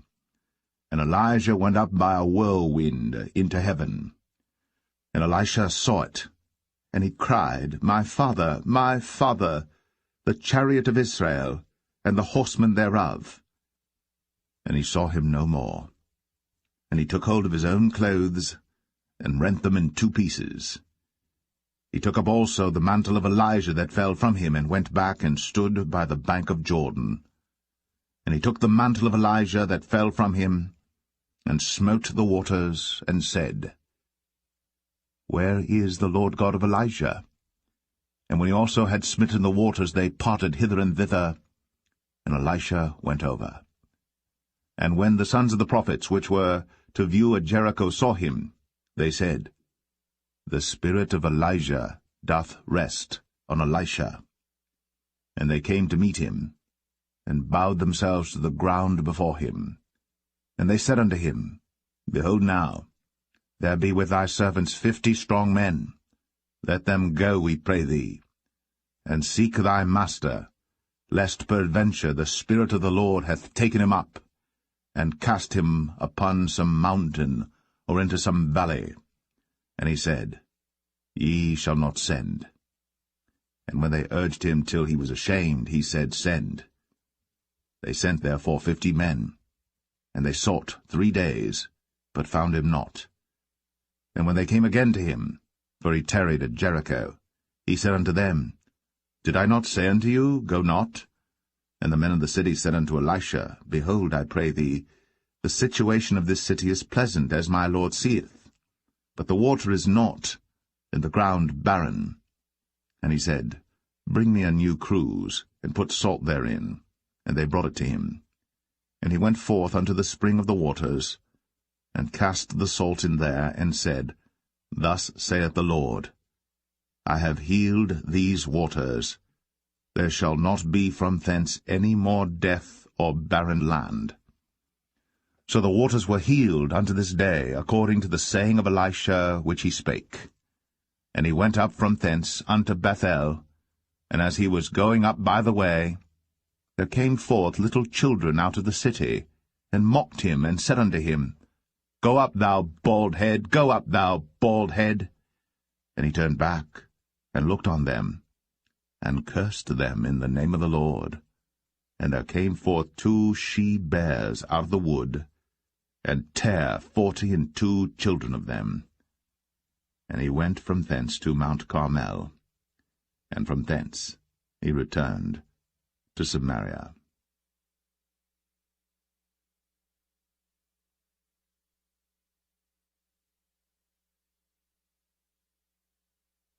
Kings 3. Now Jehoram the son of Ahab began to reign over Israel in Samaria the 18th year of Jehoshaphat king of Judah, and reigned 12 years. And he wrought evil in the sight of the Lord, but not like his father and like his mother.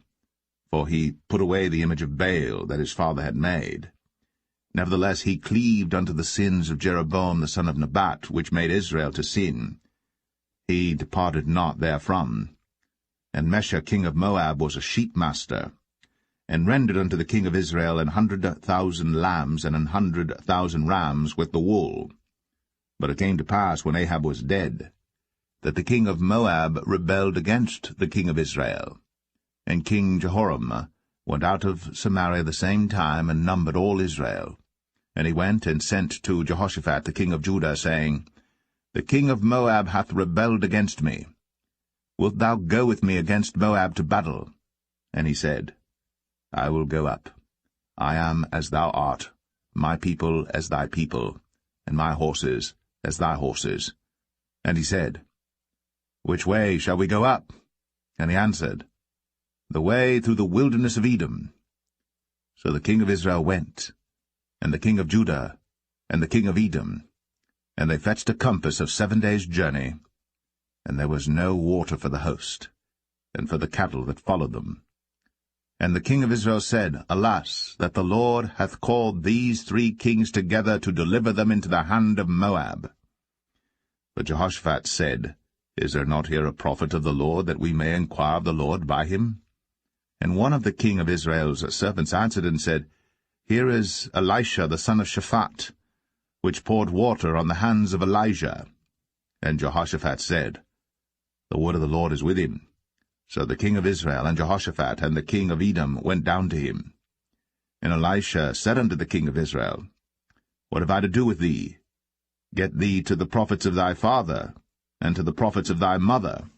And the king of Israel said unto him, Nay, for the Lord hath called these 3 kings together to deliver them into the hand of Moab. And Elisha said, As the Lord of hosts liveth, before whom I stand, surely, were it not that I regard the presence of Jehoshaphat the king of Judah, I would not look toward thee, nor see thee. But now bring me a minstrel. And it came to pass, when the minstrel played, that the hand of the Lord came upon him. And he said, Thus saith the Lord, Make this valley full of ditches. For thus saith the Lord, Ye shall not see wind, neither shall ye see rain, yet that valley shall be filled with water, that ye may drink, both ye, and your cattle, and your beasts. And this is but a light thing in the sight of the Lord, he will deliver the Moabites also into your hand. And ye shall smite every fenced city and every choice city, and shall fell every good tree, and stop all wells of water, and mar every good piece of land with stones. And it came to pass in the morning, when the meat offering was offered, that, behold, there came water by the way of Edom, and the country was filled with water. And when all the Moabites heard that the kings were come up to fight against them, they gathered all that were able to put on armor, and upward and stood in the border. And they rose up early in the morning, and the sun shone upon the water, and the Moabites saw the water on the other side as red as blood. And they said, This is blood, the kings are surely slain, and they have smitten one another. Now, therefore, Moab to the spoil. And when they came to the camp of Israel, the Israelites rose up and smote the Moabites, so that they fled before them. But they went forward, smiting the Moabites, even in their country. And they beat down the cities, and on every good piece of land cast every man his stone, and filled it. And they stopped all the wells of water, and felled all the good trees. Only in Kir Hareseth left they the stones thereof. Howbeit the slingers went about it, and smote it. And when the king of Moab saw that the battle was too sore for him, he took with him 700 men that drew swords, to break through even unto the kings of Edom, but they could not. Then he took his eldest son that should have reigned in his stead, and offered him for a burnt offering upon the wall. And there was great indignation against Israel, and they departed from him, and returned to their own land.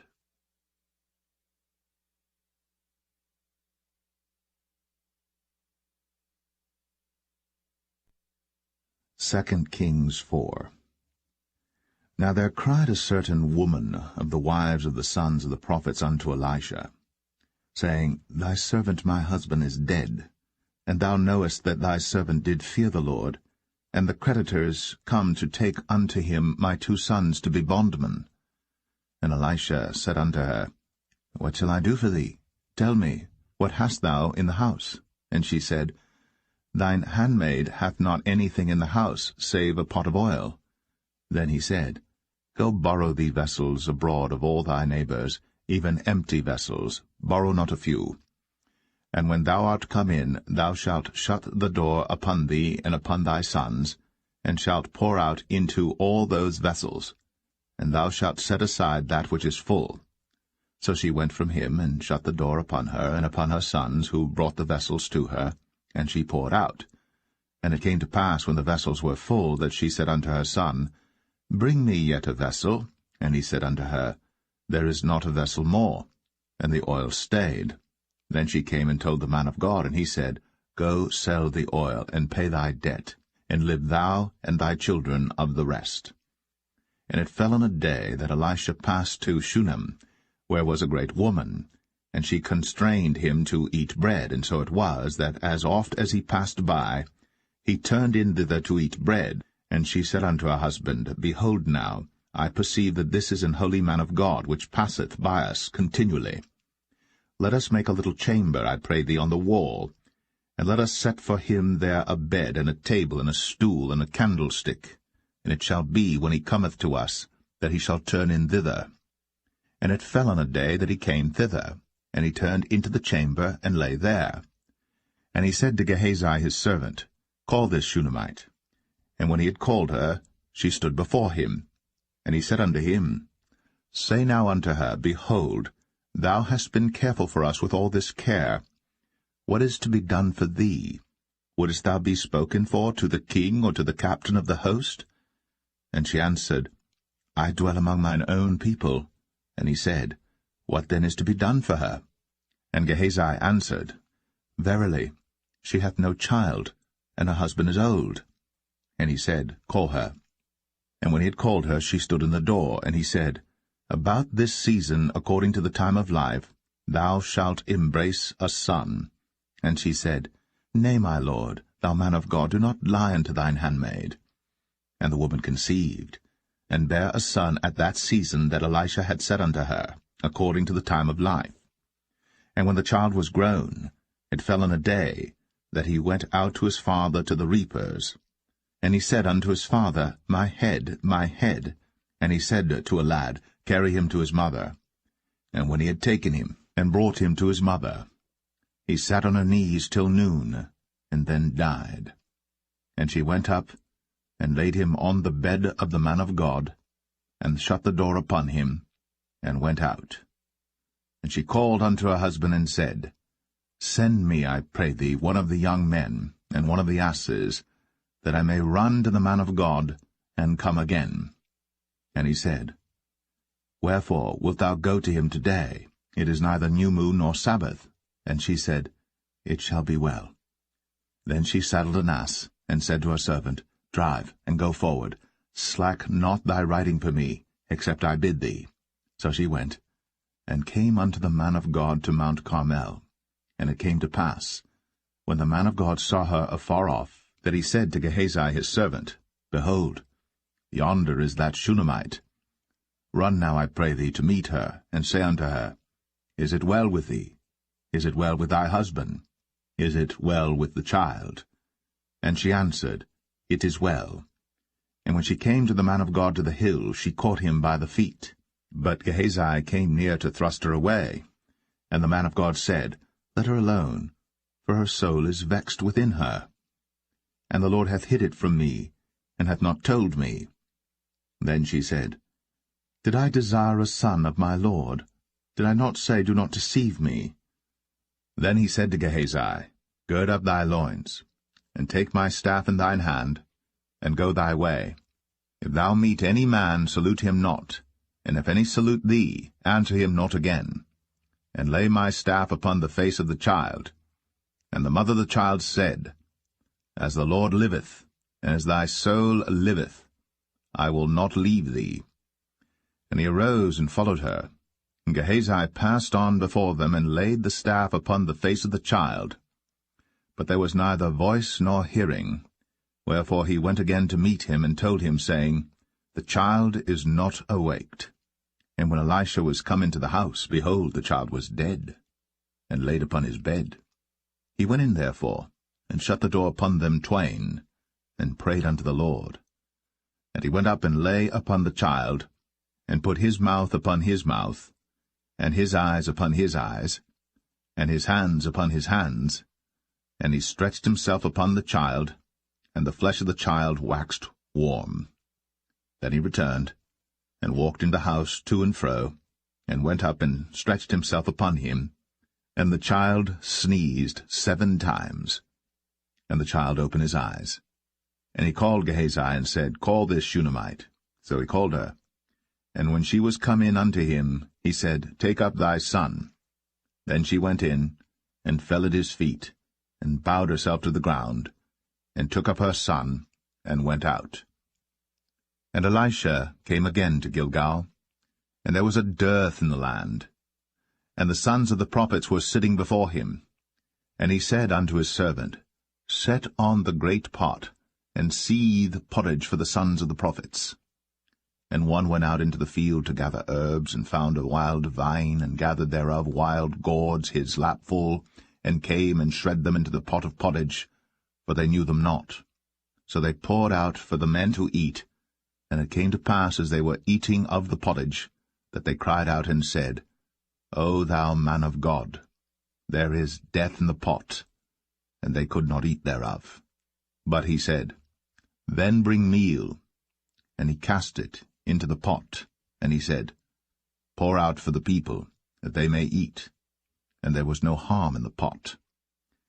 And there came a man from Baal-Shalisha, and brought the man of God bread of the first fruits, 20 loaves of barley, and full ears of corn in the husk thereof. And he said, Give unto the people, that they may eat.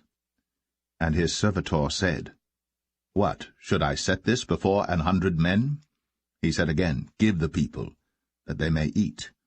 For thus saith the Lord, They shall eat, and shall leave thereof. So he set it before them, and they did eat, and left thereof, according to the word of the Lord.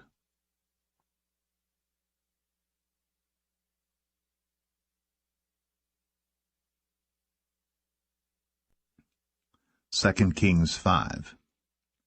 Now Naaman, captain of the host of the king of Syria, was a great man with his master, and honorable, because by him the Lord had given deliverance unto Syria.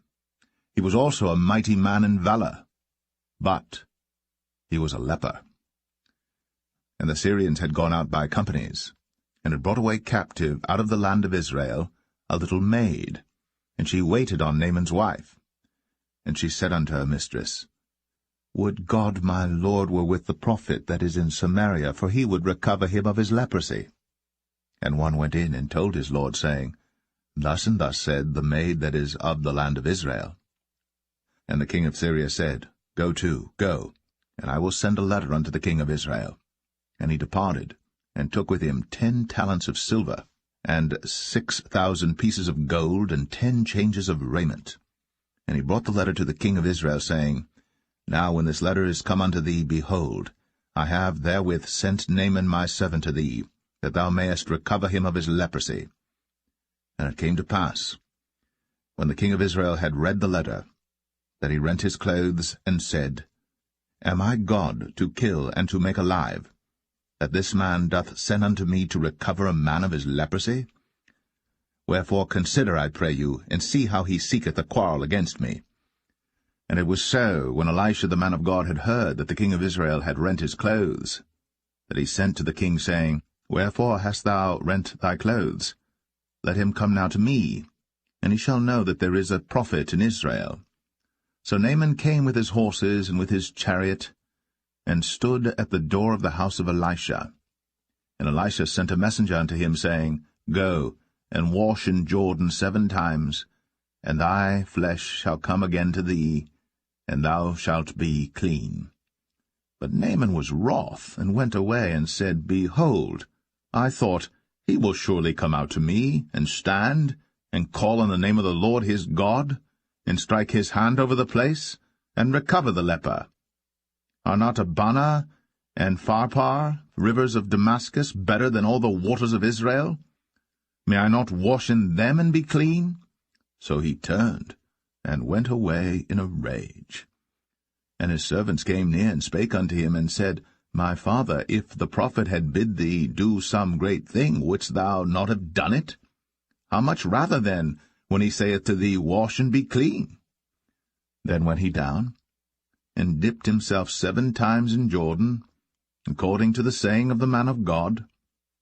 And his flesh came again like unto the flesh of a little child, and he was clean.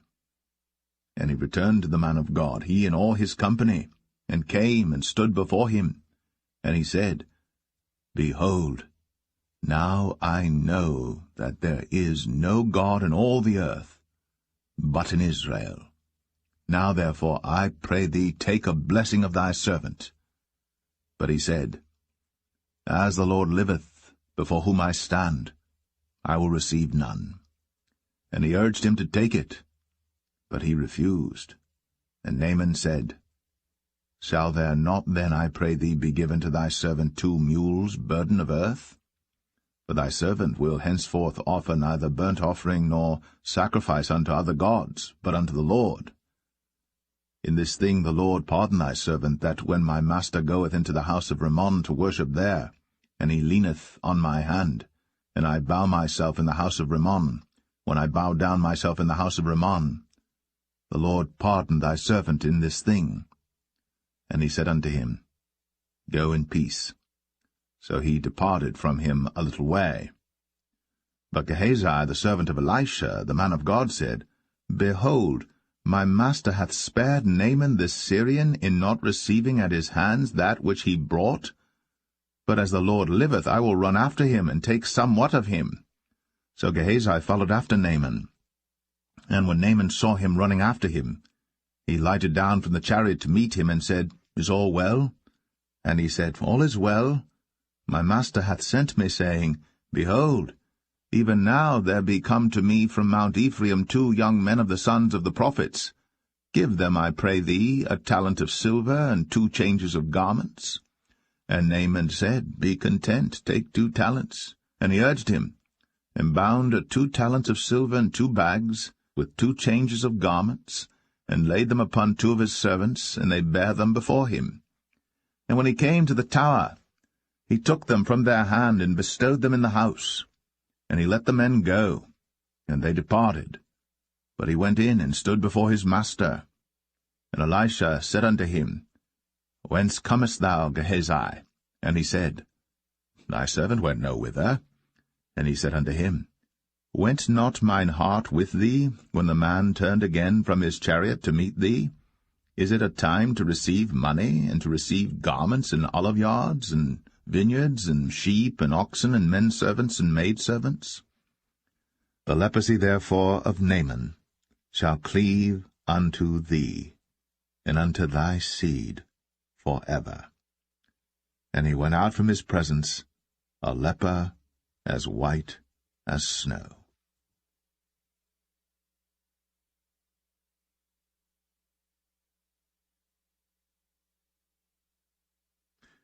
2 Kings 6. And the sons of the prophets said unto Elisha, Behold now, the place where we dwell with thee is too strait for us. Let us go, we pray thee, unto Jordan, and take thence every man a beam, and let us make a place there where we may dwell. And he answered, Go ye. And one said, Be content, I pray thee, and go with thy servants. And he answered, I will go. So he went with them. And when they came to Jordan, they cut down wood. But as one was felling a beam, the axe-head fell into the water. And he cried and said, Alas, master, for it was borrowed. And the man of God said, Where fell it? And he showed him the place. And he cut down a stick, and cast it in thither. And the iron did swim. Therefore said he, Take it up to thee. And he put out his hand, and took it. Then the king of Syria warred against Israel, and took counsel with his servants, saying, In such a place shall be my camp. And the man of God sent unto the king of Israel, saying, Beware that thou pass not such a place, for thither the Syrians are come down. And the king of Israel sent to the place which the man of God told him, and warned him of, and saved himself there, not once nor twice. Therefore the heart of the king of Syria was sore troubled for this thing. And he called his servants, and said unto them, Will ye not show me which of us is for the king of Israel? And one of his servants said, None, my lord, O king. But Elisha, the prophet that is in Israel, telleth the king of Israel the words that thou speakest in thy bedchamber. And he said, Go and spy where he is, that I may send and fetch him. And it was told him, saying, Behold, he is in Dothan.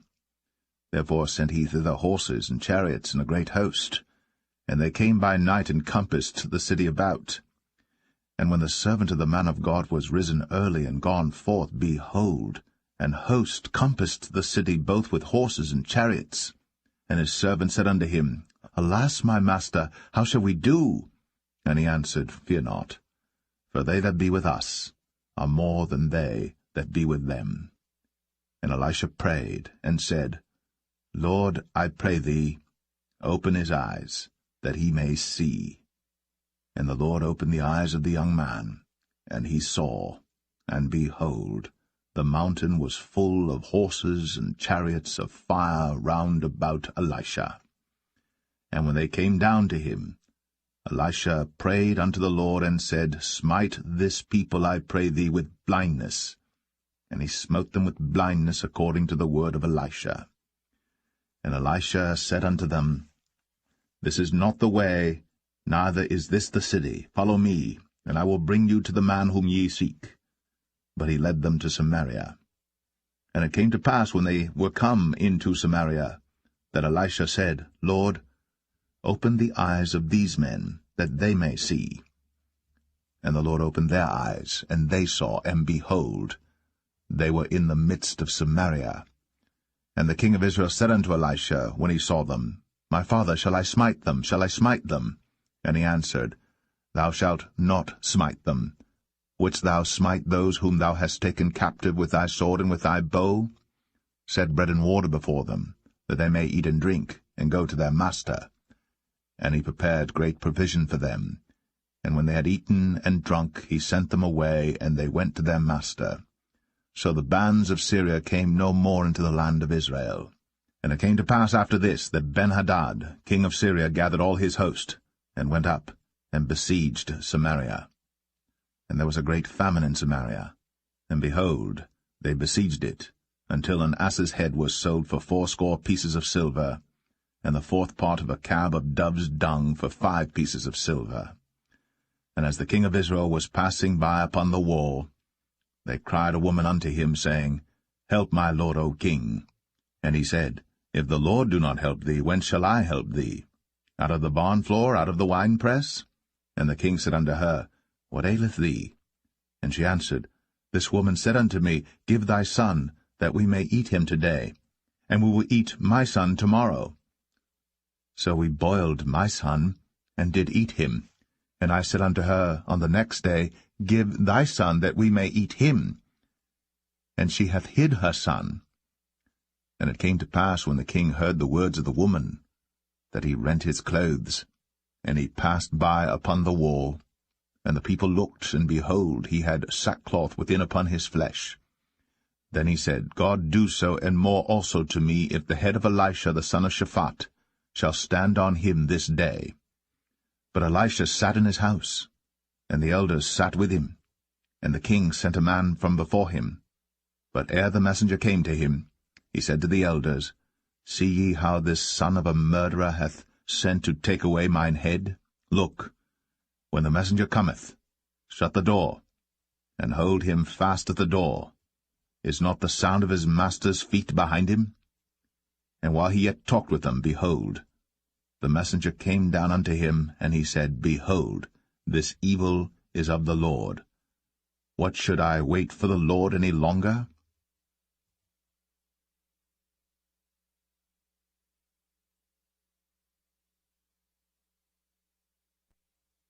Second Kings 7. Then Elisha said, Hear ye the word of the Lord. Thus saith the Lord, Tomorrow about this time shall a measure of fine flour be sold for a shekel, and 2 measures of barley for a shekel, in the gate of Samaria.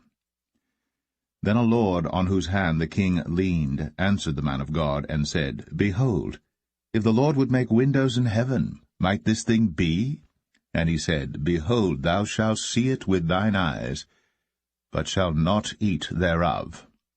And there were 4 leprous men at the entering in of the gate, and they said one to another, Why sit we here until we die?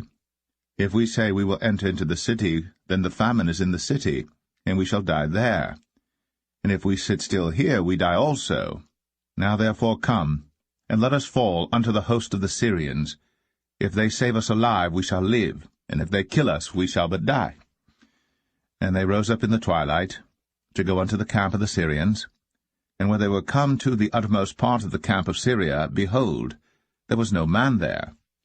For the Lord had made the host of the Syrians to hear a noise of chariots, and a noise of horses, even the noise of a great host. And they said one to another, Lo, the king of Israel hath hired against us the kings of the Hittites, and the kings of the Egyptians, to come upon us. Wherefore they arose and fled in the twilight, and left their tents and their horses and their asses, even the camp as it was, and fled for their life. And when these lepers came to the uttermost part of the camp, they went into one tent, and did eat and drink, and carried thence silver and gold and raiment, and went and hid it, and came again, and entered into another tent, and carried thence also, and went and hid it. Then they said one to another, We do not well. This day is a day of good tidings, and we hold our peace. If we tarry till the morning light, some mischief will come upon us. Now therefore come, that we may go and tell the king's household. So they came and called unto the port of the city. And they told them, saying, We came to the camp of the Syrians, and behold, there was no man there, neither voice of man, but horses tied and asses tied, and the tents as they were. And he called the porters, and they told it to the king's house within. And the king arose in the night, and said unto his servants, I will now show you what the Syrians have done to us. They know that we be hungry, therefore are they gone out of the camp to hide themselves in the field, saying, When they come out of the city, we shall catch them alive, and get into the city. And one of his servants answered and said, Let some take, I pray thee, 5 of the horses that remain, which are left in the city. Behold, they are as all the multitude of Israel that are left in it. Behold, I say, they are even as all the multitude of the Israelites that are consumed. And let us send and see. They took therefore 2 chariot horses, and the king sent after the host of the Syrians, saying, Go and see. And they went after them unto Jordan, and lo, all the way was full of garments and vessels, which the Syrians had cast away in their haste. And the messengers returned, and told the king. And the people went out and spoiled the tents of the Syrians. So a measure of fine flour was sold for a shekel, and 2 measures of barley for a shekel, according to the word of the Lord. And the king appointed the Lord on whose hand he leaned to have the charge of the gate. And the people trod upon him in the gate, and he died, as the man of God had said, who spake when the king came down to him. And it came to pass, as the man of God had spoken to the king, saying, 2 measures of barley for a shekel, and a measure of fine flour for a shekel, shall be tomorrow about this time in the gate of Samaria. And that Lord answered the man of God, and said, Now behold, if the Lord should make windows in heaven, might such a thing be? And he said, Behold, thou shalt see it with thine eyes, but shalt not eat thereof. And so it fell out unto him, for the people trod upon him in the gate, and he died.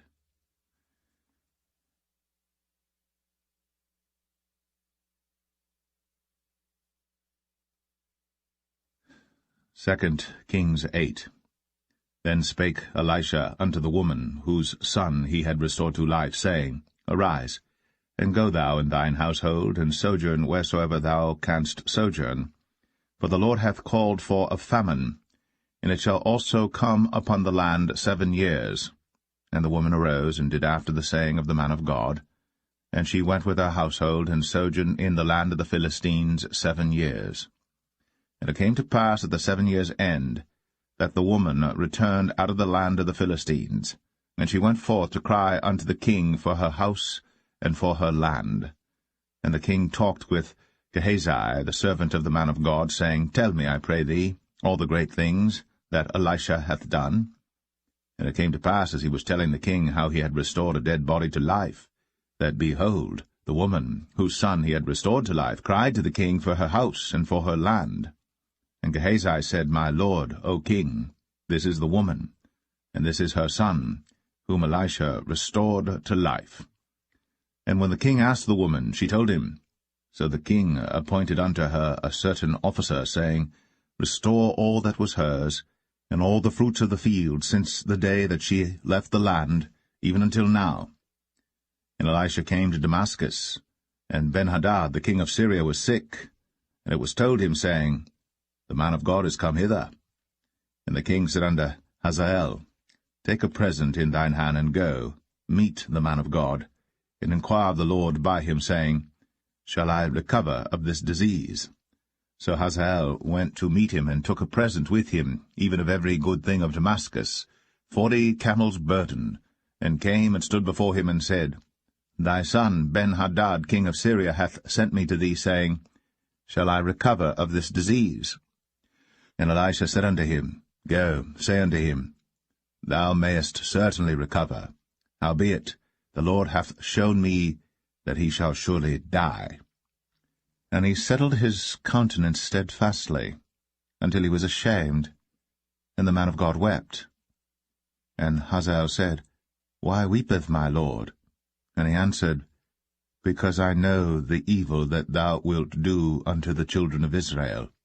Their strongholds wilt thou set on fire, and their young men wilt thou slay with the sword, and wilt dash their children, and rip up their women with child. And Hazael said, But what, is thy servant a dog, that he should do this great thing? And Elisha answered, The Lord hath shown me that thou shalt be king over Syria. So he departed from Elisha, and came to his master, who said to him, What said Elisha to thee? And he answered, He told me that thou shouldst surely recover. And it came to pass on the morrow that he took a thick cloth, and dipped it in water, and spread it on his face, so that he died.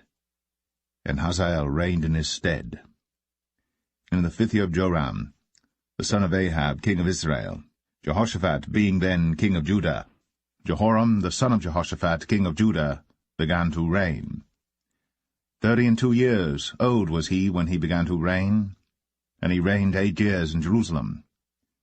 And he walked in the way of the kings of Israel, as did the house of Ahab, for the daughter of Ahab was his wife, and he did evil in the sight of the Lord.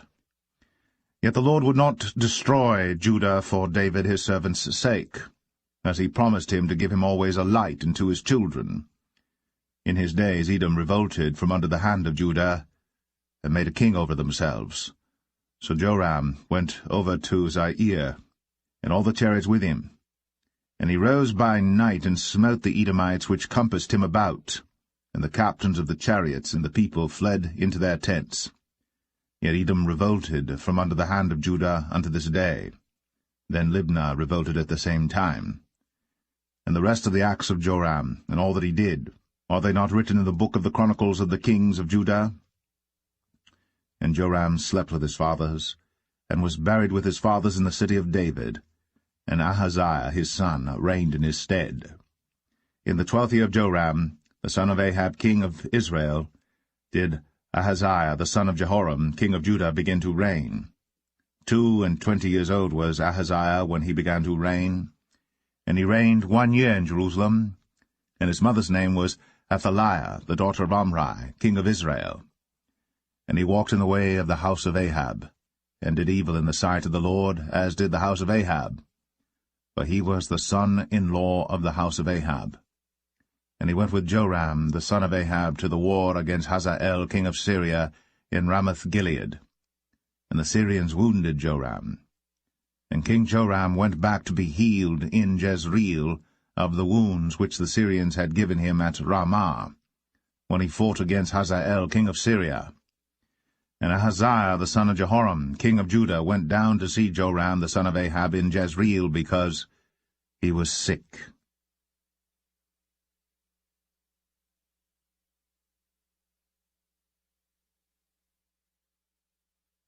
Second Kings 9.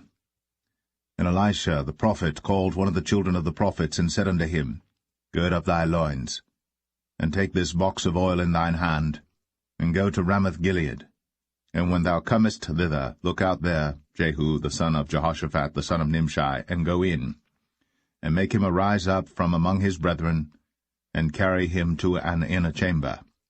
Then take the box of oil, and pour it on his head, and say, Thus saith the Lord, I have anointed thee king over Israel. Then open the door, and flee, and tarry not. So the young man, even the young man the prophet, went to Ramoth-Gilead. And when he came, behold, the captains of the host were sitting, and he said, I have an errand to thee, O captain. And Jehu said, Unto which of all us? And he said, To thee, O captain. And he arose and went into the house. And he poured the oil on his head, and said unto him, Thus saith the Lord God of Israel, I have anointed thee king over the people of the Lord, even over Israel. And thou shalt smite the house of Ahab thy master, that I may avenge the blood of my servants the prophets, and the blood of all the servants of the Lord, at the hand of Jezebel. For the whole house of Ahab shall perish, and I will cut off from Ahab him that pisseth against the wall, and him that is shut up and left in Israel. And I will make the house of Ahab like the house of Jeroboam the son of Nebat, and like the house of Baasha the son of Ahijah. And the dogs shall eat Jezebel in the portion of Jezreel, and there shall be none to bury her. And he opened the door and fled. Then Jehu came forth to the servants of his lord, and one said unto him, Is all well? Wherefore came this mad fellow to thee? And he said unto them, Ye know the man, and his communication. And they said, It is false. Tell us now. And he said, Thus and thus spake he to me, saying, Thus saith the Lord, I have anointed thee king over Israel. Then they hasted, and took every man his garment, and put it under him on the top of the stairs, and blew with trumpets, saying, Jehu is king. So Jehu, the son of Jehoshaphat, the son of Nimshi, conspired against Joram. Now Joram had kept Ramoth-Gilead, he and all Israel, because of Hazael king of Syria. But King Joram was returned to be healed in Jezreel of the wounds which the Syrians had given him, when he fought with Hazael king of Syria. And Jehu said, If it be your minds, then let none go forth nor escape out of the city to go to tell it in Jezreel. So Jehu rode in a chariot, and went to Jezreel. For Joram lay there, and Ahaziah king of Judah was come down to see Joram. And there stood a watchman on the tower in Jezreel. And he spied the company of Jehu as he came, and said, I see a company. And Joram said, Take an horseman, and send to meet them, and let him say, Is it peace? So there went one on horseback to meet him, and said, Thus saith the king, Is it peace? And Jehu said, What hast thou to do with peace? Turn thee behind me.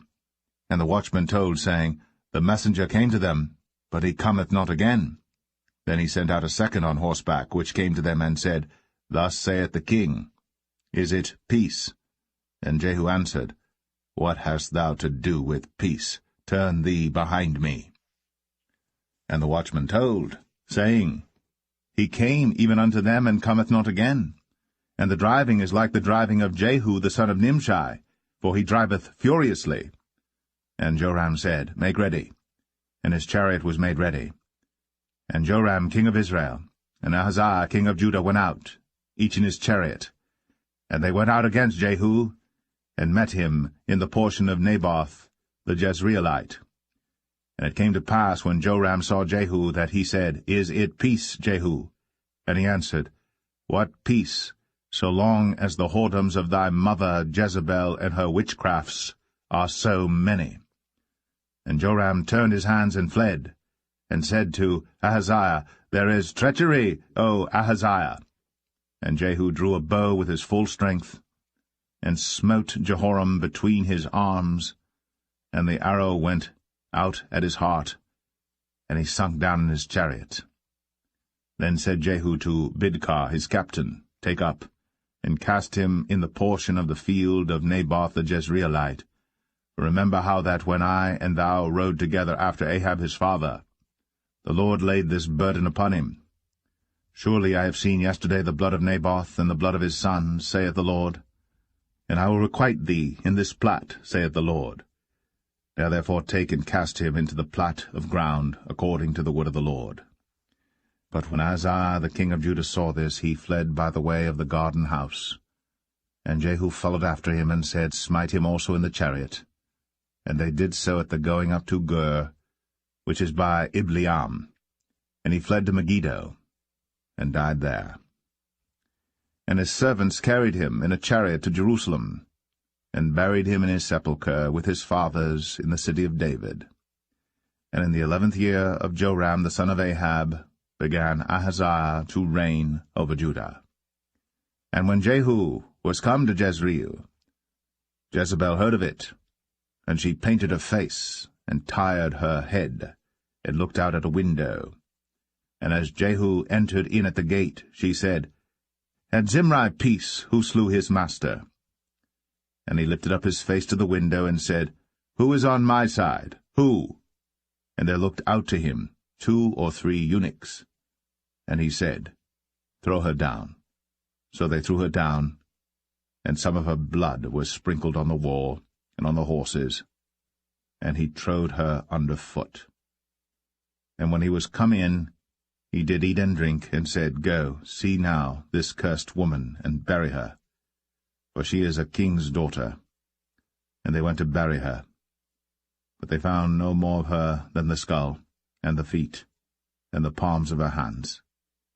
Wherefore they came again and told him, and he said, This is the word of the Lord, which he spake by his servant Elijah the Tishbite, saying, In the portion of Jezreel shall dogs eat the flesh of Jezebel, and the carcass of Jezebel shall be as dung upon the face of the field in the portion of Jezreel, so that they shall not say, This is Jezebel.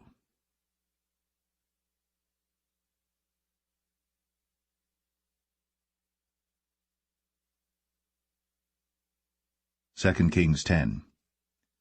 And Ahab had 70 sons in Samaria, And Jehu wrote letters, and sent to Samaria, unto the rulers of Jezreel, to the elders, and to them that brought up Ahab's children, saying, Now as soon as this letter cometh to you, seeing your master's sons are with you, and there are with you chariots and horses, a fenced city also in armour, look even out the best and meetest of your master's sons, and set him on his father's throne, and fight for your master's house. But they were exceedingly afraid, and said, Behold, 2 kings stood not before him. How then shall we stand? And he that was over the house, and he that was over the city, the elders also, and the bringers up of the children, sent to Jehu, saying, We are thy servants, and will do all that thou shalt bid us. We will not make any king. Do thou that which is good in thine eyes. Then he wrote a letter the second time to them, saying, If ye be mine, and if ye will hearken unto my voice, take ye the heads of the men your master's sons, and come to me to Jezreel by tomorrow this time. Now the king's sons, being 70 persons, were with the great men of the city, which brought them up. And it came to pass, when the letter came to them, that they took the king's sons, and slew 70 persons, and put their heads in baskets, and sent him them to Jezreel. And there came a messenger, and told him, saying, They have brought the heads of the king's sons. And he said, Lay ye them in 2 heaps at the entering in of the gate until the morning. And it came to pass in the morning, that he went out, and stood, and said to all the people, Ye be righteous, behold, I conspired against my master, and slew him. But who slew all these? Know now, that there shall fall unto the earth nothing of the word of the Lord, which the Lord spake concerning the house of Ahab. For the Lord hath done that which he spake by his servant Elijah. So Jehu slew all that remained of the house of Ahab in Jezreel, and all his great men, and his kinsfolks, and his priests, until he left him none remaining. And he rose and departed, and came to Samaria, and as he was, at the shearing house in the way. Jehu met with the brethren of Ahaziah king of Judah, and said, Who are ye? And they answered, We are the brethren of Ahaziah, and we go down to salute the children of the king, and the children of the queen. And he said, Take them alive.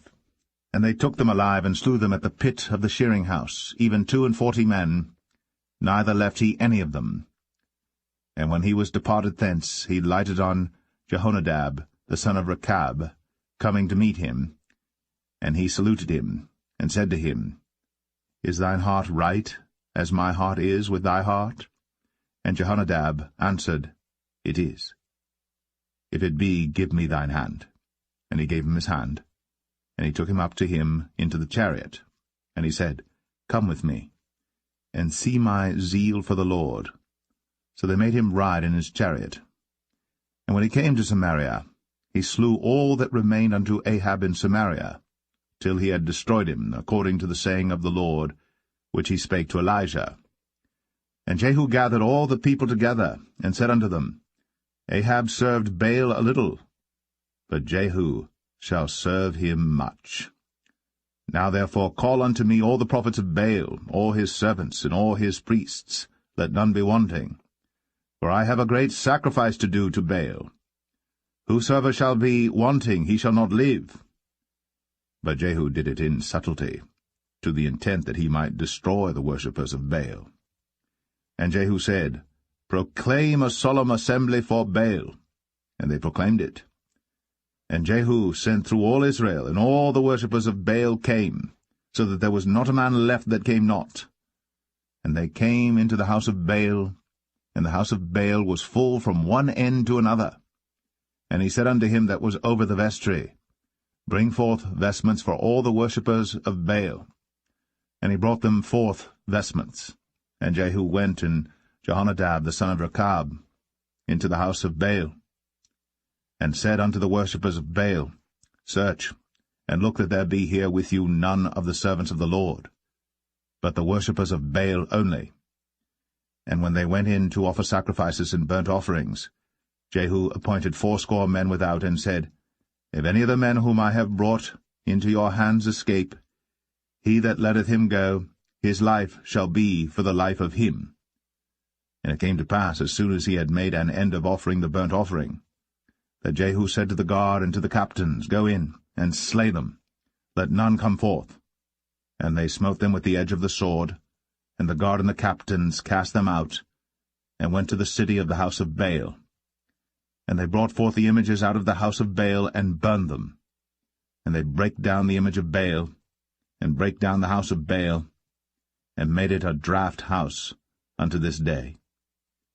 Thus Jehu destroyed Baal out of Israel.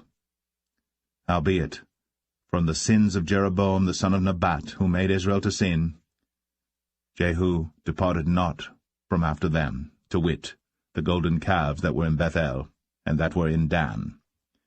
And the Lord said unto Jehu, Because thou hast done well in executing that which is right in mine eyes, and hast done unto the house of Ahab according to all that was in mine heart, thy children of the 4th generation shall sit on the throne of Israel.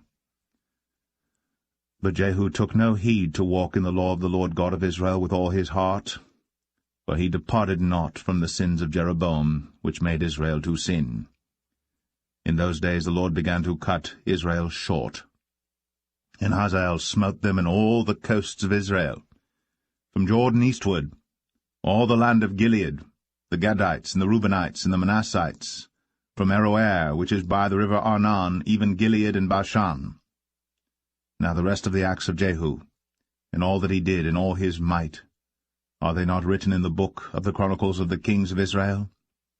And Jehu slept with his fathers, and they buried him in Samaria, and Jehoahaz, his son, reigned in his stead. And the time that Jehu reigned over Israel in Samaria was 28 years.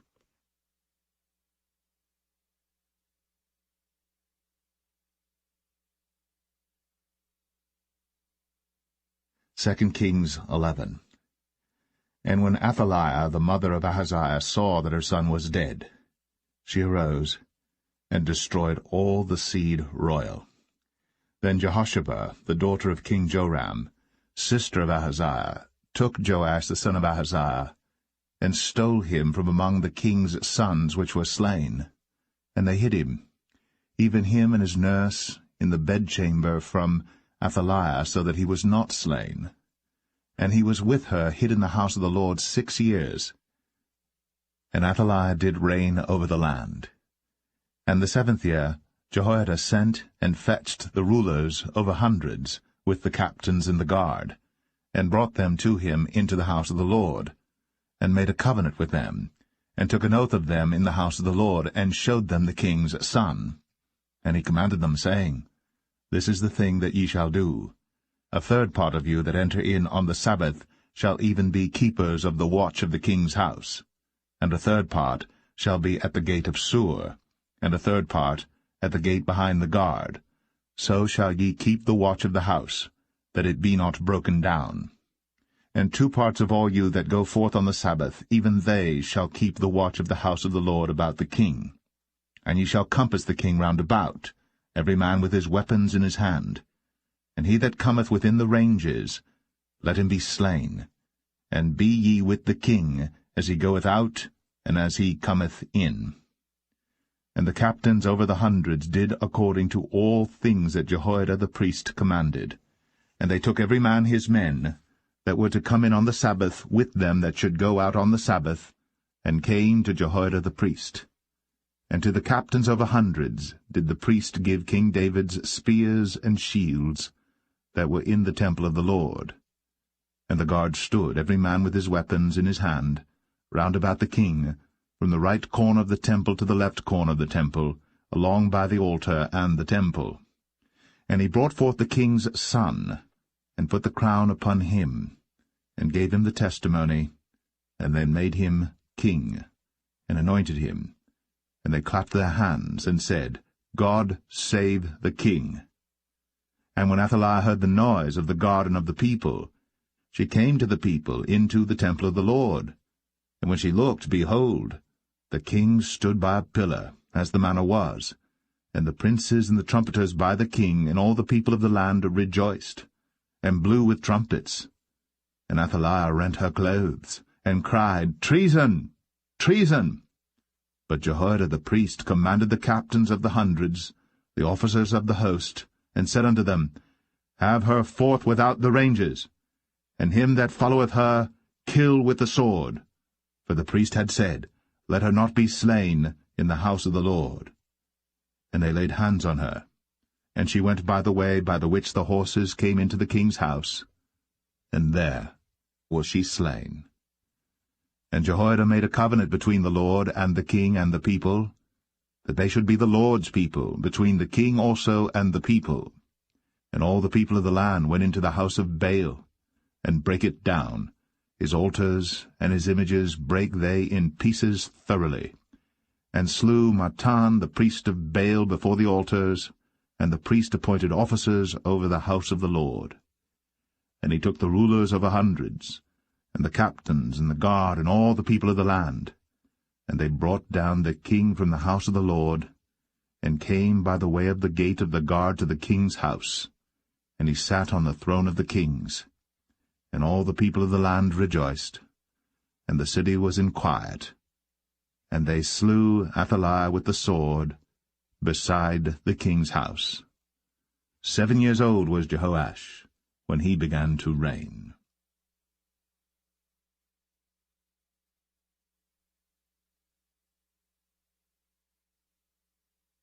2 Kings 12. In the 7th year of Jehu, Jehoash began to reign, and 40 years reigned he in Jerusalem, and his mother's name was Zibiah of Beersheba. And Jehoash did that which was right in the sight of the Lord all his days, wherein Jehoiada the priest instructed him. But the high places were not taken away. The people still sacrificed, and burnt incense in the high places. And Jehoash said to the priests, All the money of the dedicated things that is brought into the house of the Lord, even the money of every one that passeth the account, the money that every man is set at, and all the money that cometh into any man's heart to bring into the house of the Lord, let the priests take it to them, every man of his acquaintance, and let them repair the breaches of the house, wheresoever any breach shall be found. But it was so that in the 23 year of King Jehoash, the priests had not repaired the breaches of the house. Then King Jehoash called for Jehoiada the priest and the other priests, and said unto them, Why repair ye not the breaches of the house? Now therefore receive no more money of your acquaintance, but deliver it for the breaches of the house. And the priests consented to receive no more money of the people, neither to repair the breaches of the house. But Jehoiada the priest took a chest, and bored a hole in the lid of it, and set it beside the altar, on the right side as one cometh into the house of the Lord. And the priest that kept the door put therein all the money that was brought into the house of the Lord. And it was so, when they saw that there was much money in the chest, that the king's scribe and the high priest came up, and they put up in bags, and towed the money that was found in the house of the Lord. And they gave the money, being towed, into the hands of them that did the work, that had the oversight of the house of the Lord. And they laid it out to the carpenters and builders that wrought upon the house of the Lord, and to masons and hewers of stone, and to buy timber and hewed stone to repair the breaches of the house of the Lord, and for all that was laid out for the house to repair it. Howbeit, there were not made for the house of the Lord bowls of silver, snuffers, basins, trumpets, any vessels of gold, or vessels of silver, of the money that was brought into the house of the Lord. But they gave that to the workmen, and repaired therewith the house of the Lord. Moreover, they reckoned not with the men, into whose hand they delivered the money to be bestowed on workmen, for they dealt faithfully. The trespass money and the sin money was not brought into the house of the Lord, it was the priests. Then Hazael king of Syria went up, and fought against Gath, and took it. And Hazael set his face, to go up to Jerusalem. And Jehoash king of Judah took all the hallowed things that Jehoshaphat, and Jehoram, and Ahaziah his fathers, kings of Judah, had dedicated, and his own hallowed things, and all the gold that was found in the treasures of the house of the Lord and in the king's house, and sent it to Hazael king of Syria. And he went away from Jerusalem. And the rest of the acts of Joash, and all that he did, are they not written in the book of the chronicles of the kings of Judah? And his servants arose, and made a conspiracy, and slew Joash in the house of Millo, which goeth down to Silla. For Josachar the son of Shemaeth, and Jehozabad the son of Shomer, his servants, smote him, and he died. And they buried him with his fathers in the city of David. And Amaziah his son reigned in his stead.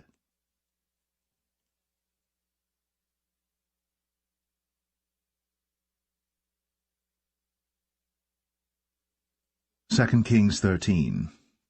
In the 23 year of Joash, the son of Ahaziah, king of Judah, Jehoahaz, the son of Jehu, began to reign over Israel in Samaria, and reigned 17 years. And he did that which was evil in the sight of the Lord, and followed the sins of Jeroboam the son of Nebat, which made Israel to sin. He departed not therefrom. And the anger of the Lord was kindled against Israel, and he delivered them into the hand of Hazael king of Syria, and into the hand of Benhadad the son of Hazael all their days. And Jehoahaz besought the Lord, and the Lord hearkened unto him, for he saw the oppression of Israel, because the king of Syria oppressed them. And the Lord gave Israel a Saviour, so that they went out from under the hand of the Syrians, and the children of Israel dwelt in their tents as beforetime.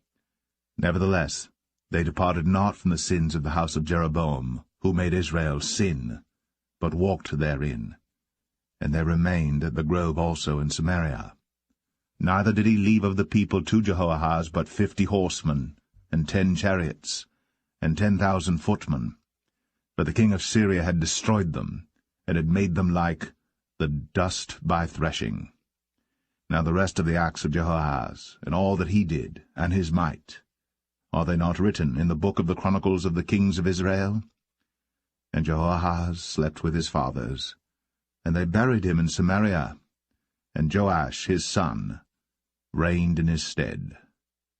In the 37th year of Joash king of Judah began Jehoash the son of Jehoahaz to reign over Israel in Samaria, and reigned 16 years. And he did that which was evil in the sight of the Lord. He departed not from all the sins of Jeroboam the son of Nebat, who made Israel sin, but he walked therein. And the rest of the acts of Joash, and all that he did, and his might wherewith he fought against Amaziah king of Judah, are they not written in the book of the Chronicles of the kings of Israel? And Joash slept with his fathers, and Jeroboam sat upon his throne, and Joash was buried in Samaria with the kings of Israel. Now Elisha was fallen sick of his sickness whereof he died. And Joash the king of Israel came down unto him, and wept over his face, and said, O my father, the chariot of Israel, and the horsemen thereof. And Elisha said unto him, Take bow and arrows. And he took unto him bow and arrows. And he said to the king of Israel, Put thine hand upon the bow. And he put his hand upon it. And Elisha put his hands upon the king's hands. And he said, Open the window eastward. And he opened it. Then Elisha said, Shoot. And he shot. And he said, The arrow of the Lord's deliverance, and the arrow of deliverance from Syria. For thou shalt smite the Syrians in Aphek, till thou have consumed them. And he said, Take the arrows. And he took them. And he said unto the king of Israel, Smite upon the ground. And he smote thrice, and stayed. And the man of God was wroth with him, and said, Thou shouldst have smitten 5 or 6 times. Then hadst thou smitten Syria till thou hadst consumed it, whereas now thou shalt smite Syria but thrice. And Elisha died, and they buried him. And the bands of the Moabites invaded the land at the coming in of the year. And it came to pass, as they were burying a man, that, behold, they spied a band of men, and they cast the man into the sepulchre of Elisha. And when the man was let down and touched the bones of Elisha, he revived and stood up on his feet. But Hazael, king of Syria, oppressed Israel all the days of Jehoahaz. And the Lord was gracious unto them, and had compassion on them, and had respect unto them, because of his covenant with Abraham, Isaac, and Jacob, and would not destroy them, neither cast he them from his presence as yet. So Hazael, king of Syria, died, and Ben-Hadad, his son, reigned in his stead. And Jehoash, the son of Jehoahaz, took again out of the hand of Ben-Hadad, the son of Hazael, the cities which he had taken out of the hand of Jehoahaz his father by war.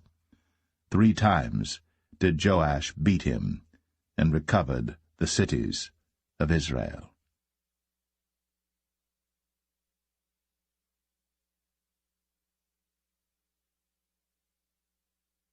Second Kings 14.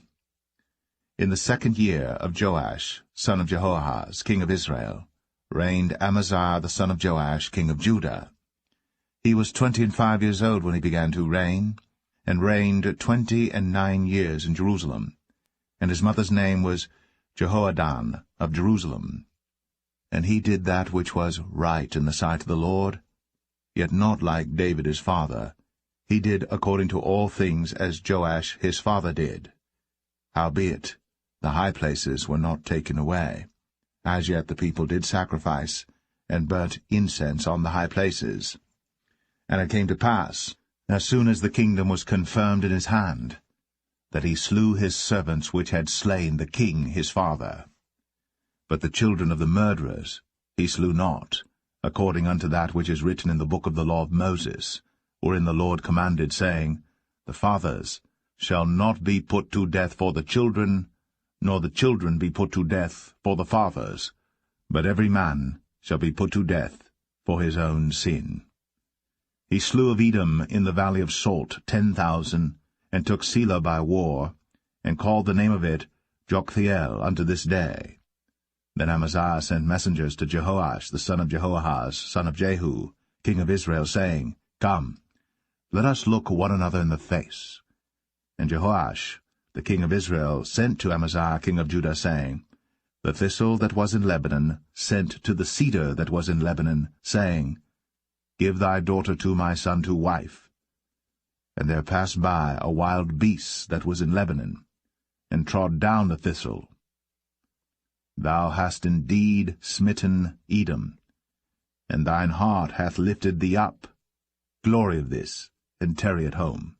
For why shouldst thou meddle to thy hurt, that thou shouldst fall, even thou, and Judah with thee?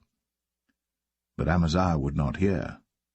Therefore Jehoash, king of Israel, went up, and he and Amaziah king of Judah looked one another in the face at Beth-shemesh, which belongeth to Judah.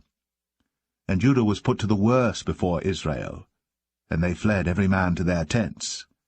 And Jehoash king of Israel took Amaziah king of Judah, the son of Jehoash, the son of Ahaziah, at Beth-shemesh, and came to Jerusalem, and brake down the wall of Jerusalem from the gate of Ephraim unto the corner gate, 400 cubits. And he took all the gold and silver, and all the vessels that were found in the house of the Lord, and in the treasures of the king's house, and hostages, and returned to Samaria.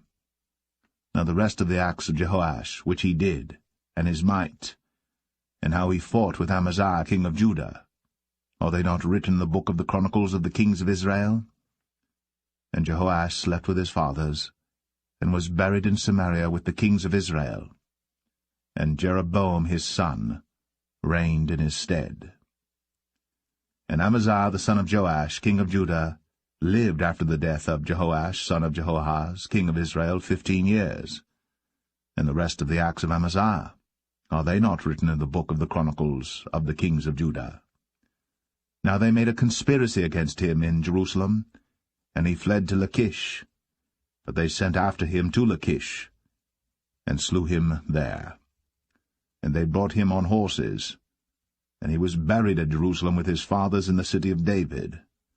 And all the people of Judah took Azariah, which was 16 years old, and made him king, instead of his father Amaziah. He built Elath, and restored it to Judah. After that the king slept with his fathers. In the 15th year of Amaziah the son of Joash, king of Judah, Jeroboam the son of Joash, king of Israel, began to reign in Samaria, and reigned 41 years. And he did that which was evil in the sight of the Lord. He departed not from all the sins of Jeroboam the son of Nebat, who made Israel to sin. He restored the coast of Israel, from the entering of Hamath unto the sea of the plain, according to the word of the Lord God of Israel, which he spake by the hand of his servant Jonah the son of Amittai the prophet, which was of Gath-hepher. For the Lord saw the affliction of Israel, that it was very bitter, for there was not any shut up, nor any left, nor any helper for Israel. And the Lord said not that he would blot out the name of Israel from under heaven, but he saved them by the hand of Jeroboam the son of Joash. Now the rest of the acts of Jeroboam, and all that he did in his might, how he warred, and how he recovered Damascus and Hamath, which belonged to Judah, for Israel, are they not written in the book of the chronicles of the kings of Israel? And Jeroboam slept with his fathers, even with the kings of Israel, and Zechariah his son reigned in his stead.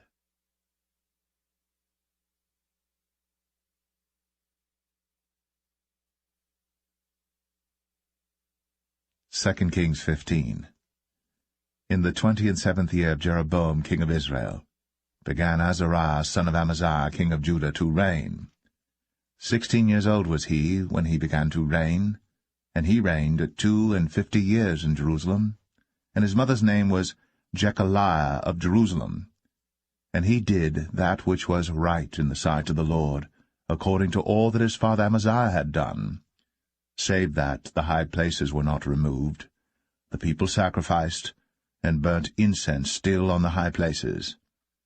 And the Lord smote the king, so that he was a leper unto the day of his death, and dwelt in a several house. And Jotham the king's son was over the house, judging the people of the land. And the rest of the acts of Azariah, and all that he did, are they not written in the book of the chronicles of the kings of Judah? So Azariah slept with his fathers, and they buried him with his fathers in the city of David, and Jotham his son reigned in his stead.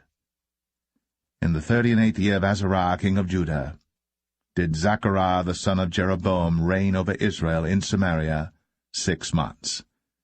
And he did that which was evil in the sight of the Lord, as his fathers had done.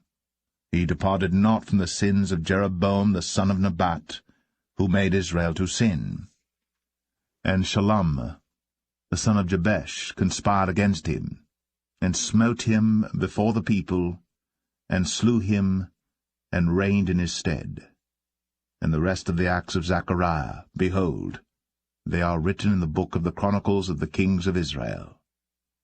This was the word of the Lord, which he spake unto Jehu, saying, Thy sons shall sit on the throne of Israel unto the 4th generation. And so it came to pass. Shallum the son of Jabesh began to reign in the 39th year of Uzziah king of Judah. And he reigned a full month in Samaria. For Menahem the son of Gadai went up from Tirzah, and came to Samaria, and smote Shallum the son of Jabesh in Samaria, and slew him, and reigned in his stead.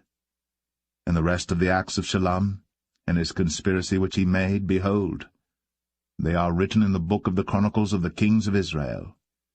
Then Menahem smote Tiphsah, and all that were therein, and the coasts thereof from Tirzah, because they opened not to him. Therefore he smote it, and all the women therein that were with child he ripped up. In the 39th year of Azariah king of Judah began Menahem the son of Gadai to reign over Israel, and reigned 10 years in Samaria. And he did that which was evil in the sight of the Lord. He departed not all his days from the sins of Jeroboam the son of Nebat, who made Israel to sin. And Pul, the king of Assyria, came against the land. And Menahem gave Pul 1,000 talents of silver, that his hand might be with him to confirm the kingdom in his hand. And Menahem exacted the money of Israel, even of all the mighty men of wealth, of each man 50 shekels of silver, to give to the king of Assyria. So the king of Assyria turned back, and stayed not there in the land. And the rest of the acts of Menahem, and all that he did, are they not written in the book of the chronicles of the kings of Israel? And Menahem slept with his fathers, and Pekahiah his son reigned in his stead. In the 50th year of Azariah king of Judah, Pekahiah the son of Menahem began to reign over Israel in Samaria, and reigned 2 years. And he did that which was evil in the sight of the Lord. He departed not from the sins of Jeroboam the son of Nebat, who made Israel to sin. But Pekah, the son of Remaliah, a captain of his, conspired against him, and smote him in Samaria in the palace of the king's house, with Argob and Arieh, and with him 50 men of the Gileadites. And he killed him, and reigned in his room. And the rest of the acts of Pekahiah, and all that he did, behold, they are written in the book of the chronicles of the kings of Israel. In the 52nd year of Azariah king of Judah, Pekah, the son of Remaliah, began to reign over Israel in Samaria, and reigned 20 years. And he did that which was evil in the sight of the Lord. He departed not from the sins of Jeroboam the son of Nebat, who made Israel to sin. In the days of Pekah king of Israel came Tiglath-Pileser, king of Assyria, and took Ion, and Abel-Beth-Maachah, and Genoa, and Kadesh, and Hazor, and Gilead, and Galilee, all the land of Naphtali, and carried them captive to Assyria. And Hoshea, the son of Elah, made a conspiracy against Pekah the son of Remaliah, and smote him, and slew him, and reigned in his stead, in the 20th year of Jotham the son of Uzziah. And the rest of the acts of Pekah, and all that he did, behold, they are written in the book of the chronicles of the kings of Israel. In the 2nd year of Pekah the son of Remaliah, king of Israel, began Jotham the son of Uzziah, king of Judah, to reign. 25 years old was he when he began to reign, and he reigned 16 years in Jerusalem. And his mother's name was Jerusha, the daughter of Zadok. And he did that which was right in the sight of the Lord. He did according to all that his father Uzziah had done. Howbeit the high places were not removed. The people sacrificed, and burned incense still in the high places. He built the higher gate of the house of the Lord. Now the rest of the acts of Jotham, and all that he did, are they not written in the book of the chronicles of the kings of Judah? In those days the Lord began to send against Judah Rezin, the king of Syria, and Pekah the son of Remaliah. And Jotham slept with his fathers, and was buried with his fathers in the city of David his father. And Ahaz, his son, reigned in his stead.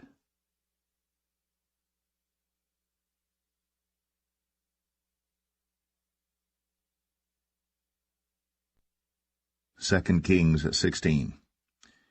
In the 17th year of Pekah the son of Remaliah, Ahaz the son of Jotham, king of Judah, began to reign. 20 years old was Ahaz when he began to reign, and reigned 16 years in Jerusalem, and did not that which was right in the sight of the Lord his God, like David his father. But he walked in the way of the kings of Israel, yea, and made his son to pass through the fire according to the abominations of the heathen, whom the Lord cast out from before the children of Israel. And he sacrificed and burnt incense in the high places, and on the hills, and under every green tree. Then Rezin, king of Syria, and Pekah, son of Remaliah, king of Israel, came up to Jerusalem to war. And they besieged Ahaz, but could not overcome him. At that time Rezin, king of Syria, recovered Elath to Syria, and drave the Jews from Elath. And the Syrians came to Elath, and dwelt there unto this day. So Ahaz sent messengers to Tiglath-Pileser, king of Assyria, saying, I am thy servant and thy son.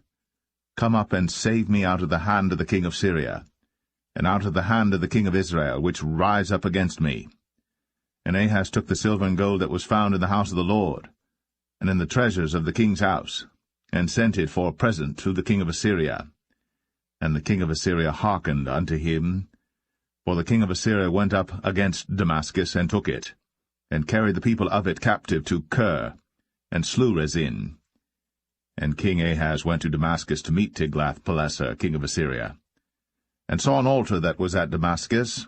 And King Ahaz sent to Urijah the priest the fashion of the altar, and the pattern of it, according to all the workmanship thereof. And Urijah the priest built an altar according to all that King Ahaz had sent from Damascus. So Urijah the priest made it, against King Ahaz came from Damascus. And when the king was come from Damascus, the king saw the altar, and the king approached to the altar and offered thereon. And he burnt his burnt offering and his meat offering, and poured his drink offering, and sprinkled the blood of his peace offerings upon the altar. And he brought also the brazen altar, which was before the Lord, from the forefront of the house, from between the altar and the house of the Lord, and put it on the north side of the altar. And King Ahaz commanded Urijah the priest, saying, Upon the great altar burn the morning burnt offering, and the evening meat offering, and the king's burnt sacrifice, and his meat offering, with the burnt offering of all the people of the land, and their meat offering, and their drink offerings, and sprinkle upon it all the blood of the burnt offering, and all the blood of the sacrifice, and the brazen altar shall be for me to inquire by. Thus did Urijah the priest, according to all that King Ahaz commanded. And King Ahaz cut off the borders of the bases, and removed the laver from off them, and took down the sea from off the brazen oxen that were under it, and put it upon a pavement of stones. And the covert for the Sabbath that they had built in the house, and the king's entry without, turned he from the house of the Lord for the king of Assyria. Now the rest of the acts of Ahaz which he did, are they not written in the book of the Chronicles of the kings of Judah? And Ahaz slept with his fathers, and was buried with his fathers in the city of David, and Hezekiah his son reigned in his stead.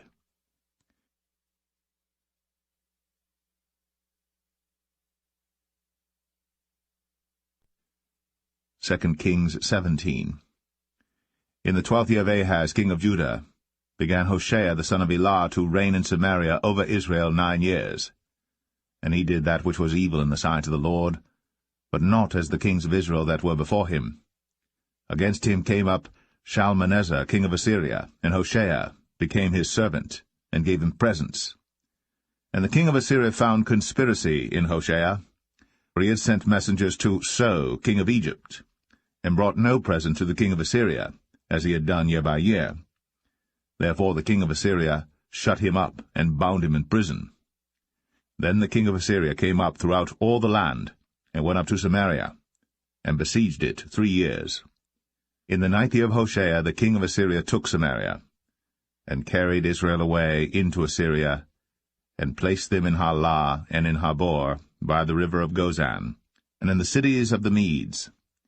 For so it was, that the children of Israel had sinned against the Lord their God, which had brought them up out of the land of Egypt, from under the hand of Pharaoh king of Egypt, and had feared other gods, and walked in the statutes of the heathen, whom the Lord cast out from before the children of Israel, and of the kings of Israel which they had made.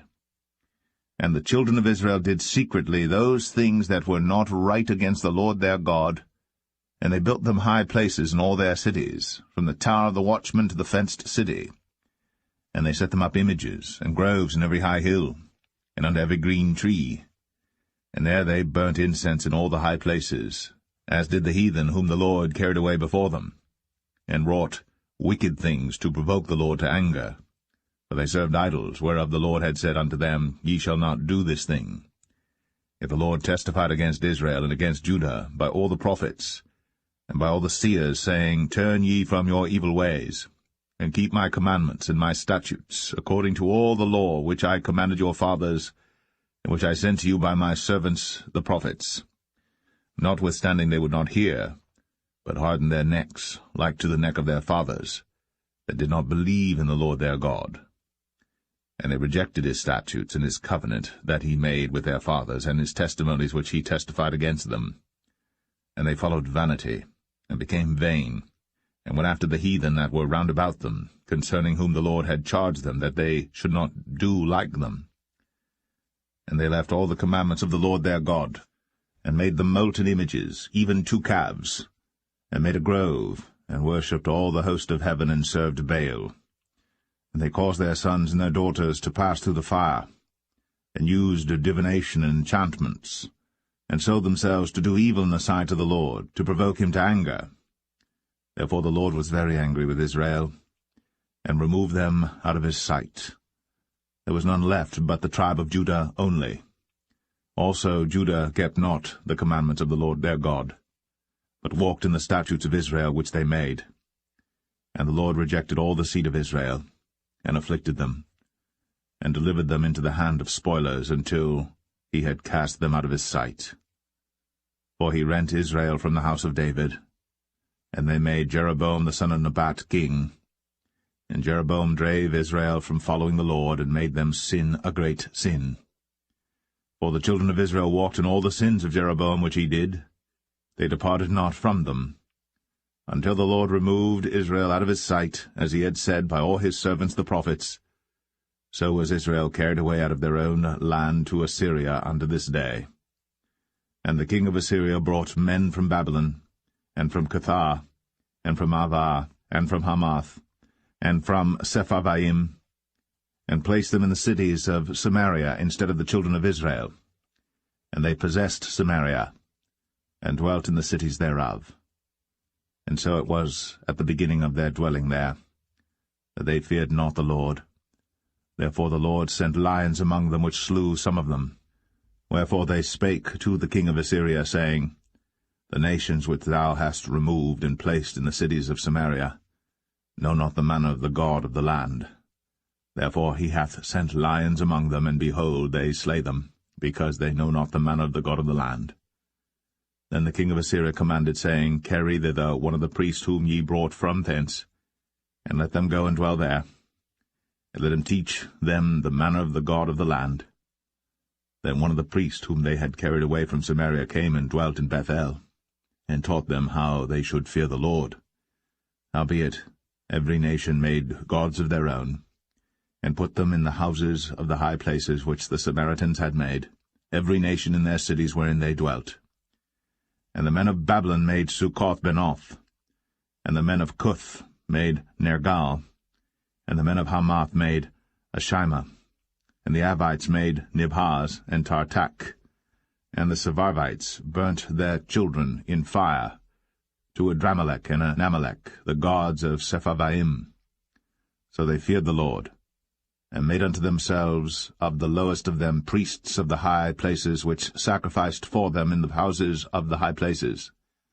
They feared the Lord, and served their own gods, after the manner of the nations whom they carried away from thence. Unto this day they do after the former manners.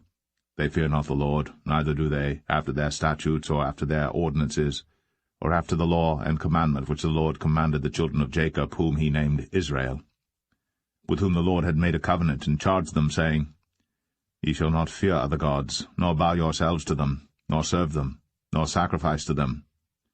But the Lord who brought you up out of the land of Egypt with great power and a stretched out arm, him shall ye fear, and him shall ye worship, and to him shall ye do sacrifice. And the statutes and the ordinances and the law and the commandment, which he wrote for you, ye shall observe to do for evermore, and ye shall not fear other gods. And the covenant that I have made with you ye shall not forget, neither shall ye fear other gods. But the Lord your God ye shall fear, and he shall deliver you out of the hand of all your enemies. Howbeit they did not hearken, but they did after their former manner. So these nations feared the Lord, and served their graven images, both their children and their children's children, as did their fathers, so do they unto this day.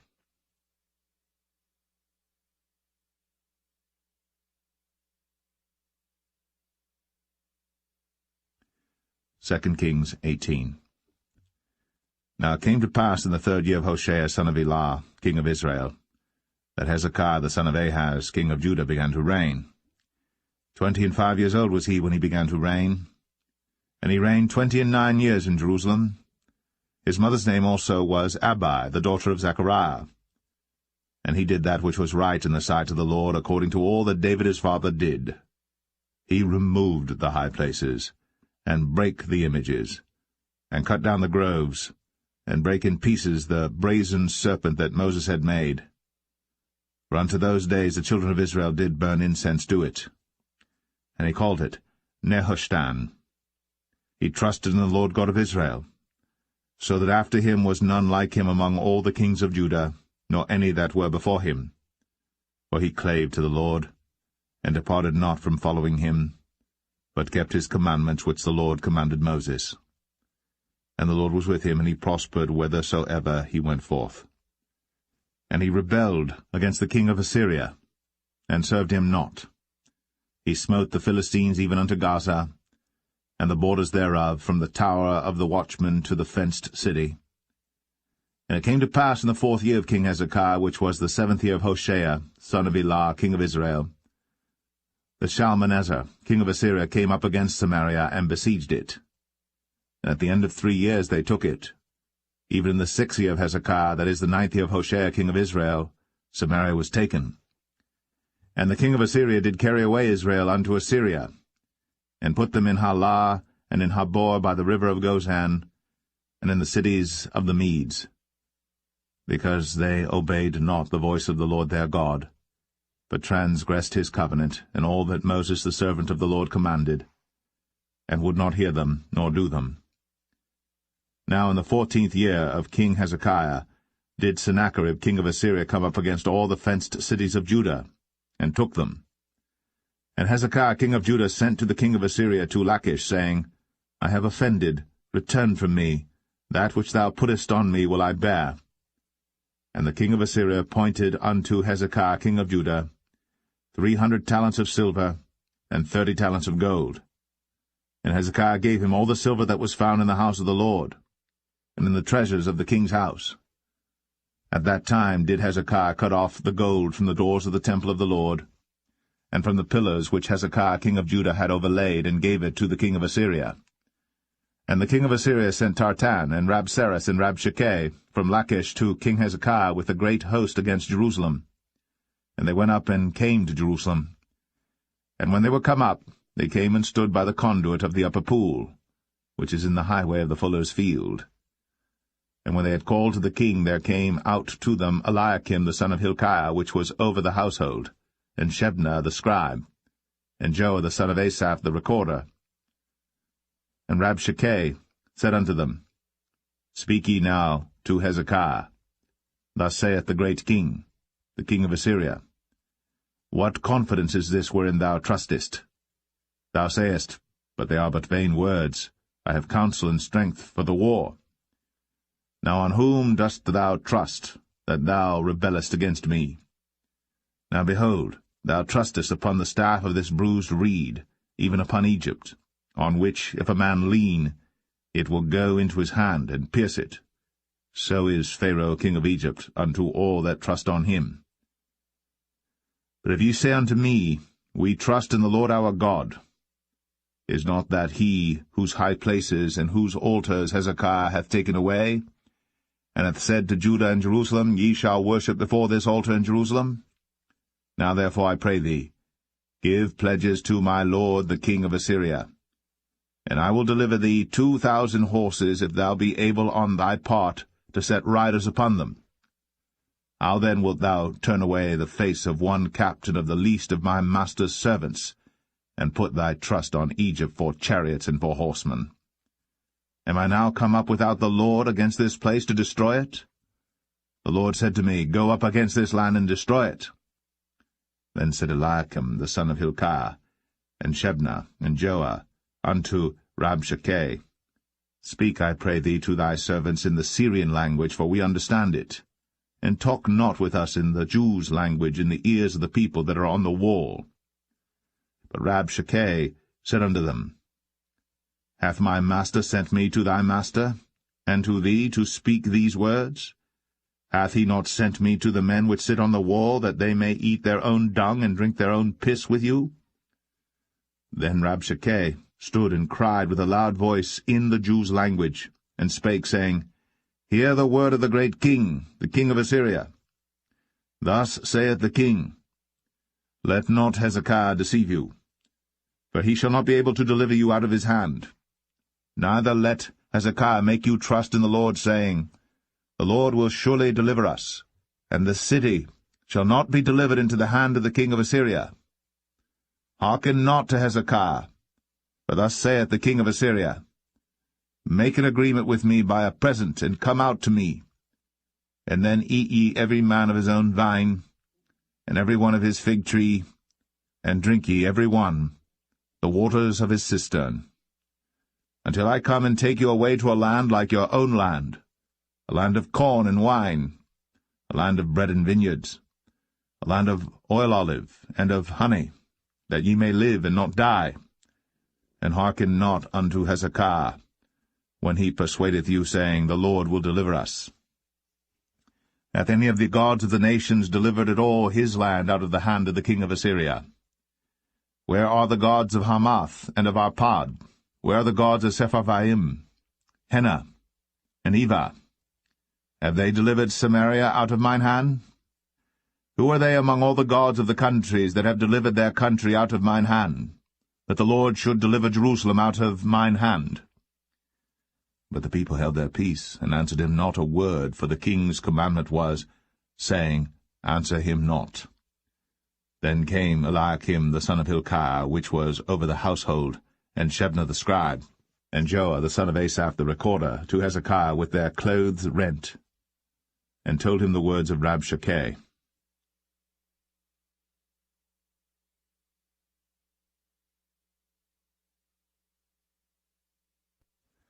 Second Kings 19. And it came to pass, when King Hezekiah heard it, that he rent his clothes, and covered himself with sackcloth, and went into the house of the Lord. And he sent Eliakim, which was over the household, and Shebna the scribe, and the elders of the priests, covered with sackcloth, to Isaiah the prophet the son of Amoz.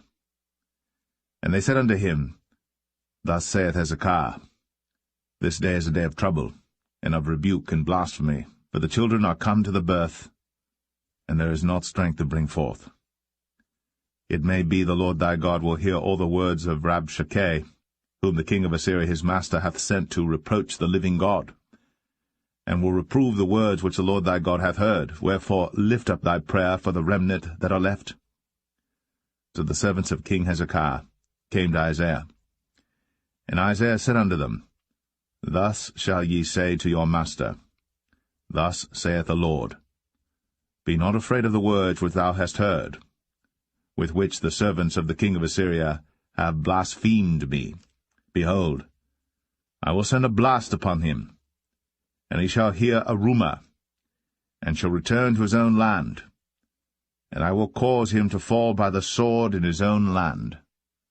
So Rabshakeh returned, and found the king of Assyria warring against Libnah, for he had heard that he was departed from Lachish.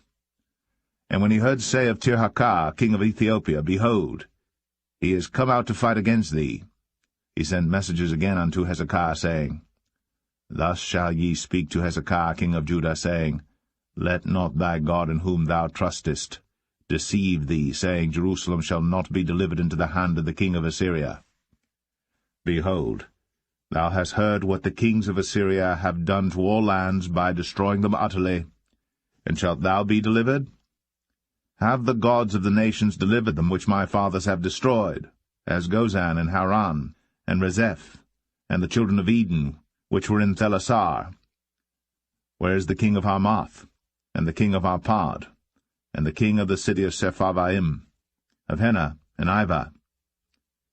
And Hezekiah received the letter of the hand of the messengers, and read it. And Hezekiah went up into the house of the Lord, and spread it before the Lord.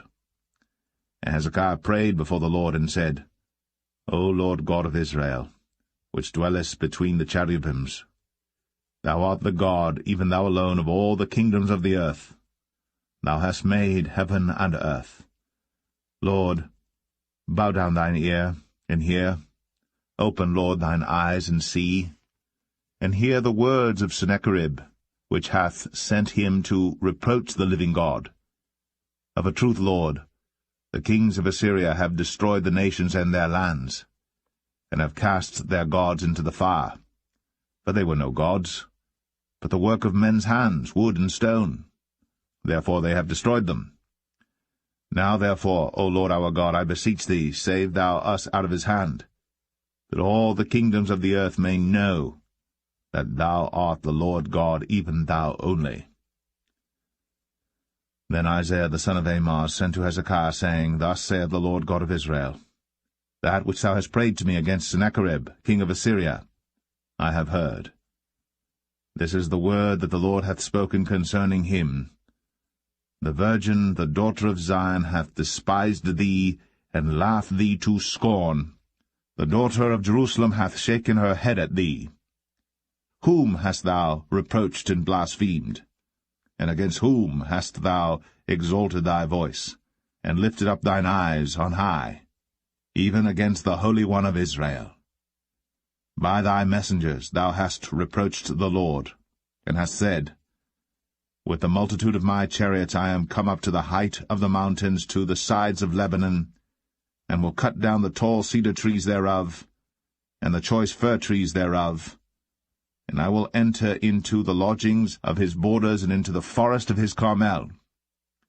I have digged and drunk strange waters, and with the sole of my feet have I dried up all the rivers of besieged places. Hast thou not heard long ago how I have done it, and of ancient times that I have formed it? Now have I brought it to pass, that thou shouldst be to lay waste fenced cities into ruinous heaps. Therefore their inhabitants were of small power. They were dismayed and confounded. They were as the grass of the field, and as the green herb, as the grass on the housetops, and as corn blasted before it be grown up. But I know thy abode, and thy going out, and thy coming in, and thy rage against me, because thy rage against me and thy tumult is come up into mine ears. Therefore I will put my hook in thy nose, and my bridle in thy lips, and I will turn thee back by the way by which thou camest. And this shall be a sign unto thee. Ye shall eat this year such things as grow of themselves, and in the 2nd year that which springeth of the same. And in the 3rd year sow ye and reap, and plant vineyards, and eat the fruits thereof. And the remnant that is escaped of the house of Judah shall yet again take root downward, and bear fruit upward. For out of Jerusalem shall go forth a remnant, and they that escape out of Mount Zion. The zeal of the Lord of hosts shall do this. Therefore thus saith the Lord concerning the king of Assyria, He shall not come into this city, nor shoot an arrow there, nor come before it with shield, nor cast a bank against it. By the way that he came, by the same shall he return, and shall not come into this city, saith the Lord. For I will defend this city to save it, for mine own sake, and for my servant David's sake. And it came to pass that night, that the angel of the Lord went out, and smote in the camp of the Assyrians 180 and 5,000. And when they arose early in the morning, behold, they were all dead corpses. So Sennacherib king of Assyria departed, and went, and returned, and dwelt at Nineveh. And it came to pass, as he was worshipping in the house of Nisroch his god, that Adramelech and Sharezer his sons smote him with the sword, and they escaped into the land of Armenia. And Esarhaddon his son reigned in his stead.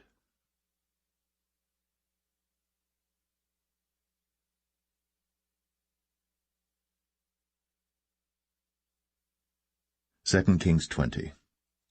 In those days was Hezekiah sick unto death. And the prophet Isaiah the son of Amoz came to him, and said unto him, Thus saith the Lord, Set thine house in order, for thou shalt die, and not live. Then he turned his face to the wall, and prayed unto the Lord, saying, I beseech thee, O Lord, remember now how I have walked before thee in truth, and with a perfect heart, and have done that which is good in thy sight. And Hezekiah wept sore.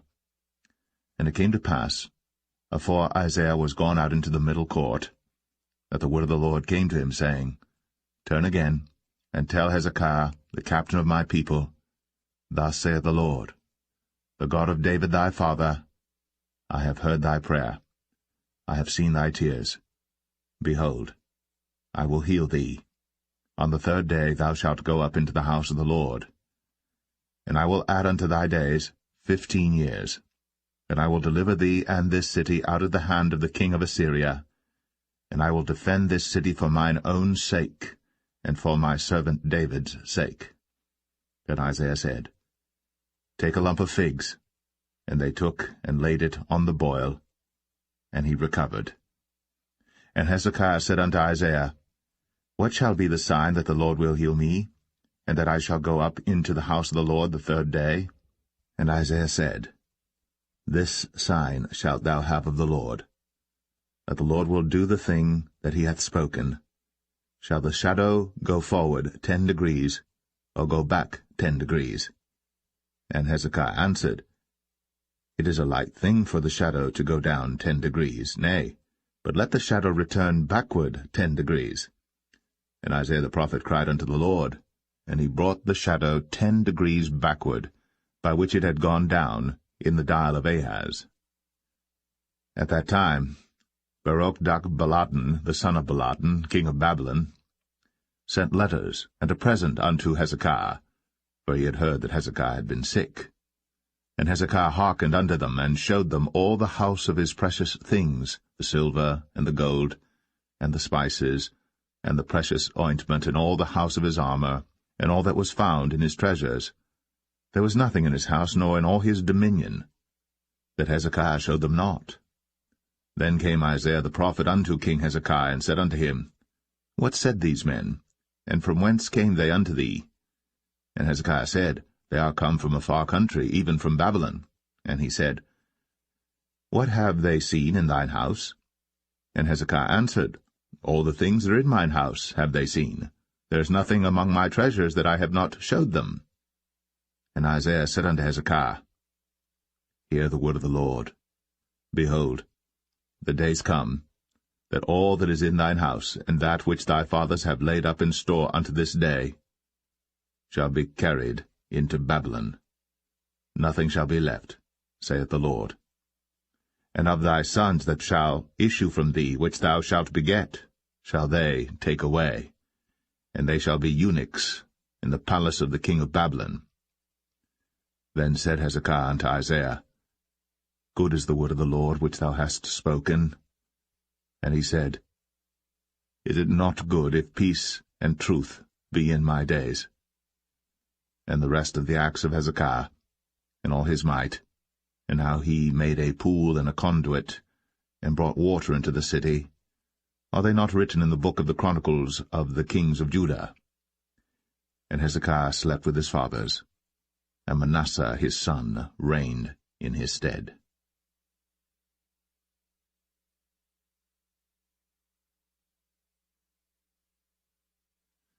2 Kings 21. Manasseh was 12 years old when he began to reign, and reigned 55 years in Jerusalem.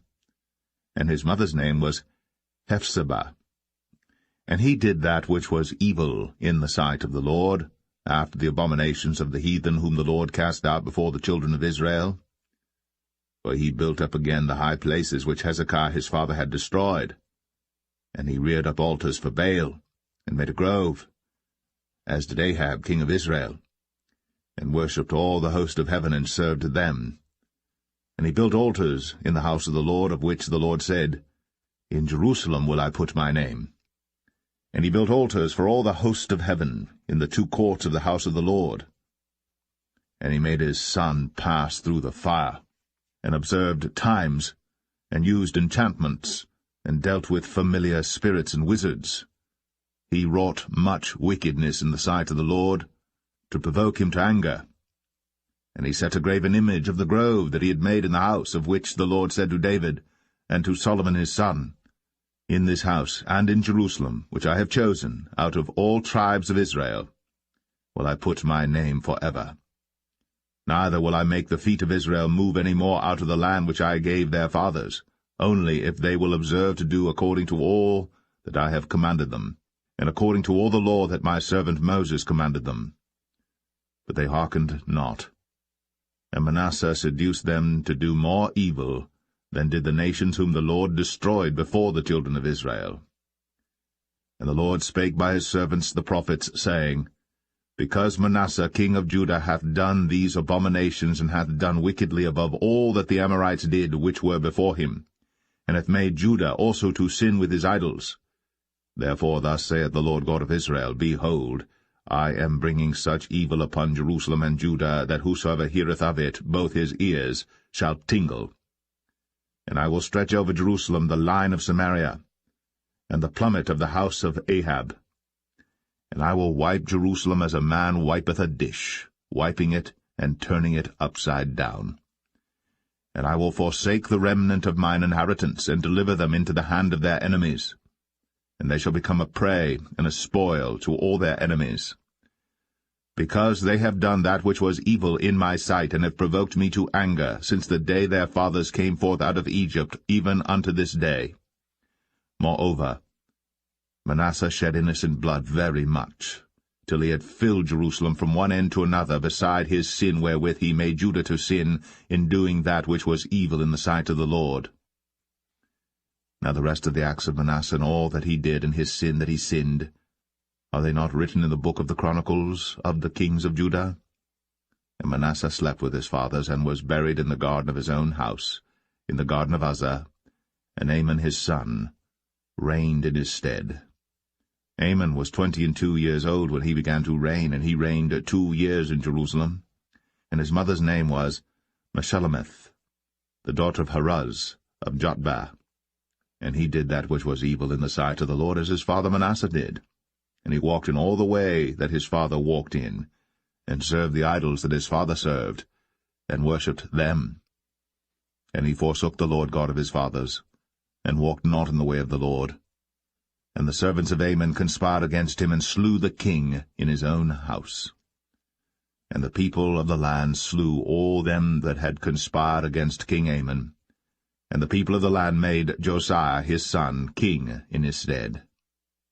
Now the rest of the acts of Amon which he did, are they not written in the book of the Chronicles of the kings of Judah? And he was buried in his sepulchre in the garden of Uzzah, and Josiah his son reigned in his stead.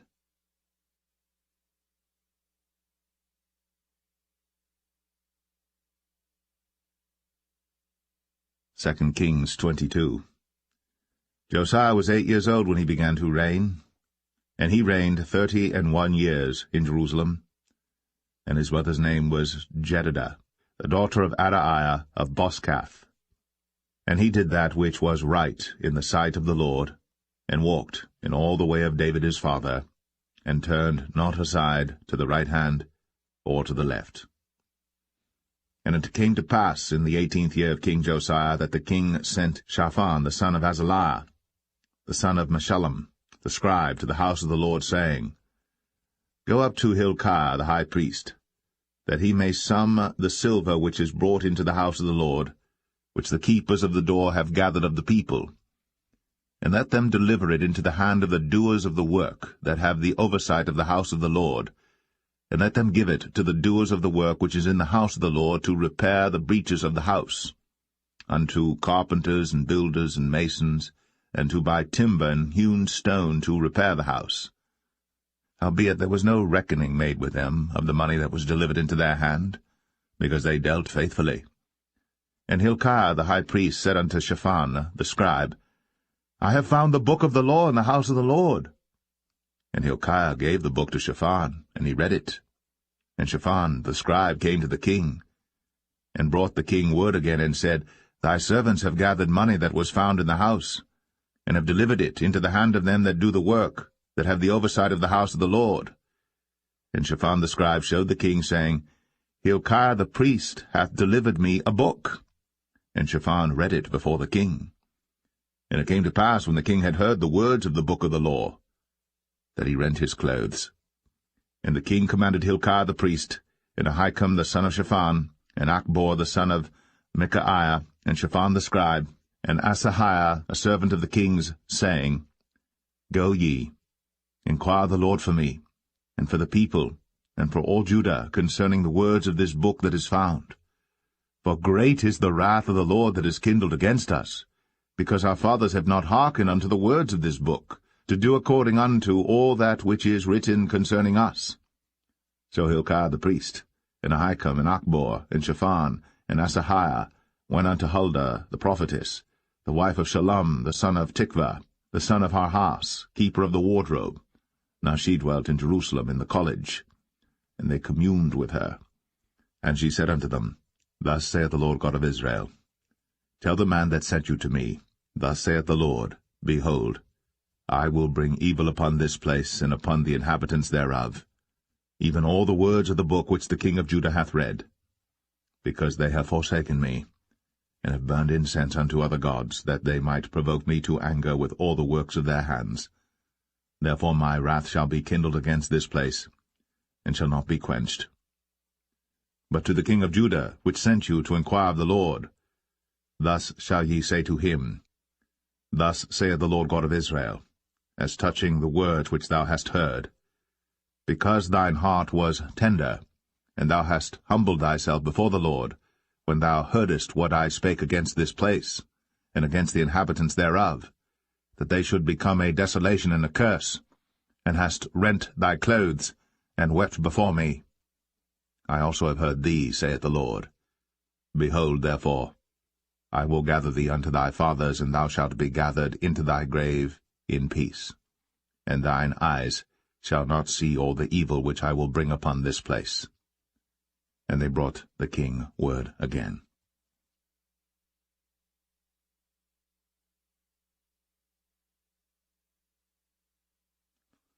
2 Kings 23. And the king sent, and they gathered unto him all the elders of Judah and of Jerusalem. And the king went up into the house of the Lord, and all the men of Judah, and all the inhabitants of Jerusalem with him, and the priests and the prophets, and all the people, both small and great. And he read in their ears all the words of the book of the covenant which was found in the house of the Lord. And the king stood by a pillar, and made a covenant before the Lord to walk after the Lord, and to keep his commandments and his testimonies and his statutes with all their heart and all their soul, to perform the words of this covenant that were written in this book. And all the people stood to the covenant. And the king commanded Hilkiah the high priest, and the priests of the second order, and the keepers of the door, to bring forth out of the temple of the Lord all the vessels that were made for Baal, and for the grove, and for all the host of heaven. And he burned them without Jerusalem in the fields of Kidron, and carried the ashes of them unto Bethel. And he put down the idolatrous priests, whom the kings of Judah had ordained to burn incense in the high places, in the cities of Judah, and in the places round about Jerusalem, them also that burned incense unto Baal, to the sun, and to the moon, and to the planets, and to all the hosts of heaven. And he brought out the grove from the house of the Lord without Jerusalem unto the brook Kidron, and burned it at the brook Kidron, and stamped it small to powder, and cast the powder thereof upon the graves of the children of the people. And he brake down the houses of the Sodomites, that were by the house of the Lord, where the women wove hangings for the grove. And he brought all the priests out of the cities of Judah, and defiled the high places where the priests had burned incense, from Geba to Beersheba, and brake down the high places of the gates that were in the entering in of the gate of Joshua, the governor of the city, which were on a man's left hand at the gate of the city. Nevertheless the priests of the high places came not up to the altar of the Lord in Jerusalem, but they did eat of the unleavened bread among their brethren. And he defiled Topheth, which is in the valley of the children of Hinnom, that no man might make his son or his daughter to pass through the fire to Molech. And he took away the horses that the kings of Judah had given to the sun, at the entering in of the house of the Lord, by the chamber of Nathan-Melech, the chamberlain, which was in the suburbs, and burned the chariots of the sun with fire. And the altars that were on the top of the upper chamber of Ahaz, which the kings of Judah had made, and the altars which Manasseh had made in the two courts of the house of the Lord, did the king beat down, and break them down from thence, and cast the dust of them into the brook Kidron. and the high places that were before Jerusalem, which were on the right hand of the mount of corruption, which Solomon the king of Israel had builded for Ashtoreth, the abomination of the Zidonians, and for Chemosh, the abomination of the Moabites, and for Milcom, the abomination of the children of Ammon, did the king defile. And he brake in pieces the images, and cut down the groves, and filled their places with the bones of men. Moreover, the altar that was at Bethel, and the high place which Jeroboam the son of Nebat, who made Israel to sin, had made, both that altar and the high place he brake down, and burned the high place, and stamped it small to powder, and burned the grove.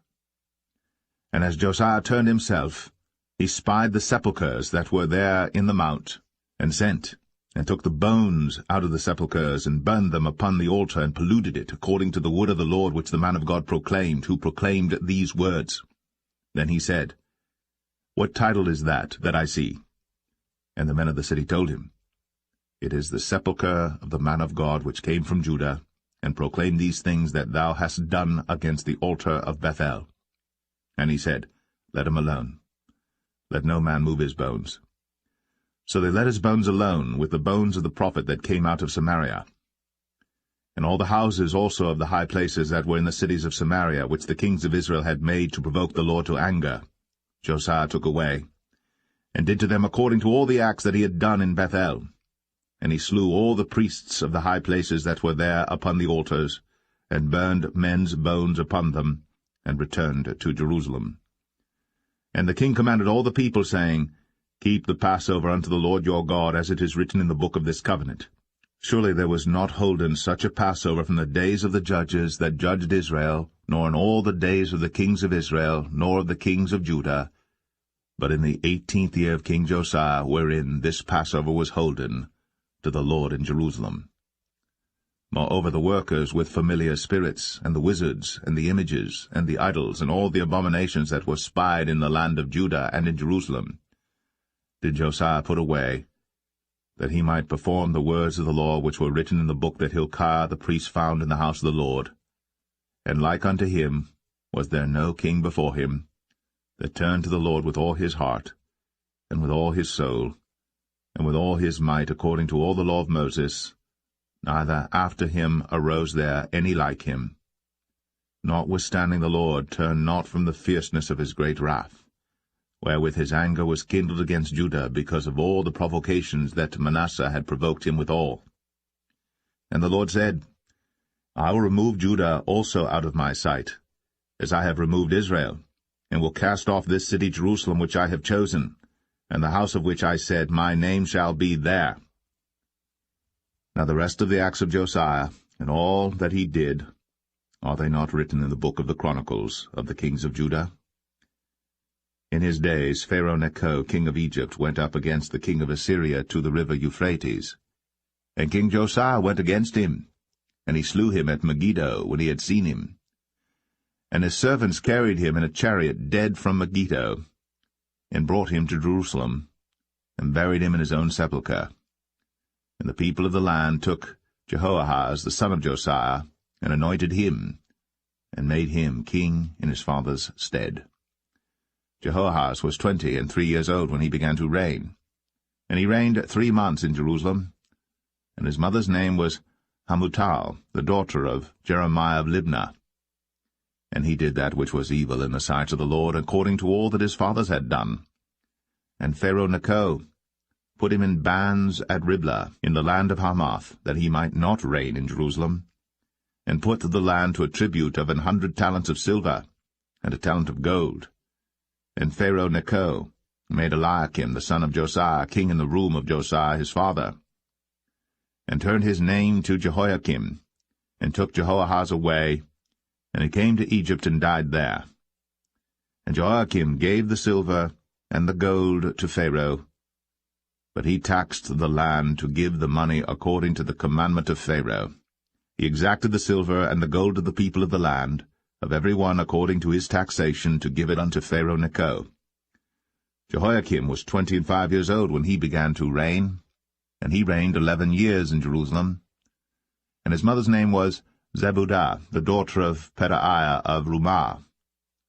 And he did that which was evil in the sight of the Lord, according to all that his fathers had done.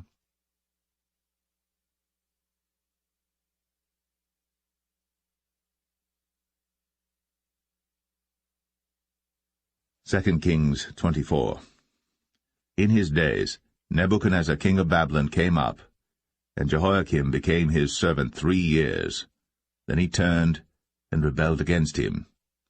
And the Lord sent against him bands of the Chaldees, and bands of the Syrians, and bands of the Moabites, and bands of the children of Ammon, and sent them against Judah to destroy it, according to the word of the Lord which he spake by his servants the prophets. Surely at the commandment of the Lord came this upon Judah, to remove them out of his sight, for the sins of Manasseh according to all that he did, and also for the innocent blood that he shed. For he filled Jerusalem with innocent blood which the Lord would not pardon. Now the rest of the acts of Jehoiakim, and all that he did, are they not written in the book of the Chronicles of the kings of Judah? So Jehoiakim slept with his fathers, and Jehoiachin his son reigned in his stead.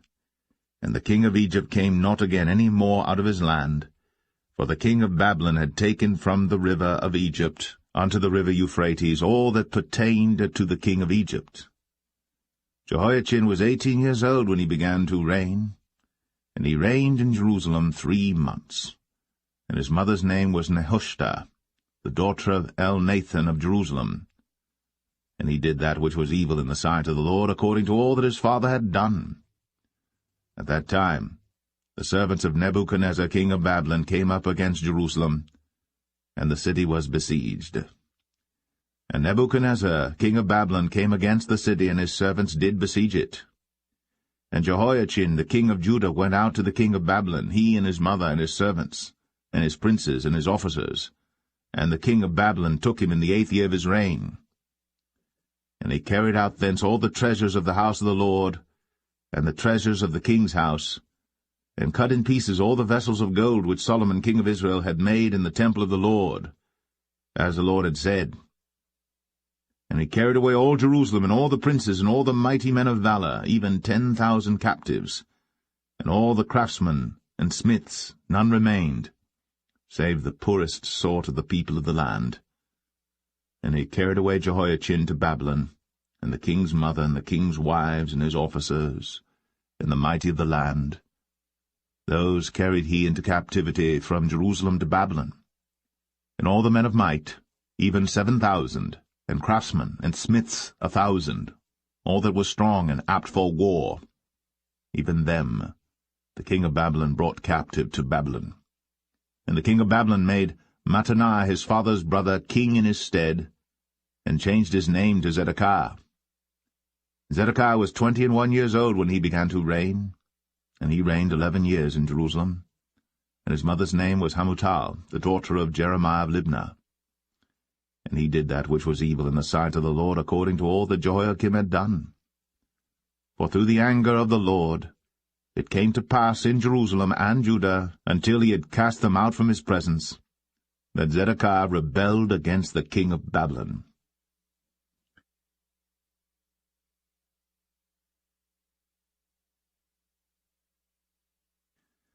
2 Kings 25. And it came to pass in the 9th year of his reign, in the 10th month, in the 10th day of the month, that Nebuchadnezzar king of Babylon came, he and all his host, against Jerusalem, and pitched against it. And they built forts against it round about. And the city was besieged unto the 11th year of King Zedekiah. And on the 9th day of the 4th month the famine prevailed in the city, and there was no bread for the people of the land. And the city was broken up, and all the men of war fled by night by the way of the gate between 2 walls, which is by the king's garden. Now the Chaldees were against the city round about, and the king went the way toward the plain. And the army of the Chaldees pursued after the king, and overtook him in the plains of Jericho, and all his army was scattered from him. So they took the king, and brought him up to the king of Babylon, to Riblah, and they gave judgment upon him. And they slew the sons of Zedekiah before his eyes, and put out the eyes of Zedekiah, and bound him with fetters of brass, and carried him to Babylon. And in the 5th month On the 7th day of the month, which is the 19th year of King Nebuchadnezzar, king of Babylon, came Nebuzaradan, captain of the guard, a servant of the king of Babylon, unto Jerusalem.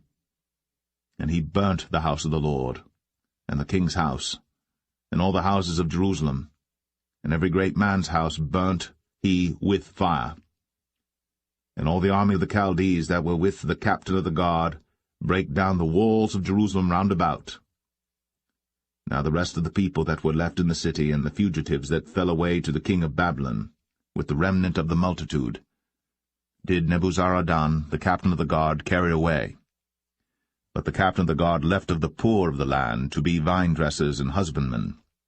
And the pillars of brass that were in the house of the Lord, and the bases, and the brazen sea that was in the house of the Lord, did the Chaldees break in pieces, and carried the brass of them to Babylon.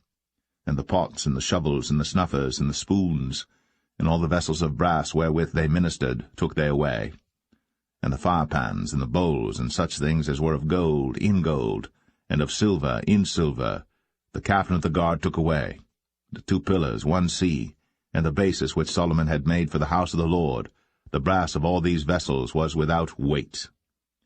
The height of the 1 pillar was 18 cubits, and the chapiter upon it was brass, and the height of the chapiter 3 cubits, and the wreathen work, and pomegranates upon the chapiter round about, all of brass, and like unto these had the 2nd pillar with wreathen work.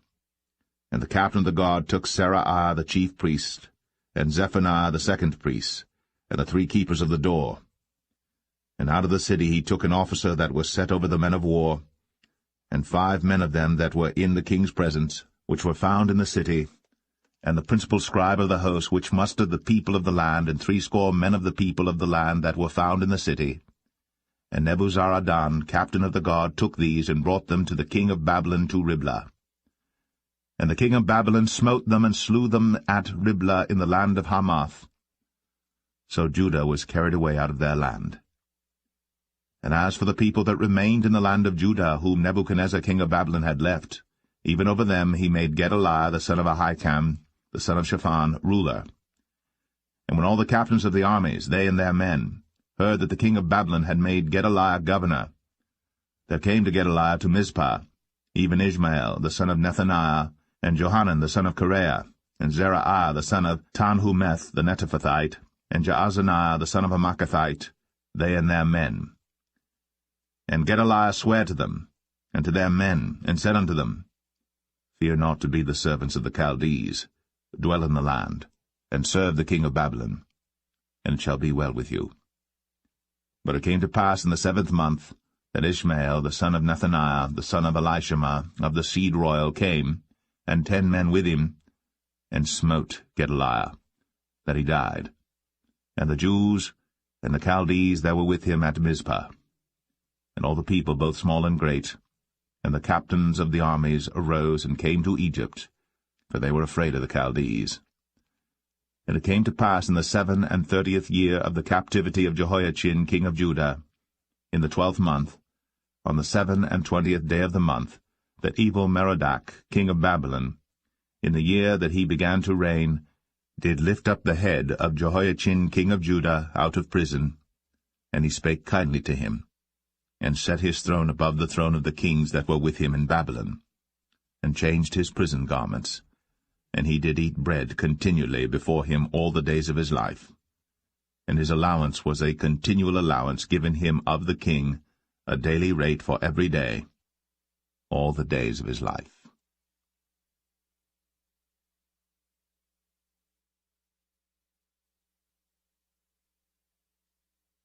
The First Book of Chronicles, Chapter 1. Adam, Sheth, Enosh, Canaan, Mahalaleel, Jared, Enoch, Methuselah, Lamech, Noah, Shem, Ham, and Japheth. The sons of Japheth, Gomer and Magog, and Madai, and Javan, and Tubal, and Meshach, and Tiras. And the sons of Gomer, Ashchenaz, and Ribhath, and Togarmah. And the sons of Javan, Elisha, and Tarshish, Kittim, and Dodanim. The sons of Ham, Cush, and Mizraim, Put, and Canaan. And the sons of Cush, Seba, and Havilah, and Sapta, and Ramah, and Sabteca. And the sons of Ramah, Sheba and Dedan.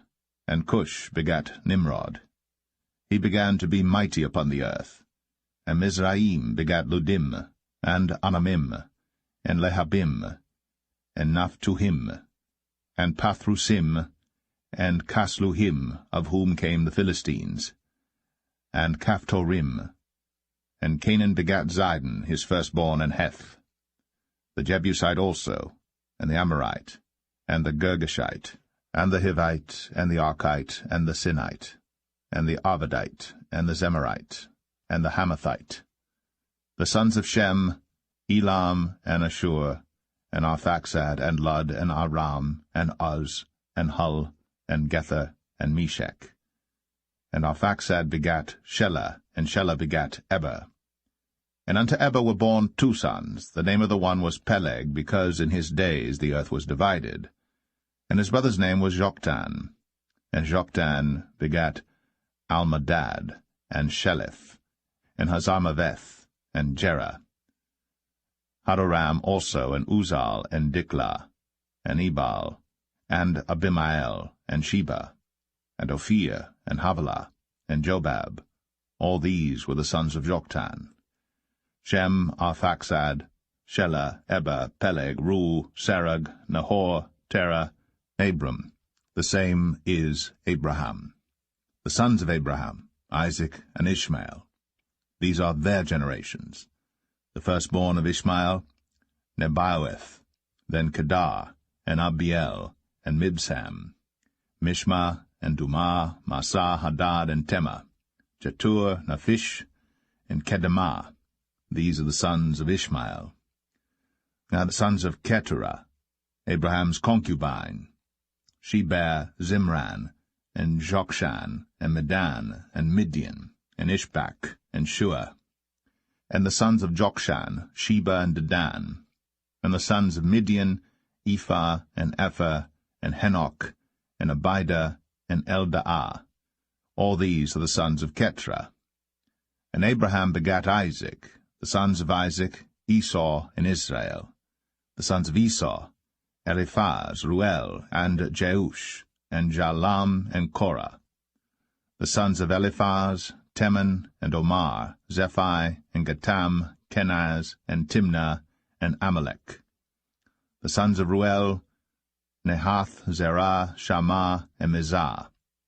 And the sons of Zia, Lotan, and Shobal, and Zibeon, and Anah, and Dishan, and Ezar, and Dishan. And the sons of Lotan, Horai, and Homam, and Timnah was Lotan's sister. The sons of Shobal, Alian, and Manahath, and Ebal, Shephi, and Onam. And the sons of Zibeon, Ai, and Anah. The sons of Anah, Dishon.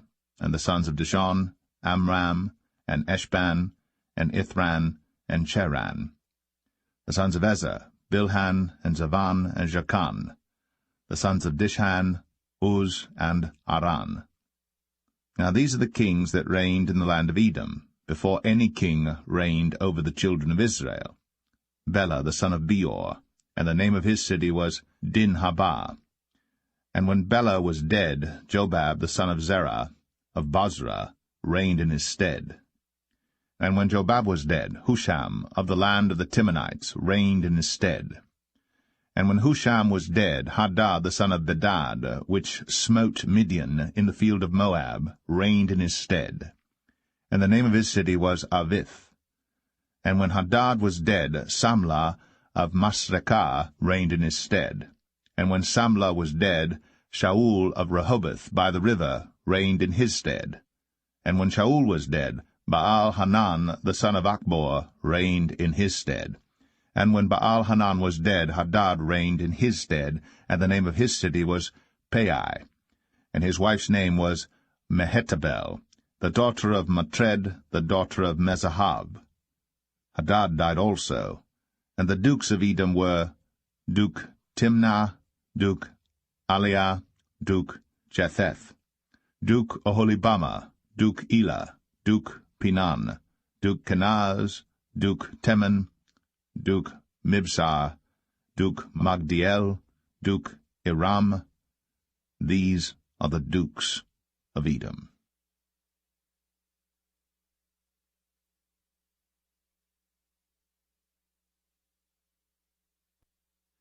1 Chronicles 2. These are the sons of Israel: Reuben, Simeon, Levi, and Judah, Issachar, and Zebulun, Dan, Joseph, and Benjamin, Naphtali, Gad, and Asher. The sons of Judah, Er, and Onan, and Shelah, which three were born unto him of the daughter of Shua the Canaanitess. And Er, the firstborn of Judah, was evil in the sight of the Lord, and he slew him. And Tamar his daughter-in-law bare him Pharez and Zerah. All the sons of Judah were 5. The sons of Pharez, Hezron and Hamul. And the sons of Zerah, Zimri, and Ethan, and Heman, and Calcol, and Dara, 5 of them in all. And the sons of Carmi, Achar, the troubler of Israel, who transgressed in the thing accursed. And the sons of Ethan, Azariah. The sons also of Hezron that were born unto him, Jeramiel, and Ram, and Chelubai. And Ram begat Aminadab, and Aminadab begat Nahshon, prince of the children of Judah. And Nahshon begat Salma, and Salma begat Boaz, and Boaz begat Obed, and Obed begat Jesse. And Jesse begat his firstborn Eliab, and Aminadab the second, and Shema the third. Nathaniel the fourth, Radai the fifth, Ozem the sixth, David the seventh, whose sisters were Zeruiah and Abigail. And the sons of Zeruiah, Abishai, and Joab, and Asahel 3. And Abigail bare Amasa, and the father of Amasa was Jether the Ishmaelite. And Caleb the son of Hezron begat children of Azubah his wife, and of Jerioth. Her sons are these, Jesher, and Shabab, and Ardan. And when Azubah was dead, Caleb took unto him Ephrath, which bare him Hur, and Hur begat Uri, and Uri begat Bezaleel. And afterward Hezron went in to the daughter of Machir, the father of Gilead, whom he married when he was 60 years old. And she bare him Segub, and Segub begat Jair, who had 23 cities in the land of Gilead. And he took Gesher and Aram, with the towns of Jair from them, with Kenath, and the towns thereof, even 60 cities. All these belonged to the sons of Machir, the father of Gilead. And after that Hezron was dead, and Caleb Ephratah. Then Abiah, Hezron's wife, bare him Asher, the father of Tekoa. And the sons of Jeramiel, the firstborn of Hezron, were Ram the firstborn, and Bunah, and Oren, and Ozem, and Ahijah. Jeramiel had also another wife, whose name was Adarah. She was the mother of Onam. And the sons of Ram, the firstborn of Jeramiel, were Maaz, and Jamin, and Acher. And the sons of Onam were Shammai, and Jadah. And the sons of Shammai, Nadab, and Abishur. And the name of the wife of Abishur was Abihail, and she bare him Aban and Molid. And the sons of Nadab, Selid, and Appaim. But Seled died without children. And the sons of Appaim, Ishai. And the sons of Ishai, Sheshan. And the children of Sheshan, Alai. And the sons of Judah, the brother of Shammai, Jether and Jonathan. And Jether died without children. And the sons of Jonathan, Peleth and Zazah. These were the sons of Jeramiel. Now Sheshan had no sons but daughters, and Sheshan had a servant, an Egyptian, whose name was Jarha. And Sheshan gave his daughter to Jarha his servant to wife, and she bare him Attai. And Attai begat Nathan, and Nathan begat Zabad, and Zabad begat Ephlal, and Ephlal begat Obed. And Obed begat Jehu, and Jehu begat Azariah, and Azariah begat Helez, and Helez begat Eleasah, and Eleasah begat Sesamei, and Sesamei begat Shalom, and Shalom begat Jechamiah, and Jechamiah begat Elishama. Now the sons of Caleb, the brother of Jeramiel, were Misha, his firstborn, which was the father of Ziph, and the sons of Marashah, the father of Hebron, and the sons of Hebron, Korah, and Tapua, and Rechem, and Shema. And Shema begat Raham, the father of Jorkoam, and Rechem begat Shemai. And the son of Shemai was Maon, and Maon was the father of Beth-zur. And Ephah Caleb's concubine, bare Haran, and Moza, and Gazez, and Haran begat Gazez. And the sons of Jaddai, Regem, and Jotham, and Gesham, and Paulett, and Ephah, and Shaaph. Maachah, Caleb's concubine, bare Sheber, and Tirhanah. She bare also Shaaph, the father of Madmanah, Sheva, the father of Machbenah, and the father of Gibeah, and the daughter of Caleb was Aksah.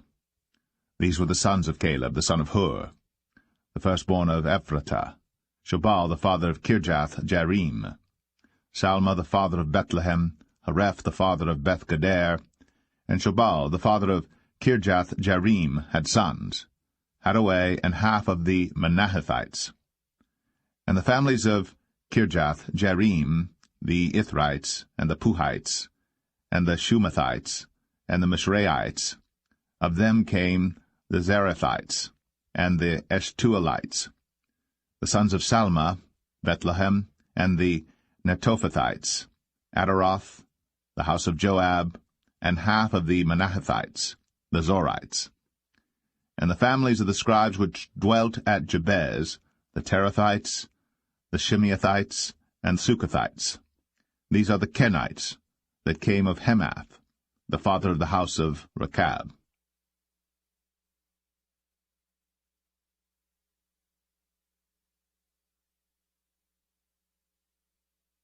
1 Chronicles 3.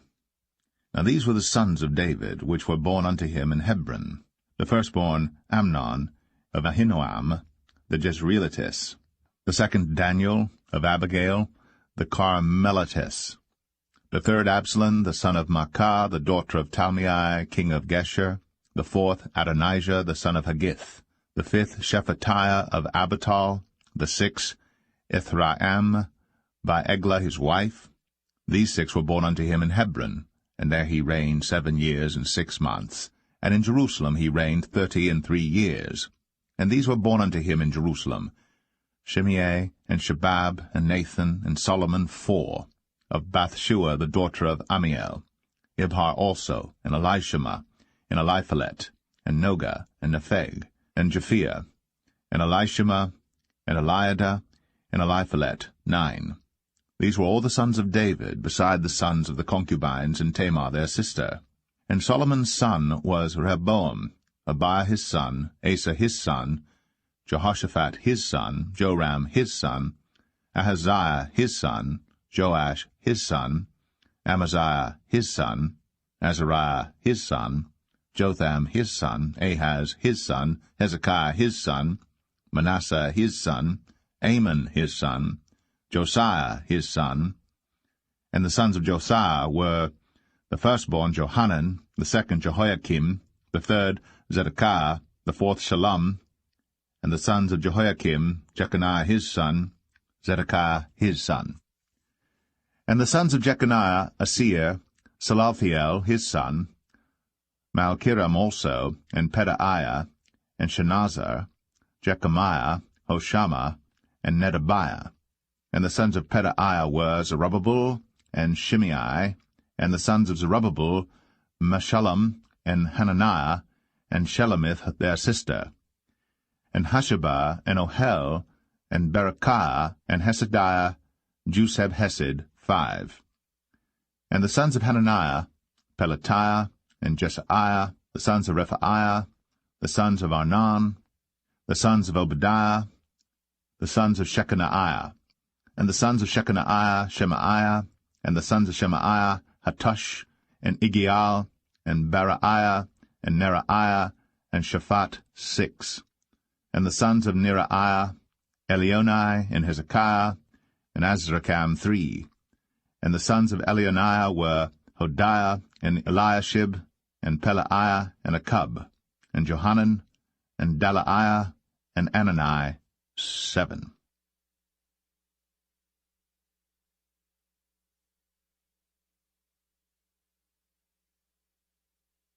1 Chronicles 4. The sons of Judah, Pharez, Hezron, and Carmi, and Hur, and Shabal. And Reaiah, the son of Shabal, begat Jahath, and Jahath begat Ahumai, and Lahad. These are the families of the Zorathites.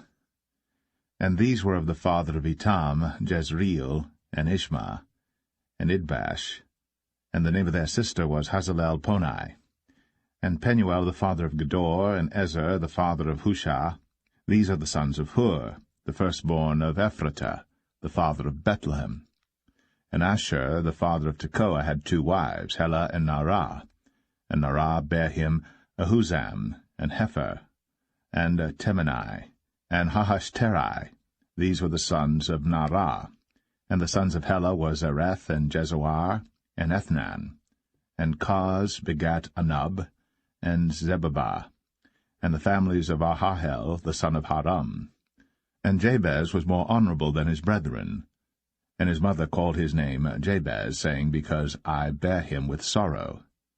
And Jabez called on the God of Israel, saying, O that thou wouldst bless me indeed, and enlarge my coast, and that thine hand might be with me, and that thou wouldst keep me from evil, that it may not grieve me. And God granted him that which he requested. And Chelub the brother of Shur begat Mahir, which was the father of Eshton. And Eshton begat Bethraphah, and Paseah, and Tehenna, the father of Ir-Nahash. These are the men of Rakah. And the sons of Kenaz, Othniel, and Seraiah, and the sons of Othniel, Hathath. And Meonothai begat Ophrah, and Seraiah begat Joab, the father of the valley of Cherashim, for they were craftsmen. And the sons of Caleb, the son of Jephunneh, Iru, Elah, and Naam. And the sons of Elah, even Kenaz. And the sons of Jehaleleel, Ziph, and Zephah, Teriah, and Asrael.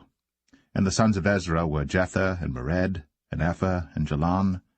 And she bare Miriam, and Shemai, and Ishba, the father of Eshtemoa.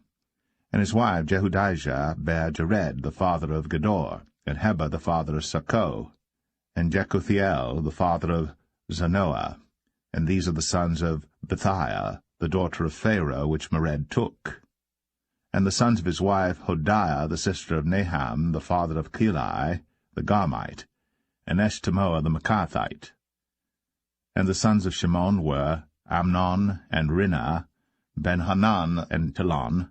And the sons of Ishai were Zoheth, and Ben-Zoheth. The sons of Shelah, the son of Judah, were the father of Lakah, and Ladah, the father of Mareshah. And the families of the house of them that wrought fine linen of the house of Ashbea. And Joachim, and the men of Chozeba, and Joash, and Seraph, who had the dominion in Moab, and Jashubai Lehem. And these are ancient things. These were the potters, and those that dwelt among plants and hedges. There they dwelt with the king for his work. The sons of Simeon were Nemuel, and Jamin, Jerib, Zerah, and Shaul. Shalom his son, Mibsam his son, Mishma his son, and the sons of Mishma, Hamuel his son, Zakur his son, Shimei his son. And Shimei had 16 sons and 6 daughters. But his brethren had not many children, neither did all their family multiply like to the children of Judah. And they dwelt at Beersheba, and Moladah, and Hazar-Shual, and at Bilhah, and at Ezem, and at Talad, and at Bethuel, and at Hormah, and at Ziklag, and at Beth-Markaboth, and Hazar-Susim, and at Beth-Pireh, and at Sharaim. These were their cities unto the reign of David. And their villages were Etam, and Ain, Rimmon, and Tochen, and Ashan, 5 cities, and all their villages that were round about the same cities unto Baal. These were their habitations, and their genealogy. And Meshobab, and Jamlech, and Joshah, the son of Amaziah, and Joel, and Jehu, the son of Josabiah, the son of Seraiah, the son of Asiel, and Elionai, and Jaakobah, and Jeshohaiah, and Asaiah, and Adiel, and Jesemiel, and Benaniah, and Ziza, the son of Shephi, the son of Alon, the son of Jedaiah, the son of Shimri, the son of Shemaiah. These mentioned by their names were princes in their families. And the house of their fathers increased greatly, and they went to the entrance of Gedor, even unto the east side of the valley, to seek pasture for their flocks. And they found fat pasture, and good, and the land was wide, and quiet, and peaceable. For they of Ham had dwelt there of old. And these written by name came in the days of Hezekiah king of Judah, and smote their tents, and the habitations that were found there, and destroyed them utterly unto this day, and dwelt in their rooms, because there was pasture there for their flocks. And some of them, even of the sons of Simeon, 500 men, went to Mount Seir, having for their captains Pelatiah, and Neriah, and Rephaiah, and Uzziel, the sons of Ishi. And they smote the rest of the Amalekites that were escaped, and dwelt there unto this day.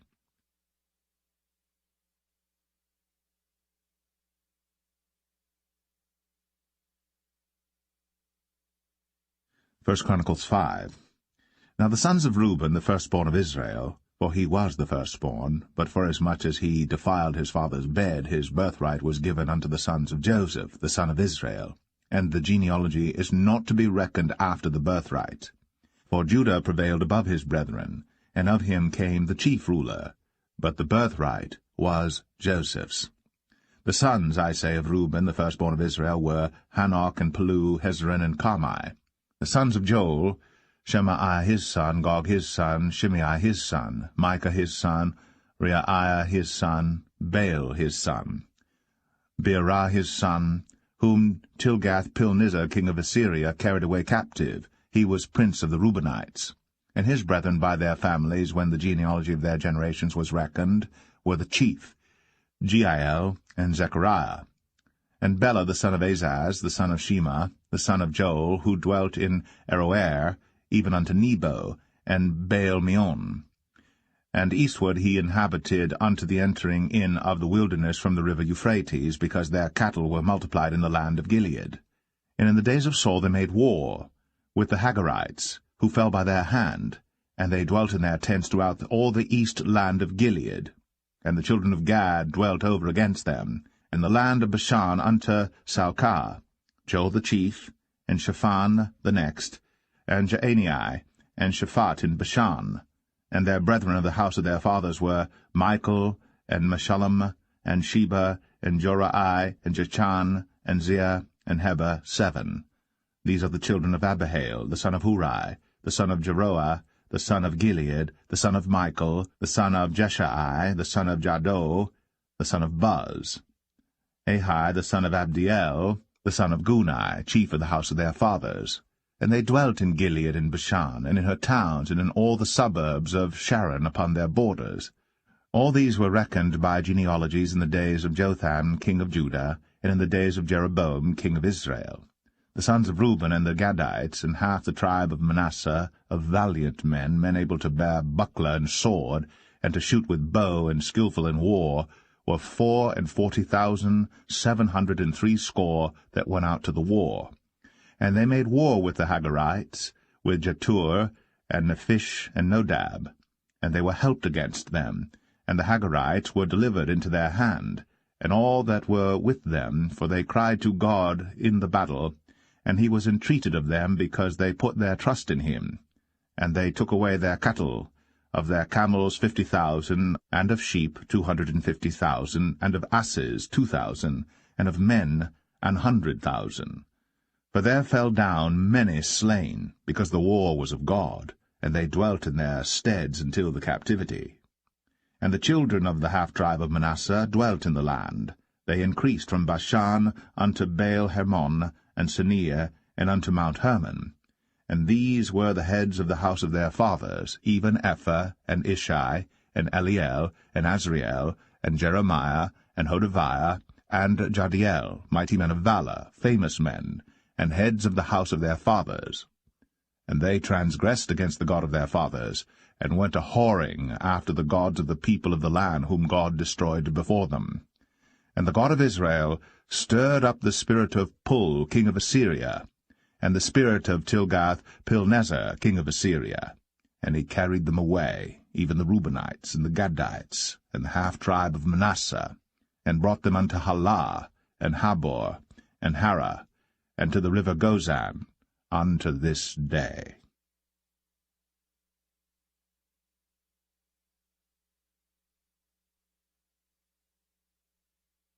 First Chronicles 6. The sons of Levi, Gershon, Kohath, and Merari. And the sons of Kohath, Amram, Izhar, and Hebron, and Uzziel. And the children of Amram, Aaron, and Moses, and Miriam.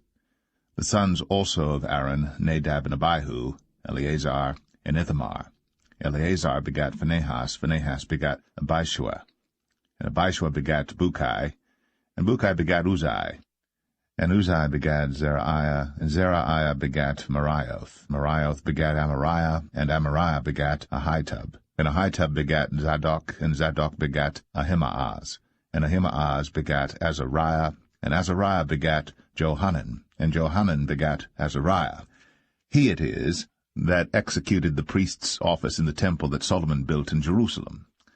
And Azariah begat Amariah, and Amariah begat Ahitub. And Ahitub begat Zadok, and Zadok begat Shallum, and Shallum begat Hilkiah, and Hilkiah begat Azariah, and Azariah begat Zerahiah, and Zerahiah begat Jehozadak. And Jehozadak went into captivity when the Lord carried away Judah and Jerusalem by the hand of Nebuchadnezzar. The sons of Levi, Gershon, Kohath, and Merari. And these be the names of the sons of Gershom, Libni, and Shimei. And the sons of Kohath were Amram, and Izhar, and Hebron, and Uzziel. The sons of Merari, Mahli, and Mushai.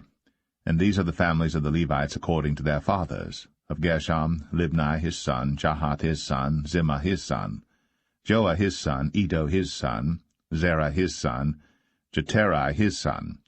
The sons of Kohath, Aminadab his son, Korah his son, Asiah his son, Elkanah his son, and Abiasaph his son, and Asiah his son, Tahath his son, Uriel his son, Uzziah his son, and Shaul his son.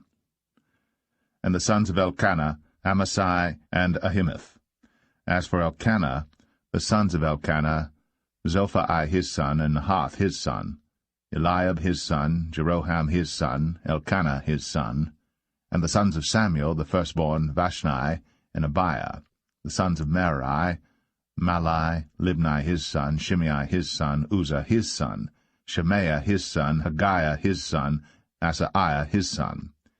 And these are they whom David set over the service of song in the house of the Lord.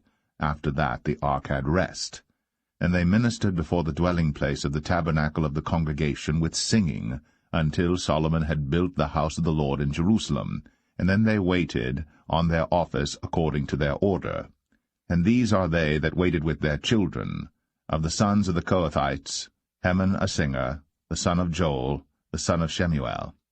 The son of Elkanah, the son of Jeroham, the son of Eliel, the son of Toah, the son of Zuph, the son of Elkanah, the son of Mahath, the son of Amasai, the son of Elkanah, the son of Joel, the son of Azariah, the son of Zephaniah, the son of Tahath, the son of Asir, the son of Abiasaph, the son of Korah, the son of Izhar, the son of Kohath, the son of Levi, the son of Israel.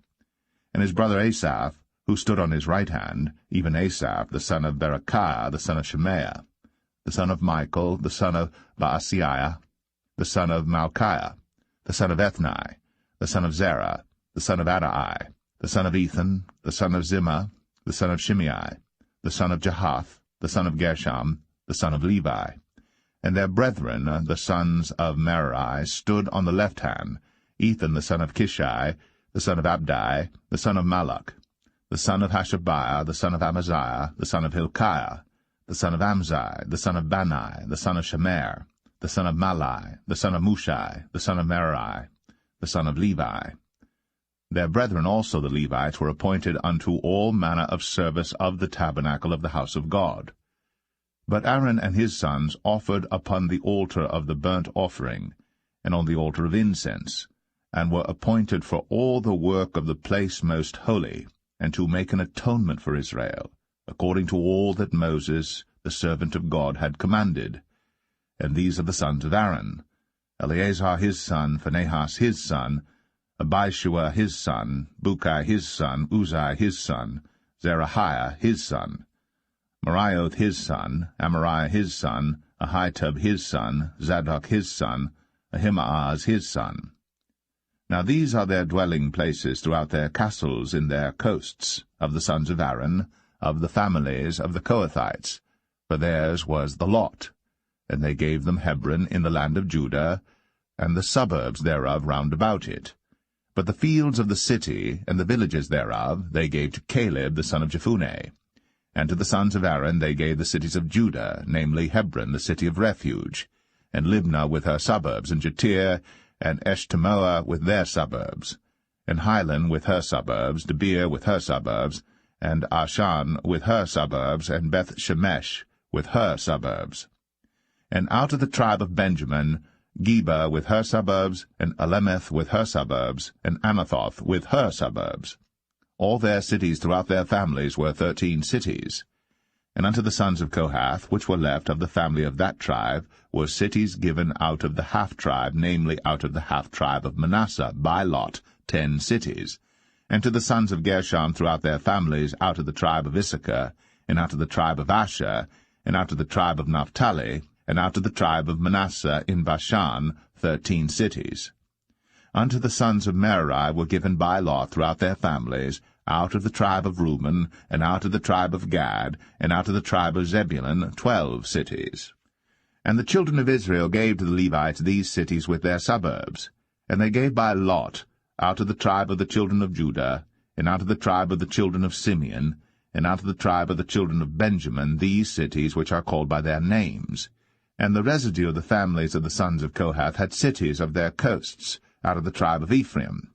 And they gave unto them of the cities of refuge, Shechem, in Mount Ephraim with her suburbs. They gave also Gezer with her suburbs, and Jokmeam with her suburbs, and Beth-horon with her suburbs, and Ailon with her suburbs, and Gath-rimmon with her suburbs. And out of the half-tribe of Manasseh, Aner with her suburbs, and Bileam with her suburbs, for the family of the remnant of the sons of Kohath. Unto the sons of Gershon were given out of the family of the half-tribe of Manasseh, Golan in Bashan with her suburbs, and Ashtaroth with her suburbs. And out of the tribe of Issachar, Kadesh with her suburbs, Daberoth with her suburbs, and Ramoth with her suburbs, and Anem with her suburbs. And out of the tribe of Asher, Mashal with her suburbs, and Abdon with her suburbs, and Hukok with her suburbs, and Rehob with her suburbs. And out of the tribe of Naphtali, Kadesh in Galilee with her suburbs, and Hammon with her suburbs, and Kirjathaim with her suburbs. Unto the rest of the children of Merari were given out of the tribe of Zebulun, Rimmon with her suburbs, Tabor with her suburbs. And on the other side of Jordan, by Jericho, on the east side of Jordan, were given them out of the tribe of Reuben, Bezer in the wilderness with her suburbs, and Jazar with her suburbs, Kedemoth also with her suburbs, and Mephath with her suburbs. And out of the tribe of Gad, Ramoth in Gilead with her suburbs, and Mahanaim with her suburbs, and Heshbon with her suburbs, and Jazer with her suburbs.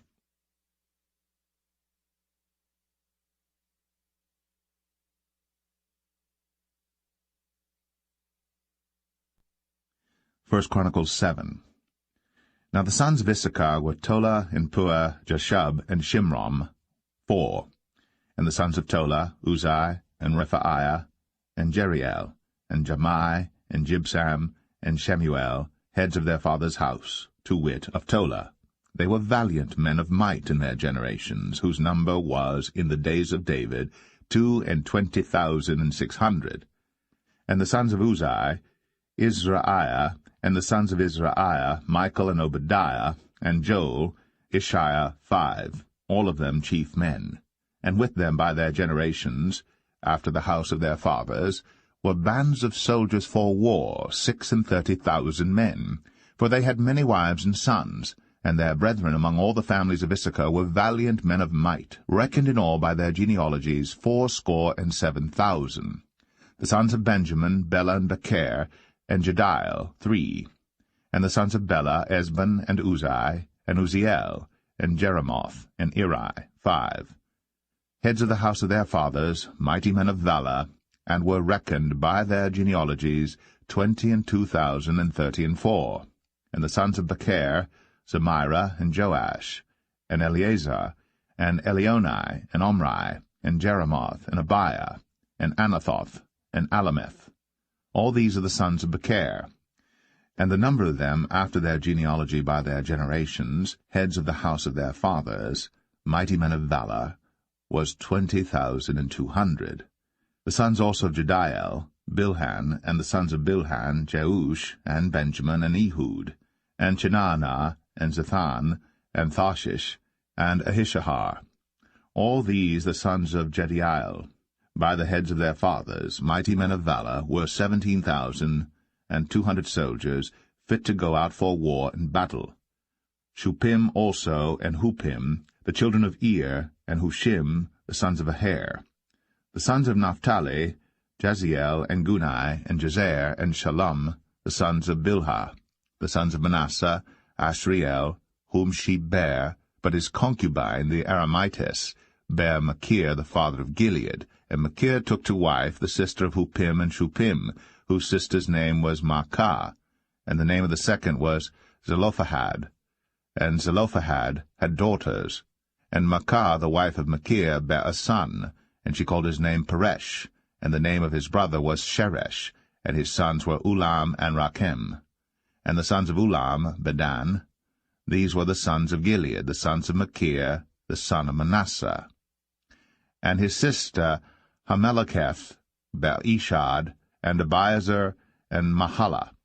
And the sons of Shemaiah were Ahian, and Shechem, and Likai, and Aniam. And the sons of Ephraim, Shuthelah, and Bered his son, and Tahath his son, and Eladah his son, and Tahath his son. And Zabad his son, and Shuthelah his son, and Ezer, and Eliad, whom the men of Gath that were born in that land slew, because they came down to take away their cattle. And Ephraim their father mourned many days, and his brethren came to comfort him. And when he went into his wife, she conceived, and bare a son. And he called his name Beriah, because it went evil with his house. And his daughter was Sherah, who built Beth-horon the Nether, and the upper, and Uzzen-Sherah. And Rephah was his son, also Resheph, and Telah his son, and Tahan his son, Ladan his son, Ammihud his son, Elishama his son, Non his son, Jehoshua his son. And their possessions and habitations were Bethel, and the towns thereof, and eastward Naaran, and westward Gezer, with the towns thereof, Shechem also, and the towns thereof, unto Gaza, and the towns thereof. And by the borders of the children of Manasseh, Bethshean and her towns, Taanach and her towns, Megiddo and her towns, Dor and her towns. In these dwelt the children of Joseph, the son of Israel. The sons of Asher, Imnah, and Ishua, and Ishuai, and Beriah, and Sarah their sister. And the sons of Beriah, Heber, and Malchiel, who is the father of Beerzavith. And Heber begat Japhlet, and Shomer, and Hotham, and Shua their sister. And the sons of Japhlet, Pasak, and Bimhal, and Ashvath. These are the children of Japhlet. And the sons of Shemer, Ahai, and Rogah, Jehubbah, and Aram. And the sons of his brother Helem, Zophah, and Imnah, and Shelesh, and Amal. The sons of Zophah, Suah, and Harnepher, and Shual, and Beri, and Imrah. Bezer, and Hod, and Shammah, and Shilshah, and Ithran, and Birah. And the sons of Jether, Jephunneh, and Pispah, and Arah. And the sons of Ulah, Arah, and Haniel, and Reziah. All these were the children of Asher, heads of their father's house, choice and mighty men of valor, chief of the princes. And the number throughout the genealogy of them that were apt to the war and to battle was 26,000 men.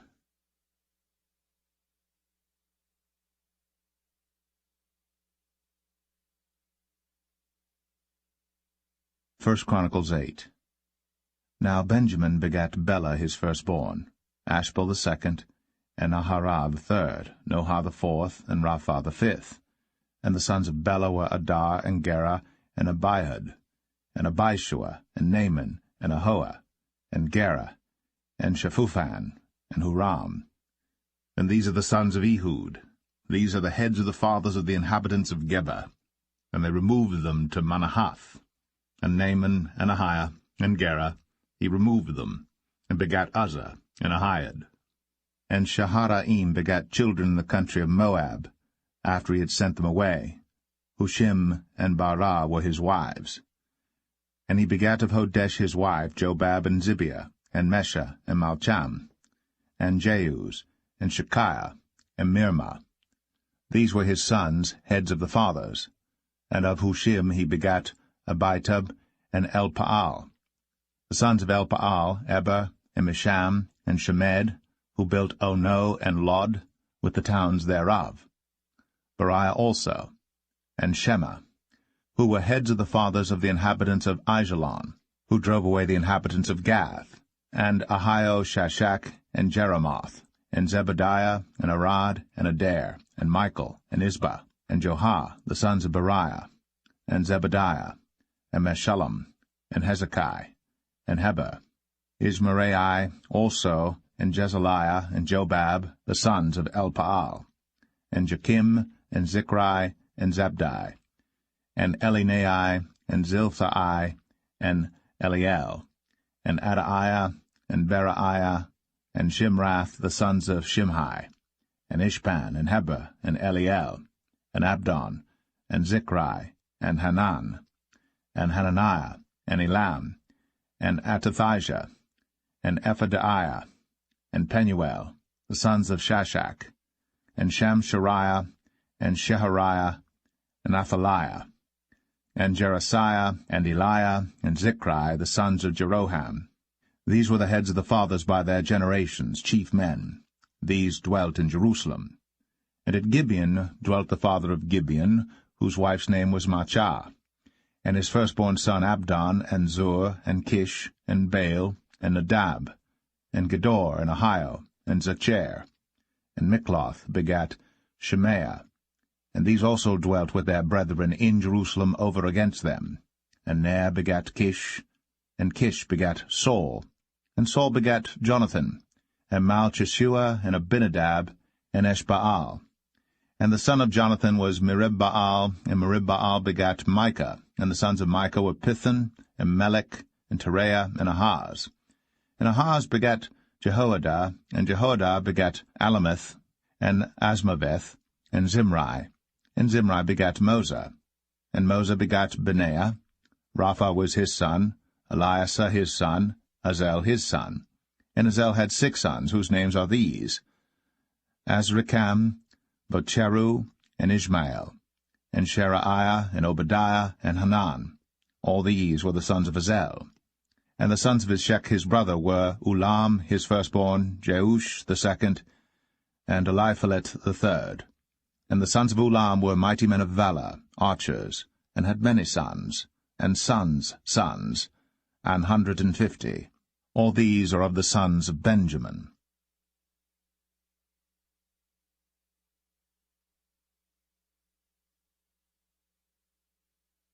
1 Chronicles 9. So all Israel were reckoned by genealogies, and behold, they were written in the book of the kings of Israel and Judah, who were carried away to Babylon for their transgression. Now the first inhabitants that dwelt in their possessions in their cities were the Israelites, the priests, Levites, and the Nethinims. And in Jerusalem dwelt, of the children of Judah, and of the children of Benjamin, and of the children of Ephraim and Manasseh, Uthai the son of Ammihud, the son of Omri, the son of Imri, the son of Bani, of the children of Pharez, the son of Judah. And of the Shilonites, Asaiah the firstborn and his sons, and of the sons of Zerah, Jeuel and their brethren, 690. And of the sons of Benjamin, Salu the son of Meshullam, the son of Hodaviah, the son of Hesenuah, and Ibneiah the son of Jeroham, and Elah the son of Uzai, the son of Michri, and Meshullam the son of Shephatiah, the son of Ruel, the son of Ibnijah, and their brethren according to their generations, 956. All these men were chief of the fathers in the house of their fathers. And of the priests, Jediah, and Jehoiarib, and Jachin, and Azariah the son of Hilkiah, the son of Meshullam, the son of Zadok, the son of Meraioth, the son of Ahitub, the ruler of the house of God, and Adaiah the son of Jeroham, the son of Pashur, the son of Malchijah, and Maaseiah the son of Adiel, the son of Jazerah, the son of Meshullam, the son of Meshelemith, the son of Immer, and their brethren, heads of the house of their fathers, 1,760, very able men for the work of the service of the house of God. And of the Levites, Shemaiah, the son of Hashub, the son of Azrikam, the son of Hashabiah, of the sons of Merari, and Bakbakar, Haresh, and Galal, and Mattaniah the son of Micah, the son of Zichri, the son of Asaph, and Obadiah the son of Shemaiah, the son of Galal, the son of Jeduthun, and Berechiah the son of Asa, the son of Elkanah, that dwelt in the villages of the Netophathites. And the porters were Shallum, and Akub, and Talmon, and Ahiman, and their brethren. Shallum was the chief, who hitherto waited in the king's gate eastward. They were porters in the companies of the children of Levi. And Shallum the son of Kor, the son of Abiasaph, the son of Korah, and his brethren of the house of his father, the Korahites, were over the work of the service, keepers of the gates of the tabernacle, and their fathers, being over the host of the Lord, were keepers of the entry. And Phinehas the son of Eleazar was the ruler over them in time past, and the Lord was with him. And Zechariah the son of Meshelemiah was porter of the door of the tabernacle of the congregation. All these which were chosen to be porters in the gates were 212. These were reckoned by their genealogy in their villages, whom David and Samuel the seer did ordain in their set office. So they and their children had the oversight of the gates of the house of the Lord, namely, the house of the tabernacle by wards. In 4 quarters were the porters, toward the east, west, north, and south. And their brethren which were in their villages were to come after 7 days from time to time with them. For these Levites, the 4 chief porters, were in their set office, and were over the chambers and treasuries of the house of God. And they lodged round about the house of God, because the charge was upon them, and the opening thereof every morning pertained to them. And certain of them had the charge of the ministering vessels, that they should bring them in and out by tale. Some of them also were appointed to oversee the vessels, and all the instruments of the sanctuary, and the fine flour, and the wine, and the oil, and the frankincense, and the spices. And some of the sons of the priests made the ointment of the spices. And Mattathiah, one of the Levites, who was the firstborn of Shallum the Korahite, had the set office over the things that were made in the pans. And other of their brethren, of the sons of the Kohathites, were over the showbread, to prepare it every Sabbath.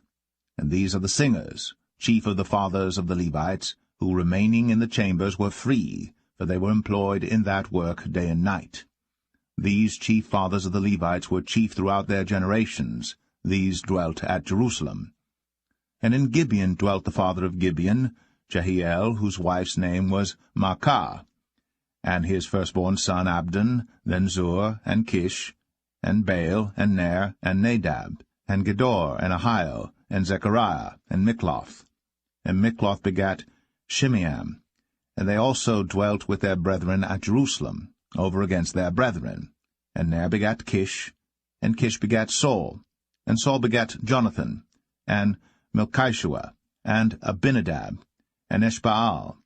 And the son of Jonathan was Meribbaal, and Meribbaal begat Micah.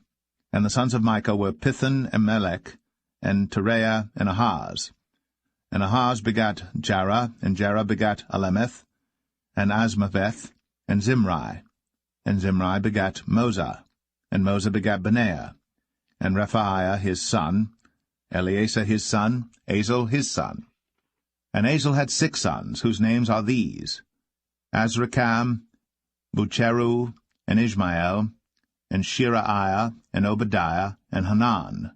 These were the sons of Azel.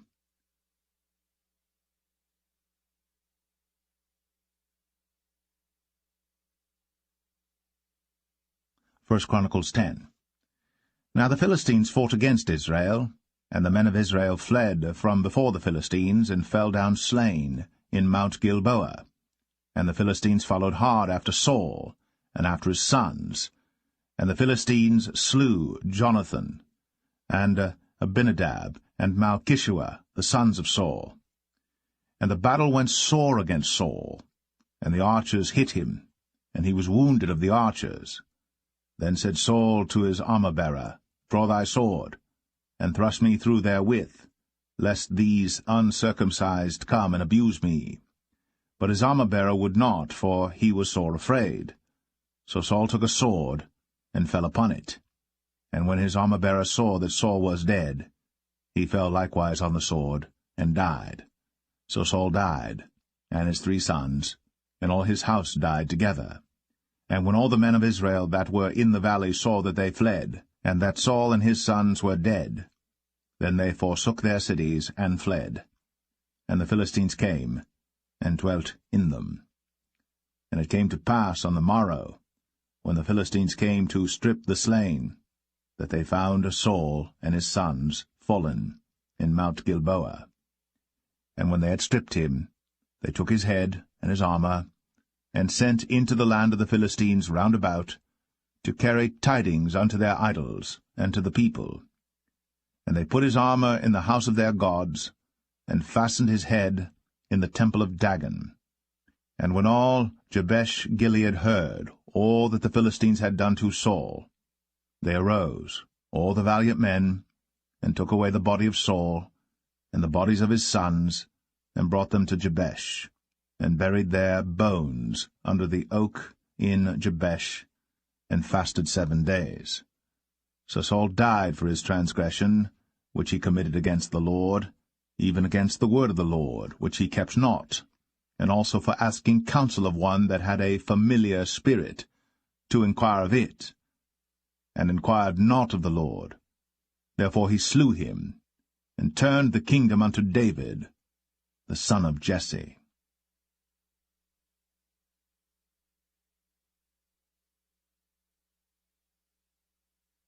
1 Chronicles 11.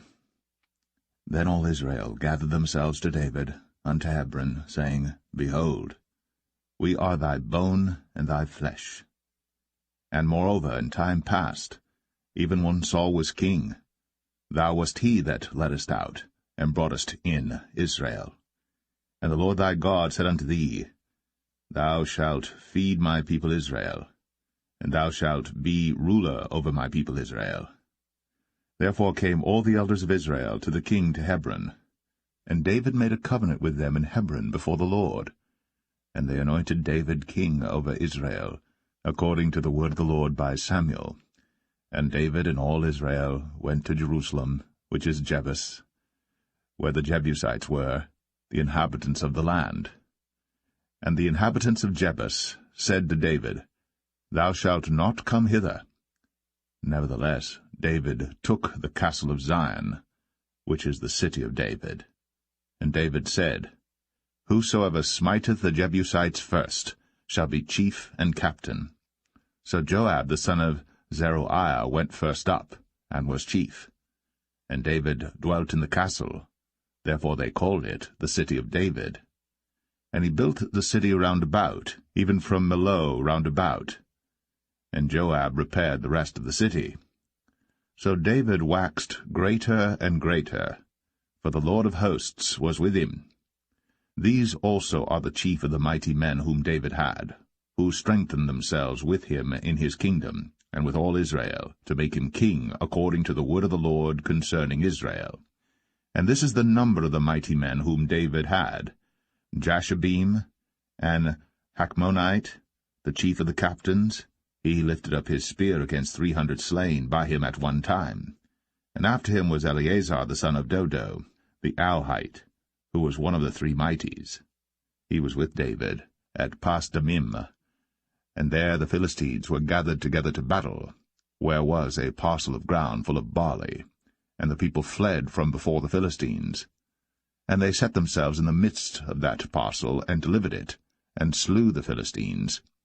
And the Lord saved them by a great deliverance. Now 3 of the 30 captains went down to the rock to David, into the cave of Adullam, and the host of the Philistines encamped in the valley of Rephaim. And David was then in the hold, and the Philistines' garrison was then at Bethlehem. And David longed, and said, Oh, that one would give me drink of the water of the well of Bethlehem that is at the gate. And the three brake through the host of the Philistines, and drew water out of the well of Bethlehem that was by the gate, and took it, and brought it to David. But David would not drink of it, but poured it out to the Lord, and said, My God forbid it me that I should do this thing. Shall I drink the blood of these men that have put their lives in jeopardy? For with the jeopardy of their lives they brought it. Therefore he would not drink it. These things did these three mightiest. And Abishai, the brother of Joab, he was chief of the three. For lifting up his spear against 300, he slew them, and had a name among the three. Of the three he was more honorable than the two, for he was their captain. Howbeit he attained not to the first three. Benaiah the son of Jehoiada, the son of a valiant man of Kabzeel, who had done many acts. He slew 2 lion-like men of Moab. Also he went down and slew a lion in a pit in a snowy day. And he slew an Egyptian, a man of great stature, 5 cubits high. And in the Egyptian's hand was a spear like a weaver's beam. And he went down to him with a staff, and plucked the spear out of the Egyptian's hand, and slew him with his own spear. These things did Benaiah the son of Jehoiada, and had the name among the three mighties. Behold, he was honorable among the 30, but attained not to the first three, and David set him over his guard. Also the valiant men of the armies were Asahel, the brother of Joab, Elhanan, the son of Dodo of Bethlehem, Shamath, the Ararite, Helez, the Pelonite, Ira, the son of Ikish, the Tekoite, Abiezer, the Atothite, Sibbecai, the Hushathite, Eliai, the Auhite, Merari, the Netophathite, Heled, the son of Baanah, the Netophathite, Ethai, the son of Ribai, of Gibeah, that pertained to the children of Benjamin, Benaiah, the Pirathonite, Uri, of the brooks of Gash, Abiel, the Arbathite, Asmaveth, the Baharamite, Eliabah, the Shalbonite, the sons of Hashem, the Gizonite, Jonathan, the son of Shag, the Hararite, Ahiam, the son of Sakar, the Hararite, Eliphal, the son of Ur, Hefer, the Mecharathite, Ahijah, the Pelonite, Hezro, the Carmelite, Narai, the son of Ezbai, Joel, the brother of Nathan, Mibhar, the son of Hegarai, Zelek, the Ammonite, Naharai, the Berathite, the armor-bearer of Joab, the son of Zeruiah, Ira, the Ithrite, Garib, the Ithrite, Uriah, the Hittite, Zabad, the son of Ali, Adinah, the son of Shiza, the Reubenite, a captain of the Reubenites, and 30 with him, Hanan, the son of Maacah, and Joshaphat, the Mithnite, Uzziah, the Ashtarothite, Shammah, and Jehiel, the sons of Hothan, the Ararite, Jediael, the son of Shimri, and Joah, his brother, the Tizite, Eliel, the Mahavite, and Jerebiah, and Joshaviah, the sons of Elnaam, and Ithmah, the Moabite, Eliel, and Obed, and Jasiel, the Mesabaite.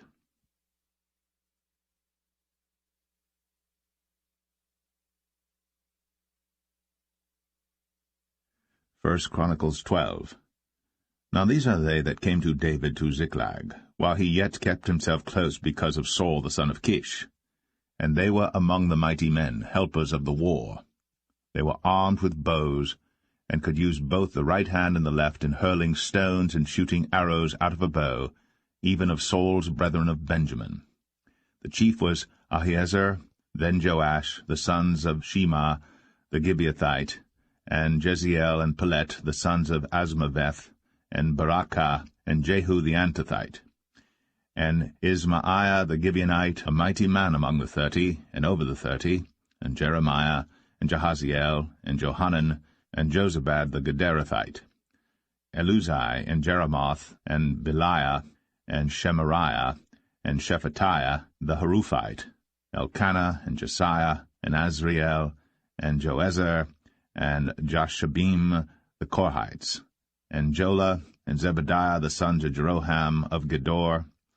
And of the Gadites there separated themselves unto David into the hold, to the wilderness, men of might, and men of war fit for the battle, that could handle shield and buckler, whose faces were like the faces of lions, and were as swift as the roes upon the mountains, Ezra the first, Obadiah the second, Eliab the third, Mishmannah the fourth, Jeremiah the fifth, Attai the sixth, Eliel the seventh, Johanan the eighth, Elzabad the ninth, Jeremiah the 10th, Machbenai the 11th.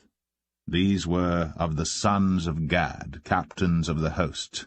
One of the least was over 100, and the greatest over 1,000. These are they that went over Jordan in the first month, when it had overflown all his banks. And they put to flight all of them of the valleys, both toward the east and toward the west. And there came of the children of Benjamin and Judah to the hold unto David. And David went out to meet them, and answered and said unto them, If ye be come peaceably unto me to help me, mine heart shall be knit unto you. But if ye be come to betray me to mine enemies, seeing there is no wrong in mine hands, the God of our fathers look thereon, and rebuke it. Then the Spirit came upon Amasai, who was chief of the captains, and he said, Thine are we, David, and on thy side, thou son of Jesse, peace, peace be unto thee, and peace be to thine helpers, for thy God helpeth thee. Then David received them, and made them captains of the band. And there fell some of Manasseh to David, when he came with the Philistines against Saul to battle. But they helped them not, for the lords of the Philistines upon advisement sent him away, saying, He will fall to his master Saul to the jeopardy of our heads. As he went to Ziklag, there fell to him of Manasseh Adnah and Jozabad, and Jediel and Michael, and Jozabad, and Elihu, and Zilthai, captains of the thousands that were of Manasseh. And they helped David against the band of the rovers, but they were all mighty men of valor, and were captains in the host. For at that time, day by day, there came to David to help him until it was a great host, like the host of God. And these are the numbers of the bands that were ready armed to the war, and came to David to Hebron, to turn the kingdom of Saul to him, according to the word of the Lord. The children of Judah that bare shield and spear were 6,800, ready armed to the war. Of the children of Simeon, mighty men of valor for the war, 7,100. Of the children of Levi, 4,600. And Jehoiada was the leader of the Aaronites, and with him were 3,700. And Zadok, a young man mighty of valor, and of his father's house, 22 captains. And of the children of Benjamin, the kindred of Saul, 3,000. For hitherto the greatest part of them had kept the ward of the house of Saul. And of the children of Ephraim 20,800 mighty men of valor, famous throughout the house of their fathers. And of the half-tribe of Manasseh 18,000, which were expressed by name, to come and make David king. And of the children of Issachar, which were men that had understanding of the times, to know what Israel ought to do, the heads of them were 200, and all their brethren were at their commandment. Of Zebulun, such as went forth to battle, expert in war, with all instruments of war, 50,000, which could keep rank. They were not of double heart. And of Naphtali 1,000 captains, and with them with shield and spear 37,000.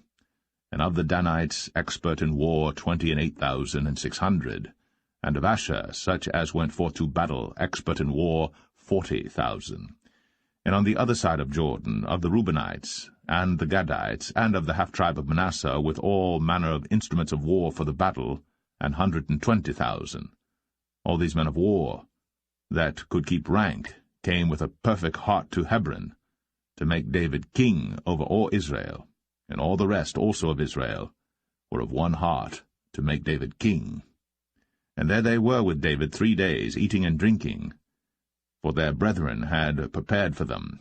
Moreover, they that were nigh them, even unto Issachar and Zebulun and Naphtali, brought bread on asses, and on camels, and on mules, and on oxen, and meat, meal, cakes of figs, and bunches of raisins, and wine, and oil, and oxen, and sheep abundantly. For there was joy in Israel.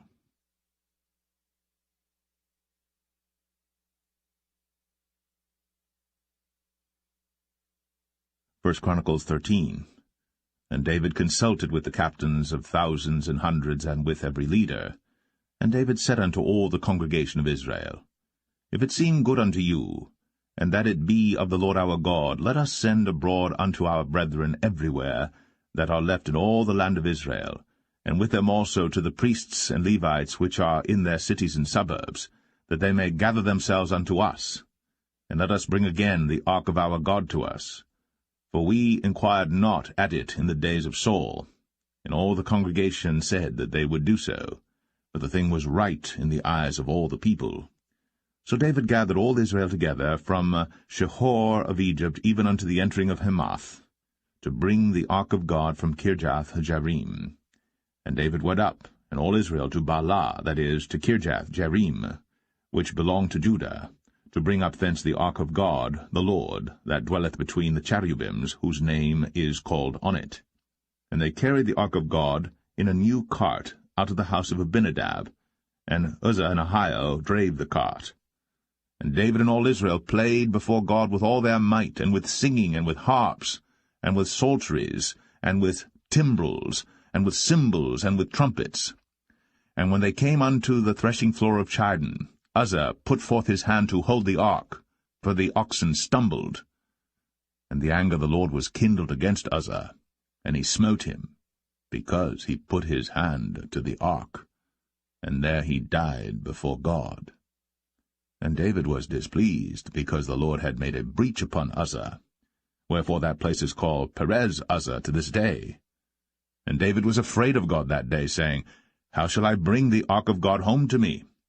So David brought not the ark home to himself to the city of David, but carried it aside into the house of Obed-Edom the Gittite. And the ark of God remained with the family of Obed-Edom in his house 3 months. And the Lord blessed the house of Obed-Edom, and all that he had.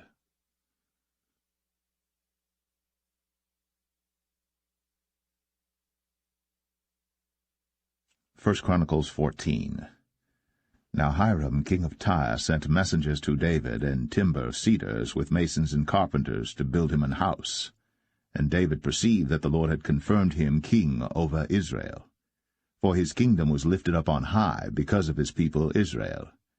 And David took more wives at Jerusalem, and David begat more sons and daughters. Now these are the names of his children which he had in Jerusalem: Shammua, and Shobab, Nathan, and Solomon, and Ibhar, and Elishua, and Elpalet, and Noga, and Nepheg, and Japhia, and Elishama, and Beliada, and Elphalet. And when the Philistines heard that David was anointed king over all Israel, all the Philistines went up to seek David, and David heard of it, and went out against them. And the Philistines came and spread themselves in the valley of Rephaim. And David inquired of God, saying, Shall I go up against the Philistines? And wilt thou deliver them into mine hand? And the Lord said unto him, Go up, for I will deliver them into thine hand. So they came up to Baal-perazim, and David smote them there. Then David said, God hath broken in upon mine enemies by mine hand, like the breaking forth of waters. Therefore they called the name of that place Baal-perazim. And when they had left their gods there, David gave a commandment, and they were burned with fire. And the Philistines yet again spread themselves abroad in the valley. Therefore David inquired again of God, and God said unto him, Go not up after them, turn away from them, and come upon them over against the mulberry trees. And it shall be, when thou shalt hear a sound of going in the tops of the mulberry trees, that then thou shalt go out to battle. For God is gone forth before thee to smite the host of the Philistines. David therefore did as God commanded him, and they smote the host of the Philistines from Gibeon even to Gazer. And the fame of David went out into all lands, and the Lord brought the fear of him upon all nations.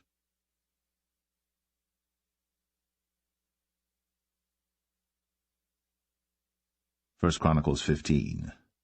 And David made him houses in the city of David, and prepared a place for the ark of God, and pitched for it a tent. Then David said, None ought to carry the ark of God but the Levites, for them hath the Lord chosen to carry the ark of God, and to minister unto him for ever. And David gathered all Israel together to Jerusalem, to bring up the ark of the Lord unto his place, which he had prepared for it. And David assembled the children of Aaron and the Levites.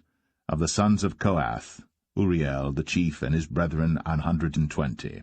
Of the sons of Merari, Asaiah the chief and his brethren 220. Of the sons of Gershom, Joe the chief and his brethren 130. Of the sons of Elisaphan, Shemaiah the chief and his brethren 200. Of the sons of Hebron, Eliel the chief and his brethren 80. Of the sons of Uzziel, Aminadab the chief and his brethren 112. And David called for Zadok and Abiathar the priests, and for the Levites, for Uriel, Asaiah, and Joel, Shemaiah, and Eliel, and Aminadab, and said unto them, Ye are the chief of the fathers of the Levites. Sanctify yourselves, both ye and your brethren, that ye may bring up the ark of the Lord God of Israel unto the place that I have prepared for it. For because ye did it not at the first, the Lord our God made a breach upon us, for that we sought him not after the due order. So the priests and the Levites sanctified themselves to bring up the ark of the Lord God of Israel. And the children of the Levites bare the ark of God upon their shoulders with the staves thereon, as Moses commanded according to the word of the Lord. And David spake to the chief of the Levites to appoint their brethren to be the singers with instruments of music, psalteries, and harps, and cymbals, sounding by lifting up the voice with joy. So the Levites appointed Heman the son of Joel, and of his brethren, Asaph the son of Berechiah, and of the sons of Merari their brethren, Ethan the son of Cushaiah, and with them their brethren of the second degree, Zechariah, Ben, and Jaziel, and Shemiramoth, and Jehiel, and Unai, Eliab, and Benaiah, and Maaseiah, and Mattathiah, and Elipheleh, and Micniah, and Obed-Edom, and Jeiel, the porters. So the singers, Heman, Asaph, and Ethan, were appointed to sound with cymbals of brass, and Zechariah, and Aziel, and Shemiramoth, and Jehiel, and Unai, and Eliab, and Maaseiah, and Benaiah, with psalteries on Alamoth, and Mattathiah, and Elipheleh, and Micniah, and Obed-Edom, and Jeiel, and Azaziah, with harps, on the Sheminith to excel. And Chenaniah, chief of the Levites, was for song. He instructed about the song because he was skillful. And Berechiah and Elkanah were doorkeepers for the ark. And Shebaniah, and Jehoshaphat, and Nethaniel, and Amasai, and Zechariah, and Benai, and Eleazar, the priests, did blow with the trumpets before the ark of God, and Obed-Edom and Jehiah were doorkeepers for the ark. So David and the elders of Israel and the captains over thousands went to bring up the ark of the covenant of the Lord out of the house of Obed-Edom with joy. And it came to pass, when God helped the Levites that bare the ark of the covenant of the Lord, that they offered 7 bullocks and 7 rams, and David was clothed with a robe of fine linen, and all the Levites that bare the ark, and the singers, and Chenaniah, the master of the song with the singers. David also had upon him an ephod of linen. Thus all Israel brought up the ark of the covenant of the Lord with shouting, and with sound of the cornet, and with trumpets, and with cymbals, making a noise with psalteries and harps. And it came to pass, as the ark of the covenant of the Lord came to the city of David, that Michal the daughter of Saul, looking out at a window, saw King David dancing and playing, and she despised him in her heart.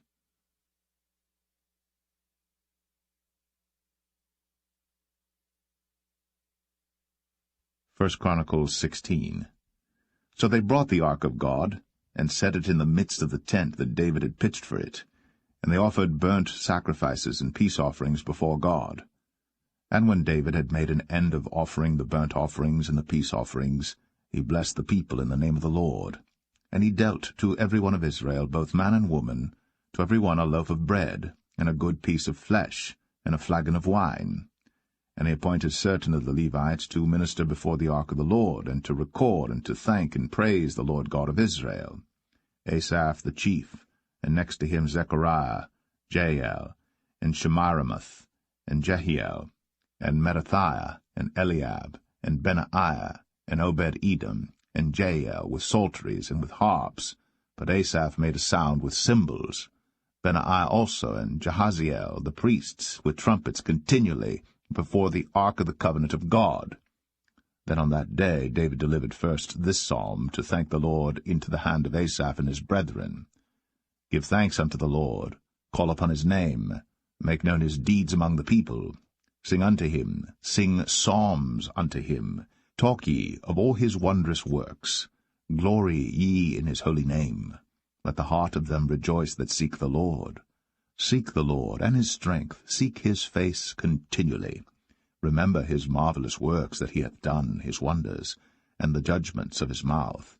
O ye seed of Israel, his servant, ye children of Jacob, his chosen ones. He is the Lord our God, his judgments are in all the earth. Be ye mindful always of his covenant, the word which he commanded to 1,000 generations, even of the covenant which he made with Abraham, and of his oath unto Isaac, and hath confirmed the same to Jacob for a law, and to Israel for an everlasting covenant, saying, Unto thee will I give the land of Canaan, the lot of your inheritance, when ye were but few, even a few, and strangers in it. And when they went from nation to nation, and from one kingdom to another people, he suffered no man to do them wrong, yea, he reproved kings for their sakes, saying, Touch not mine anointed, and do my prophets no harm.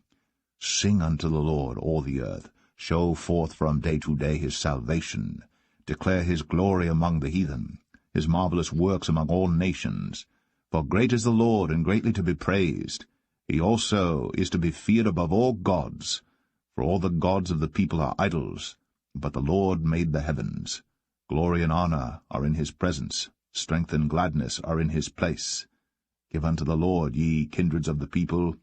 Give unto the Lord glory and strength. Give unto the Lord the glory due unto his name. Bring an offering, and come before him. Worship the Lord in the beauty of holiness. Fear before him all the earth. The world also shall be stable, that it be not moved.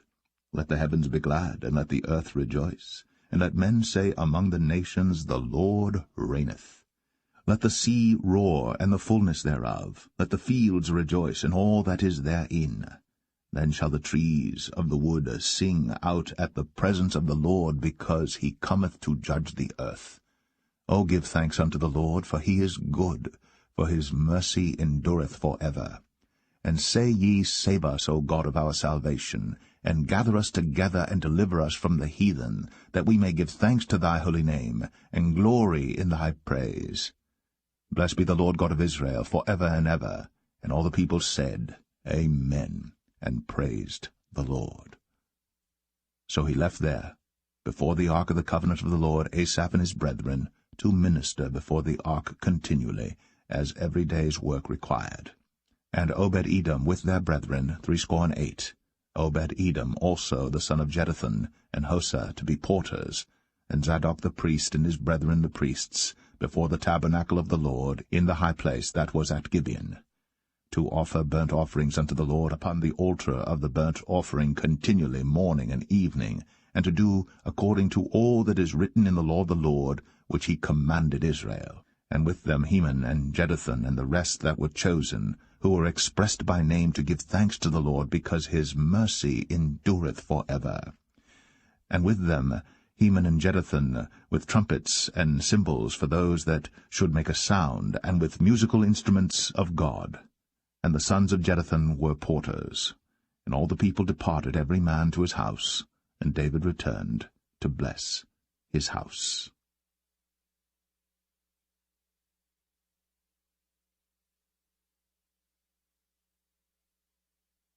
1 Chronicles 17. Now it came to pass, as David sat in his house, that David said to Nathan the prophet, Lo, I dwell in an house of cedars, but the ark of the covenant of the Lord remaineth under curtains. Then Nathan said unto David, Do all that is in thine heart, for God is with thee. And it came to pass the same night that the word of God came to Nathan, saying, Go and tell David my servant, Thus saith the Lord, Thou shalt not build me an house to dwell in. For I have not dwelt in an house since the day that I brought up Israel unto this day, but have gone from tent to tent, and from one tabernacle to another.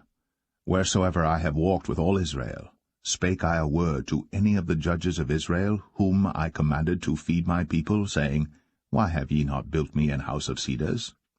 Now therefore thus shalt thou say unto my servant David, Thus saith the Lord of hosts, I took thee from the sheepcote, even from following the sheep, that thou shouldst be ruler over my people Israel. And I have been with thee whithersoever thou hast walked, and have cut off all thine enemies from before thee, and have made thee a name like the name of the great men that are in the earth. Also I will ordain a place for my people Israel, and will plant them, and they shall dwell in their place, and shall be moved no more, neither shall the children of wickedness waste them any more, as at the beginning, and since the time that I commanded judges to be over my people Israel. Moreover, I will subdue all thine enemies. Furthermore I tell thee, that the Lord will build thee an house. And it shall come to pass, when thy days be expired, that thou must go to be with thy fathers, that I will raise up thy seed after thee, which shall be of thy sons, and I will establish his kingdom.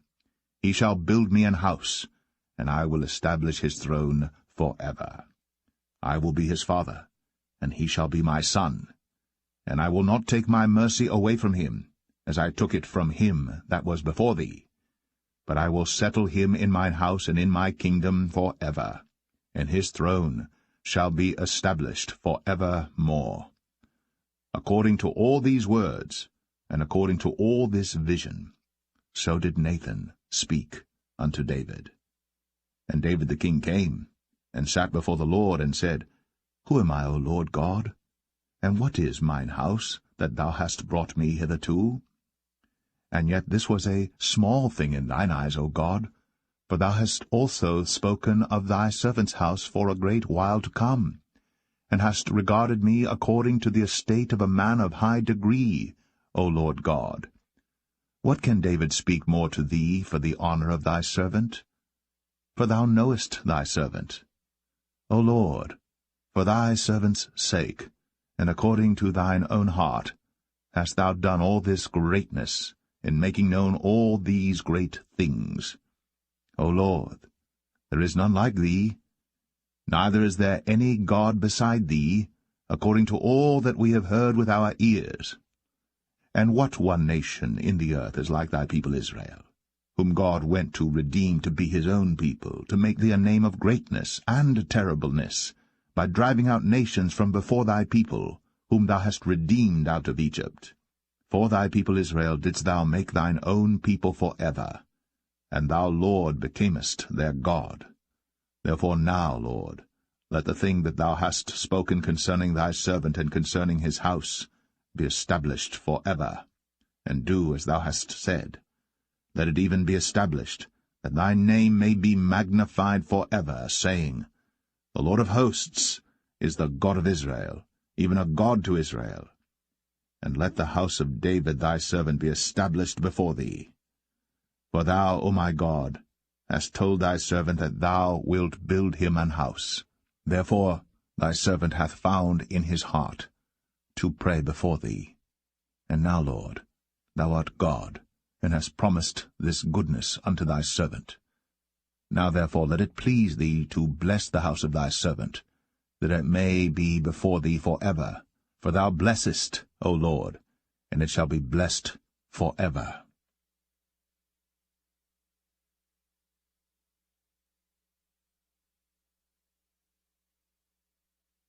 1 Chronicles 18. Now after this it came to pass that David smote the Philistines, and subdued them, and took Gath and her towns out of the hand of the Philistines. And he smote Moab. And the Moabites became David's servants, and brought gifts. And David smote Hadarezer king of Zobah unto Hamath, as he went to establish his dominion by the river Euphrates. And David took from him 1,000 chariots, and 7,000 horsemen, and 20,000 footmen. David also houghed all the chariot horses, but reserved of them 100 chariots. And when the Syrians of Damascus came to help Hadarezer king of Zobah, David slew of the Syrians 22,000 men. Then David put garrisons in Syria Damascus, and the Syrians became David's servants, and brought gifts. Thus the Lord preserved David whithersoever he went.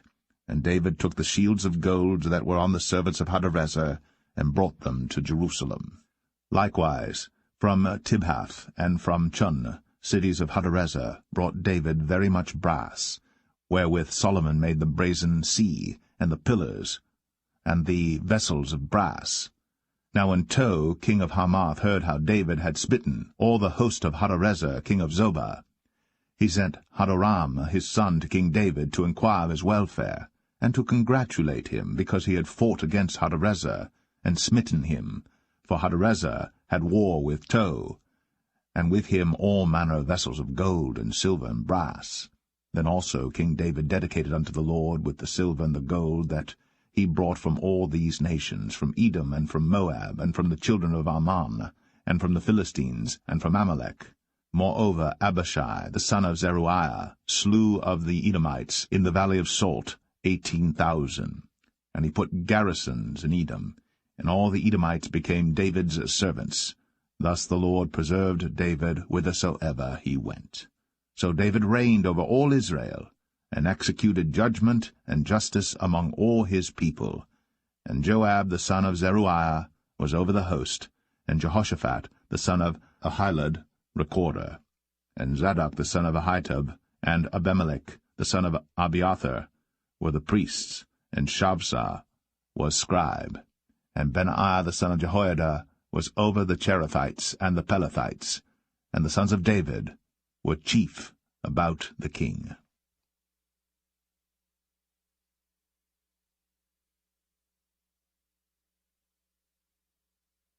1 Chronicles 19.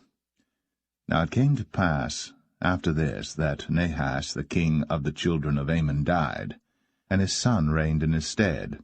And David said, I will show kindness unto Hanun the son of Nahash, because his father showed kindness to me.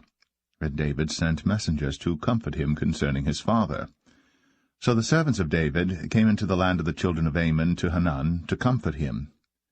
But the princes of the children of Ammon said to Hanun, Think'st thou that David doth honour thy father, that he hath sent comforters unto thee? Are not his servants come unto thee for to search, and to overthrow, and to spy out the land? Wherefore Hanun took David's servants, and shaved them, and cut off their garments in the midst hard by their buttocks, and sent them away.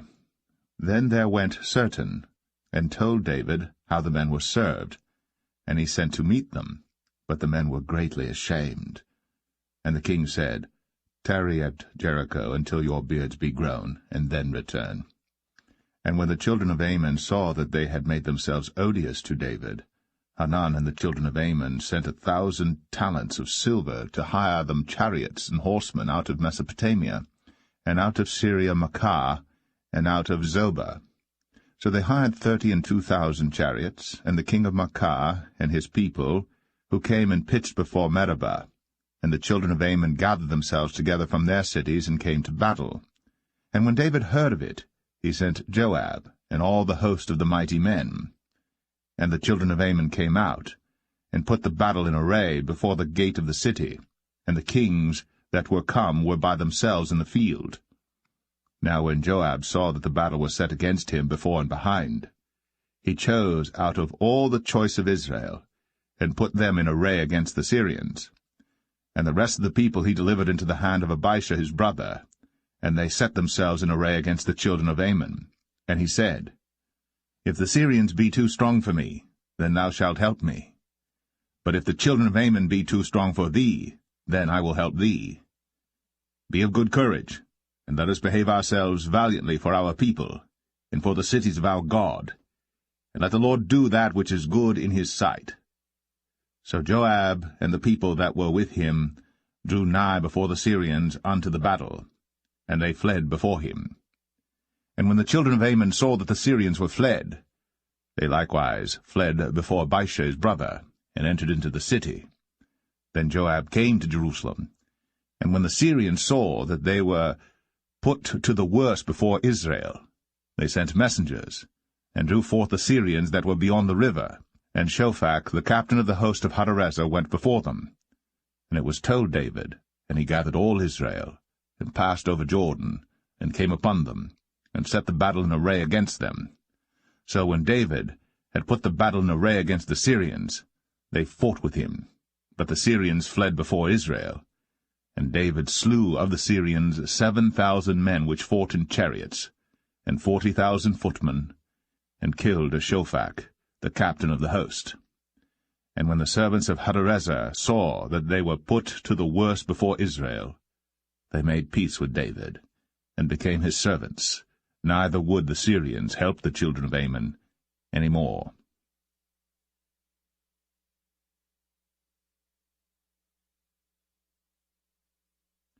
1 Chronicles 20. And it came to pass that after the year was expired, at the time that kings go out to battle, Joab led forth the power of the army, and wasted the country of the children of Ammon, and came and besieged Rabbah. But David tarried at Jerusalem, and Joab smote Rabbah, and destroyed it. And David took the crown of their king from off his head, and found it to weigh a talent of gold, and there were precious stones in it, and it was set upon David's head. And he brought also exceeding much spoil out of the city. And he brought out the people that were in it, and cut them with saws, and with harrows of iron, and with axes. Even so dealt David with all the cities of the children of Ammon. And David and all the people returned to Jerusalem. And it came to pass after this, that there arose war at Gezer with the Philistines, at which time Sibbecai the Hushathite slew Sippai, that was of the children of the giant, and they were subdued. And there was war again with the Philistines. And Elhanan, the son of Jair, slew Lamai, the brother of Goliath the Gittite, whose spear-staff was like a weaver's beam. And yet again there was war at Gath, where was a man of great stature, whose fingers and toes were 24, 6 on each hand, and 6 on each foot. And he also was the son of the giant. But when he defied Israel, Jonathan the son of Shimei, David's brother, slew him. These were born unto the giant in Gath, and they fell by the hand of David, and by the hand of his servants.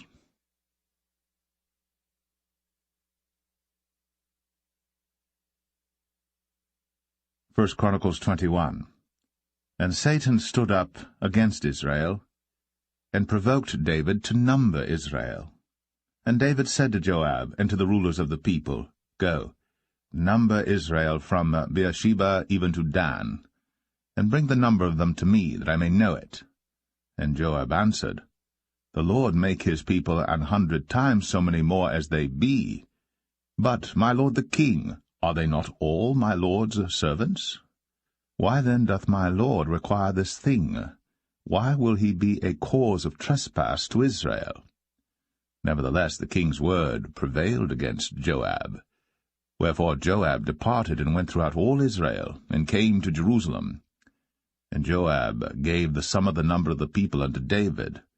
And all they of Israel were 1,000,000, and 100,000 men that drew sword. And Judah was 460, and 10,000 men that drew sword. But Levi and Benjamin counted he not among them, for the king's word was abominable to Joab. And God was displeased with this thing, therefore he smote Israel. And David said unto God, I have sinned greatly, because I have done this thing. But now I beseech thee, do away the iniquity of thy servant, for I have done very foolishly. And the Lord spake unto Gad, David's seer, saying, Go and tell David, saying, Thus saith the Lord, I offer thee 3 things. Choose thee one of them, that I may do it unto thee. So Gad came to David, and said unto him, Thus saith the Lord, Choose thee either 3 years' famine, or 3 months to be destroyed before thy foes, while that the sword of thine enemies overtaketh thee, or else 3 days the sword of the Lord, even the pestilence in the land, and the angel of the Lord destroying throughout all the coasts of Israel. Now therefore advise thyself what word I shall bring again to him that sent me. And David said unto Gad, I am in a great strait. Let me fall now into the hand of the Lord, for very great are his mercies, but let me not fall into the hand of man. So the Lord sent pestilence upon Israel, and there fell of Israel 70,000 men. And God sent an angel unto Jerusalem to destroy it. And as he was destroying, the Lord beheld, and he repented him of the evil, and said to the angel that destroyed, It is enough, stay now thine hand. And the angel of the Lord stood by the threshing floor of Ornan the Jebusite. And David lifted up his eyes, and saw the angel of the Lord stand between the earth and the heaven, having a drawn sword in his hand stretched out over Jerusalem. Then David and the elders of Israel, who were clothed in sackcloth, fell upon their faces. And David said unto God, Is it not I that commanded the people to be numbered? Even I it is that have sinned and done evil indeed. But as for these sheep, what have they done? Let thine hand, I pray thee, O Lord my God, be on me and on my father's house, but not on thy people, that they should be plagued. Then the angel of the Lord commanded Gad to say to David, that David should go up and set up an altar unto the Lord in the threshing floor of Ornan the Jebusite. And David went up at the saying of Gad, which he spake in the name of the Lord. And Ornan turned back and saw the angel, and his 4 sons with him hid themselves. Now Ornan was threshing wheat. And as David came to Ornan, Ornan looked and saw David, and went out of the threshing floor, and bowed himself to David with his face to the ground. Then David said to Ornan, Grant me the place of this threshing floor, that I may build an altar therein unto the Lord. Thou shalt grant it me for the full price, that the plague may be stayed from the people. And Ornan said unto David, Take it to thee, and let my lord the king do that which is good in his eyes. Lo, I give thee the oxen also for burnt offerings, and the threshing instruments for wood, and the wheat for the meat offering. I give it all. And King David said to Ornan, Nay, but I will verily buy it for the full price. For I will not take that which is thine for the Lord, nor offer burnt offerings without cost. So David gave to Ornan for the place 600 shekels of gold by weight. And David built there an altar unto the Lord, and offered burnt offerings and peace offerings, and called upon the Lord. And he answered him from heaven by fire upon the altar of burnt offering. And the Lord commanded the angel, and he put up his sword again into the sheath thereof. At that time when David saw that the Lord had answered him in the threshing floor of Ornan the Jebusite, then he sacrificed there. For the tabernacle of the Lord which Moses made in the wilderness, and the altar of the burnt offering, were at that season in the high place at Gibeon. But David could not go before it to inquire of God, for he was afraid because of the sword of the angel of the Lord.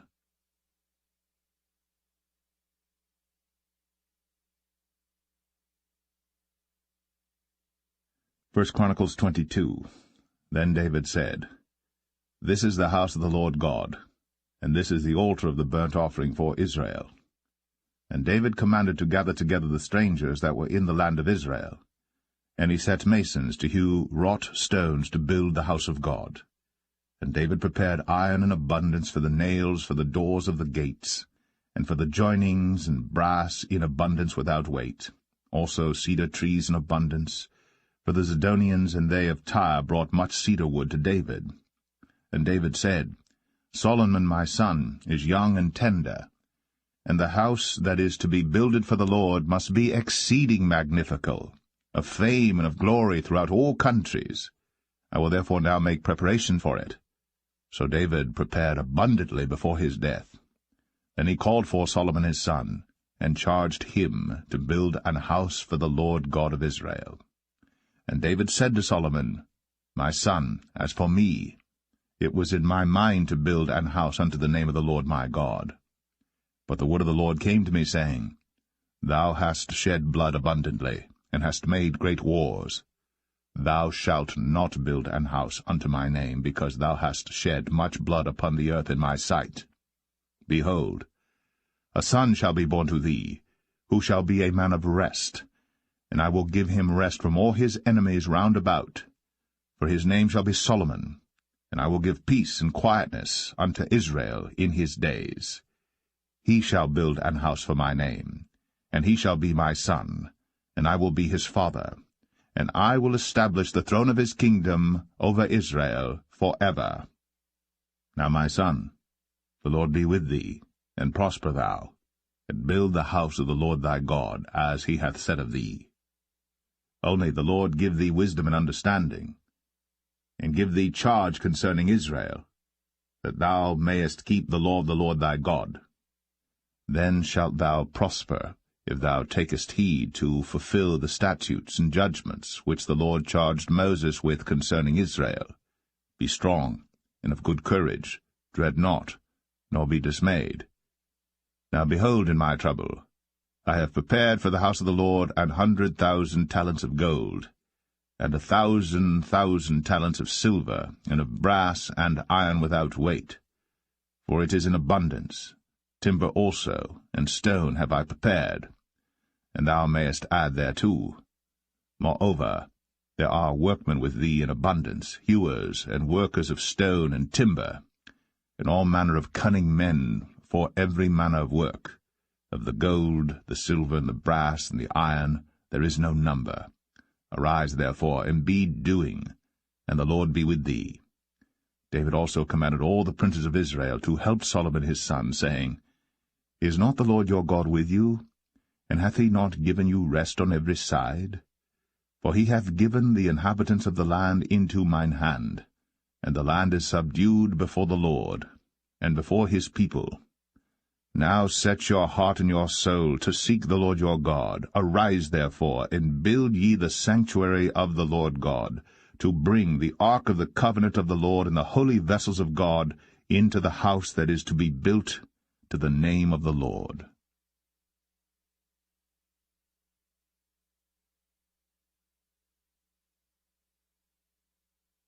First Chronicles 23.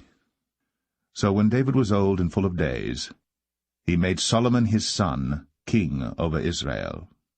And he gathered together all the princes of Israel, with the priests and the Levites. Now the Levites were numbered from the age of 30 years and upward, and their number by their polls, man by man, was 38,000, of which 24,000 were to set forward the work of the house of the Lord, and 6,000 were officers and judges. Moreover, 4,000 were porters, and 4,000 praised the Lord with the instruments which I made, said David, to praise therewith. And David divided them into courses among the sons of Levi, namely Gershon, Kohath, and Merari. Of the Gershonites were Ladan and Shimei. The sons of Ladan, the chief was Jehiel, and Zetham, and Joel, 3. The sons of Shimei, Shelemith, and Haziel, and Haran, 3. These were the chief of the fathers of Ladan. And the sons of Shimei were Jahath, Zinnah, and Jeush, and Beriah. These 4 were the sons of Shimei. And Jahath was the chief, and Zizzah the second, but Jeush and Beriah had not many sons, therefore they were in one reckoning, according to their father's house. The sons of Kohath, Amram, Izhar, Hebron, and Uzziel, 4. The sons of Amram, Aaron and Moses. And Aaron was separated, that he should sanctify the most holy things, he and his sons forever, to burn incense before the Lord, to minister unto him, and to bless in his name forever. Now concerning Moses, the man of God, his sons were named of the tribe of Levi. The sons of Moses were Gershom and Eleazar. Of the sons of Gershom, Shebuel was the chief. And the sons of Eleazar were Rehabiah the chief, and Eleazar had none other sons, but the sons of Rehabiah were very many. Of the sons of Izhar, Shelemith the chief. Of the sons of Hebron, Jeriah the first, Amariah the second, Jahaziel the third, and Jekameam the fourth. Of the sons of Uzziel, Micah the first, and Josiah the second. The sons of Merari, Malai, and Mushai. The sons of Malai, Eleazar, and Kish. And Eleazar died, and had no sons but daughters, and their brethren the sons of Kish took them. The sons of Mushai, Malai, and Eder, and Jeremoth, 3.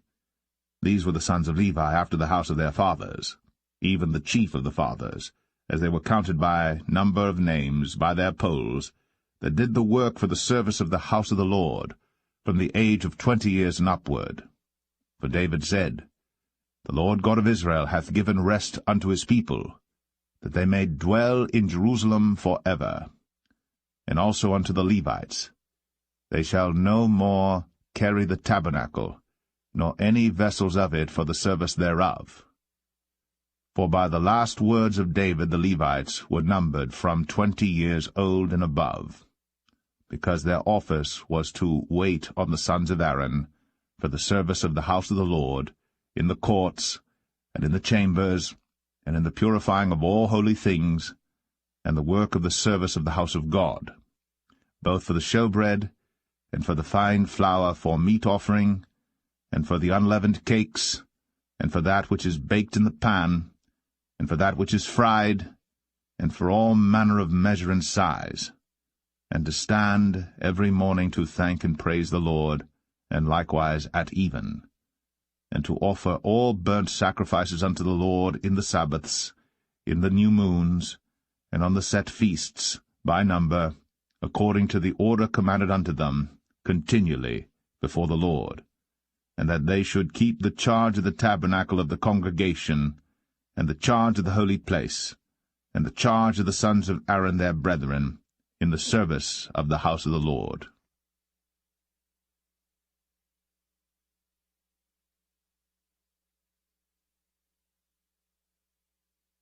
1 Chronicles 24. Now these are the divisions of the sons of Aaron.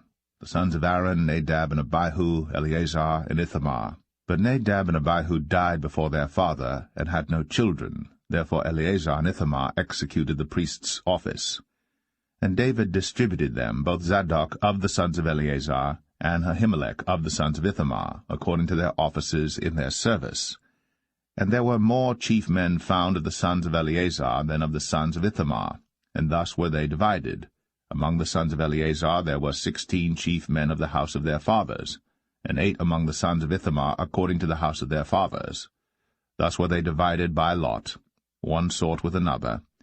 For the governors of the sanctuary and governors of the house of God were of the sons of Eleazar and of the sons of Ithamar.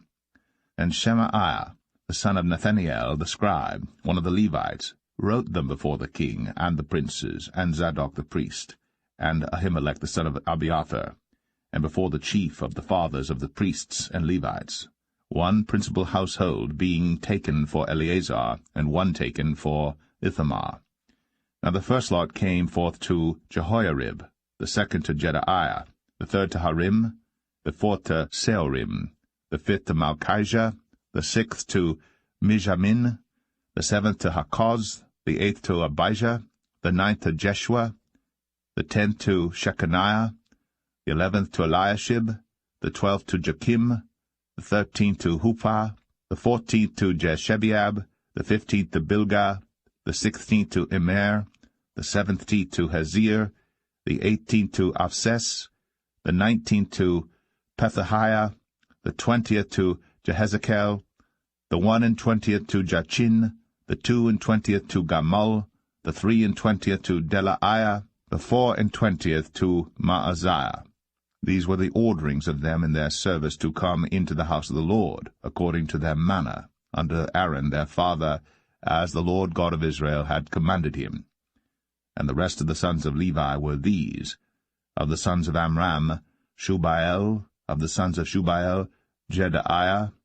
Concerning Rehabiah, of the sons of Rehabiah, the first was Ishiah; of the Izrahites, Shelomith; of the sons of Shelomith, Jahath; and the sons of Hebron, Jeriah the first, Amariah the second, Jahaziel the third, Jekameam the fourth. Of the sons of Uzziel, Micha; of the sons of Micha, Shamir. The brother of Micha was Ishiah; of the sons of Ishiah, Zechariah. The sons of Merari were Malai and Mushai. The sons of Jaziah, Beno. The sons of Merari, by Jaziah, Beno, and Shoham, and Zakur, and Ibri. Of Malai came Eleazar, who had no sons. Concerning Kish, the son of Kish was Jeremiel. The sons also of Mushai, Malai, and Eder, and Jeremoth. These were the sons of the Levites after the house of their fathers. These likewise cast lots over against their brethren, the sons of Aaron, in the presence of David the king, and Zadok and Ahimelech. And the chief of the fathers of the priests and Levites, even the principal fathers, over against their younger brethren.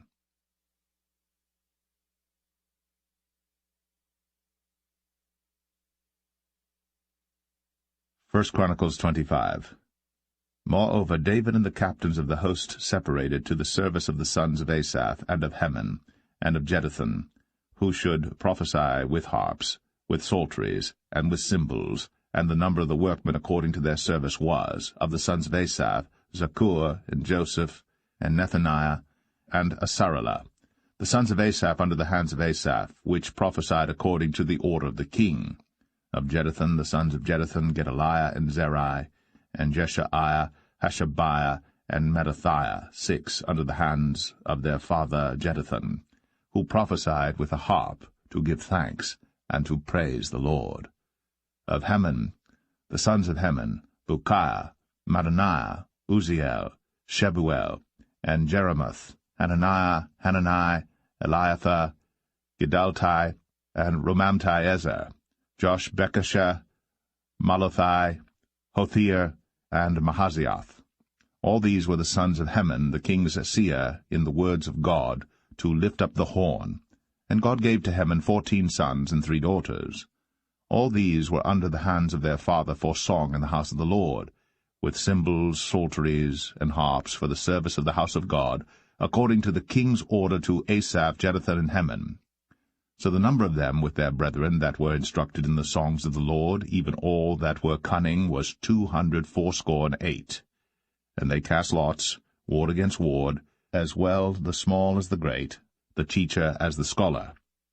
Now the first lot came forth for Asaph to Joseph, the second to Gedaliah, who with his brethren and sons were 12, the third to Zaccur, he, his sons, and his brethren were 12, the fourth to Israel, he, his sons, and his brethren were 12, the fifth to Nethaniah, he, his sons, and his brethren were 12, the sixth to Bukiah, he, his sons, and his brethren were 12, the seventh to Jesharelah, he, his sons, and his brethren were 12, the eighth to Jeshaiah, he, his sons, and his brethren were 12, the ninth to Mattaniah, he, his sons, and his brethren were 12, the 10th to Shimei, he, his sons, and his brethren were 12, the 11th to Azriel, he, his sons, and his brethren were 12, the 12th to Hashabiah, he, his sons, and his brethren were 12, the 13th to Shubael, he, his sons, and his brethren were 12, the 14th to Mattithiah, he, his sons, and his brethren were 12,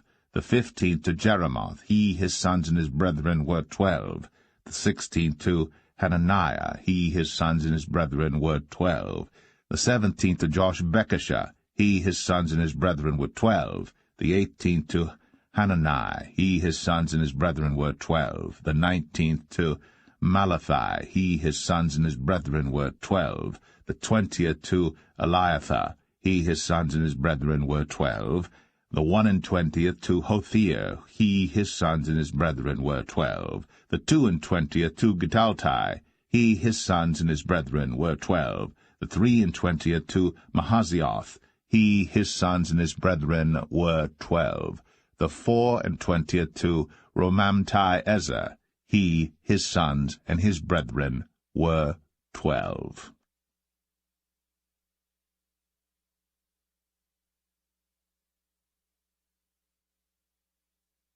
1 Chronicles 26. Concerning the divisions of the porters, of the Korites was Meshelemiah, the son of Kor, of the sons of Asaph. And the sons of Meshelemiah were Zechariah the firstborn, Jediael the second, Zebediah the third, Jathniel the fourth, Elam the fifth, Jehohanan the sixth, Elioenai the seventh. Moreover the sons of Obed-Edom were Shemaiah the firstborn, Jehozabad the second, Joah the third, and Sakar the fourth, and Nathaniel the fifth, Amiel the sixth, Issachar the seventh, Pulthai the eighth, for God blessed him. Also unto Shemaiah his son were sons born that ruled throughout the house of their father, for they were mighty men of valor. The sons of Shemaiah, Othni, and Raphael, and Obed, Elzabad, whose brethren were strong men, Elihu, and Semachiah. All these are the sons of Obed-Edom, they and their sons and their brethren, able men for strength for the service, were 62 of Obed-Edom. And Meshelemiah had sons and brethren, strong men, 18. Also Hosa of the children of Merari had sons, Simri the chief. For though he was not the firstborn, yet his father made him the chief. Hilkiah the second, Tebelah the third, Zechariah the fourth. All the sons and brethren of Hosea were 13. Among these were the divisions of the porters, even among the chief men, having wards one against another, to minister in the house of the Lord. And they cast lots, as well the small as the great, according to the house of their fathers, for every gate. And the lot eastward fell to Shelemiah. Then for Zechariah his son, a wise counselor, they cast lots, and his lot came out northward. To Obed-Edom southward, and to his sons, the house of Asupim. To Shuppim and Hosa the lot came forth westward, with the gate Shalacheth, by the causeway of the going up, ward against ward. Eastward were 6 Levites, northward 4 a day, southward 4 a day, and toward Asupim 2 and 2. At Parbar westward 4 at the causeway, and 2 at Parbar. These are the divisions of the porters among the sons of Kor, and among the sons of Merari. And of the Levites, Ahijah was over the treasures of the house of God, and over the treasures of the dedicated things. As concerning the sons of Ladan, the sons of the Gershonite, Ladan, chief fathers, even of Ladan the Gershonite, were Jeheli. The sons of Jeheli, Zetham, and Joel his brother, which were over the treasures of the house of the Lord, of the Amramites, and the Izrahites, the Hebronites, and the Uzzielites. And Shebuel the son of Gershom, the son of Moses, was ruler of the treasures. And his brethren by Eleazar, Rehabiah his son, and Jeshaiah his son, and Joram his son, and Zichri his son, and Shelomith his son, which Shelomith and his brethren were over all the treasures of the dedicated things, which David the king, and the chief fathers, the captains over thousands and hundreds, and the captains of the hosts, had dedicated. Out of the spoils won in battles did they dedicate to maintain the house of the Lord. And all that Samuel the seer, and Saul the son of Kish, and Abner the son of Ner, and Joab the son of Zeruiah had dedicated, and whosoever had dedicated anything, it was under the hand of Shelomith and of his brethren. Of the Izharites, Chenaniah and his sons were for the outward business over Israel, for officers and judges. And of the Hebronites, Hashabiah and his brethren, men of valor, 1,700, were officers among them of Israel, on this side Jordan westward, in all the business of the Lord, and in the service of the king.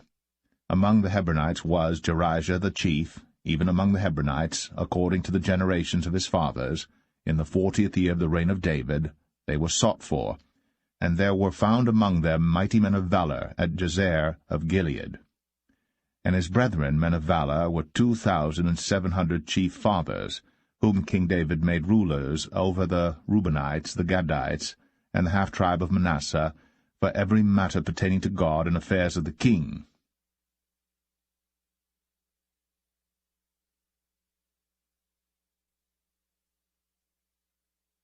1 Chronicles 27.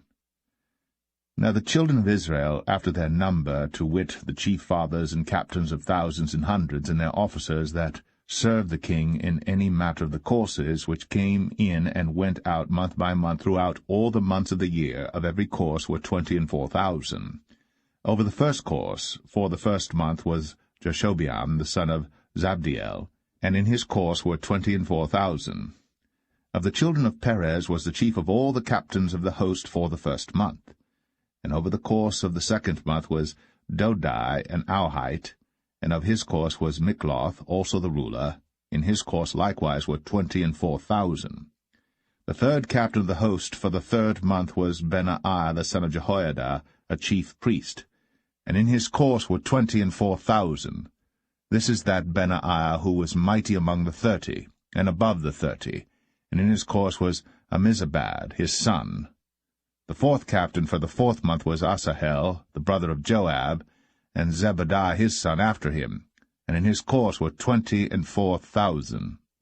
The fifth captain for the fifth month was Shamhuth, the Izrahite, and in his course were 24,000.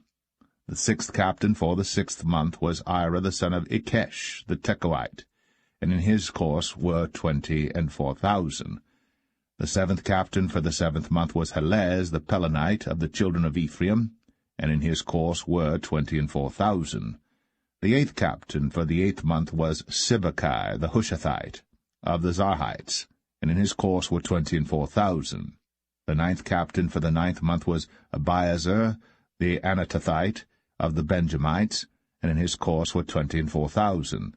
The 10th captain for the 10th month was Maharai the Netophathite of the Zarhites, and in his course were 24,000. The 11th captain for the 11th month was Benaiah the Pirathonite of the children of Ephraim, and in his course were 24,000.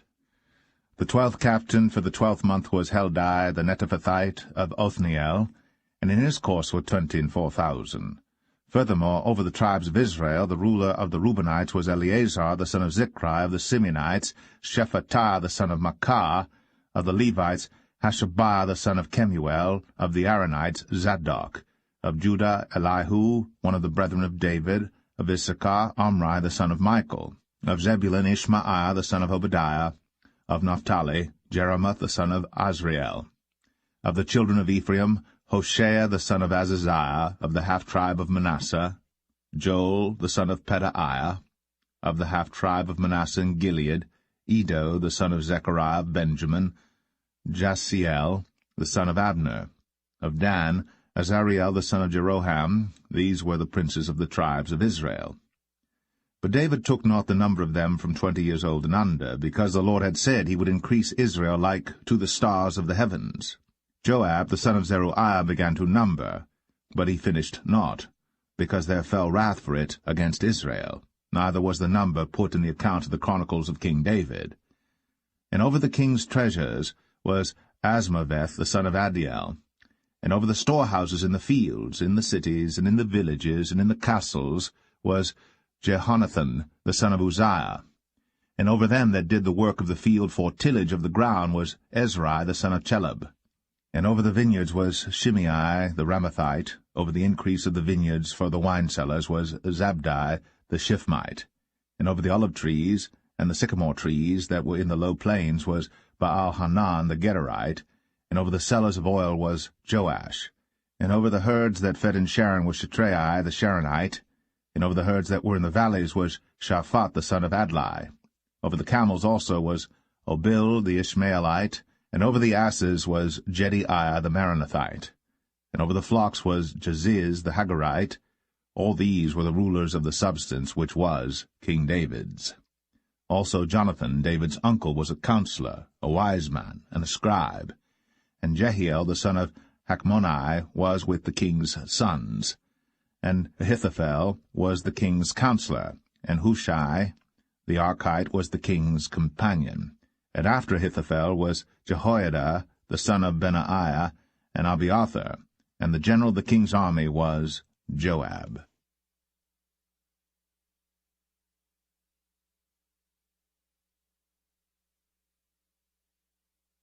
1 Chronicles 28.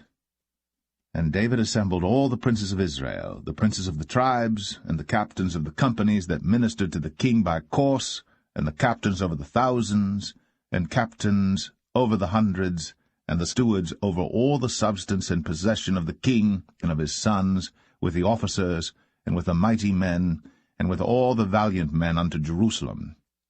Then David the king stood up upon his feet, and said, Hear me, my brethren, and my people. As for me, I had in mine heart to build an house of rest for the ark of the covenant of the Lord, and for the footstool of our God, and had made ready for the building. But God said unto me, Thou shalt not build an house for my name, because thou hast been a man of war, and hast shed blood. Howbeit the Lord God of Israel chose me before all the house of my father to be king over Israel for ever.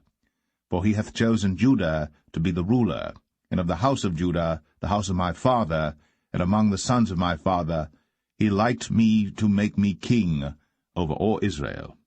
And of all my sons, for the Lord hath given me many sons, he hath chosen Solomon my son to sit upon the throne of the kingdom of the Lord over Israel.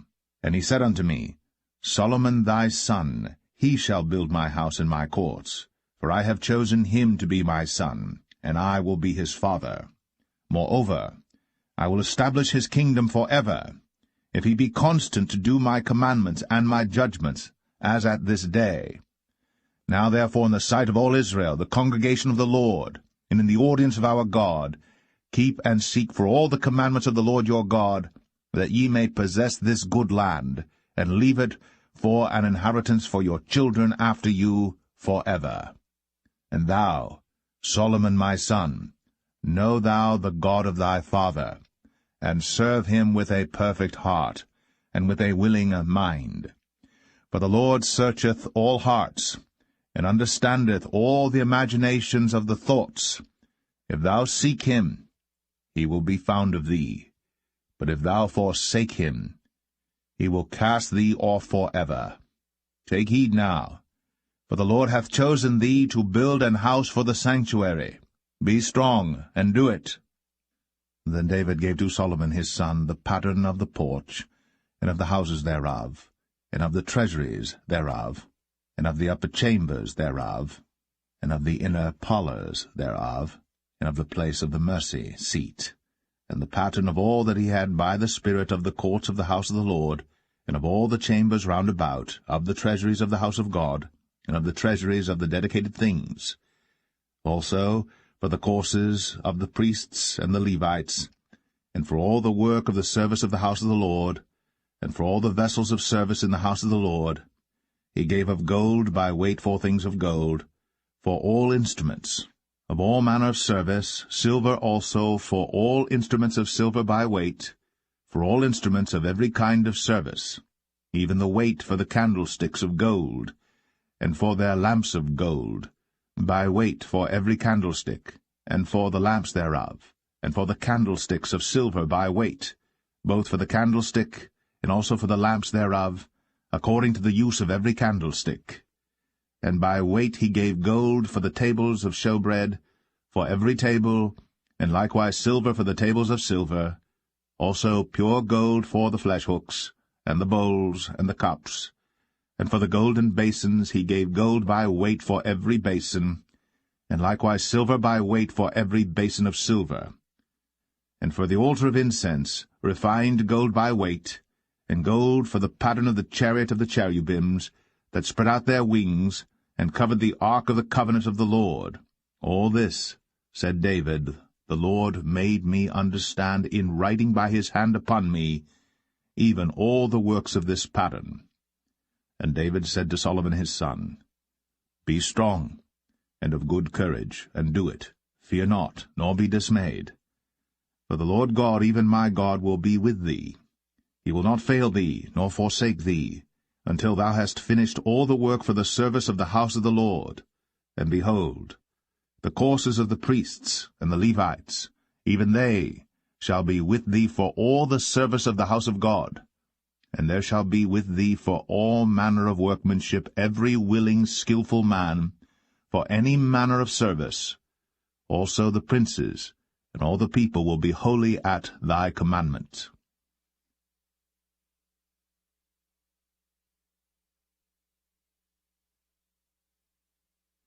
1 Chronicles 29. Furthermore, David the king said unto all the congregation, Solomon my son, whom alone God hath chosen, is yet young and tender, and the work is great.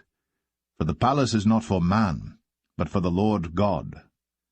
Now I have prepared with all my might for the house of my God the gold for things to be made of gold, and the silver for things of silver, and the brass for things of brass, the iron for things of iron, and wood for things of wood, onyx stones, and stones to be set, glistering stones, and of divers colours, and all manner of precious stones, and marble stones in abundance.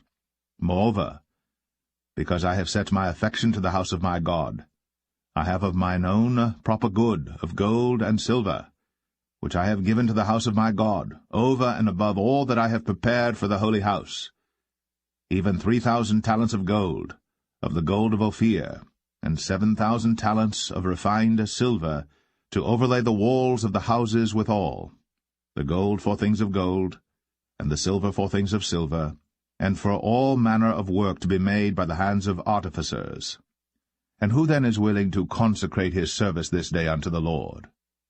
Then the chief of the fathers and princes of the tribes of Israel, and the captains of thousands and of hundreds, with the rulers of the king's work, offered willingly, and gave for the service of the house of God of gold 5,000 talents, and 10,000 drams, and of silver 10,000 talents, and of brass 18,000 talents, and 100,000 talents of iron. And they with whom precious stones were found gave them to the treasurer of the house of the Lord by the hand of Jehiel the Gershonite. Then the people rejoiced, for that they offered willingly, because with perfect heart they offered willingly to the Lord. And David the king also rejoiced with great joy. Wherefore David blessed the Lord before all the congregation.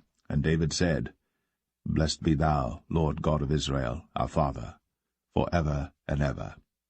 Thine, O Lord, is the greatness, and the power, and the glory, and the victory, and the majesty. For all that is in the heaven and in the earth is thine. Thine is the kingdom, O Lord, and thou art exalted as head above all. Both riches and honour come of thee, and thou reignest over all. And in thine hand is power and might, and in thine hand it is to make great and to give strength unto all. Now therefore, our God, we thank thee, and praise thy glorious name. But who am I, and what is my people, that we should be able to offer so willingly after this sort? For all things come of thee, and of thine own have we given thee.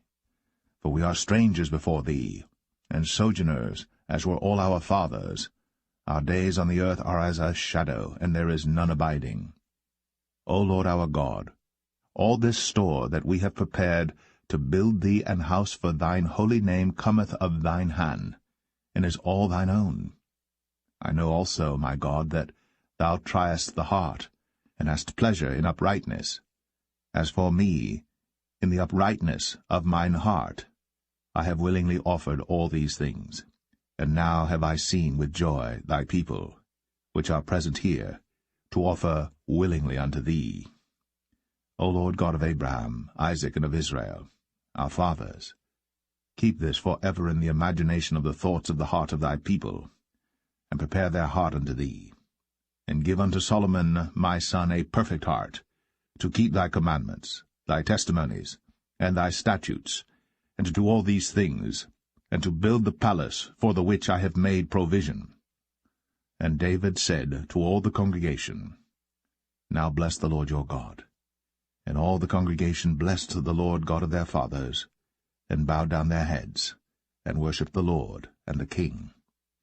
And they sacrificed sacrifices unto the Lord, and offered burnt offerings unto the Lord on the morrow after that day, even 1,000 bullocks, 1,000 rams, and 1,000 lambs, with their drink offerings and sacrifices in abundance for all Israel, and did eat and drink before the Lord on that day with great gladness.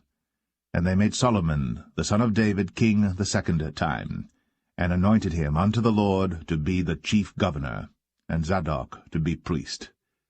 Then Solomon sat on the throne of the Lord as king, instead of David his father, and prospered, and all Israel obeyed him. And all the princes, and the mighty men, and all the sons likewise of King David, submitted themselves unto Solomon the king. And the Lord magnified Solomon exceedingly in the sight of all Israel, and bestowed upon him such royal majesty as had not been on any king before him in Israel. Thus David, the son of Jesse, reigned over all Israel. And the time that he reigned over Israel was 40 years. 7 years reigned he in Hebron, and 33 years reigned he in Jerusalem. And he died in a good old age, full of days, riches, and honour. And Solomon his son reigned in his stead. Now the acts of David the king, first and last, behold, they are written in the book of Samuel the seer, and in the book of Nathan the prophet, and in the book of Gad the seer, with all his reign and his might, and the times that went over him and over Israel, and over all the kingdoms of the countries.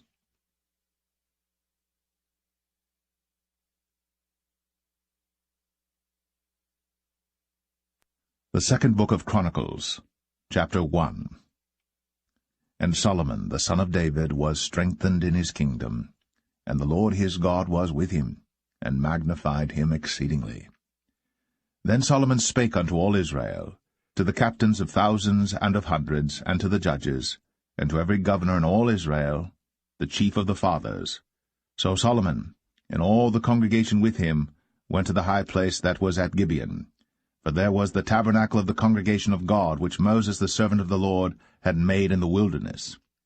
But the ark of God had David brought up from Kirjath-jearim to the place which David had prepared for it, for he had pitched a tent for it at Jerusalem. Moreover, the brazen altar, that Bezaleel the son of Uri the son of Hur had made, he put before the tabernacle of the Lord, and Solomon and the congregation sought unto it. And Solomon went up thither to the brazen altar before the Lord, which was at the tabernacle of the congregation, and offered 1,000 burnt offerings upon it. In that night did God appear unto Solomon, and said unto him, Ask what I shall give thee. And Solomon said unto God, Thou hast shown great mercy unto David my father, and hast made me to reign in his stead. Now, O Lord God, let thy promise unto David my father be established, for thou hast made me king over a people like the dust of the earth in multitude. Give me now wisdom and knowledge, that I may go out and come in before this people. For who can judge this, thy people, that is so great? And God said to Solomon, Because this was in thine heart, and thou hast not asked riches, wealth, or honor, nor the life of thine enemies, neither yet hast asked long life, but hast asked wisdom and knowledge for thyself, that thou mayest judge my people, over whom I have made thee king. Wisdom and knowledge is granted unto thee, and I will give thee riches, and wealth, and honor, such as none of the kings have had that have been before thee, neither shall there any after thee have the like. Then Solomon came from his journey to the high place that was at Gibeon to Jerusalem, from before the tabernacle of the congregation, and reigned over Israel. And Solomon gathered chariots and horsemen, and he had 1,400 chariots, and 12,000 horsemen, which he placed in the chariot cities, and with the king at Jerusalem. And the king made silver and gold at Jerusalem as plenteous as stones, and cedar trees made he as the sycamore trees that are in the vale for abundance.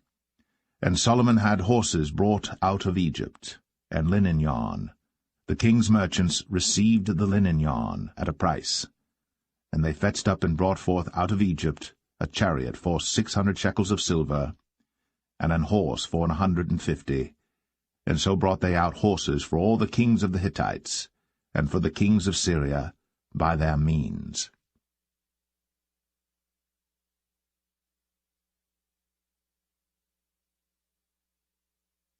Second Chronicles chapter 2.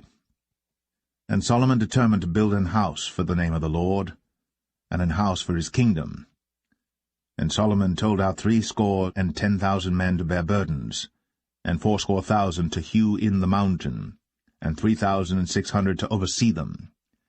And Solomon sent to Huram the king of Tyre, saying, As thou didst deal with David my father, and didst send him cedars to build him and a house to dwell therein, even so deal with me. Behold, I build an house to the name of the Lord my God, to dedicate it to him, and to burn before him sweet incense, and for the continual showbread, and for the burnt offerings morning and evening, on the Sabbaths, and on the new moons, and on the solemn feast of the Lord our God. This is an ordinance for ever to Israel. And the house which I build is great, for great is our God above all gods. But who is able to build him an house, seeing the heaven and heaven of heavens cannot contain him? Who am I, then, that I should build him an house, save only to burn sacrifice before him? Send me now therefore a man cunning to work in gold, and in silver, and in brass, and in iron, and in purple, and crimson, and blue, and that can skill to grave with the cunning men that are with me in Judah and in Jerusalem, whom David my father did provide. Send me also cedar trees, fir trees, and algum trees, out of Lebanon. For I know that thy servants can skill to cut timber in Lebanon. And behold, my servants shall be with thy servants, even to prepare me timber in abundance, for the house which I am about to build shall be wonderful great. And behold, I will give to thy servants, the hewers that cut timber, 20,000 measures of beaten wheat, and 20,000 measures of barley, and 20,000 baths of wine, and 20,000 baths of oil. Then Huram the king of Tyre answered in writing, which he sent to Solomon, Because the Lord hath loved his people, he hath made thee king over them. Huram said moreover, Blessed be the Lord God of Israel, that made heaven and earth, who hath given to David the king a wise son, endued with prudence and understanding, that might build an house for the Lord, and an house for his kingdom. And now I have sent a cunning man, endued with understanding, of Huram my father's, the son of a woman of the daughters of Dan. And his father was a man of Tyre, skillful to work in gold, and in silver, in brass, in iron, in stone, and in timber, in purple, in blue, and in fine linen, and in crimson, also to grave any manner of graving, and to find out every device which shall be put to him, with thy cunning men, and with the cunning men of my lord David thy father. Now therefore the wheat, and the barley, the oil, and the wine, which my lord hath spoken of, let him send unto his servants. And we will cut wood out of Lebanon, as much as thou shalt need, and we will bring it to thee in floats by sea to Joppa, and thou shalt carry it up to Jerusalem. And Solomon numbered all the strangers that were in the land of Israel, after the numbering wherewith David his father had numbered them, and there were found 150,000 and 3,600. And he set 70,000 of them to be bearers of burdens, and 80,000 to be hewers in the mountain, and 3,600 overseers to set the people a work.